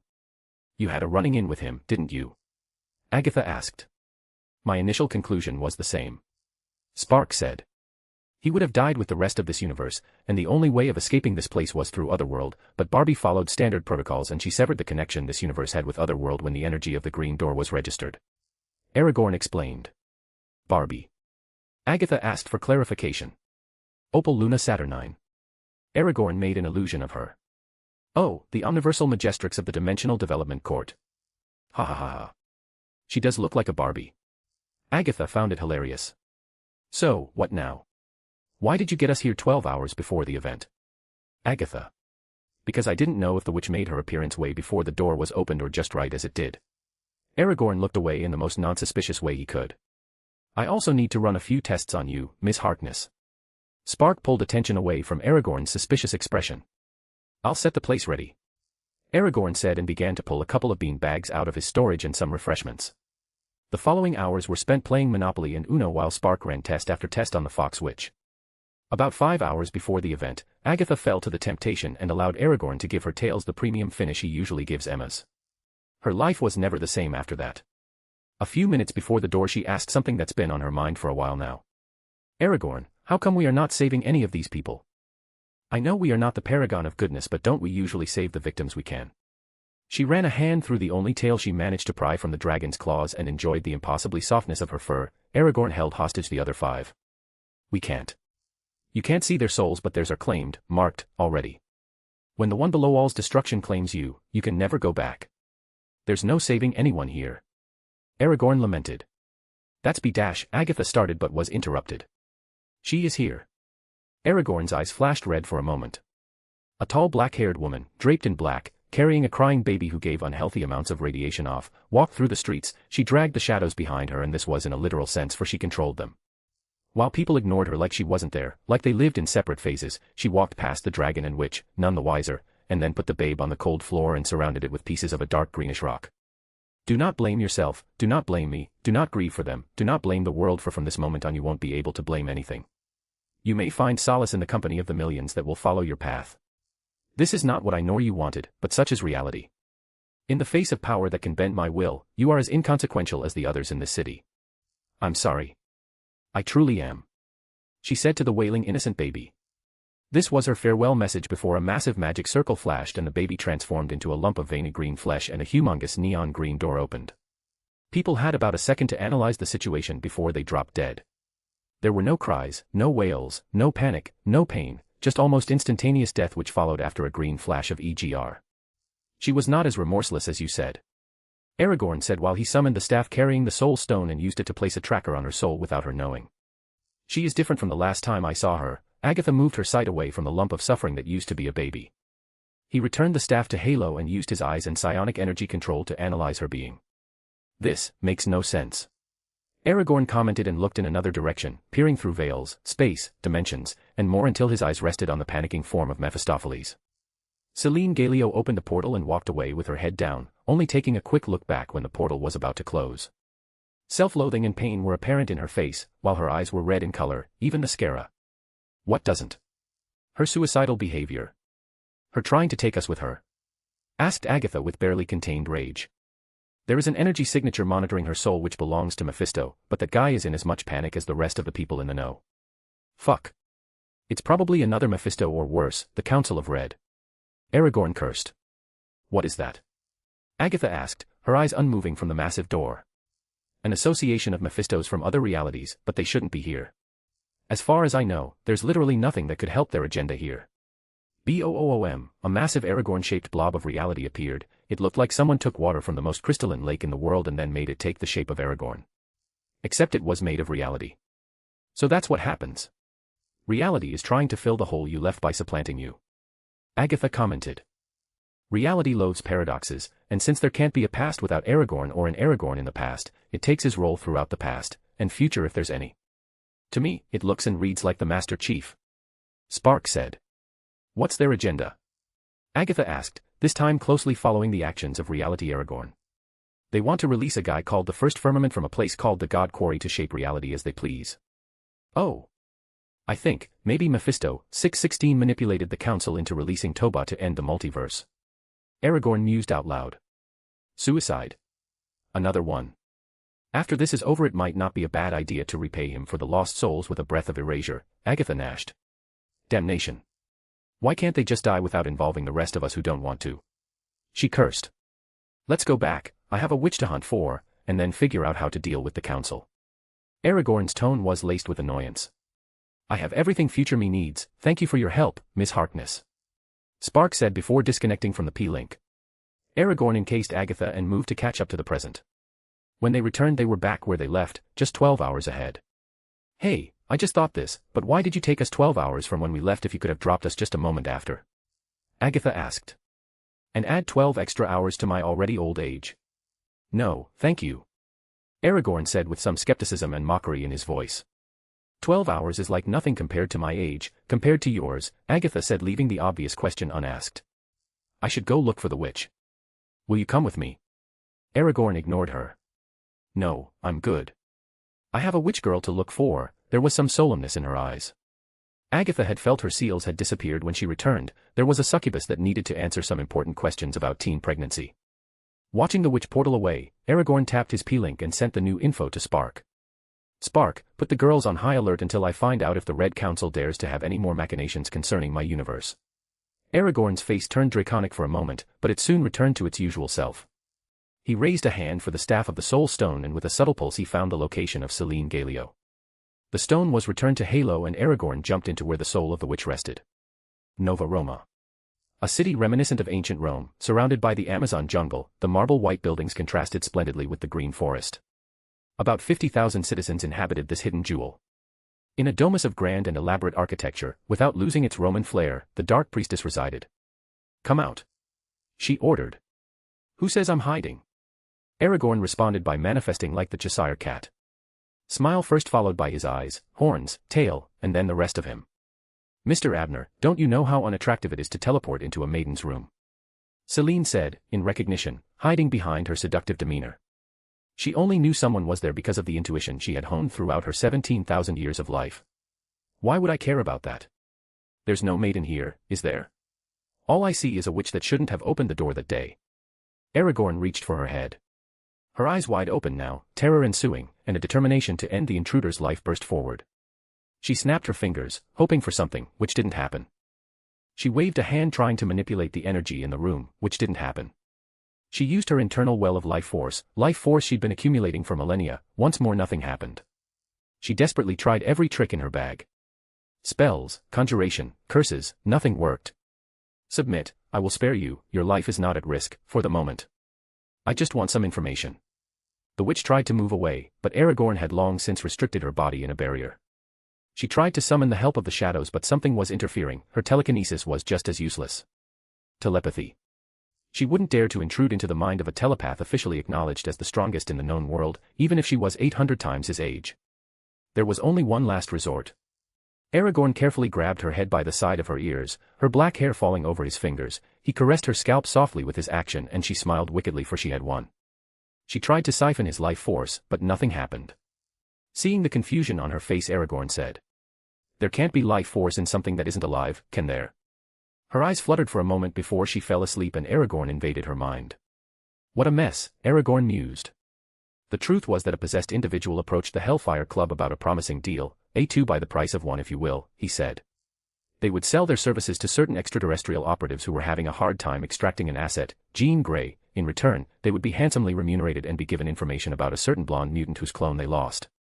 Sebastian Shaw saw this as an opportunity to get his hands on alien tech, a thought various members of the club shared. There was some cautious reluctance by the more level-headed associates. Why did you decide to approach us? One of them asked.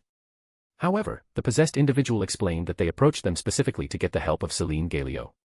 Understanding that the transaction looked legitimate enough, the reluctance seemed to be dispelled. Greed was majorly responsible for this flawed way of thinking. Another member asked for the reproductive organs of Jean Grey, Essex, no doubt, and a few details were ironed out. All of this happened while Selene was away. Her descendant, Amara Aquila, had disappeared from her residence in Nova Roma. When she returned, looking to enlist the help of the Hellfire Club in her search, and was presented with the deal, she felt that something seemed wrong. It seems too coincidental, she thought. She asked what they needed from her. Her peers barely could contain their greed. The possessed individual explained that she just had to use a vessel and establish a semi-permanent anchor between this vessel and a certain dimension. The individual explained that the vessel had to be under the age of 6 months and that it had to be highly resistant to radiation poisoning. A certain member of the club, who had previously requested the reproductive organs of Jean Grey, said he had the perfect match in a newborn he had found that had been spiking the Geiger counters all around South America the past weeks. Selene declined, not being willing to stain her hands with innocent blood. A change in character happened a few centuries ago when she gave birth to the first of her descendants. This didn't please the possessed individual, who burst into flames, leaving behind an enraged flaming skeleton. The Ghost Rider complained, "You're not supposed to be like this, Dark Priestess," and then claimed to have taken hostage Amara Aquila. Left with no other choice, Selene followed through with the preparations for the summoning ritual, and the Hellfire Club went to move their chess pieces on the supposition that probably something bad was going to happen in Chile. This was not their first time dealing with this type of situation. Why is Essex part of the Hellfire Club? I guess, as expected from a doomed reality. Aragorn said out loud, some resignation laced in his tone. Aragorn looked through the dimensional veil, at a certain devil, and said, "Mephistopheles, you gave your contract with the Ghost Rider to another version of you." The extra-dimensional devil in question jumped in alertness when he heard Aragorn's voice in his head. He looked around until it found the thread of concealed psionic energy and followed it back, to look eye to eye with Aragorn. Yes. He almost killed me along with the rest of this forsaken universe in his machinations. I can't take the contract back if that's why you're contacting me, Mephisto said solemnly. No. You don't have to do anything, you've done enough. You had to go to the Council of Red and blab about me, didn't you? Just stay put and do nothing. I don't think I need to tell you that they are not your allies, do I? Aragorn ordered. Mephisto shook his head in denial, and a fierce expression marred his face, one filled with murderous rage. Do you have an Amara Aquila in there? Or do you know her whereabouts? Your Ghost Rider kidnapped her, Aragorn inquired. No. I lost contact with him as soon as I lost ownership. And what a waste that was, he was already my perfect tool, a husk that did what I asked, Mephisto confessed and lamented. Okay, Aragorn disconnected. I guess I will have to take ownership of his hell after I erase him, Aragorn thought to himself as he decided the future of the devil. Wake up. Aragorn shouted and slapped Selene. Selene jumped a little in alarm but soon enough glared at Aragorn. Did you get what you wanted? Selene answered, her eyes changing red as she tried to cast rage abundant. Stop that. It's futile, even if I let myself be killed you could never possibly do it, said Aragorn, and then released her. AGH, the witch shouted as she tried to use her magic, but nothing happened. She couldn't even feel it. She couldn't accept it, her magic, her life force, all of it had always accompanied her throughout her life, and now she couldn't feel any. She didn't want to accept it. She felt powerless, furious, afraid, resolute, and most of all, confused. Selena, wake up to reality. Nothing ever goes as planned in this accursed world, Aragorn said while checking off something on a small notebook he pulled out with a pen. You can't harm me, you can't escape me, accept reality for what it is. Stop trying to delude yourself, you're too old for that, Aragorn patiently said. What do you want? Are you here to kill me? You may not know this, but I can't die, so say what you want, and leave, she demanded in frustration. You're mistaken. You can die in one way and I can make you disappear in another too. If I was here to kill you I would have overwritten Selene Galio from your head and built another in your place. I would have made you my pretty little slave and had you do whatever I demanded, and the best part is that you would have enjoyed it. Because I would have made you like that, you would think of me as your reason for being, your love, your God, your master, your everything. I would have made you be only for me. Effectively killing you. Ego death might be worse than the normal type. Aragorn smiled evilly as he remembered Xavier. Darling, death spoke in his mind. Oh, Nuna, Aragorn asked. Do you have a slave fetish? I don't think so, I was being facetious, Aragorn responded. Are you sure? Yes. Really sure. I could also destroy your soul. Not even you, externals, can resurrect if there's nothing to return from, he said offhandedly as he walked to her vanity and sampled her perfumes. He admitted to himself that she smelled great, intoxicating even, whatever she was using his girls would appreciate. You think I care about death? I'm old, kill me now if you will it, I would be grateful if you did. I need no waking up or whatever the shit you said. Just get this over with. She walked to the minibar and brought out a bottle of high-proof alcohol. Even if I could help you find Amara Aquila. Is she not the reason you took 5 million lives? Aragorn used a pipette and safeguarded a few drops of the fragrance he liked, for later use in the fabricator. I didn't take those lives willingly. It's the Ghost Rider's owner's fault. They took the girl from me. Was I supposed to let her die for people I had no love for? What would you have done in my place? She shouted in rage. Oh, I'm not judging you. I would have done the same, and worse, much worse, for the ones I love. I would have taken an entire continent's worth of lives if that meant the lives of my loved ones. I don't think you should blame me for your helplessness, Selene. I'm simply telling you that she might be alive, I have business with her captors, and I have business with you. I'm suggesting an amenable collaboration between two not exactly enemies and not exactly friendlies, you and me. Aragorn said. He floated to Celine, who was about to serve herself a drink. He brought down a bottle from Halo and stopped her before serving her some of it. I've been told this one tastes better. I'm not much of an alcohol type of guy, but the reviews speak for themselves. A honey-colored liquid with a few gold-glowing floating tendrils was served. It looked as if millimetric golden jellyfish were floating on the amber fluid. She observed the mystical-looking fluid and drank it without much hesitation. The thing in front of her already held her life in its grasp. What use was there for poison? The reviews are entirely accurate. This is divine. She said while seductively licking her black-tinted lips, not because she was trying to seduce the thing in front of her, but because this way of moving, speaking, thinking, and acting was ingrained in her by years of faithful repetition. Who has the girl? She asked, icily. A Mephistopheles from another reality. Possibly a whole council of them. I'm still not clear on that part. Aragorn confessed.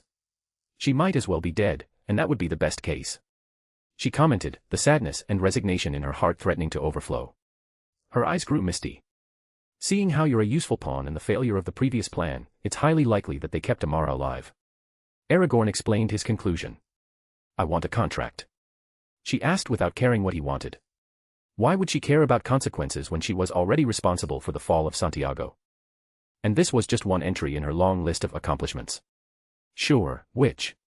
I'll sign as many as you want. Aragorn smiled. Soul contracts didn't really work on him, so he didn't care. What do you want from me? She asked, after getting her desired confirmation. The Hellfire Club houses some members who live rent-free in my shit list. You can keep whatever pieces are left after I'm done with them. Oh. And you'll keep in contact with Hydra. Aragorn sweetly smiled, yet his eyes turned red. This chapter was split due to word upload limitations. Chapter 38, which did it was it, Part 2. Overspace. I haven't been here since I met Boss Tribunal. Some say I was naked, I don't remember though, and since I can't forget then they must be mistaken. Yes, they are. Hello, love. Hello, Nuna Death. I sent her my love. Oh, my.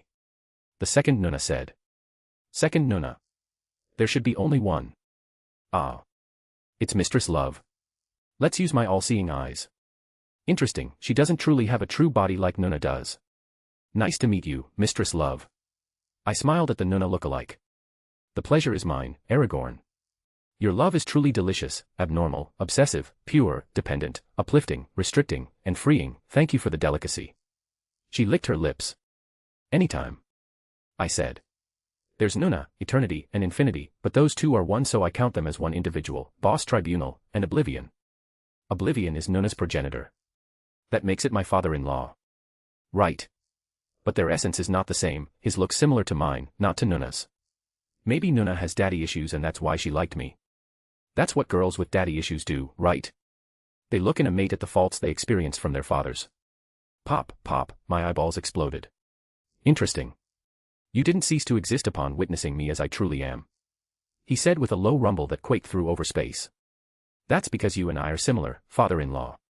I guess my soul would have a similar facet to it if I ascend to a full-fledged abstract entity. I said as I beheaded myself and grew another head. This one got wrecked. I said while observing my old head, it's now all cracked, the origin of the cracks being my eye holes. I opened my mouth wide and ate my head. Waste not, want not. I looked up, because they were all silent, and I saw Nuna facepalming, Boss Tribunal deadpanning, Mistress Love chuckling, and the Eternity duo looking at me wide-eyed. Father-in-law. Oblivion asks. Are you not Nuna Death's progenitor? I cocked my head in confusion. In a way, the way he said that seemed like he didn't want to voice it out. Hence you're a father. Ergo, my father-in-law. I nod my head in reassurance. My logic is flawless. Father-in-law looks at Nuna, and Nuna nods in confirmation, see. Even your daughter acknowledges it, and then she kills my newly born head. Ah. I cut my neck below the placer concept, killed my regeneration and ate the chunk after growing another head. I shall have some sexual remuneration for that offense, Nuna. I declared. I would accept no less. I get going all tsundere about my interactions with her father and I understand wanting to shut me up, but she could have done so with her words and not by blasting my head off. Unacceptable. Boss Tribunal. Oblivion. Eternity duo. Nuna. Hee, Mistress Love. Asterisk I asterisk Aragorn, for your services, what would you like as remuneration? Boss Tribunal asked. A heaven. I said. You can't claim ownership of a heaven without ascending to our ranks. Eternity said. It's all right, I'll have one of my girls own it. I explained. Love, why do you want a heaven? Tsundere Nuna asked. A hell dimension will soon come into my possession, I want the matching pair. Then I would only be missing a limbo/purgatory so that I could create my own cycle of souls. I'll most likely have Wanda and or Agatha as the overseers, in case I don't find anyone more adequate. When the appropriate dimensional lords are selected, you can return for the heaven dimension. Boss Tribunal approved my request. Nice. I said. Now I just have to find some angels for my heaven. You can return, love. I'll see you later. Nuna winked. I opened an astral path and returned to my universe. Should I give it a name? Shinyverse. Dracoverse. Flufflyverse. Paradoxverse. Voidverse. Earth 69, well that one is already in use, same as Earth 42, and Earth 34, which were the numbers I liked, for reasons. I'm not that good with names, so I'll leave it at that for the moment. The Crystal, Halo. BAAM. The fuck? Who dares to wake this dragon me up? Aragorn. I'm taking the Arcadia. This maniac cat. Doesn't she know it's 3 p.m., my nap time? Kitty. It's yours, why are you asking for permission? This crazy cat. Because I'm going to boost my piracy career by raiding some if not all of the Shi'ar's outposts. Dash. What? Go on, Kitty. Don't let my incredulity and rightful nap time stop you, what else do you have? For the past month, I've been getting a few reports from my contacts. Dash. Since when do you have intergalactic contacts? Not even I have intergalactic contacts, the closest would be Stakar Ogord, but we have more of an employer-employee relationship. Oh. There's also Carol, but she doesn't count, she is a something of brute that only thinks about going through spaceships and battle. And I finally was able to compile a comprehensive list of the outpost distribution of the Shi'ar. Getting hold of their forces distribution is getting complicated, to the point that I need to raid a few places to collect information and resources. She stood akimbo, pirate outfitted. Why? That's all I could ask. Because the information is safeguarded, I need to infiltrate and have Spark or Seraph hack it out. Not that, idiot cat. Why are you taking a shot at the Shi'ar? I can't follow her thought process. Because they messed with one of mine. I know I can't defeat them, eradicate them, torture them, or destroy them, which I very much crave, but I can hit them where it hurts. It's a humble start, but a start nonetheless. I'm not a patient cat, I can't wait a few years for Jean to master her powers. I demand retribution, vengeance, revenge, payback, vindication, and retaliation. Those are all the same, but I understand. Okay, do as you please, but the lives of whoever you take with you are in your hands. You won't die, but remember that your friends are mortal, fragile, and squishable. At least this way I will have a battlefield to send my maids to when they are bored. Yay. Thanks, Aragorn. I love you lots. The cat jumped on me and straddled me in a hug. Yeah, I know. I love you too. By the way, I loaded a few planet busters into the Arcadia, is there a problem with that? Spark authorized it. She means business. How many? 666, okay, that's not that many. Why that number? Symbolism, of course. I'm bringing hell to their doorstep. Just try not to take too many innocent lives, Kitty. I'm saying this for you, not for me or them. Promise. I lifted my pinky. Promise. She sealed the promise with her pinky. Good, then go on and deliver hell to their doorstep. I flicked her nose and got up. By then. The cat stormed out of my bedroom. Spark, send some of the combat bots with her. Just in case. Acknowledged. I'll load 666 combat units to the Arcadia. Spark seems to be riding Kitty's symbolism wave.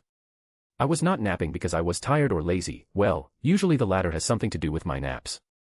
I was running simulations of what a fight against the Council of Red would look like in my mindscape, based on the limited information I have from comics and what I've learned from observing Mephisto. I wouldn't lose, but a 68% loss of the solar system is the best outcome. How did it go? Spark asked. I can't win while protecting Earth, the Moon, Jupiter, and the Sun. These are the celestial objects in the solar system that enable life on Earth. With Jupiter acting like a vacuum cleaner of asteroids and the Moon taking charge of the tides and the tilt on the axis of the planet. What if you let go of Jupiter? Spark. If and when the gas giant is lost, the void in the gravitational pull it exerts over Earth would derail the orbit long enough for millions to die. I can fix just about any damage afterward, but I doubt life on Earth can wait for me to do so. Saturn would have a similar effect. What about using the time and space stones to bubble the planet long enough to fix the damage? Spark's suggestion has some merit. That would be viable in the case that the point of entry is not Earth, I said. But with the Ghost Rider in their possession, it's easier to start the incursion from Earth, even with your presence here. So we would be left with erasing the Ghost Rider, casting him off-world, or imprisoning him in a separate dimension, Spark said. Right. But what are the chances that we could find him before he finds a way to invite the Council into our world? I asked. We are not that lucky, Master Chief. What about leaving the Moon and Earth's protection to me and taking care of only Jupiter and the Sun? Spark. That means you would use the defense system projection of the ring, right? That's also a possibility. Correct. The downside is that you would have to take care of the aftermath since the ring would be for all to see once the shielding expands to cover both celestial objects. Earth and the Inhumans would discover my halo. All things considered, that's not such a catastrophic option, is it? I comment. No, it isn't. But this would only work if you find a way to expel the invasion from Earth. Spark. Yes, I would have to leave Agatha and Yao to deal with the ones I might not be able to expel, but it's viable. Master Chief, assuming that what's limiting them right now is access to a passage to our universe, how long do you think it would take them to build one? Spark inquires. At the moment it's safe to say that their only link to this place is the Ghost Rider. He isn't enough to open a way for a limitless number of Mephistos to come through, meaning that he would need to gather subordinates and find a source of energy big enough to pierce the dimensional walls I reinforced, or enough sacrificial souls, maybe 8 months to a year. I concluded. That long because he can't act out and call for your attention. How many energy sources do we know that could be used? Spark asked. Any of the infinity gems, cosmic cubes, gods, dimensional lords, and a few of the empowered or powered individuals of the beyond Omega level, that's more than I'd like. Obviously the more energy-rich the source, the longer the path will be opened. Until the Council of Red can sustain the path from their end, then there would be no closing it. I add. I'll add a few more satellites to our satnet and have Seraph help me monitor the planet. Spark said. I jumped to Renoska, the treehouse, as I thought about my latest predicament. Sometimes I have a feeling that turning every human into a high human would help me in the long run. If they were a bit more resilient as a species I wouldn't have to worry about so many variables, and they wouldn't die from simple gravitational waves with an amplitude of 20 gs, or just because the temperature fluctuated from the Antarctica level to the Lut Desert level in a minute, or because the planet's rotation sped up by a percentage in a second, all of which are very possible consequences of a fight against infinite Mephistos, but then I remember that their species is plagued by scum and I no longer feel the need to empower them. Not empowering scum is the basis of a happy life. Gia, my favorite goddess. I greeted. That's not a good look on your face. She opens her arms waiting for my hug. I hugged her and lifted her to my lap as I sat. How many of your children do you know that would try to take advantage of a situation that could imply the end of the universe? I ask. She looks away. Now, that's not a good look on your face. I tease back. She chuckled at my jab. I placed a hand on her belly and fed my growing baby with my energy. ****. We might be having an incursion from a grouping of Mephistos in the future. Aside from all the variables I have to worry about during my fight against them, your kids add another layer of complexity to my suffering. I rest my chin on her head. I will give you a representational sorry, since it's not my fault but I feel partially responsible. Sorry. On another note, how can I help you? She said. It's all right, Gia. Just tell me about their personalities, so I can know what to expect. I wouldn't put it past some of them to sacrifice themselves to power the path for the Council. I'm a very sane dragon, I can't figure out how the crazy think. That's beyond me. But I can imagine that if one has a grand view of one's worth coupled with a low intellect, I wouldn't put past them to be manipulated. Or if they are tired of their lives they might want to go out with a bang. Or if they are drowned in the waters of revenge they might not care about their lives. Or if they underestimate who they are dealing with they might easily fall into a trap. Or if they are trapped in an inescapable situation, like I once was, they might be forced to make the ultimate sacrifice. I can help you with that, dear. Let's see, with who shall we start? I enjoyed my baby's presence and Gia's as I listened to her ramble about how shitty 90% of her kids are, especially the Greek. Malibu, California. Stark's workshop. Hey, Seraph. How is it going with Krakoa? Aragorn looks up from her lap and asks. Good. She cocks her head in confusion. Why is it a question though? Aragorn asks. It's because I thought you were keeping up with the reports, father. Seraph said while tracing her fingers along his scalp and stealthily analyzing the composition of his translucent hair. I am, but you normally make those impersonal, so I don't have a clear picture of what's going on, socially speaking. I want to know how your life is going over there, how much they hate me after I killed Xavier, how is the average Krakoan living their life, how are the humans mixed in the basket treated, stuff like that, which usually doesn't make it to the reports. Aragorn explained. And you have to do this in my place. A very annoyed playboy asked. He was running tests and simulations on the new element he and Seraph created and matching the energy output and latent energy recharge of the arc reactor. It was hard for him that his achievements were being underappreciated. Very hard. While it's true that Seraph helped, and her assistance was invaluable, most of the bulk was undertaken by him, and now these two are relaxing while floating around his lab/workshop talking about stuff that was not him. How dare they? Or at least that's how he saw it. Aragorn muttered as he observed Stark and the reactor with palpable concentration. What? This is mine. I won't share. Stark protectively stood in front of the toy. You're clean of your psychological dependency on alcohol, or about as clean as a recovered alcoholic can get. You can start your practical studies in sorcery. Aragorn nodded to Seraph, which brought a warm smile to her face, and pride to the playboy. And I was not trying to steal your precious. You and Seraph went directly to the optimized model. You need to make a downgraded version for public consumption. I recommend Palladium, where you can take charge of the engine production market, and black box the technology pertaining the arc reactor. Aragorn had expected them to stumble from the first-generation Palladium core reactor to the final product. They didn't. They ended with the peak model in one step.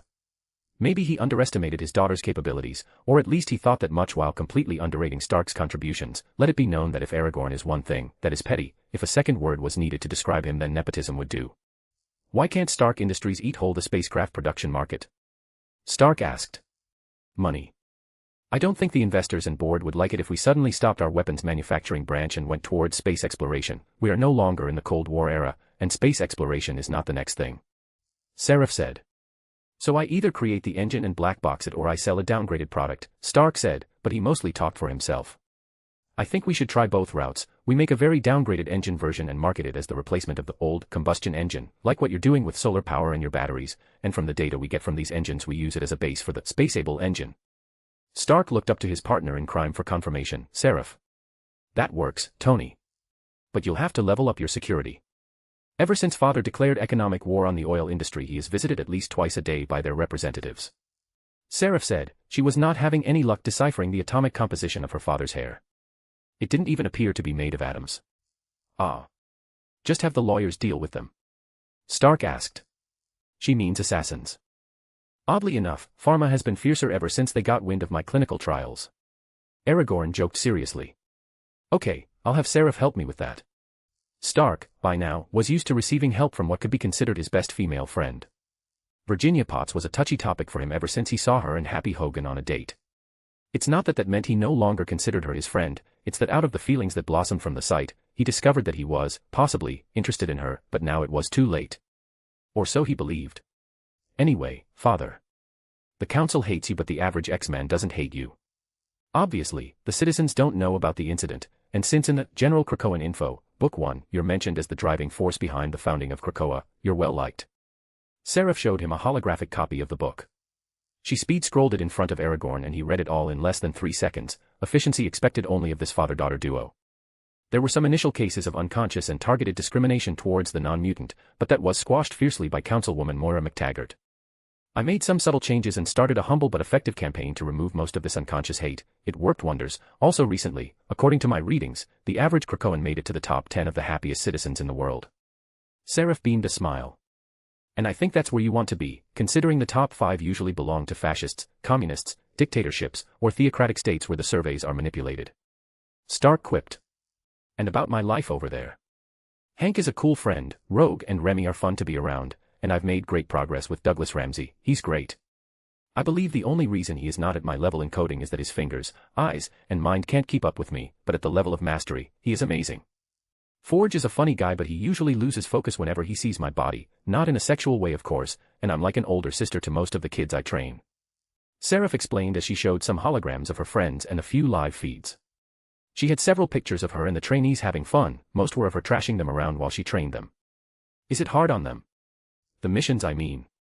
Aragorn asked, showing a rare moment of caring about someone else who was not Helloan. At first it was, I had Jean help them in the mental health department, but now they are doing better. From time to time we do have a couple of them breaking down, some labs are worse than others, but these events are not as recurrent as they once were. By the way, Father, when should we tell the council about Genosha? Seraph projected a live satellite feed of the mass graves filled with mutants and humans alike, the public executions, and the overall everyday life of a citizen of Genosha. What the fuck? Stark shouted, enraged.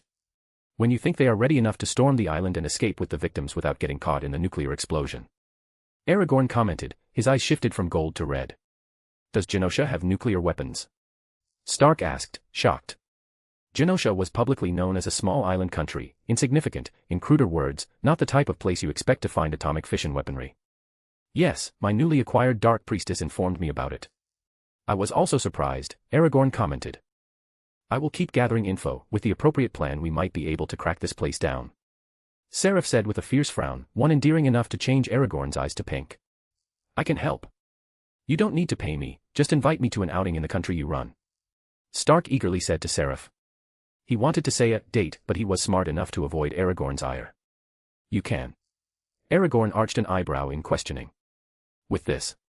Stark selected a file in his holographic screen and then tossed it like a paper ball to Aragorn. Aragorn opened it and in it, displayed tridimensionally, rested the initial blueprints of an Iron Man suit. Differently from what he expected to see as his first suit, this one looked like the Model 33 of the comic versions of Iron Man. This. Where did you get the inspiration for this? Aragorn couldn't understand. Stark was not captive in a cave and he was not kidnapped, as long as you don't count Seraph's parent helicoptering of him, so there was no reason for Stark to follow on his predestinated hero path. Stark didn't answer but looked to the left. There, in a display cabinet, could be found a set of small figurines. Is that Warhammer 40k? Aragorn exclaimed. The last time he saw one of these was in his father's collection. About a few Googleplexes of years ago. Yep. 3rd edition. Actually. Seraph said you have an excess of vibranium. Could you cast a set of these for me? In vibranium, of course. Stark asked, unabashed by the opulence of his request. That's what you want to ask? You want vibranium for that? Aragorn asked, doubt overflowing. Yeah, I'll get myself a vibranium asteroid sooner or later. Seraph is already working on making a reservation for one asteroid for me with your queen. I'd rather have a sample for my collectibles first. Stark affirmed, leaving Aragorn baffled. This reminds me of my father. He was not a man of many luxuries. He cared not for cars, watches, smartphones, or any of the usual vices, except for his collection. He didn't limit his hobby to Warhammer, he collected anything he deemed manly. Katanas, swords, blades, lighters, cowboy buckles, even if he wasn't a cowboy, flasks, hats, caps, the list may go on. Aragorn floated the figurines to his face, he observed them in remembrance, and with a flick of his wrist a blob of vibranium appeared. A second later he had a set of Warhammer 40k 3rd edition cast in solid vibranium. You were never a fan, father? Seraph asked. Not exactly a fan. I like the lore, I read some of the stuff, and I loved the character of the Emperor, but I was not really a fan. I just liked it, but not as much as liked my comics. Aragorn answered while doing the final quality checks on the metal figurines. Wait. You had a father. You were human. Stark shouted. You can ask Seraph at another time. These are yours, consider it a gift from Seraph and not mine. I don't give gifts to people I don't like. Aragorn levitated the new set to Stark while he placed the original back in its place. Nobody likes a Tsundere old man. Stark said. Just before he was killed with a lightning zap. Rest in peace. This time he was not smart enough to avoid Aragorn's anger. Father, I had to reinforce his nervous, cardiovascular, and muscular systems because of that. Seraph sighed, she stopped petting Aragorn and floated down to resurrect her friend. Are you sure it's not because you kept zapping him through that collar? Aragorn smiled wickedly and pointed at the link that rested on his neck. Potato potato. She said, a tender smile adorning her face just before she zapped Stark.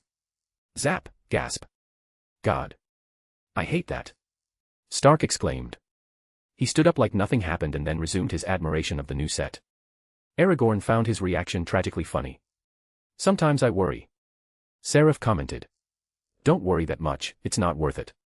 Aragorn said in a dismissive tone. Aragorn, Jean called to him through their connection.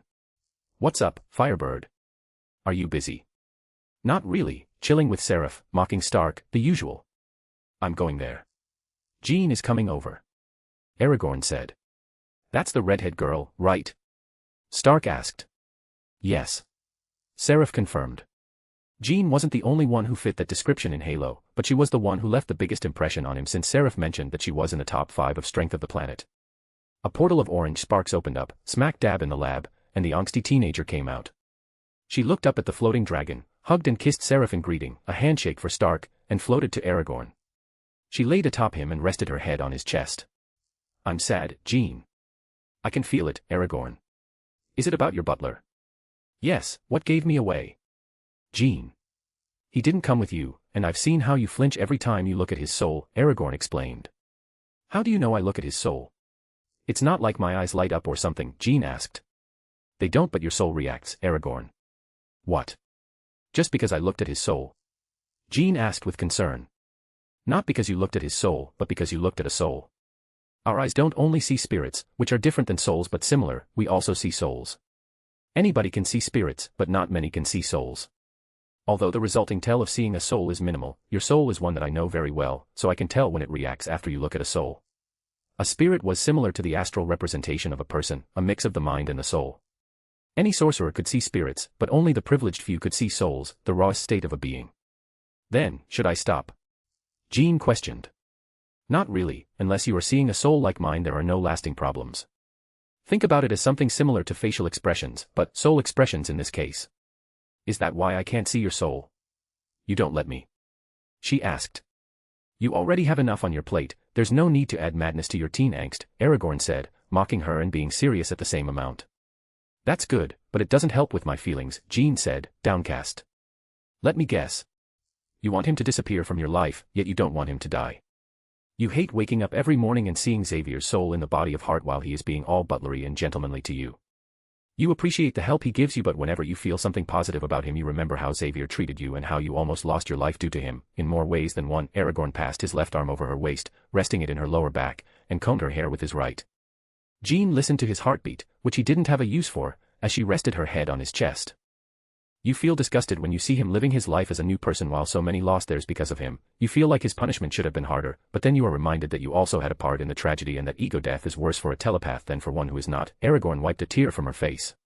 You find yourself in a constant battle between all the guilt that you feel, the guilt that he doesn't feel because he considers himself a different person than Xavier, and the fact that you don't fully accept that you should be blamed for the tragedy, given that in a way you were also a victim, yet since your role as senior sister's host demands it, you can't shrink your responsibility. Aragorn sent her tenderness through their connection and embrace. Did you read my feelings? Jean asked, not upset, but curious. I did not. But this is what senior sister was aiming for, Aragorn said. Why? Jean asked, resentful. I can't speak for her, but it's easier to learn a lesson when it's accompanied by emotional distress. In a way, she succeeded already. You are no longer as naive and innocent as before this ordeal, are you? Aragorn believed that even with all of the sadism that accompanied Phoenix she was not vile, she was neutral to most things and this was her way of raising a competent host. I still don't like it, Jean said.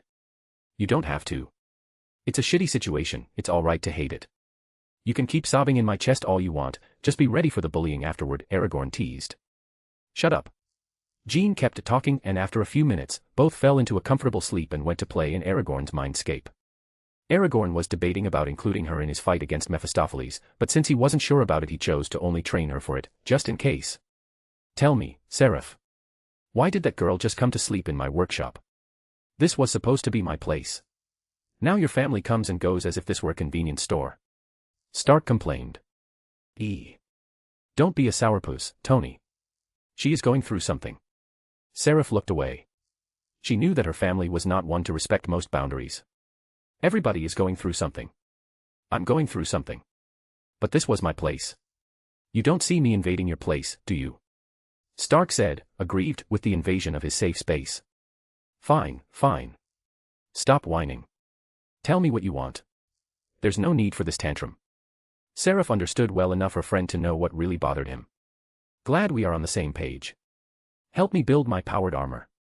Stark beamed a smile. That's no problem, I'll help, gladly. But we need to make it sleeker and smaller. You're not a space marine. If what you want is a powered armor and not a mecha then you should be able to wear it, not ride it. Seraph projected a revised version of the armor Stark initially designed. Yeah, I know. That was just a conceptual model, I don't plan to move into the mecha market until a few iterations of my armor. Stark conceded and the two focused on the new design. We should add a few more reactors, Seraph commented. Isn't one enough? Stark asked, pondering about the over-the-top way of thinking of Seraph. Nope. It's better to have extra energy than to find yourself lacking. More is the way.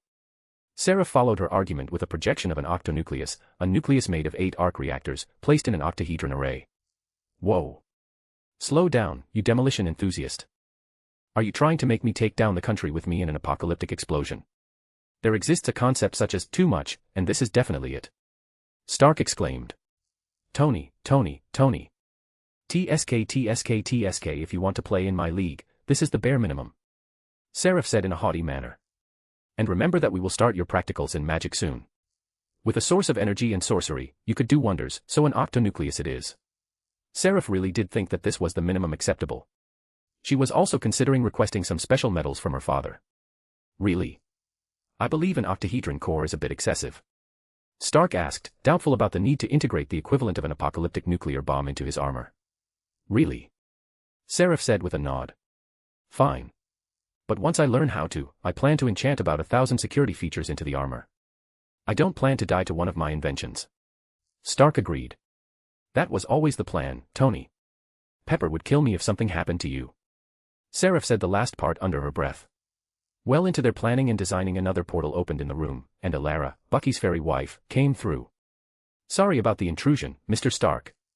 She said with a smile that showcased how sorry she was not. See what I mean? Stark complained to Seraph. Hi, Elara. What brings you here? Seraph waved to the fairy and floated to her to receive her greeting hug.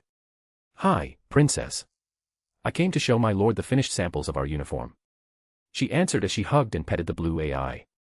I didn't know the uniform was being changed. Aragorn said. He and Jean woke up when they felt the portal opening. I did it on my own accord. But I did get the girl's approval. She enthusiastically explained. Elara was a girl who had an artistic flair for armor and clothing. This came naturally to her, and a constant concern for her was that their uniform had been the same ever since she joined her lord's household. All right, show me what you've got. Aragorn said, with clear interest. Elara smiled and changed her uniform, with a tap, into the samples she had previously designed. Seraph and Stark paused their work and joined Jean and Aragorn in the fun, to spectate the improvised One Fairy fashion show. She changed outfits with a tap and did a few spins to display her work. About an hour later, after going through the entire collection, Aragorn asked. And you said the girls approved of these? With clear doubt in his face. Yes, my lord. The queen also approved the collection. We are missing only your approval, my lord. She smiled, pride apparent in the completion of this personal project. You did well, Elara. But how did you manage to get them behind the short skirt upgrade? I had to fight them off my back for simply suggesting it. Aragorn complained. I even went as far as to design some comfortable footwear for the uniform. Are you certain they agreed to wear these high heels as their work footwear? Aragorn inquired. Not to mention that some of those get-ups looked like the sinful child of a dominatrix outfit, a Tron skin suit, and a maid costume. Stark said about the general aesthetic of the collection Elara presented. Images, here. Aragorn didn't explicitly say it, but he agreed with the crude image Stark painted. My lord, was this after the time when you first met? Elara inquisitively asked. Yes, when I first gave them the job. Aragorn assented. I think that was the problem, especially if this was before you bestowed upon them their psionic powers. At that time the trust you shared was possibly superficial. Elara concluded. It was different in her case. Her people sent her to Aragorn hoping he would take her as his concubine. If Aragorn had suggested a more revealing outfit during their initial encounter, she would have accepted, not that her culture cared about revealing skin or not. The widows came into Halo under different circumstances and with their own baggage. That, Aragorn was speechless. Ha ha ha. Old man, she's got you there. Of course, Stark was zapped dead and brought back to life for his comment, but he regretted nothing. Leaving aside Tony's unapproved familiarity with you, father. He has a point, that was a bit insensitive of you. Seraph chuckled a little. Maybe, but I saw it as a work uniform, not as me instructing them to please me with some racy outfit. I just didn't think about the sexual connotation of it. I simply thought they would look pretty in a short skirt. Like when you dress up a doll, you're not horny about the doll, you're appreciating the visual beauty of it. Aragorn tried to explain. Aren't they more attractive because of the legs they show, hence prettier? Sounds very sexual to me. Jean asked, genuinely curious. Not exactly. It can be as you said, but it can also be entirely non-sexual. Like when I see Elara's stunning wings. Aragorn motioned at the sky-blue butterfly wings on Elara's back. My wings, my lord. Elara asked with a smile, pleased with the compliment. Yes. They are beautiful, I like them. But I'm not liking them in a sexual way. Aragorn said. But that's different, there's nothing sexual about wings.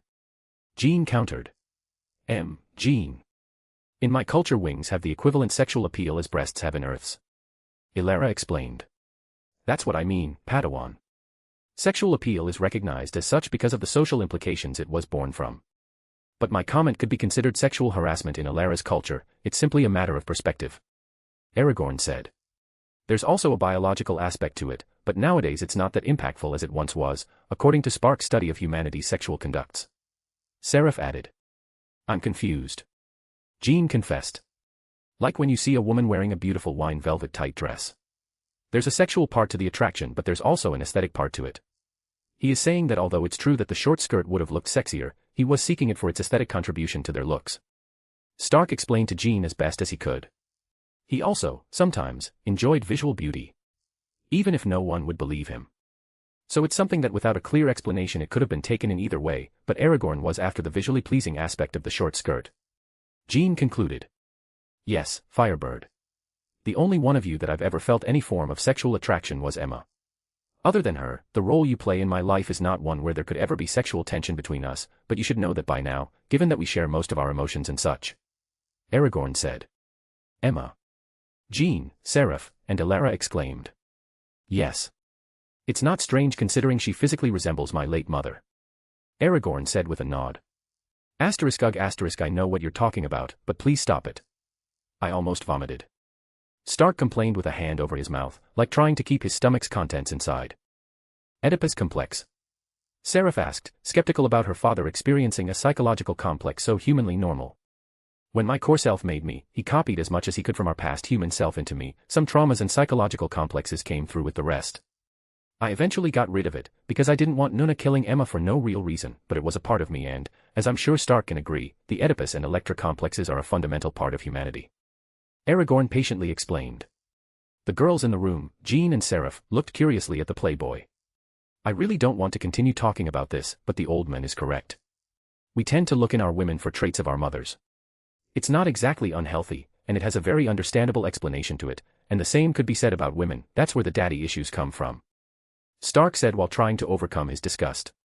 What's the explanation? Seraph asked, her curiosity taking hold of the reins. I would like to know as well, Mr. Stark. Human behavior is very different from that of my species and the Holoans. We usually care more about wings and magical might than traits similar to our parents. Ilara added. So the explanation that my psychologist once gave goes like this: if you reach the age of sexual exploration, it means that you succeeded and were able to survive your childhood, the period when humans are most vulnerable aside from old age. This implies that no matter the faults of your parents, they did something right to get you where you are, biologically speaking. It doesn't matter if they were abusive parents, drunks, hateful bitches, or whatever else comes to mind. In the eyes of life, they did right since you're alive and fertile. So, your subconscious mind will look for the things that led to this successful result in your targets of sexual attraction. This could go from physical appearance to personality, habits, conduct, or anything else, no matter how small, that your subconscious could associate with this success. Stark concluded. He lost some of the sparkles in his eyes after this explanation. In my case, my mother was a tall, blonde, attractive, blue-eyed woman. She had a big bust and decent hips. Very much like Emma. I'm guessing that in Stark's case, Virginia's personality reminds him of how his mother used to take care of Howard Stark. Aragorn added. Ugh. I hate how receptive you all are to emotions. No one can have privacy in the sanctity of their hearts when you are around. Please don't get me involved in this, old man. Besides, I thought you and your lady had a weird thing going on with Gia, not with your queen. Stark tried to remove the image of his mother from his mind and move on with the conversation. Gia. Not really, but you're not entirely wrong, Aragorn said evasively. What? Seraph shouted with surprise and unbridled curiosity in her face. So there was something going on. Stark exclaimed after having his suspicions confirmed. He knew he had a sixth sense for this stuff. It's complicated. Hard to explain. Aragorn said. Come on, father. Tell me more. Seraph demanded. Nuna, can you help me explain this part? Aragorn asked after capitulating to Seraph's insistence. Sure, love. She appeared hanging onto Aragorn's neck from behind, her face resting on his left shoulder. Good afternoon, madam. Ilara greeted. Hello, butterfly. I like the new dresses. Death squinted her eyes in joy at her fairy maid. Hi, Mom. Seraph floated to her parents and kissed her mother's cheek. She then laid down on Aragorn's lap and enjoyed the petting from both her parents. Death. Jean said and rested her head next to hers. Hi, Jean. I'm glad your mood is better. Death caressed Jean's cheek with her free hand. Sometimes she looks back at how her dragon got her involved with these many daughter-like figures. She doesn't complain, but that's only because she sought advice from many of the souls who experienced motherhood from her realm. Let's see how to explain this in human terms. To us, my dragon and me, we experience sexuality differently when compared to the mortal ways. I'm attracted to Aragorn, his self, not only his body. He could be a male, female, animal, object, hermaphrodite, energy construct or matter aggregation, whatever you can think, and I would still sexually love him. Death said with a beaming smile. And it's the same for me. Nuna could be a man, woman, animal, celestial object, fragment of reality or piece of inexistence, and I would always sexually love her. Aragorn said with a nod. So you are bisexual? Pansexual? Objectophiles? Jean asked in confusion. Stark was thankful that she asked what he was thinking. No, that's too broad. I'm not attracted to men or women, not exactly at least. I'm attracted to Aragorn and he is attracted to me. We have our preferences, like how Aragorn prefers my female appearance and how I prefer his male appearance, but, ultimately, whatever shape or form the other takes, we will be attracted to it. Death clarified. Then comes Gia. We are attracted to her almost to the romantic level, but not there, yet. Death said. Same as how I sometimes think of taking a bite of her chocolate, Nuna does as well. But, nonetheless, we are not romantically involved. Aragorn said. We tease her, bite her, tickle her, but never cross a certain line. Death said, at which Aragorn nodded. Which is why we are at an impasse regarding her. We could be considered Aragorn sexual, in my case, and Nuna sexual, in his case, yet here we are both discovering sexual attraction towards someone else. Death followed after Aragorn. Which shouldn't be possible based on what you said. Stark exclaimed after figuring out why both were so vague with the topic. Yes, Iron Child. It could be that this is the case because she is carrying a seed that greatly resembles me and my dragon, meaning that we would feel attracted to the energy of the other we recognize in the seed, but that shouldn't be the only reason. Death said, leaving Stark confused about the nickname. The fact that both of us discovered this attraction is also confusing. It would make sense if only one of us did, but we started developing this attraction around the same time, so it's unexpected. Aragorn added. He believes that Death would normally be more inclined to fall for Gia, given that one is the abstract of death and the other the strongest all-mother in existence. Opposites attract each other. Why not pursue Gia, and if things don't work out you separate? I think my parents are mature enough to take this approach, right? Seraph asked, curiosity abound and sparkles visible in her eyes. To her statement, both of them looked away, trying to throw the responsibility of answering their daughter's question to the other. PFF, he. Seraph, I know the answer. Jean chuckled, seeing their reaction she couldn't hold it in. Can you tell us, Jean? Don't leave us like this. Ilara demanded. Not every day could she gossip about the leading figures of her new family. They are obsessive and hyperfixated in their targets of affection. To them, it is all in or all out. Jean knew this due to the excessive, almost unhealthy, amount of time she spent in Aragorn's mind. If there was something she could brag about, it was how well she understood and knew Aragorn, the perks of having easy access to his mind. Meaning? Seraph asked, not understanding what she meant. Meaning that they are Yandaras. Stark said, mirth overflowing. **** they are right, Seraph. Aragorn affirmed, to the expectant look his daughter gave them. I'm always following, from my realm, your father with one of my instances.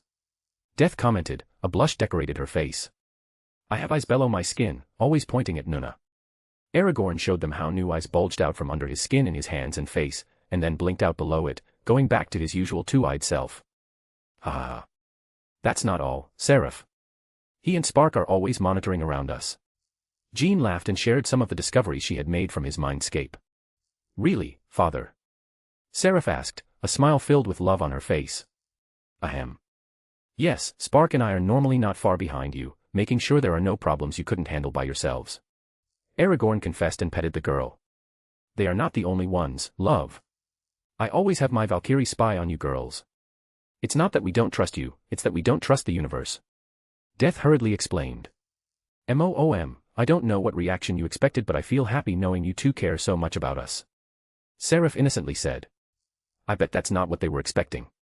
Stark couldn't believe his eyes. Not to be mistaken, Stark knew very well not to measure these people with his standards, but even he can be rightfully terrified at this piece of information.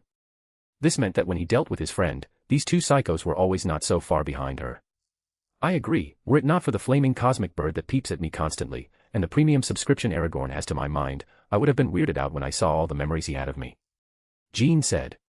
I don't know about the bird, but I can agree with you, Stark said, some cold sweat making its way down his back. Don't worry too much. At least for Aragorn, he only observes the area around us. Jean saw through the unspoken concerns of Stark. Thanks girl, I was about to have my lawyers update my will. Stark released the longest sigh of his life. So what do you plan to do? Elara asked. Aragorn and Death looked at each other and said. Nothing. With a smile. Nothing. Elara asked, not masking her disappointment. Yes, Butterfly. There's no need to do anything. Death said, as she enjoyed the incredulity in the maid's face. If there's anything the three of us have, it's time. Why would we take a rushed decision when we can wait and see how things play out?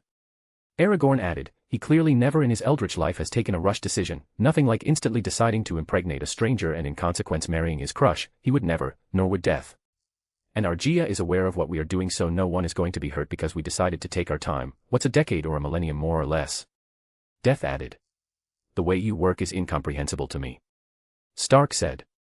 He could barely hold on to the feeling of emotional attraction for a few months, and here these psychos were talking about waiting decades, and that was the smallest time frame. That's why I said that this was the most accurate human explanation we could concoct. But we process feelings differently. Jean here can say. Death lovingly placed a hand on top of Jean's head. The others looked at Jean, awaiting her contribution to the conversation. Like Death said, it's hard to explain, but Aragorn sees romantic love as a merger of selves. He offers a chunk of him in exchange for a chunk of her, and then they mix these chunks and poison themselves with the resulting mix. It's like they are trying to obsessively mix themselves with a part of the other while conserving their individuality and keeping a passive-aggressive stand in which if the other fails to survive the poison they will go ballistic and lash out because the other is expected to survive this poison. I no longer understand what I'm talking about, but this is how it appears to me. Jean ended her long rigmarole in frustration at the nonsense that Aragorn was. Death and Aragorn for their part, simply looked away with a subtle blush. It was true. Their love was erratic, dangerous, poisonous, illogical, intense, and many other attributes that would make a sane person run.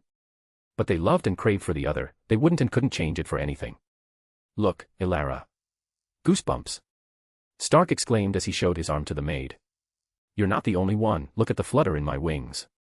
Elara showed him how the lower tips of her wings fluttered. Mother. Do you think I will be able to find a love like yours? Seraph asked dreamingly at her mother. Cough, blood-stained spit came out of Aragorn's mouth. Tears of blood followed. And then he fell unconscious to the ground. Stark didn't know what to feel, was the universe avenging him? Elara didn't know if she should run to her master's aid or laugh a little. PFFF. Ha ha ha ha ha. Jean knew exactly what to do. Oh, dear. You can be so silly sometimes, Death said. Father. Seraph asked. Aragorn as, if restarting, came back online. Sorry about that, Seraph. I was permanently erasing some memories, what were we talking about? Aragorn said, a twitching eyelid exemplified how well and stable he was. Nothing, love. I should return, the soul stream will await for none, not even me. Death kissed him passionately as if she was trying to help him forget something he no longer remembered. Bye, madam. Elara waved goodbye to her mistress. After Death went away, Stark looked around and said. This was all as much insightful as it was terrifying, but could you please vacate the perimeters? Last I checked this property was under my name. You spend so much time in here that soon you'll be able to claim squatter's rights. Stark exclaimed. He got several eye rolls before everybody but Seraph portaled away. TCH. I would move to another place if only that could keep your space warping family away. Stark complained. Drama queen. I know you don't care that much about my family invading this place. Which is strange, since you don't allow Mr. Stain down here. Why is that? Seraph inquired. Initially this place was my safe zone, where I could stop caring about the problems life brought to my doorstep. Then I stopped caring about it since I could party away my problems, Stark said in self-mockery. Then you came about and your crazy family followed. Leaving your psycho father aside, your family treats me like a human being, and not like a Stark, he admitted. I surmised as much. But what about Mr. Stain? Why don't you let him into your safe zone? Seraph asked, her expression revealing nothing of her thoughts. Please don't give me that look, Seraph. Stark said. I'm sure I have no look on my face. Seraph answered. No look is a look. Stark argued. Seraph kept giving him the no-look look. Asterisk I asterisk I'm smart, granted I was never that wise, I may be an idiot sometimes, but I was never a fool. I simply was blinded by the party and the adulation of the masses. Abi, he is not clean, is he? He asked, his voice breaking a little by the end. No, Tony. He is dirty, and not in the way that affects the rest but not you, he is dirty in the way that I've been covering some of his tracks to thwart him from implicating you in his filth. Seraph showed him a few documents and digital traces he left, accompanied by pictures and videos of him meeting no threats to the United States of America. Paper trail, digital trail, money trail, and other evidence otherwise untraceable were it not for the advanced cyber chick friend of his. Hydra. He is selling my weapons to fucking Nazis. The enemy of my father. The enemy of your father. Stark was aware of their existence, most who closely interacted with Aragorn knew. Among other offenses, Seraph mentioned, another holographic pile of documents on his screen followed after. Why hasn't the old man killed him? He asked after breathing in some fake calm. Father has a policy of non-interference with our projects or social circles. If there's a problem or situation related to Stark Industries, you, or any of your known associates, then it's my responsibility to deal with it. Which is why he allowed me to work on your armor even though he doesn't want me to uplift your weaponry tech. She explained. In the same way he allowed Xavier to fester under Jean's and Kitty's watch, he now allows Stain to be under Seraph's purview. I don't know if his is offhands or helicopter parenting anymore. He mumbled. He can be quite contradictory, my father is cute like that. Seraph said, she, just like her father, was quite biased toward her loved ones. What do you want to do with him, Tony? She asked. I want to ignore him and live my life like I didn't know of his betrayal, but that's not possible, is it? Stark said in a self-deprecating manner. No, it's not. If it was only about money, I could undo his mistakes. But many lives were lost as a consequence of his actions. Father doesn't care about a lot, but he puts great emphasis on retribution when people die. Even if I went against my better judgment and ignored him, Father would torture him to death, or something horrible like that, when he finds him and decides to fully rid the world of Hydra and its cooperatives, like Mr. Stain. She motioned to the file containing the casualty report of his most recent successful business transaction. Arg. Abi, why did you do this? Stark questioned in frustration but expected no answer. Seraph, what options do I have? He asked, his frustration was obvious to the eye. Several, Tony. If we go the legal way, he would be convicted of terrorism and would be looking at life imprisonment in the best case and the death sentence as the most likely outcome. Alas, he made deals with Hydra so it's possible that he would commit suicide in his cell and never make it to trial. Stark grimaced at her statement. While unethical, I don't recommend this path, given that Stark Industries would be audited and our stock value would plummet. The best way is to have him meet an unfortunate accident and then have Pepper assume leadership of the company to fill in the power vacuum. I could help her meanwhile she gets used to the new boss pants. She explained another course of action. I don't think much justice would be met that way, Stark commented. It was not that he deeply cared about justice, at least not the lawful definition of it, but more that he was raised under a system that instilled this belief in its members. Father is the ultimate authority of justice on this planet, he adjudicates for the death of scum. Seraph factually spoke. That doesn't make me feel so secure, not that I believe I would fit the definition of scum. Stark joked to lighten his mood. The other option would be to manipulate Stain into joining the good guys and leaving behind his scumlord behavior. Seraph responded with some humor. Manipulate. With threats. Stark asked for clarification since he didn't believe Stain would work well under threats, most never do. No, Tony. Mental interference. Seraph pointed at her left temple to illustrate. Oh, hell no. I know that's pretty mainstream to you but please, Seraph, I want no part in playing with people's free will. Stark strongly made his displeasure known. What about soul manipulation? There's no mind shenanigans in that. She offered another acceptable solution. Free will, Seraph, do you know it? Stark exclaimed, his mood more erratic as they talked. Mao, you're making it difficult. What about trapping him in a matrix and letting him live his ideal life while planting an android as his replacement? Seraph showed him the schematic of a tank connected to a hyperveridic simulation. No, that's possibly worse. His heart rate was climbing. How is that worse? He would keep his free will intact. Seraph innocently tilted her head. How is it not? Instead of manipulating his free will now you're talking about manipulating his perception of reality. His breathing pace increased. Oh. So no reality manipulation. I should cross out a few solutions then. Okay. I think I got it. This one is foolproof. First, we will have one of his known associates kidnap him. She said with an innocent smile. Oh God. Nothing good ever follows after kidnapping. Stark looked at the heavens for help.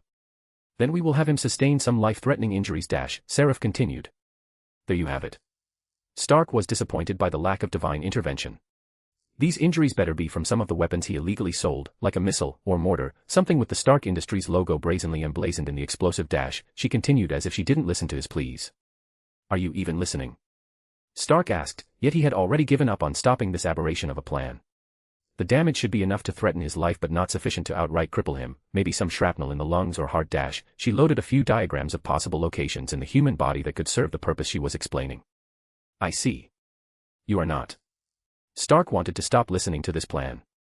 It would be ideal if the location he is retained is someplace that tickled at the inherent claustrophobia most humans possess, like a subterranean bunker or base. A dark cave would do. She showed a world map with a few locations she recommended. Stark no longer interrupted. Then we could force him to either find a way to escape through a miracle with the help of one of the victims of his illegal deals. This invaluable help should perish in the escape attempt and leave him with some words of inspiration and retrospection, which should force him to reflect on his life decisions. Of course, this unfortunate victim should be a plant of ours, or we could stage an event in which he is visited by a holy figure who would promise him safety in exchange for repentance. I could probably do it, but if not, we can enlist the help of one of the maids. Seraph offered several inspirational words that could work. Among the options, there were, with power comes responsibility, don't waste it, live well and make it right. My death can't be in vain, get out of here and live a life worth saving, I'm giving you my future. Make sure it's a good one, you've only got one shot so make it count. For this plan to work, we would need his injuries to be inoperable for a long time, so shrapnel to the heart sounds better. What do you think? Seraph asked, nothing but good intention could be found on her face. About that unfortunate accident, how much of a painless death could you give him? Stark asked. There's a weather alert for an electric storm this weekend. I can make a lightning bolt gently land on his scalp and smoothly exit from his soles and or testicles. Pretty much instant death. She made an arc of electricity flow from one hand to the other. Tomorrow, then? Stark asked. He was checking Stain's schedule to confirm he would be out in the open or next to a window at some point the next day. Yes, tomorrow it could be. We will have to deal with some blackmailing after his passing, but it's nothing the maids or my Black Ops team couldn't handle. We don't have to worry about his more public business partners. After all, accidents are terrible and unexpected occurrences. Also next week there are several thunderstorms expected. She gave him a thumbs up. Please stop it with the murderous rampage. Stark never in his life thought he would be restraining a baby AI from playing God. Life is unexpected like that. Fine. I already have blackmail on them, so there won't be any problems for the company on that side. You might be targeted by their representatives, assassins, but we are anyways updating your security since we will soon make enemies of the oil giants. Seraph accepted his request. About that, how are you upgrading my security? Stark curiously asked. I can have some of the maids help, but they are too expensive, I would end up poor, I don't have many favors and you don't have any, so I recommend getting some help from Krakoa. Seraph lamented about her lack of economic might. Sometimes she envied Kitty, she almost monopolized the currency. Were it not for Spark's intervention they would all have ended enslaved to the visionary cat. Would it be allowed? I thought you said they were during their isolationist phase. Stark remembered how Seraph had explained that Krakoans do not go outside except to rescue mutants. It would only be a few members of the rescue team. The service would serve as practice for when Krakoa opens its doors and they have to engage in escort missions and security detail. The council most likely would ask you to support the nation when they step into the public eye. Overall you would not be charged with money but with backing. Seraph told him about her predictions. I think that is a good plan, but we could also ask them to beta test our engine when we are done with it. It's preferable to test it in a closed environment before its official release. I don't think they would be opposed to it, would they? Stark imagined that having the nation that is majorly under the control of his friend try his tech first would only benefit both parties. I like that, I'll run it through them in the next assembly, which should be in 3 days. Seraph believed it was a good idea. It should also help her gain more presence in the council, given that she gave up on making friends with most of them. Let's work on the armor and then the engine. Stark's mood was somewhat uplifted. It might have been a bit manipulative, but Tony needed the push to cut ties with his backstabber, uncle, Seraph thought to herself. A/N. Sorry about the absence, one of the elders of my clan is ascending to a higher realm, such as life. He was not one close to me but he is one close to my immediate family, so taking care of him was distributed among us and I was left with little to no time to write. This chapter was massive, with more than 15,000 words. I can't promise one for next week but I'll be working on it. There are some pictures, if you get to here and you didn't see them in the paragraph comments then you might want to go back. Chapter 39, Stars, Stars, and More Stars, Part 1. Death Realm, Conjugal Visit number 269. So, Nuna. How did my universe end up as a doomed reality? This has been bothering me for quite some time already. As far as I understand, doomed realities don't start as such, something happens, something changes, but ultimately, all other timelines of the same universe convene into a single one. One which has no future of splitting ever again and tends to approach one or another form of apocalypse. Like that split reality where Legion removed his father from the timeline and a separate reality was born where everything was quite apocalyptic, in that reality no matter what they did, eventually, it was going to be sealed as a prison for one of the thousands of screw-ups of the Celestials. So the actions of its inhabitants were useless since the beginning. Ah. That was partly my fault but not entirely, sort of, Nuna said while looking away with some badly concealed shame. Oh come on. Tell me. I tell you all about my embarrassing fuck-ups. That's all I could ask because it is hardly possible for a being such as Nuna to make a mistake unless there are pressing circumstances. Fine. Let's see. It's a story that starts with the estranged relationship between Odin and Hela, my representative. She opened a path to my mind and started sharing her memories. Story time. A long time ago in a galaxy far, far away. When the Asgardian conquest was nearing its end. I had to appoint a representative of my concept to this universe. Hela, as proven worthy in countless other realities, was my chosen one. Nuna showed me a memory of her manifesting in the mind realm of Hela. The whole, you have been chosen, shtick. My avatar, or representative if you will, is unlike Phoenix's. My avatar is supposed to join a universe a little bit after its birth. Coincidentally, around the time Odin was done playing Conqueror, this universe reached a mature enough stage for me to bless it with my avatar. In the memory, Nuna gives Hela an infinitesimal of her power, birthing so the first true goddess of death of this universe. Unlike Phoenix's host, my avatar doesn't have any other responsibilities besides helping my Valkyries collect souls from time to time and eventually oversee the definite death of this iteration of this universe. Nuna explained as she was receiving my caress and love from my lap, she is getting a lap pillow from me. Like an administrator in a game. I asked. More like the janitor that closes the office, and the collection of souls is not that important, making sure that the end goes accordingly is their main task. Why did you select the avatar so early? Isn't it easier if the avatar is born when the end is nearing? I asked. Because the fraction of my power that I left in her was supposed to grow with every death that happens across the universe so that when the finale arrives, the avatar releases the gathered power, truthfully ending it all. She showed me a memory of another timeline. In this timeline, when the last speck of matter stops, when the conversion of energy-matter is no longer possible because of the lack of entropy and differentials of states, when the universe is left cold and nothing more can change, a wild Hela manifests. She is shriveled, almost faded, disappearing into inert dust, cracked all over her disappearing body, barely any consciousness can be seen in her eyes, no life can be felt from her, no thoughts, nothing. Just a pure, unadulterated, and almost holy, concentration of death. With no bells or whistles, no flashy explosion, she fully fades away, and an absence of life takes it all away with her. It was beautiful, tempting, and even hot if you will, but perfect nonetheless. Sometimes I have my avatars run some errands for me, but they are not as burdened with work as Phoenix's. Nuna comments. It's more accurate to say that you plant a death seed in your avatar and then they can chill and enjoy the power-up as it grows. I said while thinking about the end of that timeline which was very different from the other two I've witnessed. Yes, but a death seed is what celestial gardeners use, so I don't like using the same name. And my seed serves a totally different and single purpose, it can't be misused, unlike those defective ones they made which have caused more trouble than I can count. She complained, possibly because she wanted to have the copyrights to the term but, inexplicably, the Celestials got it from her. After petting her and giving her some love in the form of an aggressive biting on her nose, her kink, not mine, she calmed down and resumed with the story. Odin, unlike the power-hungry old man that he was, didn't welcome openly the report the next day when Hela ran enthusiastically to him to share the good news. She wanted to convince her old man to restart their conquest now that their power had grown from one day to the other.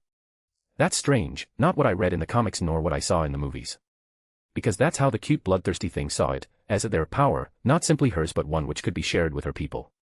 But there was a truth that Hela forgot, unwillingly, and that was that her baby sister had been murdered, which was the real reason behind the cessation of the conquest. What? Wait, Nuna. Which sister? This sounds familiar but not right as I remembered. Aldrich Odin's daughter, love. Why?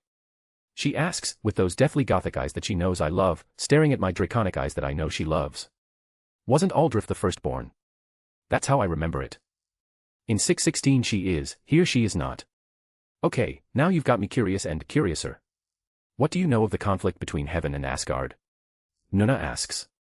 The Queen of Heaven loved her gold more than anything. Odin hired her but she crossed him when his enemies offered even more gold than him. Odin didn't appreciate such behavior, totally understandable, and this prompted heaven to declare war on Asgard, totally unreasonable. Odin was clapping their ass in heaven, and seeing that her end was inevitable, she snuck into the royal palace of Valskjaf and kidnapped baby Aldrich and threatened to kill her if he didn't back out of heaven.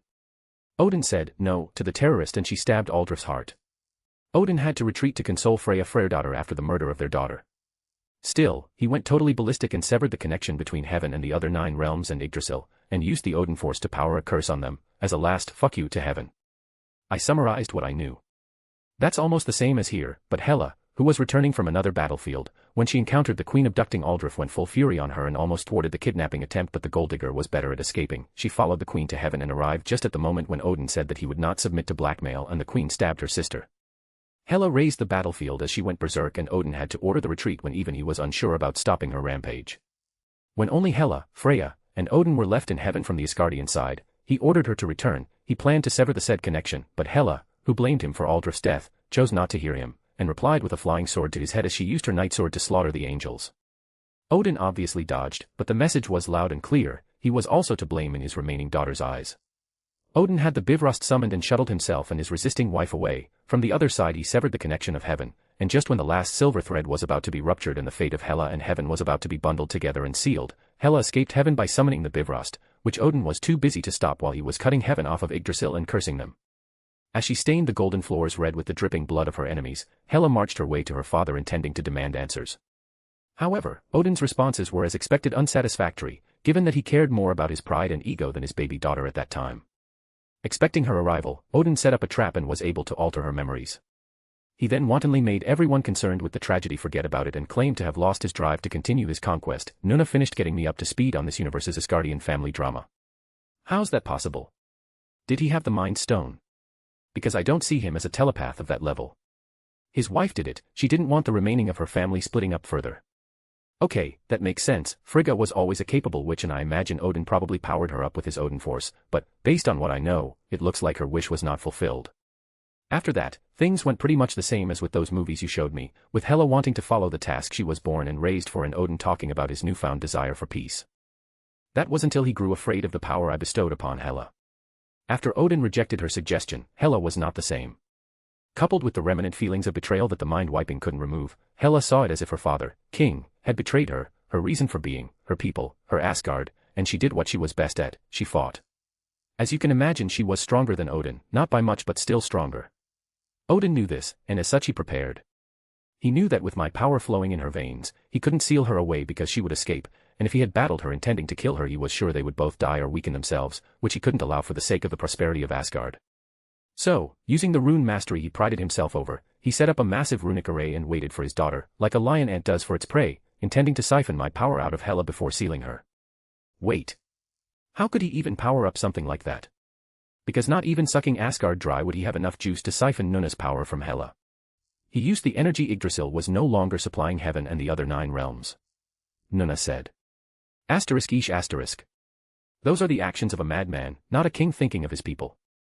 It's one thing to use heaven's energy, who were his enemies, but to use the other realms. That's just crazy.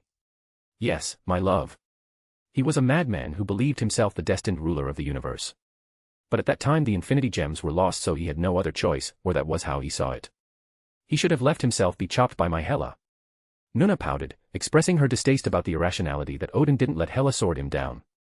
Hela was lured by her mother Dash. Wasn't she against splitting her family further? I exclaimed. The telenovela was getting better and better. And Odin separated her from my power by force before pushing her into Helheim with the assistance of the Bifrost. But my power was not something he could store like he does his ale. My power was resisting and Hela was weakened but not threatless. Odin ordered her Valkyrie's regiment to go and weaken her enough to seal her in hell. The Valkyries followed the orders of their king and ganged up on my poor Hela. I can only imagine how betrayed she must have felt when her Valkyries followed her king's orders and didn't support her as they did on the battlefield. She fought and fought, but it was useless. She was not losing, no. My Hela was slaughtering them, as the cute goddess of death that she was. But Odin only needed her to wear herself out enough. When the last of her Valkyries died by her sword, the ceiling activated and she was imprisoned in hell. It's similar to the movies and somewhat to the comics, but more telenovela-like. Back in Asgard, Odin didn't know what to do with my power. He couldn't contain it and he couldn't risk it scattering and then making it to his daughter. In an urge of bravery, absurdity, and overblown egocentrism, he decided to become my next avatar. Nuna's face morphed into that of a wrathful wraith, and her realm quaked with her outburst. Green and white lightning started to rain as water does during a storm, and the poor Valkyries could be seen running around trying to keep the place from falling apart. I calmed her down by abruptly placing my hand on her mound of Venus, over her underwear. On honey. Not now. I'm having a moment, okay. Her face back to her normal self. Sorry, Nuna. Seeing you like that made me feel things. My kink, not hers. Stop it. Slap, she slapped my hand off. Later, all right. She bit hard my lower lip and sucked some of the blood she drew before my wound close off, which got a shiver out of her. She slowly licked her lips and then continued as if I was not horny and needy. As I was saying. That fool thought to absorb my power, but how could I allow that ant to presume he could dictate who would be my next avatar?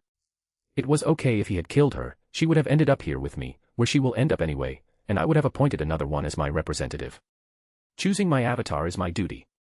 My privilege. I'm not like Phoenix. My power is not meant to be shared like a convenient power-up. Had he let my power flow free, I would have chosen another capable avatar, or I could have simply waited for Ragnarok and give it back to the girl when freed. She roared and roasted senior sister in one breath. But no. That ant couldn't. He had the gall to try and overstep my judgment and think he could be the next one. He had the audacity, he. So I made my power abruptly suffuse into the universe. She laughed, she looked so malevolent. Initially he didn't understand what happened, and he lost sleep and sanity monitoring the seal. He feared that my power would make it to Hela, but just as he was losing his peace he accepted the counsel of his wife. He went to the Sorcerer Supreme of that time. By that point, he and his wife were aware that the Time Stone was in Midgard's possession. Why did he assume that something was wrong? What are we talking about here? A few centuries or maybe millennia in the matter of time frames. The fact that his daughter was still imprisoned should have been enough to stop the paranoia, no? I asked. You see, when my power escaped his grasp, Odin felt that something was wrong, he just couldn't understand what, but his battle-hardened instincts screamed at him desperately. This went on and on for a few millennia until he had to get this worry out of his mind. I see, she wanted him to suffer and know no rest. I was aiming exactly for this result. I wanted him to slowly lose his mind as his very being was telling him that there was danger around the corner but he couldn't find it or understand it. Ha! He even called for his royal healers, thinking that he was cursed. Ha ha ha ha ha.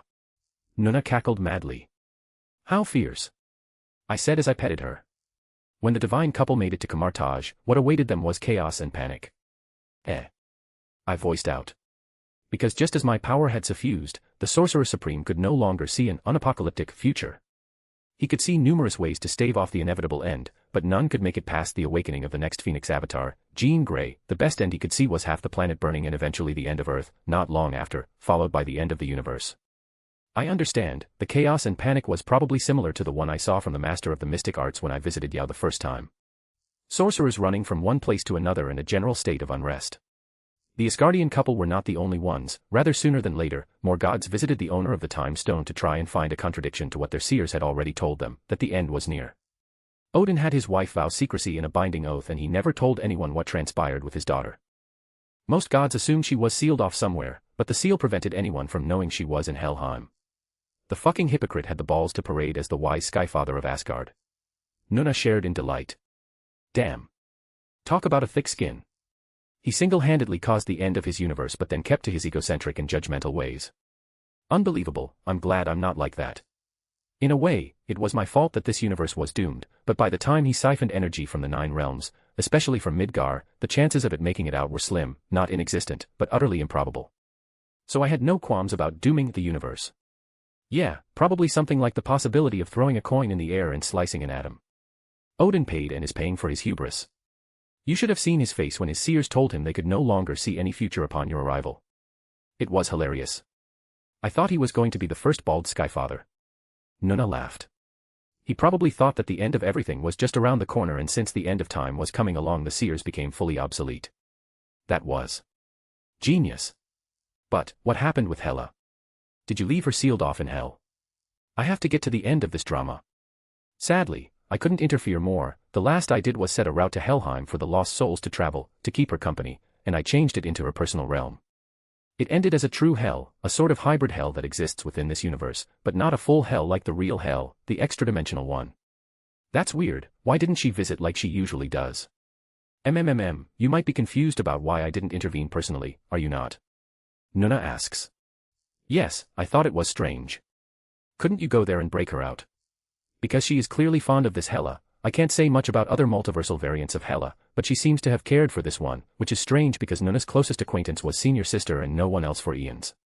I mean to say that other than Senior Sister she gave no fucks about anyone else.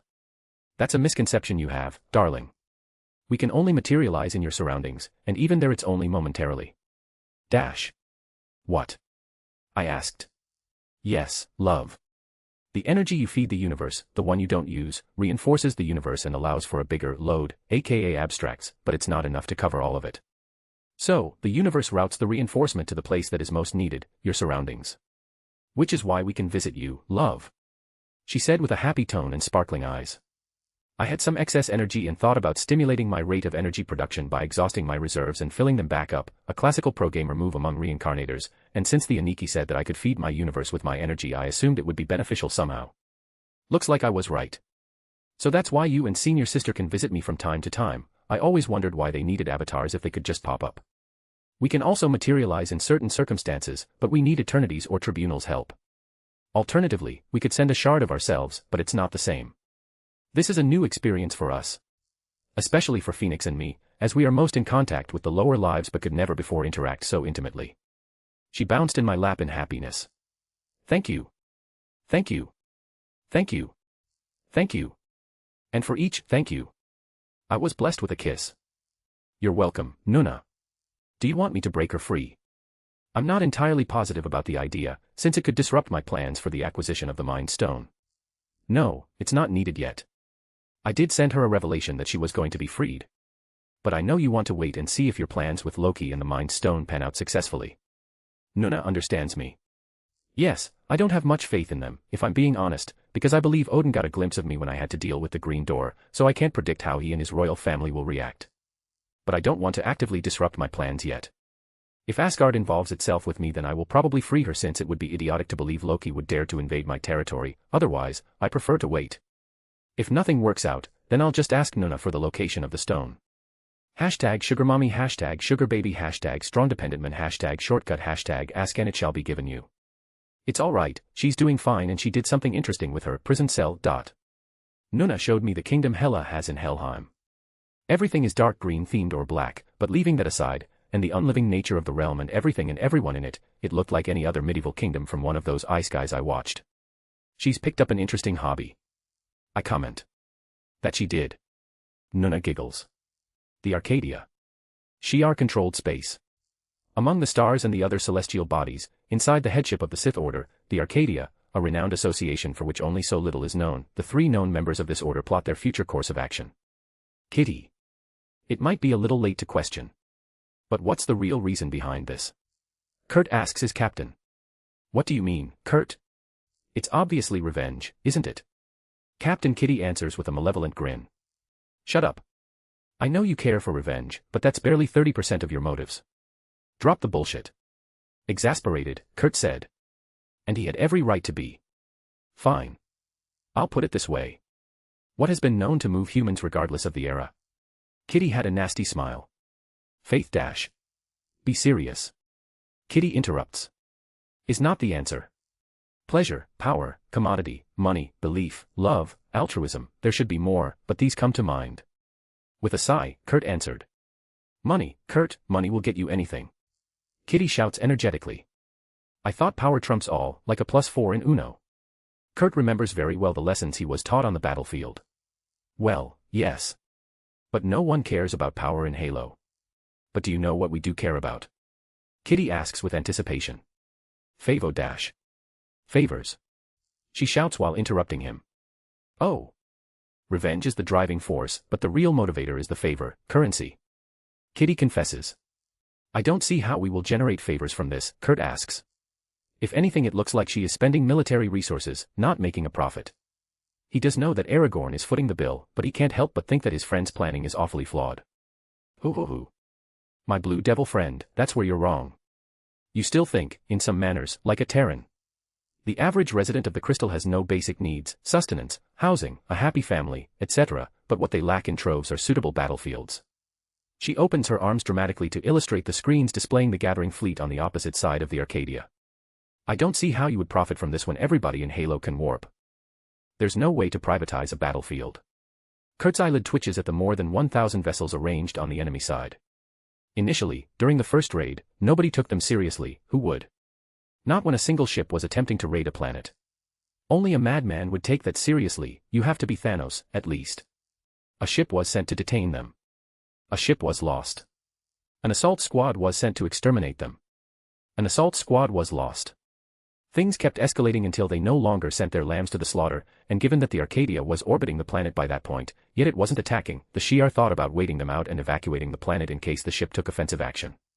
Communications were down, thanks to the offshot of the blue AI that accompanied them, so they couldn't request help and reinforcements, but they knew that when the time came for their usual status report and they missed it, the command center would figure out that something was amiss. That was their hope. Which soon came crashing down when a dark cloud of purple tones manifested surrounding the planet. The Arcadia had been orbiting the planet while releasing an invisible cloud of dark matter, all the while they were unaware of the inescapable trap that was being woven by the cat.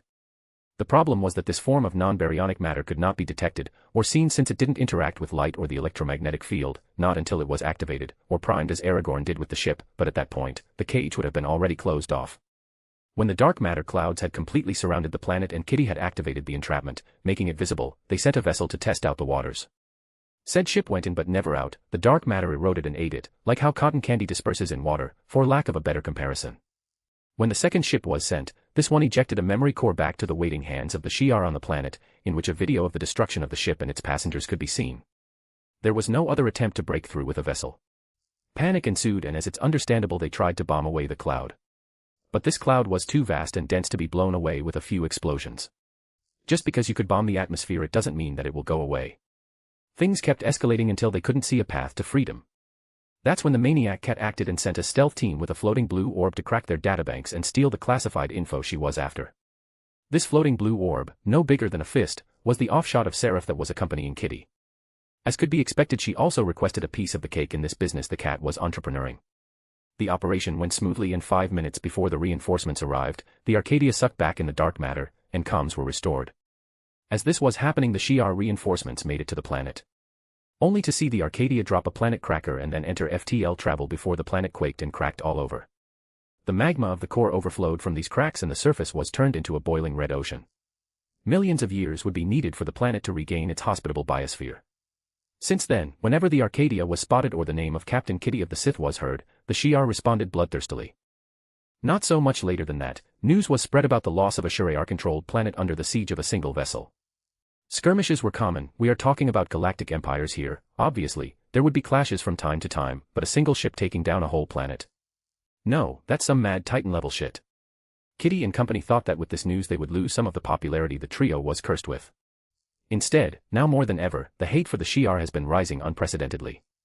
A certain fox queen in a certain water-filled world got a hold of the news before anybody else did. She didn't want the reputation of her pet project tarnished, so she did what was most logical in this situation. She spread gossip and evidence of the multiple atrocities that the love trio of the century had to endure under the harassment of the Shi'ar. It was all bullshit, of course, but who cares? Nobody liked the Shi'ar. The only reason they were not the most despised galactic empire was because the Kree still lived, but their arrogance and the way they thought of themselves better because of their ancestry clashed with every other galactic race. In other words, they were the classical old men who expected respect because of how old they were, the type that demanded the center of the room no matter where they went. They were the perfect target. So when this said queen wove a romantic story about the love trio and their fight against the oppressor evil empire, their popularity skyrocketed. That's the limit of your business mind, Kurt. This is how it's gonna play out. Pay attention. Whenever we are about to clash, I would send an invitation for the maid that paid in advance and made a reservation. Then we clash, we battle, we conquer, we slaughter, and finally we move on. Do you see it now? Kitty asked with a gleam in her eyes. You're selling battlefield tickets. Kurt voiced out. Kurt. We are selling battlefield tickets and a chance for revenge. Don't forget the driving force, it's important. Since we will be moving from battlefield to battlefield in an erratic way, we won't have to risk these birds setting up a trap or the maids stealing my battlefields. How could they when even I don't know which outpost we will attack next? The cat cackled. So the battles would be somewhat safe and we would monopolize the offer. This is genius and terrible. I think I feel worse participating in this than in your supposed conquest for revenge, Kurt complained. He had grown a lot after the months he spent following Kitty and Aragorn rescuing refugees, but that did not mean he ever lost himself in the bloodlust or the dubious moral compass of the Holoans. You can feel that way, Kurt. I would never tell you how to feel. Everybody has an undeniable right to their own feelings, even in Halo we respect that, as long as you're not scum. But whenever you feel like that, I want you to remember the following. Kitty made a dramatic pause and locked eyes with her devil friend. We have a proper casus belli. We were provoked, not the other way around. And if that doesn't do it for you, then think of our sweet friend, Jean. She will have to bring the cosmic fires of rebirth to this empire of self-righteous pigeons. Along with the deserving victims there will be undeserving ones of her cosmic flame. How do you think our innocent girl will take it? Kurt's eyes opened wide. Don't you think she would feel better knowing that we share some of the blood her hands will be tarnished in? Isn't misery better with company? Kitty was thinking ahead. She had no way of knowing for sure how Jean would take it, but she believed that at least she would find company in her and Kurt if they all were stained with the same blood. I didn't think of that. I guess I'm willing to walk through the valley of the shadow of death if it's for my friends. I still feel bad about the favors, but I will find a better use for them in the future. Kurt voiced out. Pragmatic and somewhat religious. That's just like you, Kurt. I like it. Kitty glomped him in a hug. Though I don't know if that's what that verse means, Kitty pondered. What about you, Karina? Kurt asked. I'm way past the grievances of the weak. The weak suffer, and that has always been my reality. This time I'm enjoying the side of the strong, and I have no care left for the weak who one day believed themselves celestials and now are suffering the repercussions of their hubris for provoking Master Aragorn and Lady Jean. Karina said factually. I see. A different perspective, huh? Kurt acknowledges her point of view. That's how it is. Karina smiled at the blue teleporting devil. The time for doubt is over. The time of slaughter is on. 1 versus more than 1,000. Hee hee hee hee hee hee hee ha hee hee ha. I like these odds. I will go out and disrupt their formation. You take care of the ship's navigation in my absence and have Karina take over the weapon systems. Captain, Kitty ordered. Aye, Captain. Kurt agreed in a tired voice and went to Karina's side to coordinate with her. Kitty, seeing this, opened a portal and jumped in the middle of the enemy formation. Alarms went crazy as soon as she was detected, and wasting no time, she opened and closed a portal to sever around the midsection of a ship. There was no explosion or flashy outcome, simply a disabled ship and the dying crew who were left behind as the cat moved on to the next victim. That was tiring. Cutting the energy shielding is not effective. What do I do? Ah. I know. She thought to herself, and with overflowing joy, she kited a few vessels after her. Come on, over-evolved birds. Is that all that the so-called strongest and most ancient empire of this quadrant of the universe can do? She mocked them through the comms. An intense shower of light followed her as she swirled tridimensionally in the vacuum. Ha ha ha ha ha. You can't hit me. She cried in joy and mirth as she flew around the ships like an energetic fly. Due to the risk of hitting their allies, they couldn't indiscriminately fire at her as she flew tight corners around the massive ships. Set the weaponry system to fire automatically when the firing path is clear. And have the other ships do the same. Demanded an official. Today Darth Kitty perishes. He said with a seriousness unbefitting of the sentence. The idea was to have the ship's targeting system triangulate with the positions of the other ships so that when the cat flew over a spot that didn't intersect with any ship she would be shot down. Sadly, this was what the cat was aiming for, so in what appeared to be a suicidal move, she flew to a cleared location which was in range of all the 17 warships that she had kite. The computers on all warships acted upon the pre-selected command and shot at the sitting target. Gotcha. Kitty rejoiced and mocked them while she opened a portal. The destination. The other side of the battlefield, where the Arcadia was taking the brunt of the task. Thanks, Kitty. Karina thanked her over the comms. You're welcome, babe. Kitty joked over their telenovela-like relationship status known throughout the galactic network. She doesn't know how many times they have rejected several news chains by now. They are tired. They don't want to go to an interview and explain that all of it was a rouse from their draconic overlord and their fluffy queen. Well, they do want to do that, but Emma forbids them from doing so with her logic and sound arguments about how Nern needed them to make this small sacrifice. In such a way and with other underhanded tactics, Kitty disrupted the enemy while her pirate ship took care of the other side. Until she judged that the remaining numbers were right. Babes, fire the instant magnetar. Kitty ordered while constructing a complicated spell circle for a type of barrier. She was not great at barriers, but the ways of defense were a requirement for any competent sorcerer, so Yao forced her to learn of it even if she didn't want to. Now she is grateful to her demonic fox teacher. Calculating optimal path. Seraph voiced out over the comms. Navigating to firing position. Kurt informed. Firing in. 5, 4, 3, 2, 1, Electro-M loadout. Karina complied with her captain's order. From the mouth of the skull in the Arcadia, a shining white-bluish electromagnetic orb was shot to the geometric center of the enemy formation. It flashed once, and the cat activated her barrier, one which should block all manner of electromagnetic interference, effectively blinding her, and all the ships were immediately pulled toward the temporary artificial magnetar. Fry them. Luckily, or as planned, they use a quantum-enabled communication system, or else she wouldn't have been able to command her crew from inside her barrier. Acknowledged. Seraph answered. The Arcadia aimed all of its laser gunnery at the cluster of broken ships and panicking surviving Shi'ar, and shot one concentrated amber beam. There was an explosion that looked more like the birth of a tiny star, followed by a wave of debris, and then the magnetar died out. Because the Arcadia was made of prime dark matter, it was not affected by the magnetic pull of the artificial magnetar. The same couldn't be said of the metallic vessels of the enemy. You can come out, Kitty. Kurt. Roger. Kitty. How many of those do we have left? Karina asked. 2 more, but if you can get me a few engines from their ships I should be able to jury-rig more. Father gave me access to the blueprints. Seraph said from her spherical offshot.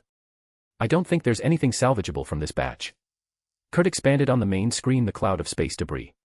It's all right, I can work with that. Seraph said in a sing-song tone.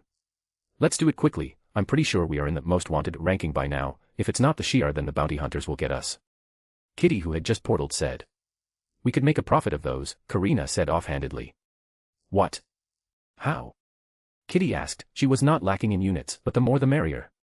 Most bounty hunters have bounties. Seraph answered. Ka-ching. I should have thought of that. Kitty shouted.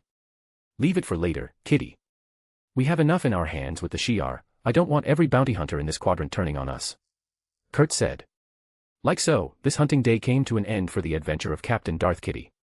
Halo, the crystal. In one of the labs in my crystal, under the watchful eye of Victor Von Doom, I set the materials needed to cultivate a body in the grow pod of his design. Looks like you're not gifting her immortality. Why, though? I asked Doom. My mother is, a woman who always saw life in her own way. I do not believe she would like to be eternal, like you and your people. Doom in his classical seriousness answered. What about you? Which son wouldn't like their mother to be undying? He said while his finger danced in the air as he set the parameters in the hollow screen for the body's development. That's true, I also wanted to die before my mother. Children can be egoists and inconsiderate like that. I was never good at dealing with loss. Sadly, I had no chance against the cruelty of happenstance. In a way, I ended up eating her. I won't say that I'm sorry, because I find it hard to see you as anything else other than what you are, but I find no shame in thanking you for sparing me from your pain. Yeah, I can see it. This guy sees me a sort of sentient monster thing. He has no sympathy for me. It's so refreshing. I follow the code of Hammurabi in many ways. Everybody is innocent until proven guilty, an eye for an eye and a tooth for a tooth, but I apply it in both directions. I do good for thee, I expect good from thee. I do bad to thee, I expect bad from thee, and it's reversed way. You do bad, you get bad. You do good, you get good. Simple. It's also how most karmic systems work. You, an eldritch being of unimaginable power, a mind resourceful enough to create this satellite and all the technological marvels in it, chose to guide your life following a set of laws from the Babylon era made by primitive humans in a primitive society. Doom arched an eyebrow in questioning. Well, not entirely. I don't go around removing body parts from the guilty, but I like to believe that the basics make up everything. No matter how advanced and powerful one is or pretends to be, as long as you have not lost your individuality, the basics in one way or another rule and guide your life. At least it's been this way so far, based on the examples I've witnessed. And what does the basics entail?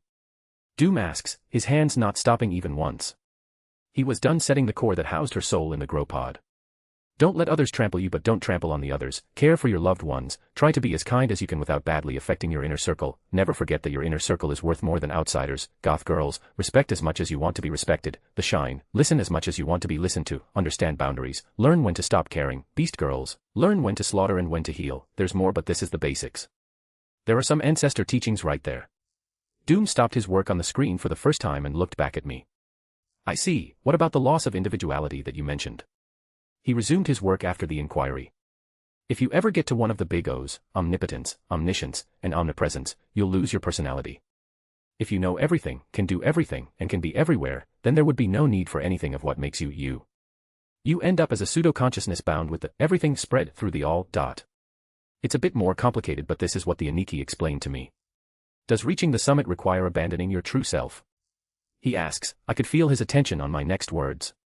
The best solution is a domain of control. You create a territory in which you can be God. Outside of this territory, you have none of the big O's in your deck and you're just an overpowered being, but inside you're God with capital G. In my case, my domains are my mind, when I have a body, and my soul. This should be the first step if you ever want to do your own thing and create a multiverse, in my humble opinion, but I don't think a true God will ever exist. Aniki also shares my opinion, so I believe I'm onto something. Because of the outside? Doom asks for clarification. I never explained in depth what the void was to him, but I did say that there was an outside to the all which we inhabit. Exactly. It is too big and unpredictable, impossibly hostile, and even if somehow two or more multiverses clashed and you managed to claim ownership of the other, growing your might, I don't see how you would do to go then and hunt for more. I just can't imagine it. The paradoxical nature of the void would forbid it. If it is as you said, and every other story is supposed to be true somewhere in the void, doesn't that mean that if I write a story about someone conquering the omniverse, the all, then it would be real? Meaning that there would be a way to conquer everything? He asks. No, the void is not so simple. If everything and anything is absolutely possible but the existence of the void denies the plausibility of a narrative, the paradoxical nature of it would ensure that the said story is both truthful and deceitful. In the end, you would have a multiverse that has an omniverse within it. That way it would be both possible and impossible, paradox fulfilled. I see now why you believe that a true God would never surface. He said. That is also part of the paradox because a true God would exist in these omniversal multiverses, but for practical matters, a being overruling the void is impossible, I believe. But all the secrets and paradoxes of the void are not clear to me. Even if I was born from and molded by it, there might come a time when a true God is born, but I certainly don't want to be it. I love myself very much to ruin what I have by pursuing omnipotence. Heck. For all I know, maybe there was a true God once, and then this one fused with the void. Limitless possibilities and all of that, right? I exclaimed. There's some faulty truth to that. He comments offhandedly. Leaving behind the purposeless topics. Have you been much under their scope lately? I inquire about Hydra in Latveria. Not more than expected. I had to change a few plans and was delayed in some areas, but everything is ready. I'm resurrecting my mother now because it will be easier to add her to my family now than later when I sit on the throne. Doom said with absolute confidence. Do you need anything else from us for that purpose? I ask. Not exactly a necessity, but a big mess to relieve some of the eyes on my back would be useful. But like I said, it's not a necessity. By this point I'm already ruling Latveria from behind the scenes. I'm just one step away from going public and lawfully owning my home and people. I never doubted that he was this capable. I should be releasing some of my World Tree drugs next week, and, in conjunction with Stark Industries, N-Tech will be releasing a new line of communication and computing tech during the Stark Expo that should revolutionize pretty much every sector. That should be enough of a distraction to have Hydra gunning crazily for my back. And Stark's, but Seraph has his covered. So you're finally starting with the war on pharma. What drug are you releasing first? Doom knew that indirectly I was starting a war with the pharmaceutical economic sector. It's not that I was exactly against their capitalistic approach to healthcare. It would be a lie for me to say that I care from the bottom of my heart if the humans exploited their weak. Such was the way of life, no matter how disgusting I found their practice. But the purpose of my meddling with pharma was something that I do give a fuck about. Sublime. When I have all of the humans supporting unquestionably my umbrella corp, I will start a global campaign of vaccination with the undisclosed objective of the inoculation of the sublime pandemic. Naturally, since I wanted him to become the Emperor of Earth, I ran by him the general listing of the drugs we would release from the products obtained from the Arbor Mundi. It's a way to keep Doom informed about the changes we do to his Earth. The multipurpose skincare cream. Is that the one that cures all skin-related ailments or the one that removes all scarring? The one that removes scarring is one of the side effects. I answered. Precisely this said side effect is my true aim. Right.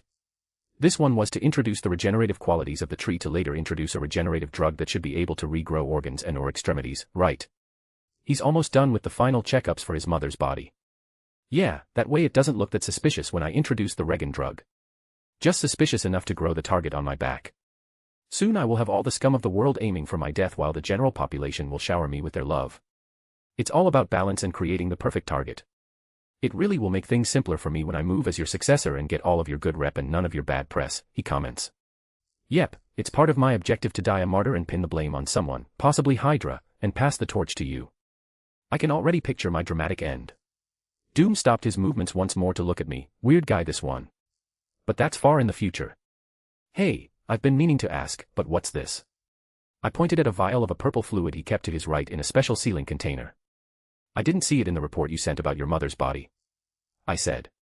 This is the crystallization of my efforts to help humanity and in the future make them understand that I'm the better option, the only option. He said with a steely resolve in his voice. Is it your version of the super soldier serum? Which would make sense, humanity is a sucker for super soldier serums. Not exactly. By studying the information you provided about your people's change in race, the variants of the SSS that you've developed, and combining this with my own specialty in sorcery, I came up with this. In the long term, it will have much better results than if I gave all of humanity the SSS. He passed me a report I had not seen about the effects of his serum, which I sped read. It's amazing. It's not exactly a change in race like what I did, but it's not far. The changes are hereditary. If I had to explain it, I would say that it evolves a human into a higher version of itself. Should I say it turns a human into a high human? Extended lifespan, enhanced physiology to the peak of what each body tolerates, and the most surprising enhancement is the one on the soul, not to leave behind the enhancement of the brain, hence of the mind. How do you do it? A ritual in conjunction with the administration of the serum. I inquire about the enhancement of the soul. Yes, I tested it on myself and the results were as predicted. Now my mother shall enjoy the same benefit. I glance at his soul and the change in it is just like he said. Is your specialty in sorcery toward souls? I knew about the lightning blasts he uses, and I know that almost all dooms I read about dabbled in just about everything, but other than him specializing in souls, I wouldn't picture how he would come up with this marvelous invention. Yes, it is. I didn't know much about how to face Mephisto, but I thought that to help my mother's soul I should at least master the sorcery of souls. I also study dimensional travel and manipulation to an extent, but my real specialization is souls. By this logic, maybe all dooms have a specialty in souls. How much is the extension on the lifespan? I ask. It's unpredictable. Because each person is different. Yes, but also because the serum opens a path to sorcery, and as you know, sorcery can naturally enhance the body's vitality. Normally these enhancements depend on the base plate of the body. He said. I understand. Your serum enhances this plate, so the limits of the extension would vary. It comes down to the affinity as well. I bet this guy is already aiming for above the millennia. He was blessed in the field of affinity to sorcery like that. We're ready. Doom said. Okay. Proceed. I'll make sure to intervene if things derail. I shift into my female self because I don't want things to get awkward when his naked mother is reborn.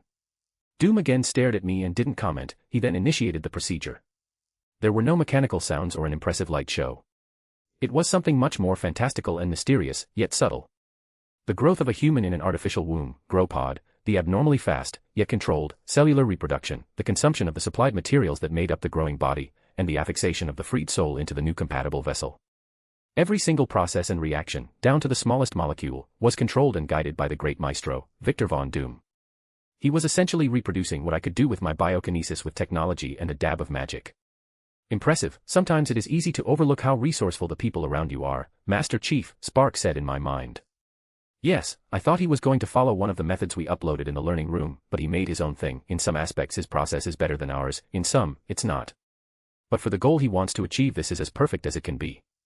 The care and delicate planning he invested in this can be appreciated with a single glance, Spark comments. He's Mama's boy, I add. Heh. Mama's boy, Spark mocks. We stayed in this project without sleep for 3 days, and by the end of it, Cynthia Von Doom came back to the world of the living, in the flesh. It's just that. She is younger than you. I ask as I point out to the elephant in the room. Technically. She's not. It's just that the serum brought her back to her peak state. As you know, women's biological peak tends to be on the younger side compared to men's. Doom said, scanning his resting mother to ensure there are no problems. Ah, you're right.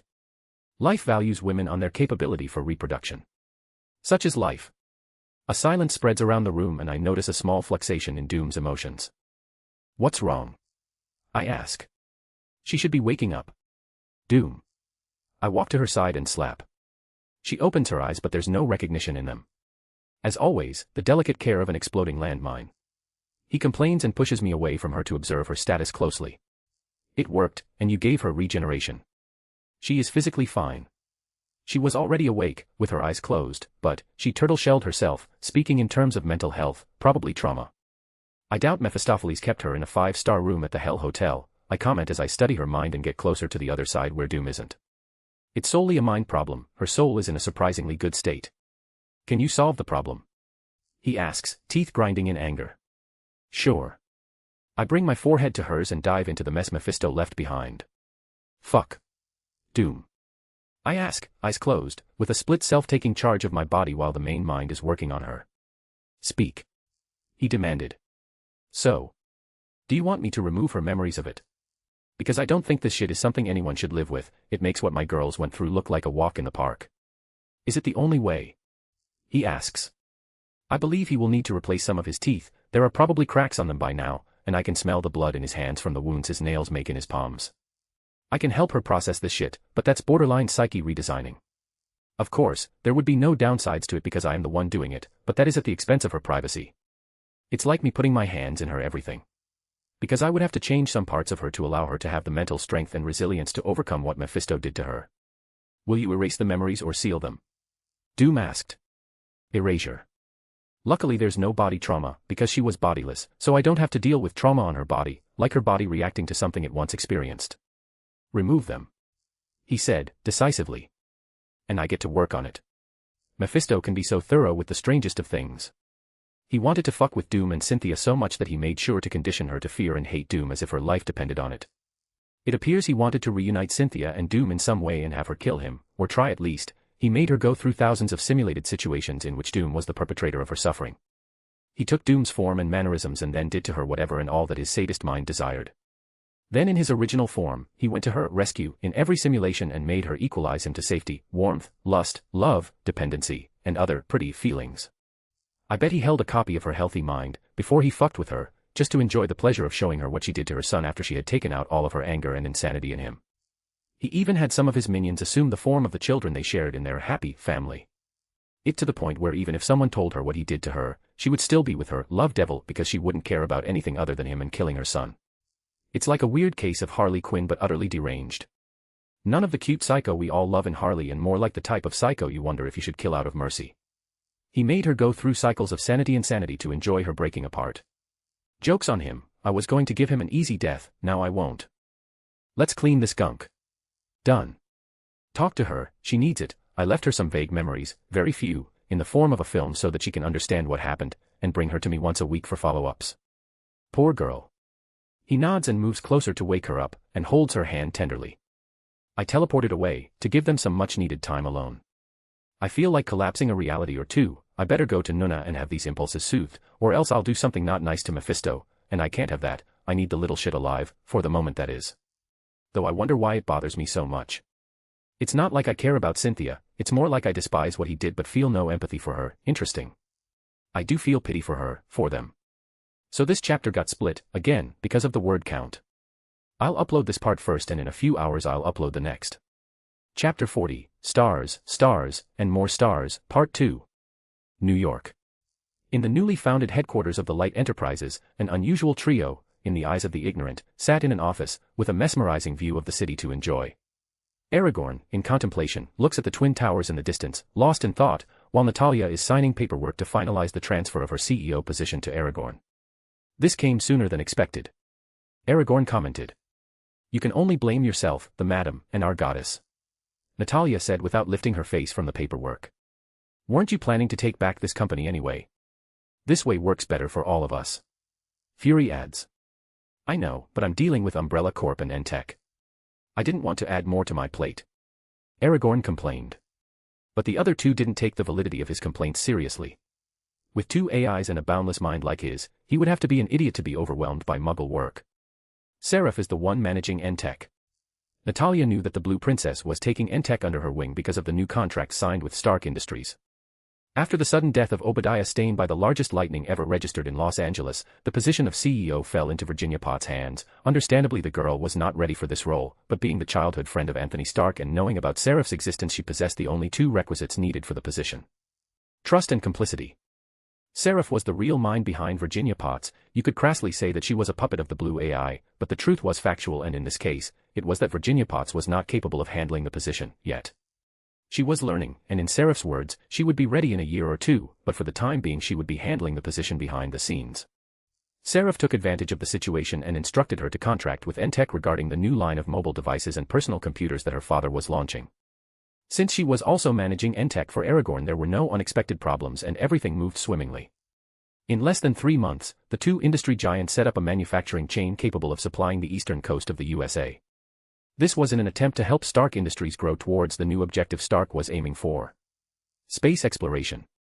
Needless to say, their stock numbers plummeted like cryptocurrency, and Virginia Potts was mocked by all for having Stark Industries, the weapons manufacturer company, diverge into the mobile industry, which was not prolific at this time.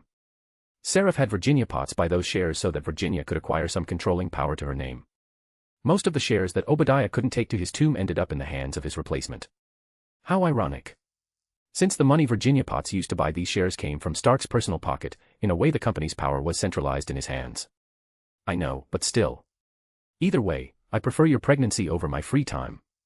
I can't wait for your son to be born. Aragorn commented while resting his rainbow eyes in her now swelling belly.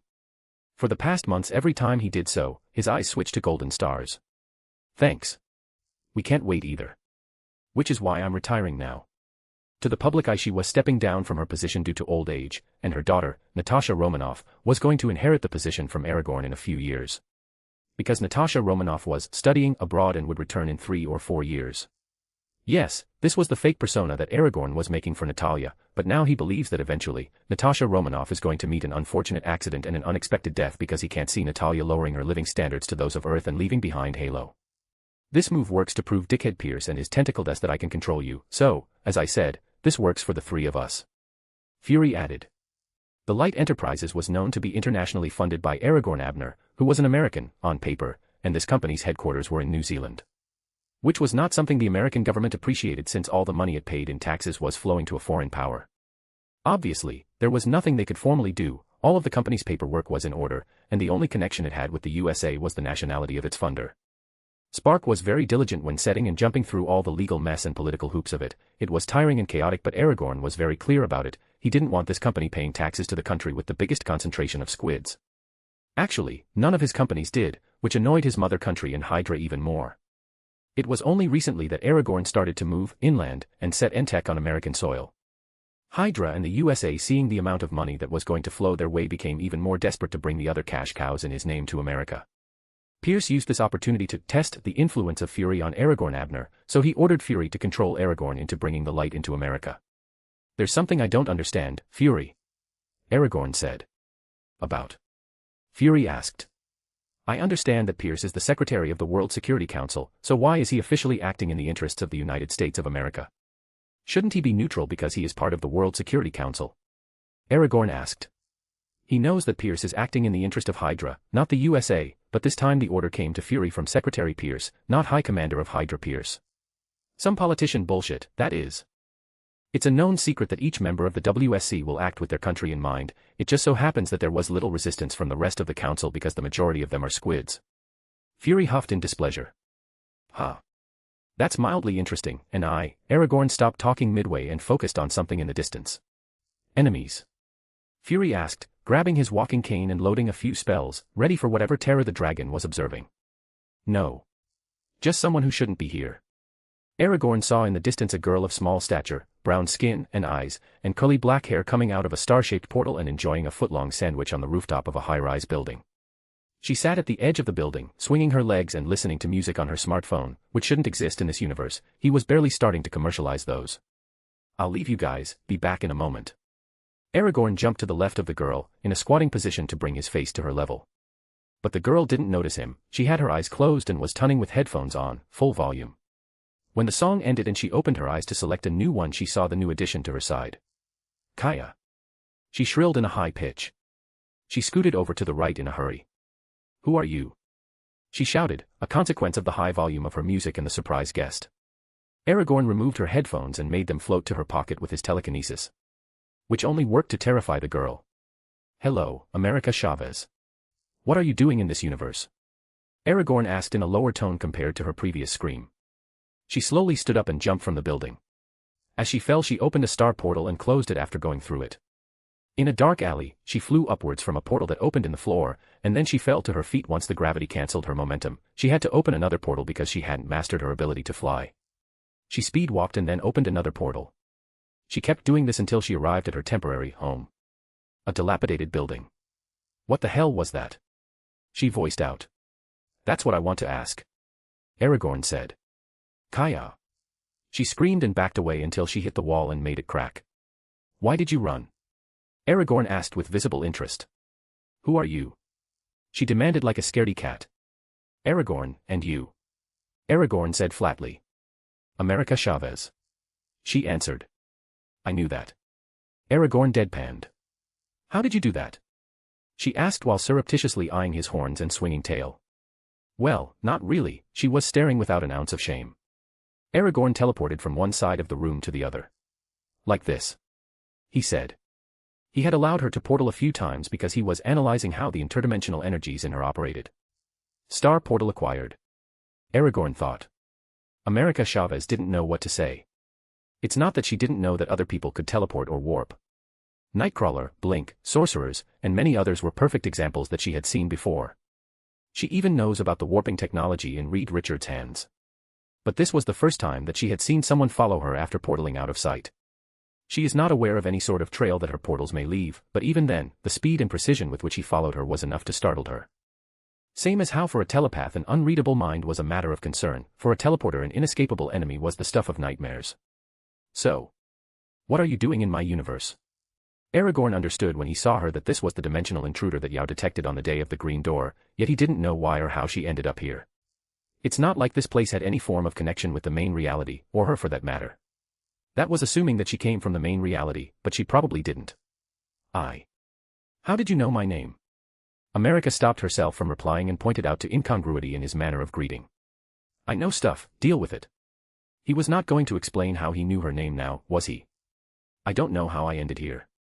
I was training, testing my limits, and then I walked through one of my portals. It looked the same as always, but when I stepped on the other side I was suddenly exhausted and I passed out. Later I found myself in this universe. She confessed. I see. Why are you still here? Aragorn assumed that either one of his co-workers interfered and sent her here, or unknowingly she tested the furthest distance she could travel through the Starling Highway. I'm better now, but still feel tired when I try to return. Instinctively or physically tired? He asked for clarification. Instinctively. It feels like when you're gonna jump over a distance that you recognize is too big for you. She found herself lowering her guard as they spoke. Aragorn stared at her and his eyes switched colors a few times. America understood that he was looking at something by the movement of his slitted pupils. It's related to your soul, you bruised it, somehow, Aragorn informed her. My soul? America asked. Yes, your soul. These eyes of mine can do more than just be pretty, I can see souls, among other things, and yours took some damage. By the way, nice soul. Aragorn gave her a thumbs up and a charming smile. Thank you. I think. Was it a compliment? Should she be worried? She didn't know. Your interdimensional energy control comes from the Trinity of Self. Aragorn made a simplified projection of how her soul appeared to his eyes. It looked like an America Chavez-shaped blob of light with a few smudged patches. What's the Trinity thingy? She asked. The Trinity of Self is what makes you, America Chavez. Your mind, soul, and body. Your powers are mostly related to your spirit, the overlap of mind and soul, but your body plays the part of the amplifier. He explained. She appeared visibly confused. Complicated. Yes, I don't understand. She admitted. Let's see. Imagine you want to go to the movies. I know you're not 16 but let's say that you are. You drive your car to the movies like a cool teenager with a car does. And? She asked. That's it. It's not that complicated. In this analogy, the 16-year-old America Chavez is the overlap of your mind and soul, and the car is your body. You can definitely walk to the movies with just your 16-year-old body like a lame teenager, but using your car is better, cooler, and faster, right? He. Right. She said, finding some entertainment in his antics and the projection he was using to exemplify his analogy. It looked like an anime America Chavez, but the world was doodled. When she is not driving she becomes a doodle, when she is driving she looks like a high-quality anime character. So in the case of this analogy, imagine that 16-year-old America hurt her eye, she can't drive her car because she lost her sense of depth perception so now she's gotta walk, but to make matters more tragic she lives super far away from the movies, so since she is not a crazy teenager she won't walk to the cinema, she will have to wait for her eye to heal and then she will recover her groove and will be able to drive a car like a cool teenager. Do you understand? He asks with a smile. He found her expressions while paying attention and trying to understand funny. Yes, I understood that I have to wait for my soul to heal before returning home. She said. Yes, you've got it. I don't know your soul's recovery rate, so I can't give you an estimate at the moment. By the way, America, how old are you? He knew she was young, younger than 16 at least. I'll be 14 in 4 months. Ugh. How have you been providing for yourself these past 5 months? Aragorn was getting a feeling of how things were going to play out. When I woke up, a nice couple had taken care of me after I portaled into their living room. They own a pizzeria, so I told them to help me out, and in exchange, I would take care of the deliveries. I made some cash from that, but then I left because I was afraid I would be reported as a mutant. Which would have probably happened. You're not a mutant, but I see your point, Aragorn said. They let a silence form between them for a few seconds. One was thinking about how to deal with the kid, and the kid was trying to find a pattern in the change of colors in the eyes of the other. Well, I can't let you run around this place unsupervised. This reality is not as peaceful as it appears, and coincidentally there's a group of extra-dimensional devils on the hunt for energy-rich individuals, like yourself. So you're coming with me, okay. She wouldn't be enough to power up a ritual like the one the Council of Red needed, but he preferred to avoid avoidable tragedies. Do I have a choice? She grumped. She didn't want to follow the stranger in front of her. Not because she was afraid, but because he was a stranger after all. Nope.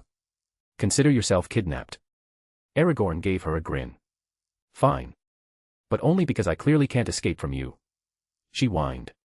She also felt a good vibe from the stranger, so she was not that reluctant to follow him. Sure. Let's go. Aragorn enveloped both in a barrier and then jumped to the office he left. This felt different than my trick. She commented. Oh, you're back.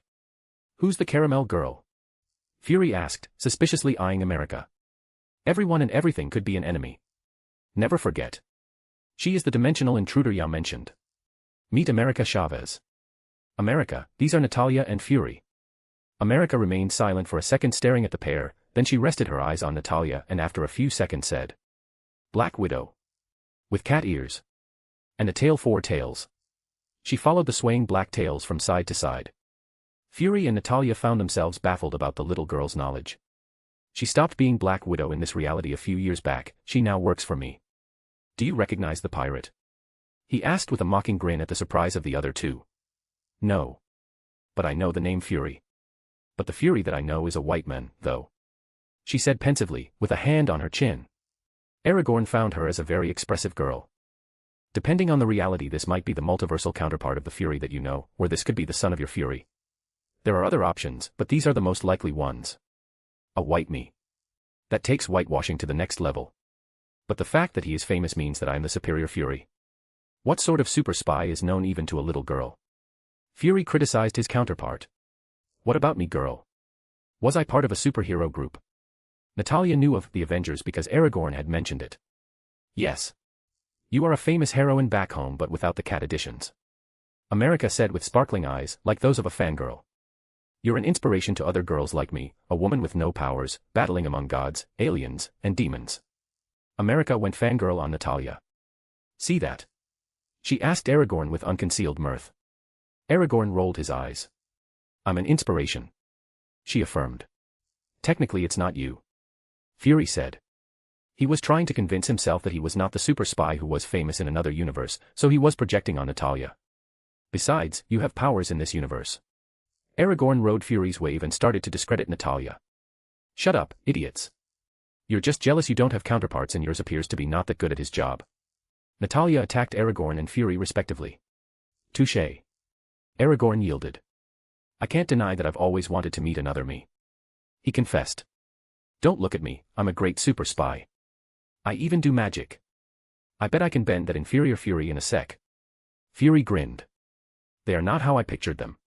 America added. Seeing her idol, Natalia, and a respected figure like Fury, arguing like children left a mark on some of her expectations. Did you ever meet them? Aragorn inquired. No. I have powers but my adoptive parents didn't want to support my heroing, so I haven't made my debut, even less meeting some of the other heroes. America said with a sheepish smile. Understandable, X3, the three adults said simultaneously. Ugh. Not you as well. American whined in displeasure. Immature brat. Aragorn said while extending his forked tongue in mockery to America.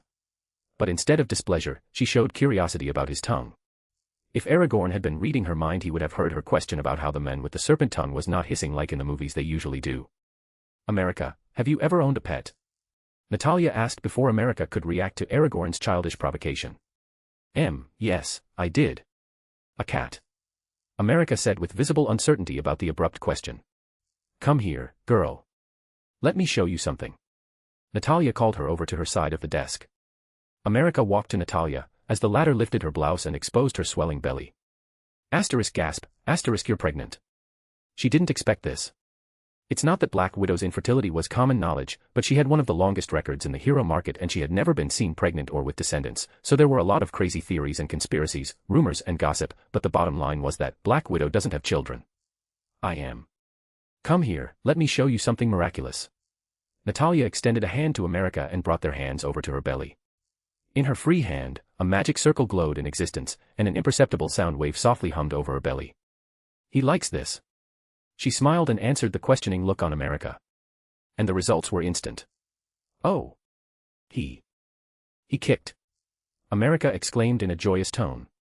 I told you he liked it. Natalia motherly smiled. Now picture this, America. How would you feel if your pet decided one day to take a walk on the highway? Natalia kept her motherly smile, but something else could be seen in her eyes. America couldn't follow how the previous mood led to this somewhat somberness. But Natalia ignored her bafflement and continued. How do you think I would feel if in the future my baby boy decided to go around putting his life at risk for the sake of strangers? Strangers who would not care for my baby as I would, strangers who would turn their backs on him if the circumstances allow it, strangers who wouldn't be as altruistic to my boy as he was to them, strangers whose life I would take, 1,000,000 times over, if that meant to grant my baby boy a single minute more. The coldness in Natalia's eyes and the warmth in her smile were an unnerving dichotomy. America understood what Natalia was saying and kept to her thoughts. How do you think your parents felt about your hero career life choice? Natalia finished and set her blouse and outfit back in order, leaving a stunned America in silence. You don't have to take it so seriously, America. You can do whatever you want, it is your life and yours alone, but beware of the impact that your choices have on your loved ones before it's too late and they are no longer around, finding yourself lonely and deprived of their love. Aragorn said. Sigh, okay, I'll keep it in mind. Dejected, America said. How about trying to be a hero while you're here? He added, with a smile. I can. Doubtful, she asked. She thought that they wouldn't like it if she did, not after what Natalia and Aragorn said. Yes, but you'll have something like a babysitter with you. If it makes you feel better you can call it a trainer. Aragorn grinned at her frown. Who do you have in mind? She asked. Probably Jean Grey. Aragorn would feel better if his problem-seeking Padawan had a teleporter next to her. I don't know her. America said after some thought. That's because she tends to die in other realities. Aragorn somberly said. Red. The planet-ending, Galax Wiper, beyond Omega Mutant Red, tends to die in other realities. Fury asked. Now he was afraid to ask about the number of times his puny Blackest dies if she dies so often. She either dies, is not born, or takes everyone down with her. As far as I know, there are less than a dozen or so successful variants of her, but it's probably even less than that number. The thing is that the ones that survive are tremendously powerful and more often than not, they end up as hosts to the Phoenix Force. Aragorn explained. The girl tends to start with a bad hand, doesn't she? Natalia asked. That's the case. She was going to destroy this universe before I intervened. Aragorn elaborated upon the tragedy of her life. Now, I don't feel so sure about this trainer. America said with a faltering smile. Don't worry, America. Jean is someone I've been training for 3 years now. She is an Omega-level mutant. Her powers are of the psionic inclination. I hope that's not a problem for you. Aragorn said in inquiry and looked into her feelings to confirm. No, that's okay. But can she help me improve my mental barriers? America asked after she confirmed it was not a problem. You have mental barriers? Fury asked, trying to understand how a civilian was aware of what a mental barrier was. That's interesting. Natalia added and looked with interest like a cat does when it plays with its catch. Yes, there are some tutorials online for that, it's common knowledge, here take a look, I downloaded a few for my training. America brought her smartphone forward and played a summary clip about mental barriers and how they worked. The 3 adults were left dumbstruck. Not because of the information in the video, but because of the speaker in it. You know him? America asked after noticing the disconformity in their looks. We knew him, America. Natalia answered for the rest. Xavier was a fool in this reality, a control freak if you may, which is ironic coming from me, the type who wouldn't in a million years give free advice that could be used to resist his powers. Fury added. He is no more, America. But so far the advice your Xavier gave seems pretty solid. It should help with a street-level telepath, which appears to be the objective of the video. Jean can help you train to get a better base for your mental protection. Aragorn nodded in approval at the content in the clip. Mental shielding for a non-psionic being will never be enough to actively protect from the assault of a strong telepath, but it should work in enhancing resistance and preventing stray thoughts from being broadcasted. Okay. Can you help me find a place to crash? I sort of don't want to sleep with the rats anymore. No matter how good of a company they have been. America said with a twitching smile. You're awfully relaxed with us, are you not?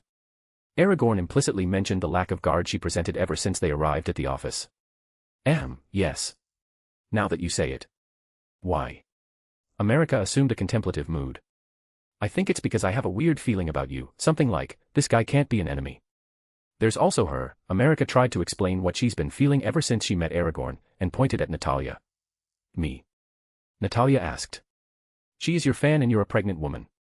Fury knows how in general the presence of a pregnant woman can be disarming. That. America agreed. Give us a few minutes, America, and after we are done signing some paperwork I'll take you to Jean's place on Earth. Okay. She agreed, but inwardly she was thinking about the strange phrasing Aragorn used. You can take my seat, girl. I will be leaving first. Fury stood up, and as he walked to the door he said in all seriousness. One last reminder, don't speak about what you know of your Earth to anyone other than the people he approves of. Fury locked his eye on hers and waited for her to nod before exiting the room. With a somber atmosphere left behind due to the Fury stare, Aragorn and Natalia sped up the paperwork signing, and got their business out of the way. By the way, where are Irina and Yelena? Natalia asked as she was getting ready to depart. Yelena is training Johnny Storm, for reasons not apt for minors to hear. Aragorn scoffed, and America pretended not to hear while keeping her ears peeled. Hoo. Natalia laughed softly at the unprofessional attitude of Aragorn's personal maid. And Irina is here. She's had a breakthrough with her fire magic after she grew her fifth tail, so currently she spends most of her time next to me, but in the mirror dimension practicing her sorcery. Aragorn made a window to this dimension. On the other side, a bunny girl wearing a singed black tank top and scorched black running shorts was floating with a blue flame in her hands that seemed to be transitioning to white. Oh, I haven't gotten mine. Natalia lamented and swung forward her four tails. Don't worry, Natalia. Yelena, Irina, and Kitty have an advantage because they were fighting non-stop for months while we were moving refugees. You'll get there, eventually. The real walls are the jumps from 5-6 and 6-7. Aragorn encouraged Natalia. Right. The first wall is to reach the Omega level, the last to grow a divinity seed. Yeah, I think I'm still far from the 5-6. By the way, Natalia. Yes. Aragorn asked. Will we get more beautiful as we ascend? Natalia sheepishly asked. Really? Aragorn said in disbelief. Natalia at least had the decency of looking away. America, come here. Aragorn signaled at the girl who was standing by the window, acting as if she had not been eavesdropping since the beginning. Me.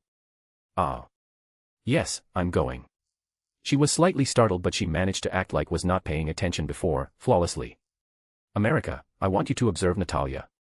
Full attention, like if she was that bitchy friend who is always passive-aggressive and tries to compliment your defects while subtly placing herself in a higher standing.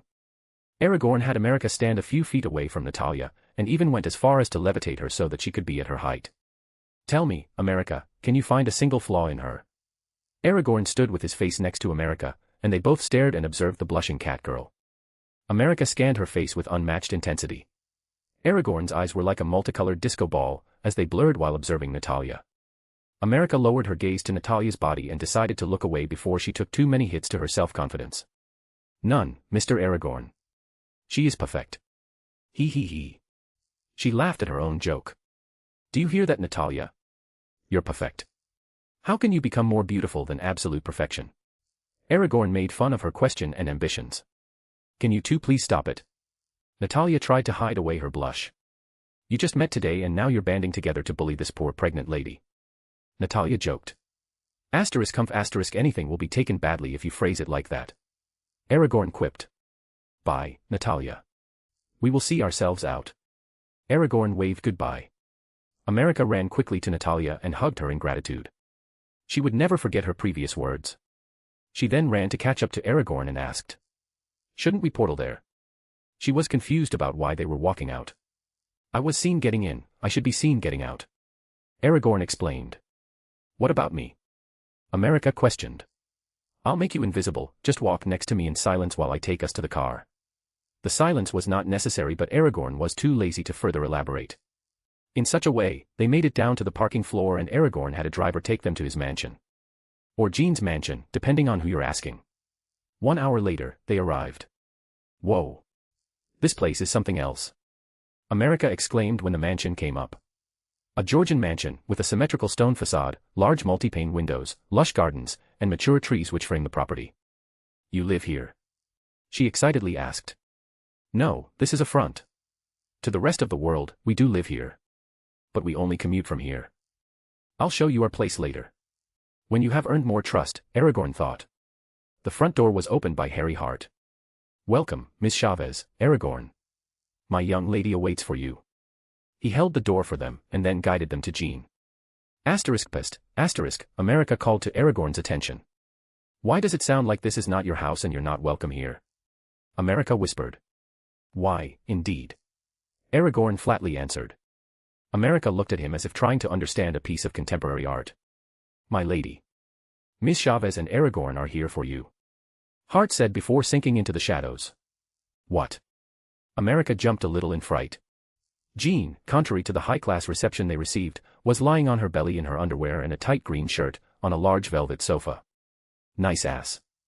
Aragorn flatly pointed at her dress code. There you have it. Jean quipped. What's going on with you? Aragorn arched an eyebrow in questioning. Phoenix said that the goblin force was nearby. Jean as she spoke deflated. Shit. Aragorn floated to the other large sofa and discarded his clothing except for his boxer briefs and assumed a similar mood to Jean's. What's going on? America asked, trying to ignore Aragorn's semi-nudity. Another end of the world.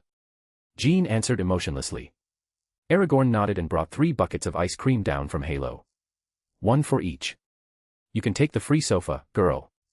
Jean said, and she brought one of the buckets to her with her TK. Shouldn't we do something? America said. She moved to the free sofa and debated whether she was expected to lay in her underwear like the other 2. This is the first step of the process. Aragorn said and floated the last bucket to America. In the end, America settled for removing her shoes and jacket but keeping her clothes since she was surrounded by strangers, possibly mental strangers, and the 3 ate ice cream as they got to know each other better. Okay, this is the missing part of the chapter. The next chapters will probably be filled with action. The thing is that writing action scenes is complicated, so bear with me, please. I know I don't update with regularity, but I try to compensate by updating bigger chapters. Thank you for your support. Chapter 41, So, What Do We Do, Part 1. This is the first part of the chapter. The next should follow in a few minutes. Rinaska, Underground Domed City. Good evening, this is Johanna Park reporting live from the conference center in the architectural wonder of the modern world, the Domed City. In just a few minutes, the newly established Umbrella Corp will release the most anticipated, first ever created line of products of the Arbor Mundi. From around the globe, tuned into multiple news networks, billions of people watch TV with rapt attention. The underground city, which was a privilege only enjoyed by the citizens of Rinaska ever since the country closed its borders, is accepting foreigners and camera crews. It's opening its doors along with the doors of Rinaska. What once was ground zero for an unprecedented disaster, is now the center of Rinaska and worldwide attention. Not only because of the impossibility of its construction and design, because of its amazingly advanced technological prowess, because of the world tree where the only recognized goddess lives, or because of the dragon of the end who could be seen even to this day entangled in the Arbor Mundi. It is now also the center of the world because of the miraculous medical papers Aragorn Abner published about the applications of the multiple resources mined from the tree. A few weeks ago a video compilation of a medical trial was leaked. The video was about the recovery of a patient suffering from 4th-degree burns and her preternatural recovery over 6 weeks. 6 weeks. That's how long it took for the 15-year-old girl to regrow skin, muscles, tendons, and even bone. Her once charred appearance returned to its healthy sun-kissed complexion. Needless to say, a certain pair of AI siblings were responsible for this leak, and a super spy sorcerer pirate was also responsible for confirming and providing official proof of this to the world's superpowers. Just a day after this, the number of attempts on Aragorn's life increased by 500%, and the number of kidnapping attempts on Jean spiked to 2,000%. It was laughable. A bunch of bipedal cockroaches swarmed the flame like moths, all ended up dead, and Aragorn was considering starting a business of selling organs to the best bidder. Even Jean thought about how wasteful it was to offer all of these perfectly good and healthy bodies to the Phoenix Flame. Aren't the waiting lines in Uno's to die for? Isn't it sort of wasteful to simply burn these premium life-saving organs? Aragorn remembered his nanny. She was a Latina from Honduras. She used to say, "Think about the children in Africa who are dying of starvation. Eat your damn veggies if you don't want your pale ass to meet my Nicaraguan leather belt." Worst of all, his mother bore witness to this and took some notes after she saw him eating his veggies like a starved child. So Jean, being the soft-hearted girl she was, had her butler set up an underground off-the-grid organ transplant agency. Since the assassination attempts appeared to only be increasing, why not make the best out of it? To make matters worse, or better, depending on who you ask. Tech and Stark Industries release information about the future. That's what they called the new line of mobile and computing technology, and this served to add Anthony Stark as another target for kidnapping. Seraph had managed to broker a deal between Stark Industries and Krakoa, so Stark's protective detail was now composed of several X-Men, or X-People for the more inclusive. Even Logan decided to be part of the team. As is known, after the famously leaked video, everybody's eye has been on the Umbrella Corporation and the most anticipated miracle drug, Panacea, or Elixir, some of the names the public has coined to the experimental drug. It was only a week ago that the young billionaire mutant genius Aragorn Abner and the provisional government of Rinaska informed the public about the opening of their borders and the medical conference that we will witness today. Just 1 week, people. And take a look at this ambience. The camera made a panoramic take of the crowded underground city. The waterfalls and columns of light that fell decorated the landscape, the main governmental palace, the main route at the center, the subtle glow of the roof, and the canals of clean fresh water, all of which were captured for the world to see. The internal structure of the city was not exactly a secret. Aragorn had hired a camera crew when Jean and he were building the city. But it's different to see a ghost city than a populated city in the middle of what appears to be a festival. Some of the famous, the powerful, the iconic, or the leaders of certain powers were confirmed visits today. I'm ready. Let's start. Aragorn muttered over the comms, and soon enough walked out from behind the stage into the view of thousands of people physically present and billions virtually present. A silence permeated. Where normally there would be clapping and cheering welcoming the speaker, silence and curiosity were found, accompanied by disbelief and unease. It's not that Aragorn's appearance wasn't known, but seeing is believing, as they say. Aragorn isn't seen in public because he normally isn't outside a building he doesn't control, so it could be said that aside from a small number of employees and co-workers, anybody else who has seen Aragorn has done so from the other side of the screen. Hello, welcome to the first annual convention of Umbrella Corp in Medical Discoveries. Hopefully, we will have more of these. Aragorn thought about the very real possibility of certain countries declaring war on him after they heard of what could be accomplished with the tree. Obviously, the only deterrent is the dragon of the end. Puny Aragorn doesn't carry enough weight to act as a nuclear deterrent. Lucky for him, he has a draconic backer. You guys appear more like the crowd at a zoo watching an endangered species than a crowd at a medical conference. Aragorn said jokingly about the silence and wide eyes present in almost everyone in the room. You don't have to ask. Yes, I can stand on my tail alone. Aragorn sat using his tail as the only support. Of course, my horns can also light up. Aragorn made a multicolor light flow through his horns. A child somewhere laughed and that helped to break the ice. Soon, teenagers and adults laughed at the rainbow-colored horns and the way Aragorn sat and jumped on his tail. Well, enough of that, no need for a preamble, here this is what you came for. Aragorn made a signal and a huge multi-angled tridimensional projection came live. This is the future of medicine, that much is clear, no more scarring, no more amputations, no more irreparable organ damage, badly healed bone tissue, no more physical trauma. A video showing the different applications of several of the compounds found in the leaves and sap of the Arbor Mundi played. In it, there could be observed how the compounds reacted to different tissue samples. How some promoted growth, how some promoted cellular activation, how some promoted hormonal stabilization, and many more results of the thousands of clinical trials. There's also the clip that was leaked, which got you all here. Aragorn said. The most famous healing progression video played. Don't get your hopes up, this is just one case. The so-called panacea, elixir, or whatever else you want to call it, isn't something marketable yet. After all, who would trust a drug that is backed up by one single successful case? The point is that more testing and experimenting is needed, but the future seems astoundingly promising. Aragorn dropped a bucket of cold water on the crowd. If they were not here for the miracle drug, what were they doing here? But don't go all jumpy about it, not even I would have dared to allow a crowd this big to enter my house without having something to show for it. Aragorn smiled to appease the crowd. I present you, drumroll please, Scar OFF, only the chirping cricket was missing. Well, don't blame marketing for the lame name, I'm not very imaginative with this stuff, but I paid for everything so I chose a name that was easy for me to remember. Aragorn shamelessly confessed. The people couldn't decide if he was being bold or selfish. Anything up to third-degree burns is a thing of the past now. Heh. Not impressive enough? Well, this is just the start. Acne, blackheads, abrasions, blisters, eczema, psoriasis, rosacea, impetigo, shingles, warts, and even melanoma will become a thing of the past now. The projection showed the before and afters of multiple of these cases after a regular application of the medicine. That's right, people. I just cured a form of cancer, but I bet all you're thinking about are the blackheads and acne, huh? Selfish bastards. Aragorn joked and the crowd cheered for the first time since the mutant walked onto the stage. He had to wait for a few minutes for the crowd to settle down. I will assume that you guys were cheering about the cure for melanoma, for the sake of my faith in humanity. A laugh was shared. Now that we are discussing reasons to grant me the Nobel Prize, I bring to you, drumroll please, starvation OFF, the silence was condemning. To be fair, you guys can guess the purpose by simply hearing the name. Aragorn commented about the lack of response to the name. It was clear by now that he cared not about marketability.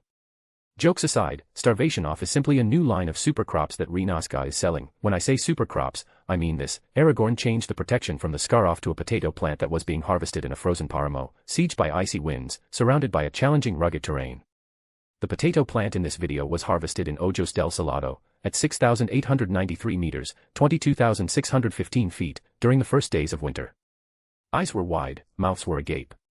At the moment we are only working with potatoes and tomatoes, but this pretty much means that everybody should have access to food, regardless if you live in a desert, a tundra, a dry environment, or an arid place, as long as you're not allergic to potatoes and tomatoes. Aragorn joked and the crowd came out of their disbelief. I won't say I solved world hunger because some of the multi-billionaires out there won't like it, you know as well as I do that those guys profit from it, but I will say I just solved world hunger because fuck them. Aragorn gave the cameras a predatory smile. Once more, the crowd and millions in their homes went crazy. Aragorn stood with his arms wide open, gloating in the adoration of the masses. The people who knew him understood that this was all a show to him. As was the case for Maria Hill, his designated shield point of contact for this month. I know some of you might be wondering about how expensive these revolutionary wonders must be, right? He asked after they calmed down. Various heads in the crowd nodded and several yes and yeah were heard. Most of the production cost will be covered by Goddess Gia's blessing. No, I don't mean something spiritual, I mean a literal blessing. Aragorn showed a projection of Gia in her divine raiment, floating above the lake above the city, and a blessing coming from her hands like a shower of sparkling gems dust, and then it showed another clip of several farmers using this water on the soil Gia was now also blessing. The water and the soil we use for the production of these supercrops were blessed by God's Gia with her divine energy. The only fee she asked for was for all of you to keep her in your hearts when you eat one of her warm meals. Aragorn said this with his bleeding heart exposed to the viewers. The discomfort was obvious to the eye of the observer. I know that most of you have a conflict with the idea of another god existing, not the Indians. Those guys already added Goddess Gia to their list, but if it makes you feel better, Goddess Gia is not omnipotent, omniscient, nor omnipresent, so to conform with your common sense you can think of her as very powerful and respected being. No need to make things overcomplicated, no one has denied your gods, simply think of her as someone our ancestors named Goddess because they couldn't understand her. I'm pretty sure if you go to the past and show how to make a fire to the Neanderthals you would be a god as well. Aragorn scoffed. But the truth stands by itself, Gia, goddess or not, is putting a warm meal on your table so be grateful. Children are supposed to be taught how to show gratitude, so simply do as they are taught. If you want to pray, that's fine, if you don't, that's fine as well. As long as they believed in her, Aragorn's objective was met. Leaving aside all this bothersome talk, which I have to do to appeal to your sensitivities and insecurities since I don't want a holy inquisition on my ass, the local price is about $3.3/kg or $1.50 per pound. I know this seems a bit expensive compared to what you normally pay for a pound of seed potato, but Umbrella Corp is not a charity and I need something to pay my people with. I'm not a god so I want more than just a place in your hearts. Aragorn smiled and the crowd laughed. So, there you have it, world hunger solved for a reasonable cost. Oh. Before I forget, these are the results from just 5 months approximately of work, imagine how much more we'll have in a year or two. Terrifying, isn't it? The last part was said while looking straight at the camera as if he was guessing the thoughts of certain cephalopods. On another note, most of your governments will probably try to block the import of my products, because Big Pharma has them by their balls, but the production cost of my skincare line is affordable. This means that you might consider making a few trips to Nazca and getting the treatment yourselves here, medical tourism as they say, or you could riot at the doors of your governments and help me speed things up a bit, but if someone asks, I never said this and I'm not accountable for whatever mess you make. Aragorn had a shameless smile. Say no to violence. Aragorn nodded violently as he said this. Respect your overlords. Aragorn shook his head in denial. Thou shalt love thy neighbor as thyself. Aragorn this time gave them a thumbs up. Of course, the last part is the truthful message and the previous sentences were jokes. Aragorn copied Thor's smile. With a somewhat frantic and cheering crowd left behind, Aragorn ended his performance. Next would come the researchers who worked with him to perfect these products to answer questions and gift some free samples, for marketing of course, but that was not his problem anymore. He had already painted a big enough target on his back to get the squids off of Doom's change of regime. When people start talking about the marvelous recoveries in less than a week, Hydra will go crazy to get rid of Aragorn. That's when Doom will move to remove the current leader of Latveria and seat himself as the rightful king of his people. Aragorn jumped to Halo, the crystal, leaving the conference center and a very annoyed Agent Covergirl behind. In the dining room, which was made big enough to accommodate more than 100 people, his maids, Jean, Kitty, who was forcefully summoned, Seraph, Spark, the Rogers, the harem protagonist, Fury, Yao, the witch team, and Selena Galio waited for him. No one wanted to be the first to talk. Jean, go ahead. Aragorn suggested, ordered. Jean held eye contact in battle with him. Emerald draconic eyes stared at the multicolored draconic ones. Fine. She capitulated. Let's see, the goblin force, think of a ravenous thing which gets power out of its unquenchable hunger. Phoenix said that it is as old as her, so that means since the Big Bang, the first Big Bang, not the one that sparked this iteration of the universe, Jean explained and clarified. That it defeated her the time they crossed paths. That Galactus lost to it as well, so bad news, Spark helped her by projecting a few of the feats of the Phoenix Force and Galactus. That it eats galaxies for breakfast, not like the humble Galactus who only munches on a planet at a time. Jean showed them a memory Phoenix gave her of the bat-like darkness eating a galaxy. That it only tasted defeat when the Celestial fought it off during their fifth host in Earth, 1298, but they were left devastated. They also couldn't kill it, so they sealed it. Jean cursed at them internally for not doing their job properly. It is unknown how it got to this Earth. Yeah, that's pretty much it. Jean said, no joy could be found in her eyes or voice. The more she spoke, the dimmer her eyes got. She wasn't the only one, all the present shared the sentiment. To some, grasping the power of a cosmic entity was a task as ridiculous as the romance in the Twilight movies. To some it was as easy as Anastasia Steele in the hands of the young, billionaire, handsome, sadist, I can fix him, Christian Grey. But, who were the people in this room? These were people who served at the weekly visits of the Aspect of Death, who dealt with a childish eldritch draconic slime on a daily basis, and who sometimes gossiped with the Phoenix Force through its host about the drama in the multiverse. So they had a clear picture of who these benchmarks of power, Galactus, the Phoenix Force, and the Celestials, were, and they had no fantasies about besting a thing that bested them. Excuse me.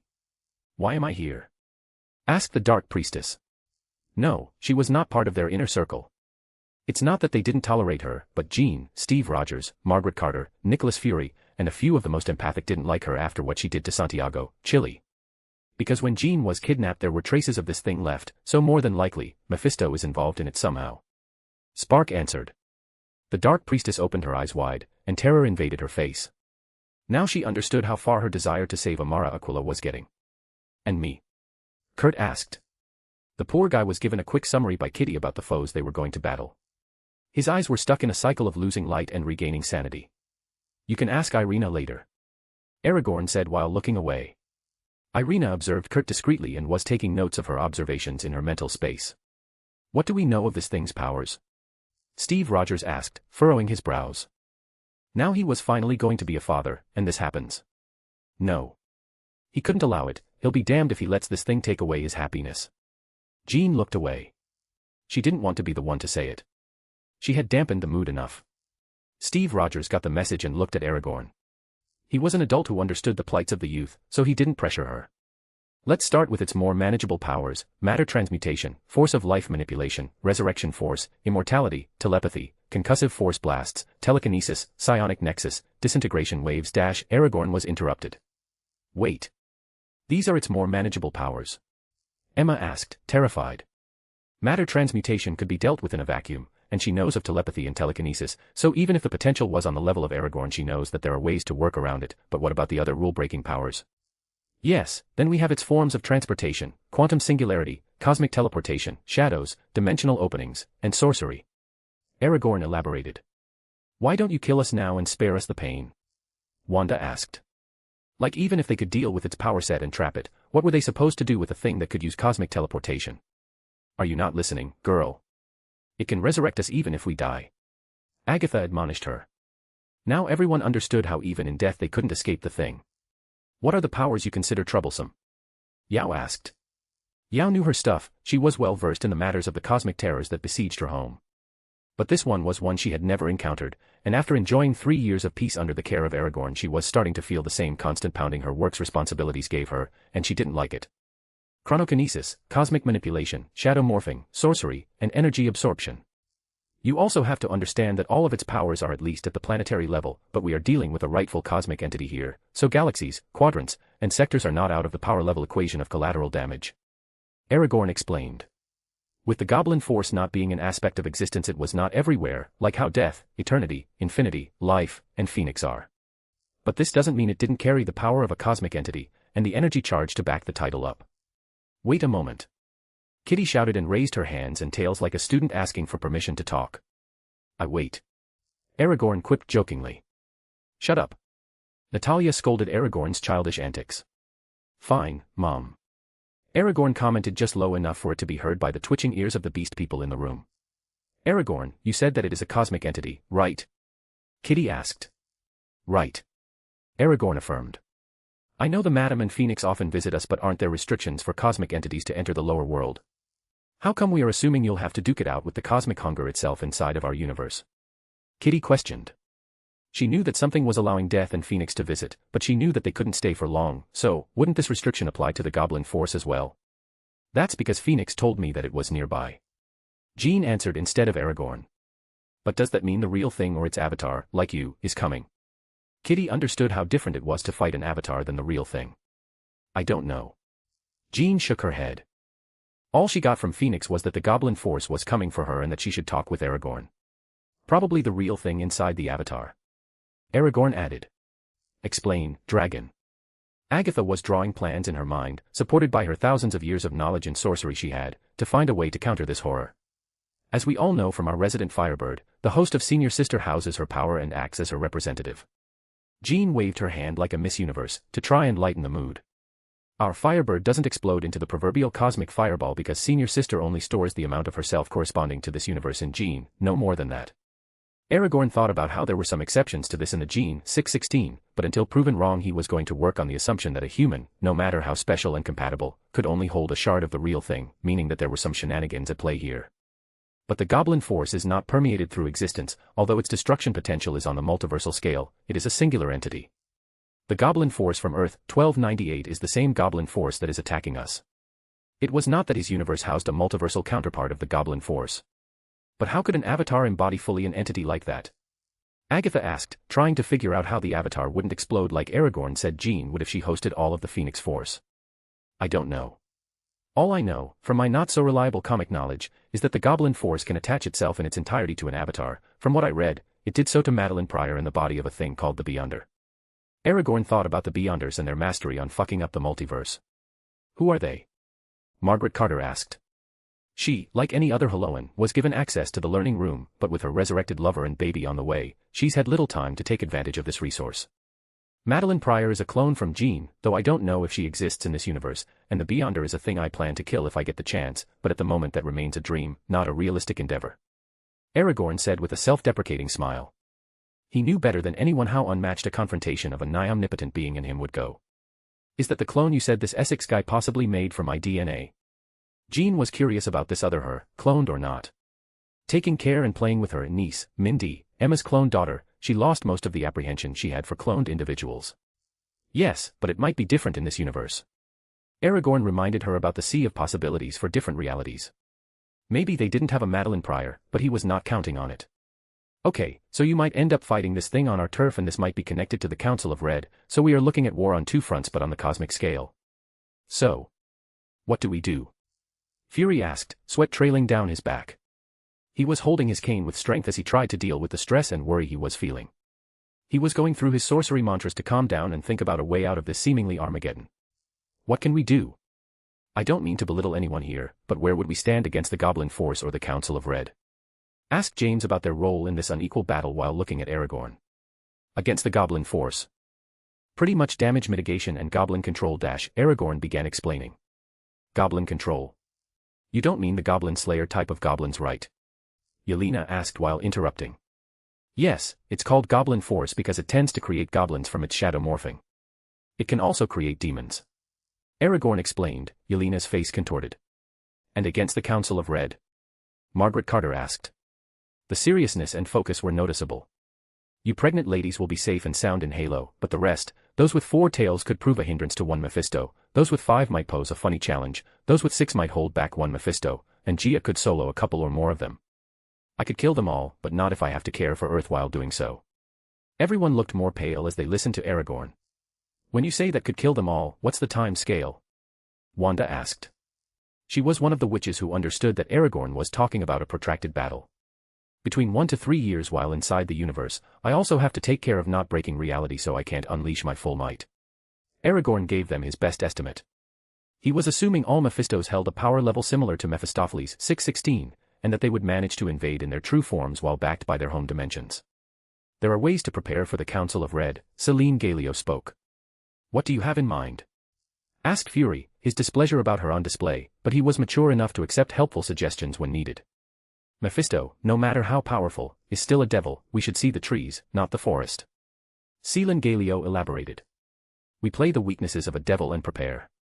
Aragorn realized what she was saying. Instead of fixating on the Council of Red, let's think about Mephistopheles the devil. We might be able to hold off the Council of Red just long enough to banish them to a place where you could deal with them. I can probably use the Tesseract to do it. Yao said to Aragorn. She was not sure about being able to handle the weight of more than one Infinity Stone, but luckily, the Eye of Agamotto didn't burden its user as much. If played right, we might be able to trim the numbers considerably. Agatha had an idea. How? James. Mephisto's powers are linked with his extra-dimensional realm. His powers would rapidly decrease the longer he is away from his realm. If we keep them away long enough we should be able to take down a few, with the right methods of course. Agatha answered. Let's say we have Yao use the Eye of Agamotto to confuse their perception of time and speed up their depowering, then I use the Tesseract to isolate the devils in a separate space, Agatha elaborated. They will probably try to leave the portal they will use to invade opened, so we will have to close it to ensure that they don't siphon power from the other side or escape, but Agatha's method could work. Yao supported Agatha's idea. But we would still need to find a way to climb the insurmountable mountain that a crowd of Mephistos freshly out of the oven represents, right? Emma asked. Even if they find a way to close the portal and lock the devils in an isolated space, they are still weaker than even one of them, let alone countless devils. It is as you say. Yao nodded. She approved of the careful thinking every one of her students was applying to the situation. I can have the Order help, along with you girls assisting Goddess Gia. We could use the Aber Mundi as a focus and cast a divine sanctuary to turn the ambient in the isolated space hostile to those not born from Earth. Yao suggested. It would affect the other non-Terrans on Earth, wouldn't it? Kitty asked, concerned about the other non-Terran maids. Yes, that would include Aragorn and any other foreigner, but only those in the trap space. Yao nodded and looked at Elara, fairy maid, and Elises, elven maid. Elara and Elises are no problem, they can stay here and protect Natalia and Peggy, you know, in case they try to attack our place. Jean said and the mentioned maids accepted her suggestion. And I doubt Aragorn will mind it that much, would you? Jean asked while looking at Aragorn. No, it's not a problem. I'll have to restructure my body to imitate the energy signature and resonance to match Gia's. It's a good idea, but we also need to be careful of the Pandemonium Cube. Aragorn dropped cold water on their dreams and hopes. What is that? Steve Rogers asked. He was getting exasperated that Aragorn and Jean kept making the situation more complicated every time they spoke. He knew it was not their fault and that one shouldn't kill the messenger. This was not Sparta, but he couldn't help feeling miffed. It's a tool capable of reality warping. It should be in the hands of Mephistopheles 616. They could probably use it to temporarily adapt reality to bear the weight of the goblin force if they are cooperating at 100%. Aragorn painted another apocalyptic scenario. Or they could fuse it with Madeline Pryor and empower her. I think the Mephistopheles I read about would do it just to screw with us. Aragorn explained. He would. I don't think any devil would empower someone that it's not theirs or themselves. Emma expressed incredulity. The Mephisto I know about is a devil who would focus on famine relief, disease control, and other global charity work just because people who die after brief, miserable lives receive a direct pass upstairs. By helping them live longer and better lives, he increases the odds that they will commit sins that will send them to hell. Aragorn explained with a deadpan. Yeah, he was that petty. Motherfucker. Can't we just move the planet to another universe and be done with this bitch? Fury exploded. No one blamed him or discredited his suggestion, more than one thought the same. It would have to be a universe without an Earth, but those are rare, like super ultra rare, like so rare that I would need to ask Boss Tribunal to point me in the right direction because I have no idea where to find one. Aragorn denied the plausibility of such approach. Silence. Silence while they thought of multiple approaches. I have an idea. Why don't we use the Mephistos to deal with the goblin force? Kitty smiled evilly. I'm listening. Aragorn smiled back. So we sort of have a solution for the council of him, but everything gets fucked up when we consider that the goblin force is working with them. The problem is that we are trying to deal with too much at once. Kitty exposed what she identified as the problem. But that's because we don't know where or when the council will invade. We can't separate enemies without knowing where they are or when they will be. Celine mentioned the root of their problem.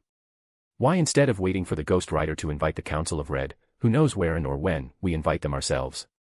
We trap them, have Aragorn use them as a source of energy, and then use that energy to power a supercalifragilisticexpialidociously spell for banishment at the goblin force it into another dimensional plane and then have Aragorn go kaboom.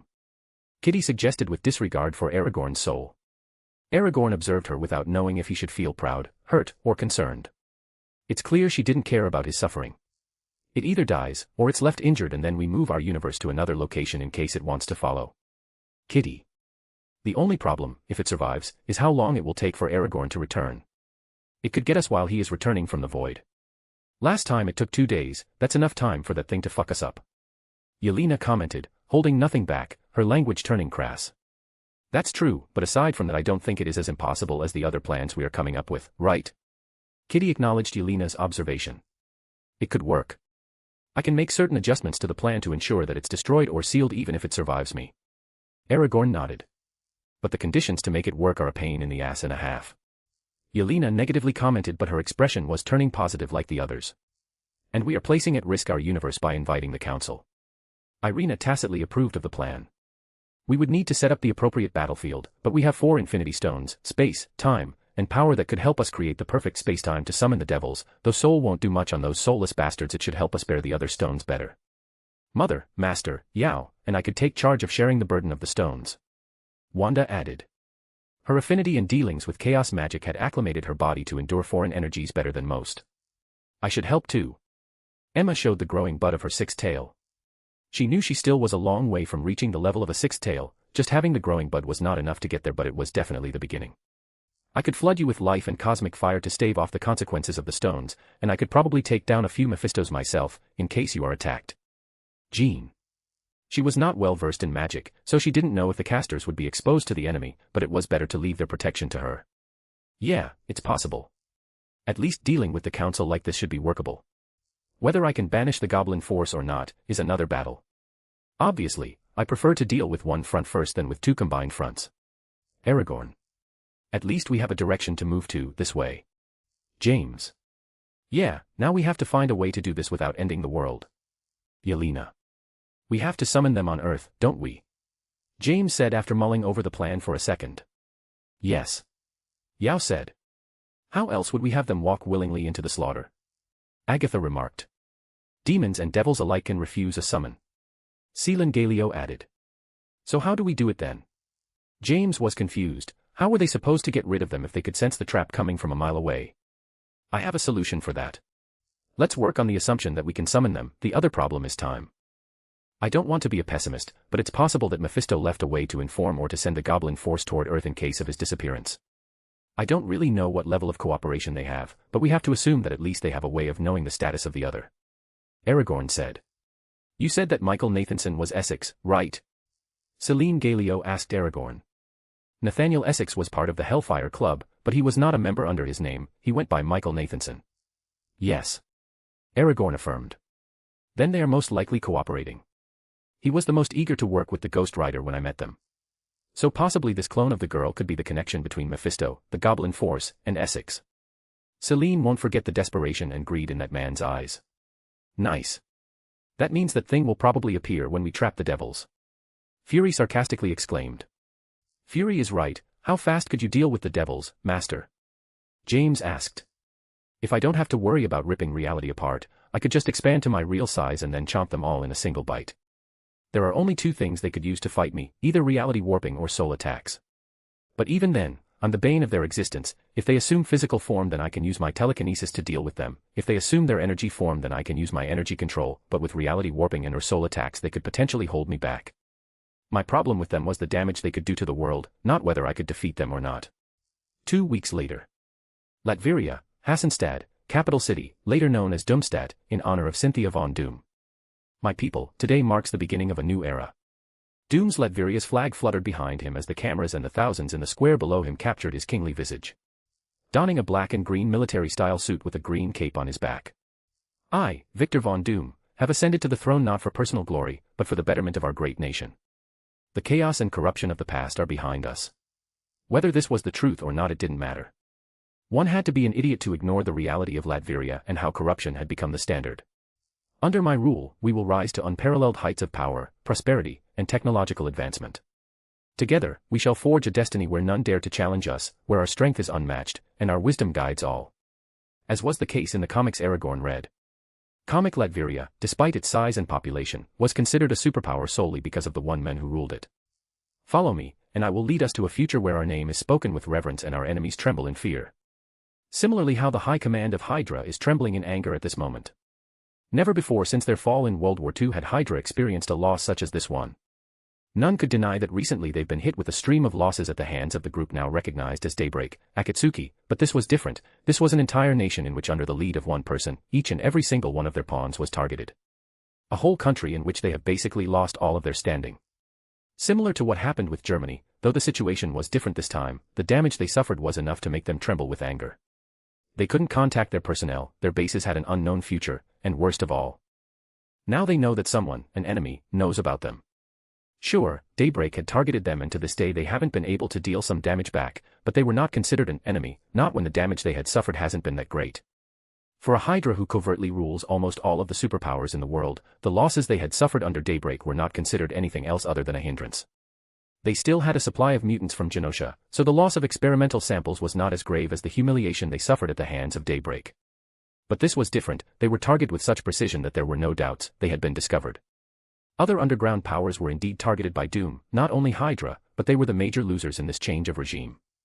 And the loss was something that overshadowed whatever they had experienced under the relentless attacks of Daybreak. Doom does not seek to conquer for the sake of conquest, but to protect and uplift his people to their rightful place. Let our reign be one of order, strength, and unyielding resolve. A golden crown with emerald details floated above his head. Long live Latveria, and may Doom's vision bring us eternal greatness. The crown dropped gently on him, and lightning struck behind him. Rah! Doom! Doom! Doom! Doom! Doom! The crowd fervently cried and cheered its king's name. Today was a day of celebration in Latveria. New York, Manhattan. Baxter Building. Doom, Doom, Doom. As you can see, the rise in power of Victor Von Doom, the rightful king of Latveria, is more than well received by the people of Latveria. A reporter said, the image of Doom and the spirited crowd at her back. See that, girl? Johnny Storm said to the blob of fire resting on his right shoulder. This blob of fire waved and moved in such a way that I see was understood. That's Uncle Doom, from now on whenever you want presents or energy snacks, that's who you have to go to. Johnny spoke with wisdom beyond his years. I don't think you're wrong, since he can indeed provide her with energy, but I don't see how this relates to his ascension in power.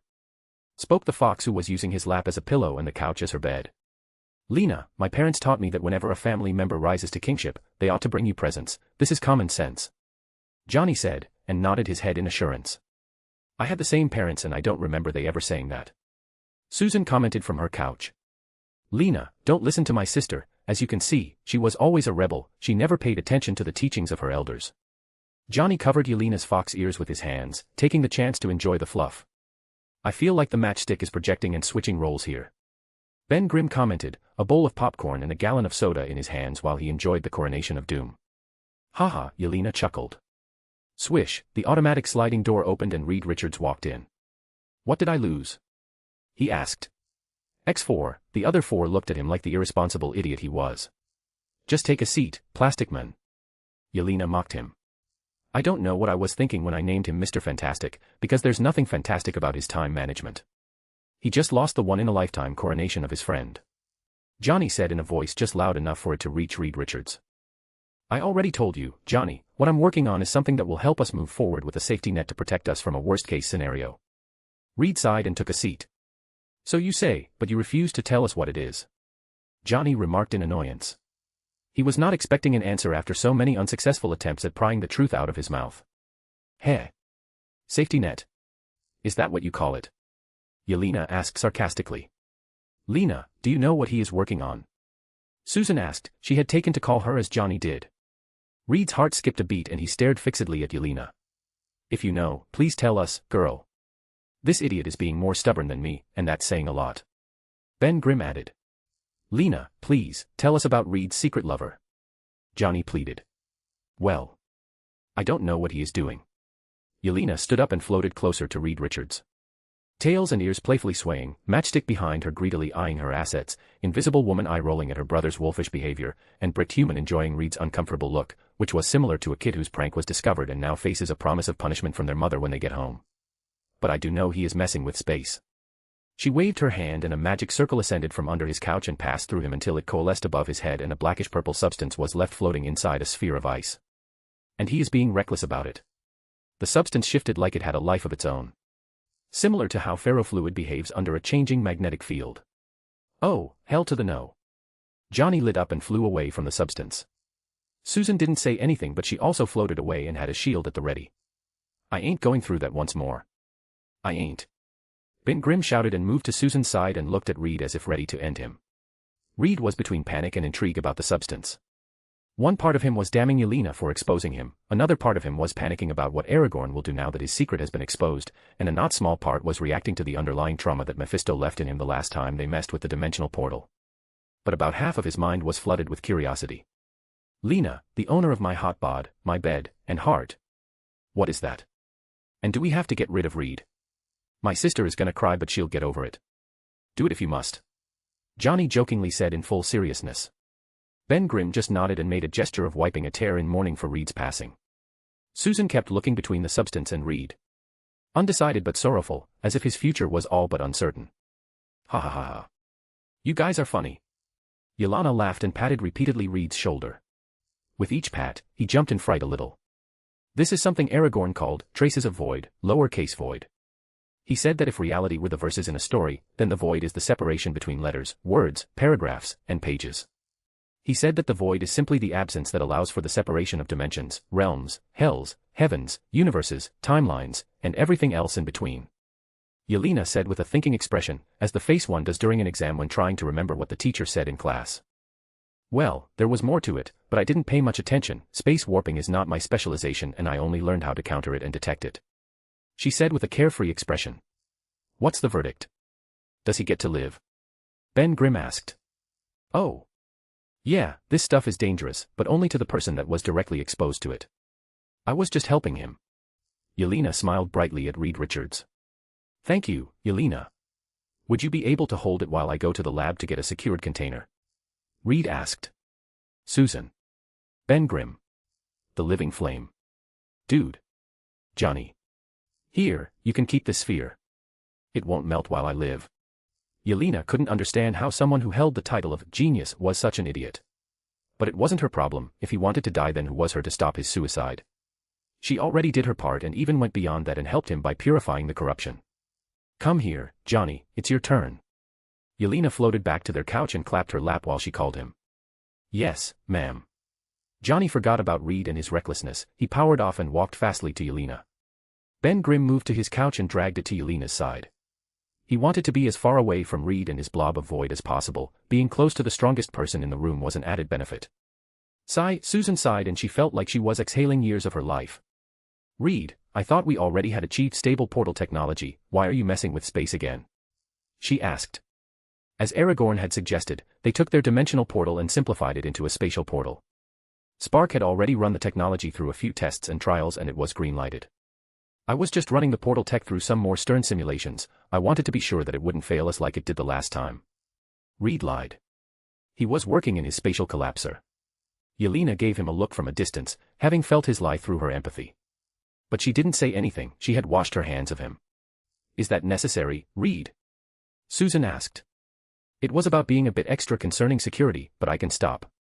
This time he told the truth, but that was because he had already built the device and he was, by his own judgment, being extra about security. Clearly, the blob of void disagrees. Thank you, Reed. I just won't go through something like what happened last time again. I won't. Susan's statement carried finality.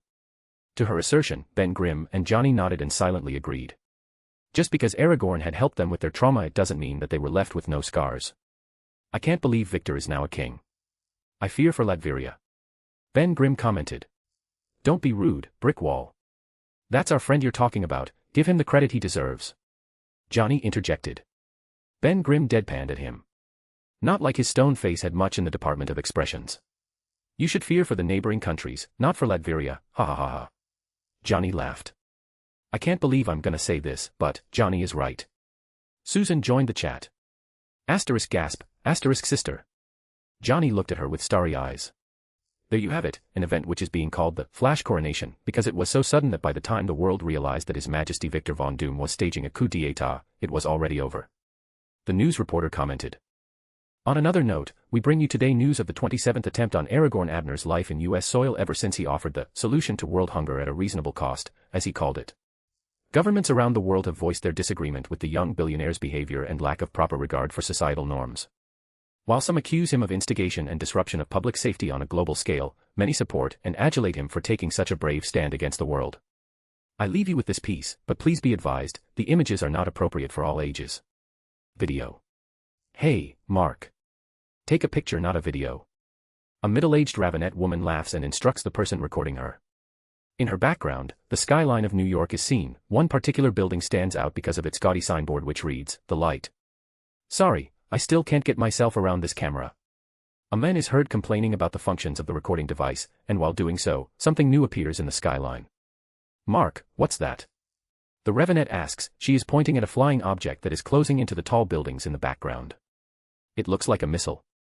Mark says doubtfully. Don't joke with that, Mark. A missile in Manhattan is no laughing matter. The Ravenette says. The camera records as the flying object leaves behind it a trail of white smoke and gets closer and closer.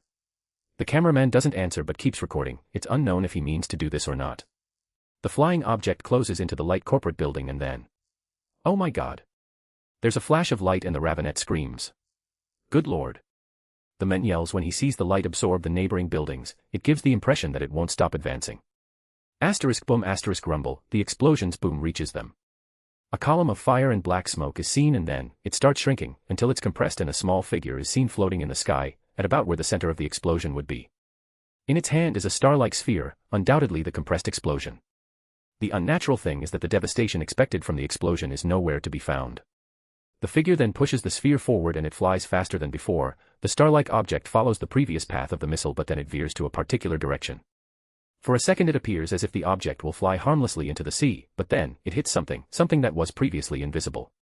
It engulfs the flying object in a light no less intense than the previous explosion but smaller in radius. From one moment to the other, the explosion is extinguished and the floating figure is now next to the wreckage left of the invisible ship. It appears that it is being held floating by the figure, and then from inside the wreckage, the figure pulls a body and holds its head for a second or two. Then it turns around and with the end of its tail, it beheads the floating body. Asterisk gasp, asterisk, the Ravenette gasps and brings her hands to her mouth. Lastly, with a wave of his hand, the floating wreckage and the bisected body are pulverized until just a cloud of dust is left. I think that was that boy, Abner. Annette. Let's get out of here. The man says and the video ends. Video. The news anchor is left as background noise in the room. The Fantastic Four pointedly observe Yelena. Hey, what?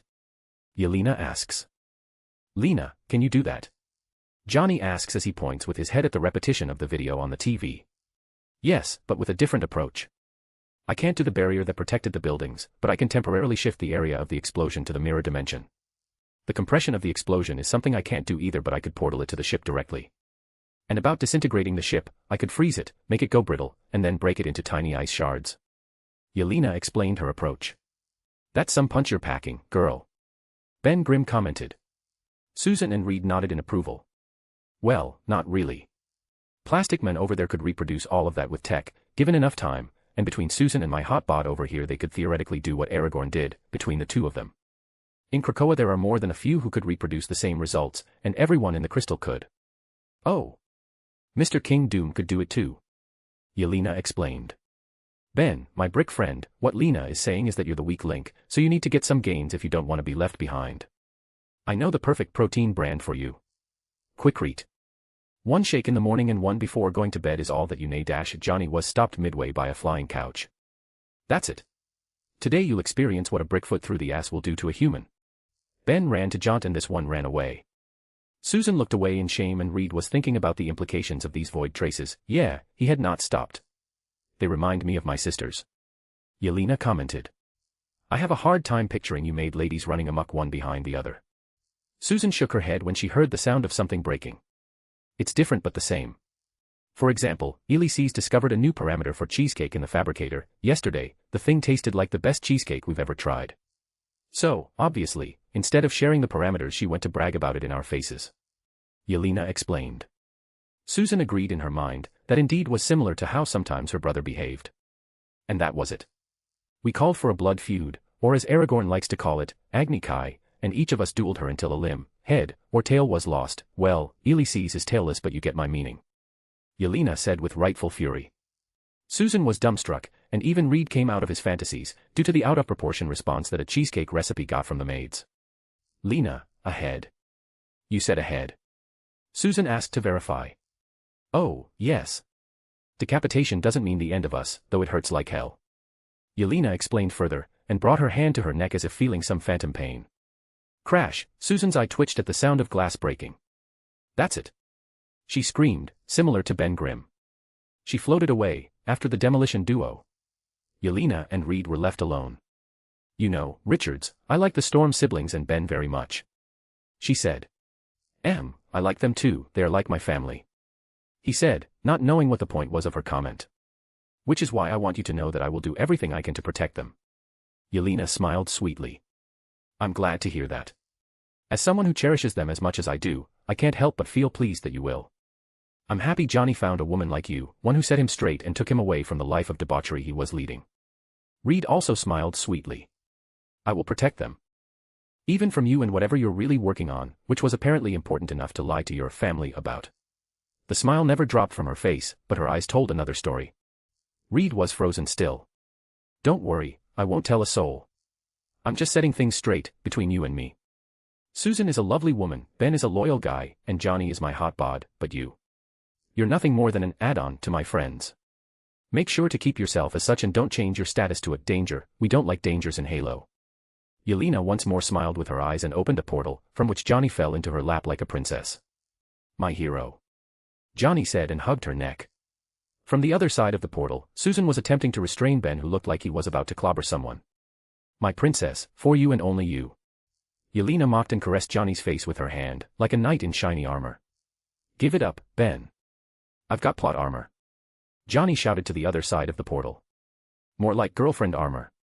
Ben shouted back and gave up, Susan releasing him from the bubble that was restraining him. Chapter 42, So, What Do We Do, Part 2. 48 degree 52.6 S 123 degree 23.6 W, Point Nemo. With swirls of sparks, portals open above the Pacific Ocean.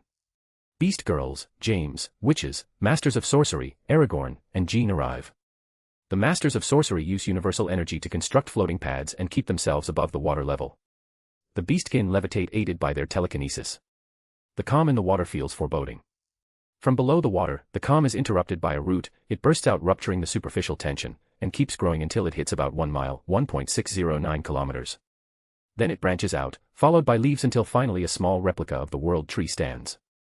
Gia comes out of the stalk of the tree and the masters of sorcery show a deferential attitude to her. The beastkin smiled at the sight of their goddess. Aragorn waves a hand, and a glowing blue cube and 2 black staves appear. He closes his hand in a motion and the floating tesseract is broken into cosmic dust, leaving behind the space stone. He waves once more and a crystalline replica of the tesseract appears, he concentrates for a second and a flow of blue energy goes from the levitating blue stone to the replica tesseract. A few seconds later, a perfect replica of the tesseract and a glowing stone atop another black staff are left. The replica disappears, going back to take the place of the original. Yao opens the Eye of Agamotto and holds the green gem floating above her hand. Aragorn moves the blue gem to Agatha and this one keeps it floating above her hand as well. Emma floats the amber gem to her and Wanda the purple one. Jean stands above them, ready to help them recover once they grab the stones. Aragorn takes his heart out and gives it to the blue girl who just appeared. You're on damage control and our plan B, sweet girl. Aragorn holds her face in his hands and kisses her nose. I'm ready, father. Krakoa is on standby and Spark has the halo loaded and ready. Seraph hugged her father and teleported.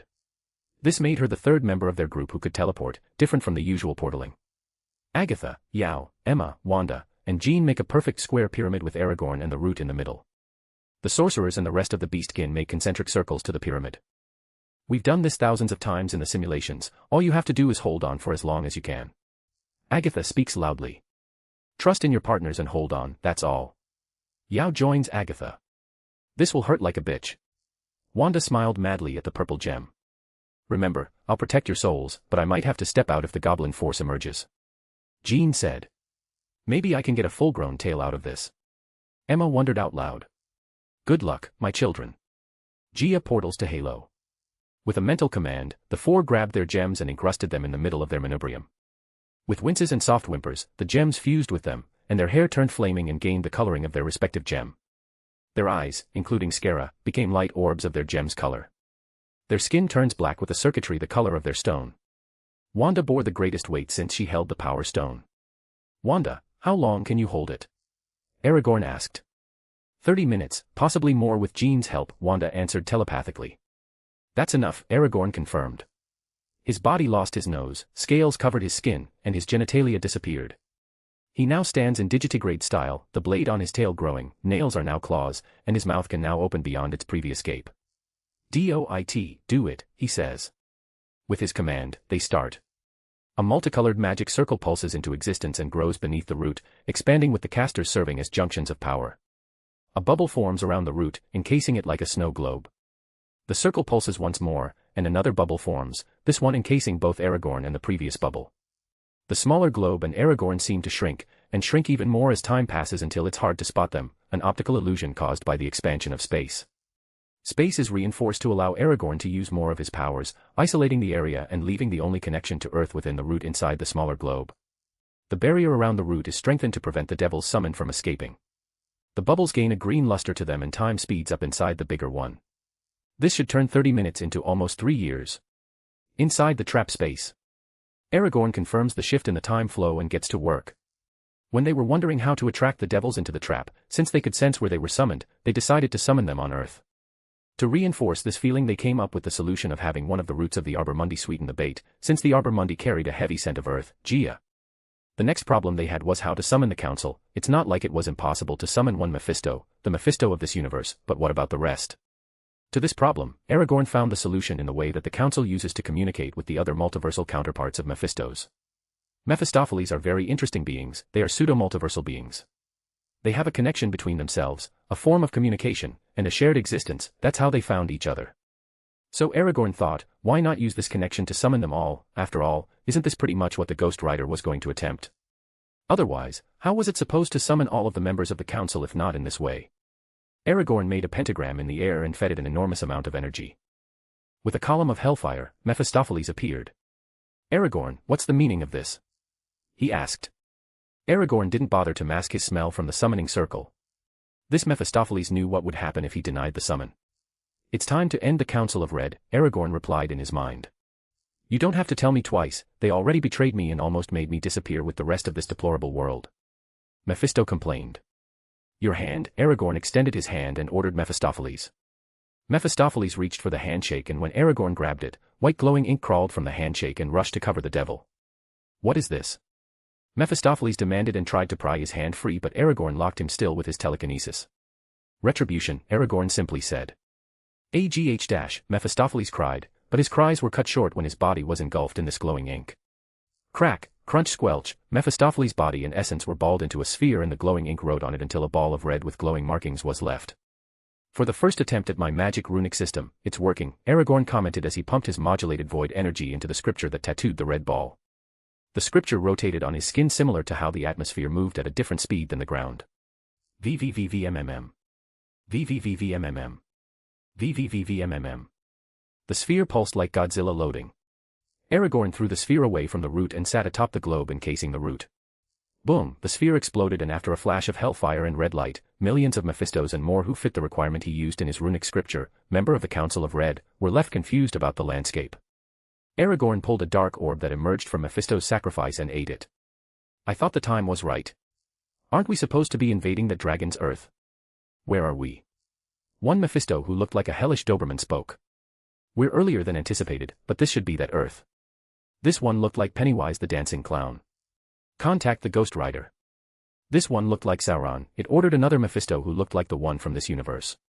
Mephistopheles 616 remained silent, observing the being sitting on the bubble at the center of this space. Have the girl start a distraction and come to my location, Mephistopheles 616 ordered the Ghost Rider through the contract on its soul. Very interesting approach, Aragorn. He spoke, his voice unabated by the distance. In trying to limit your opponents you decided to summon us all yourself. But what of it? Do you believe your friends outside this space won't be targeted by my Ghost Rider? The rest of the Mephistos looked at their host. What an idiot. He didn't even sever our connection to our dimensions. This one looked like a Gundam. He thinks he is enough to deal with us. Ha ha ha ha ha ha ha. This one looked like Ursula from The Little Mermaid. When Mephistopheles 616 heard the first comment he felt something was strange. Why wouldn't he sever the connection? And he is not even accounting for our little collaborator, is he? The one who spoke was a red Godzilla-like Mephistopheles who was referring to the goblin force. Have you ever wondered to what extent would you reach in a desperate situation? Aragorn asked. What is he thinking? Mephistopheles 616 wondered. Is it time? Can I finally rest? He thought to himself. He knew what type of being the thing in front of him was. He was already counting their losses in his equation, but he knew that even if Aragorn could take 1,000 or so of their numbers before the Ghost Rider found them, it would be all over once this space is cracked open from the outside by his servant. It would take 20 minutes, at most, for his servant to follow their connection now that he was on Earth, even if he was currently imprisoned in this space. Cuckoo. What is this idiot saying? A female Mephistopheles who looked like a Karen laughed. I know what this is. This is what the sheeple call a drowning man.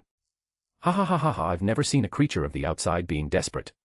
This is new, even for me. An NTR sadist Shota Mephisto mocked him. Hey. I heard you outsiders don't have a gender, right? How about you switch to a beauty and submit to me? I'll allow you to live, that is after you paid your dues to every one of us and serve us appropriately, ha ha ha ha ha. An NTR faceless dark muscleman Mephisto rubbed his hands. I like the sound of that. Commented an NTR ugly fat bastard Mephisto. Squelch. Aragorn looked at them and then they exploded. From the remains 3 shadowy orbs floated to his open mouth and he swallowed them. Thank you for waiting. Aragorn got up and flash stepped to the middle of the crowd. Squelch, this time 5 orbs floated to him, a moth appeared on his back and swallowed the orbs. Attack if you don't want to be erased. The Doberman Mephisto yelled. While stalling, he communicated with Celine Galio and sent her a sample of Mephistopheles 616's energy signature, the one Mephisto who carried traces of Amara's signature, traces he could match to the ones he got from Celine. The devil was cunning enough to mask and conceal Amara's signature from Celine, but he couldn't hide his own signature from Aragorn, a being capable of energy manipulation. How many of you do you think I can take down before you realize you are in a desperate situation? Aragorn asked. This time, mouths opened all over Aragorn's body and they spat white beams of light. He was using the spell Emma designed, Trabum Lucas, as a breath attack by powering up with his void energy. A few hundred Mephistos were cut and pulverized by the breaths. Hundreds of orbs floated to the waiting maws of Aragorn. I wonder how many I can eat before you become the drowning men, Aragorn's voice rang happily in their heads. That's when all hell broke loose. As the devils they were, they flooded Aragorn with hellfire. Hellfire carries the innate property of soul damage, so Aragorn evaded by jumping into another location and maneuvered around the crowd slaying and eating Mephistos as he moved. He was using their numbers as shielding. He's too fast. We need to slow him down. Ursula Mephisto shouted. Time manipulation was among the repertoire of skills they shared, but even if they could manipulate time since Yao had separated the time flow inside the bubble from the outside, they didn't realize that they were moving faster than the outside. When they tried to slow down Aragorn, he simply ignored their time manipulation and moved about, slaying and eating like Kirby. Time never bothered him anyway. Seeing it was not working they started to teleport away from Aragorn. From an outsider's perspective they looked like a school of fish evading a depredator. Aragorn didn't like them escaping, so every time one of them teleported away he flooded their mind with his memories of the void. Hit Chinese, one Mephisto who looked like a werewolf started shouting, howling, and attacking anything that shone after his mind was invaded by Aragorn. Shield your minds. A demon goat-like Mephisto shouted. Useless, he heard, and then all he could think was about how fluffy his fur was, and how he should bless his friends with the same fur. The demon goat-like Mephisto went around sporadically using his reality-bending powers to grow fur on the other Mephisto. An imp-like Mephisto drew inspiration from this and used his reality powers on Aragorn. His barrier shone and then broke, but the imp was left exhausted. It needed time to recharge. Attack now. It encouraged his counterparts to attack now that Aragorn's barrier was down. So they showered him with hellfire. Only for it to stop at another barrier. I never said I only made one. The imp heard this in his mind and then proceeded to kill itself after memories of ultimate loneliness and emptiness overloaded him, and an orb floated to Aragorn.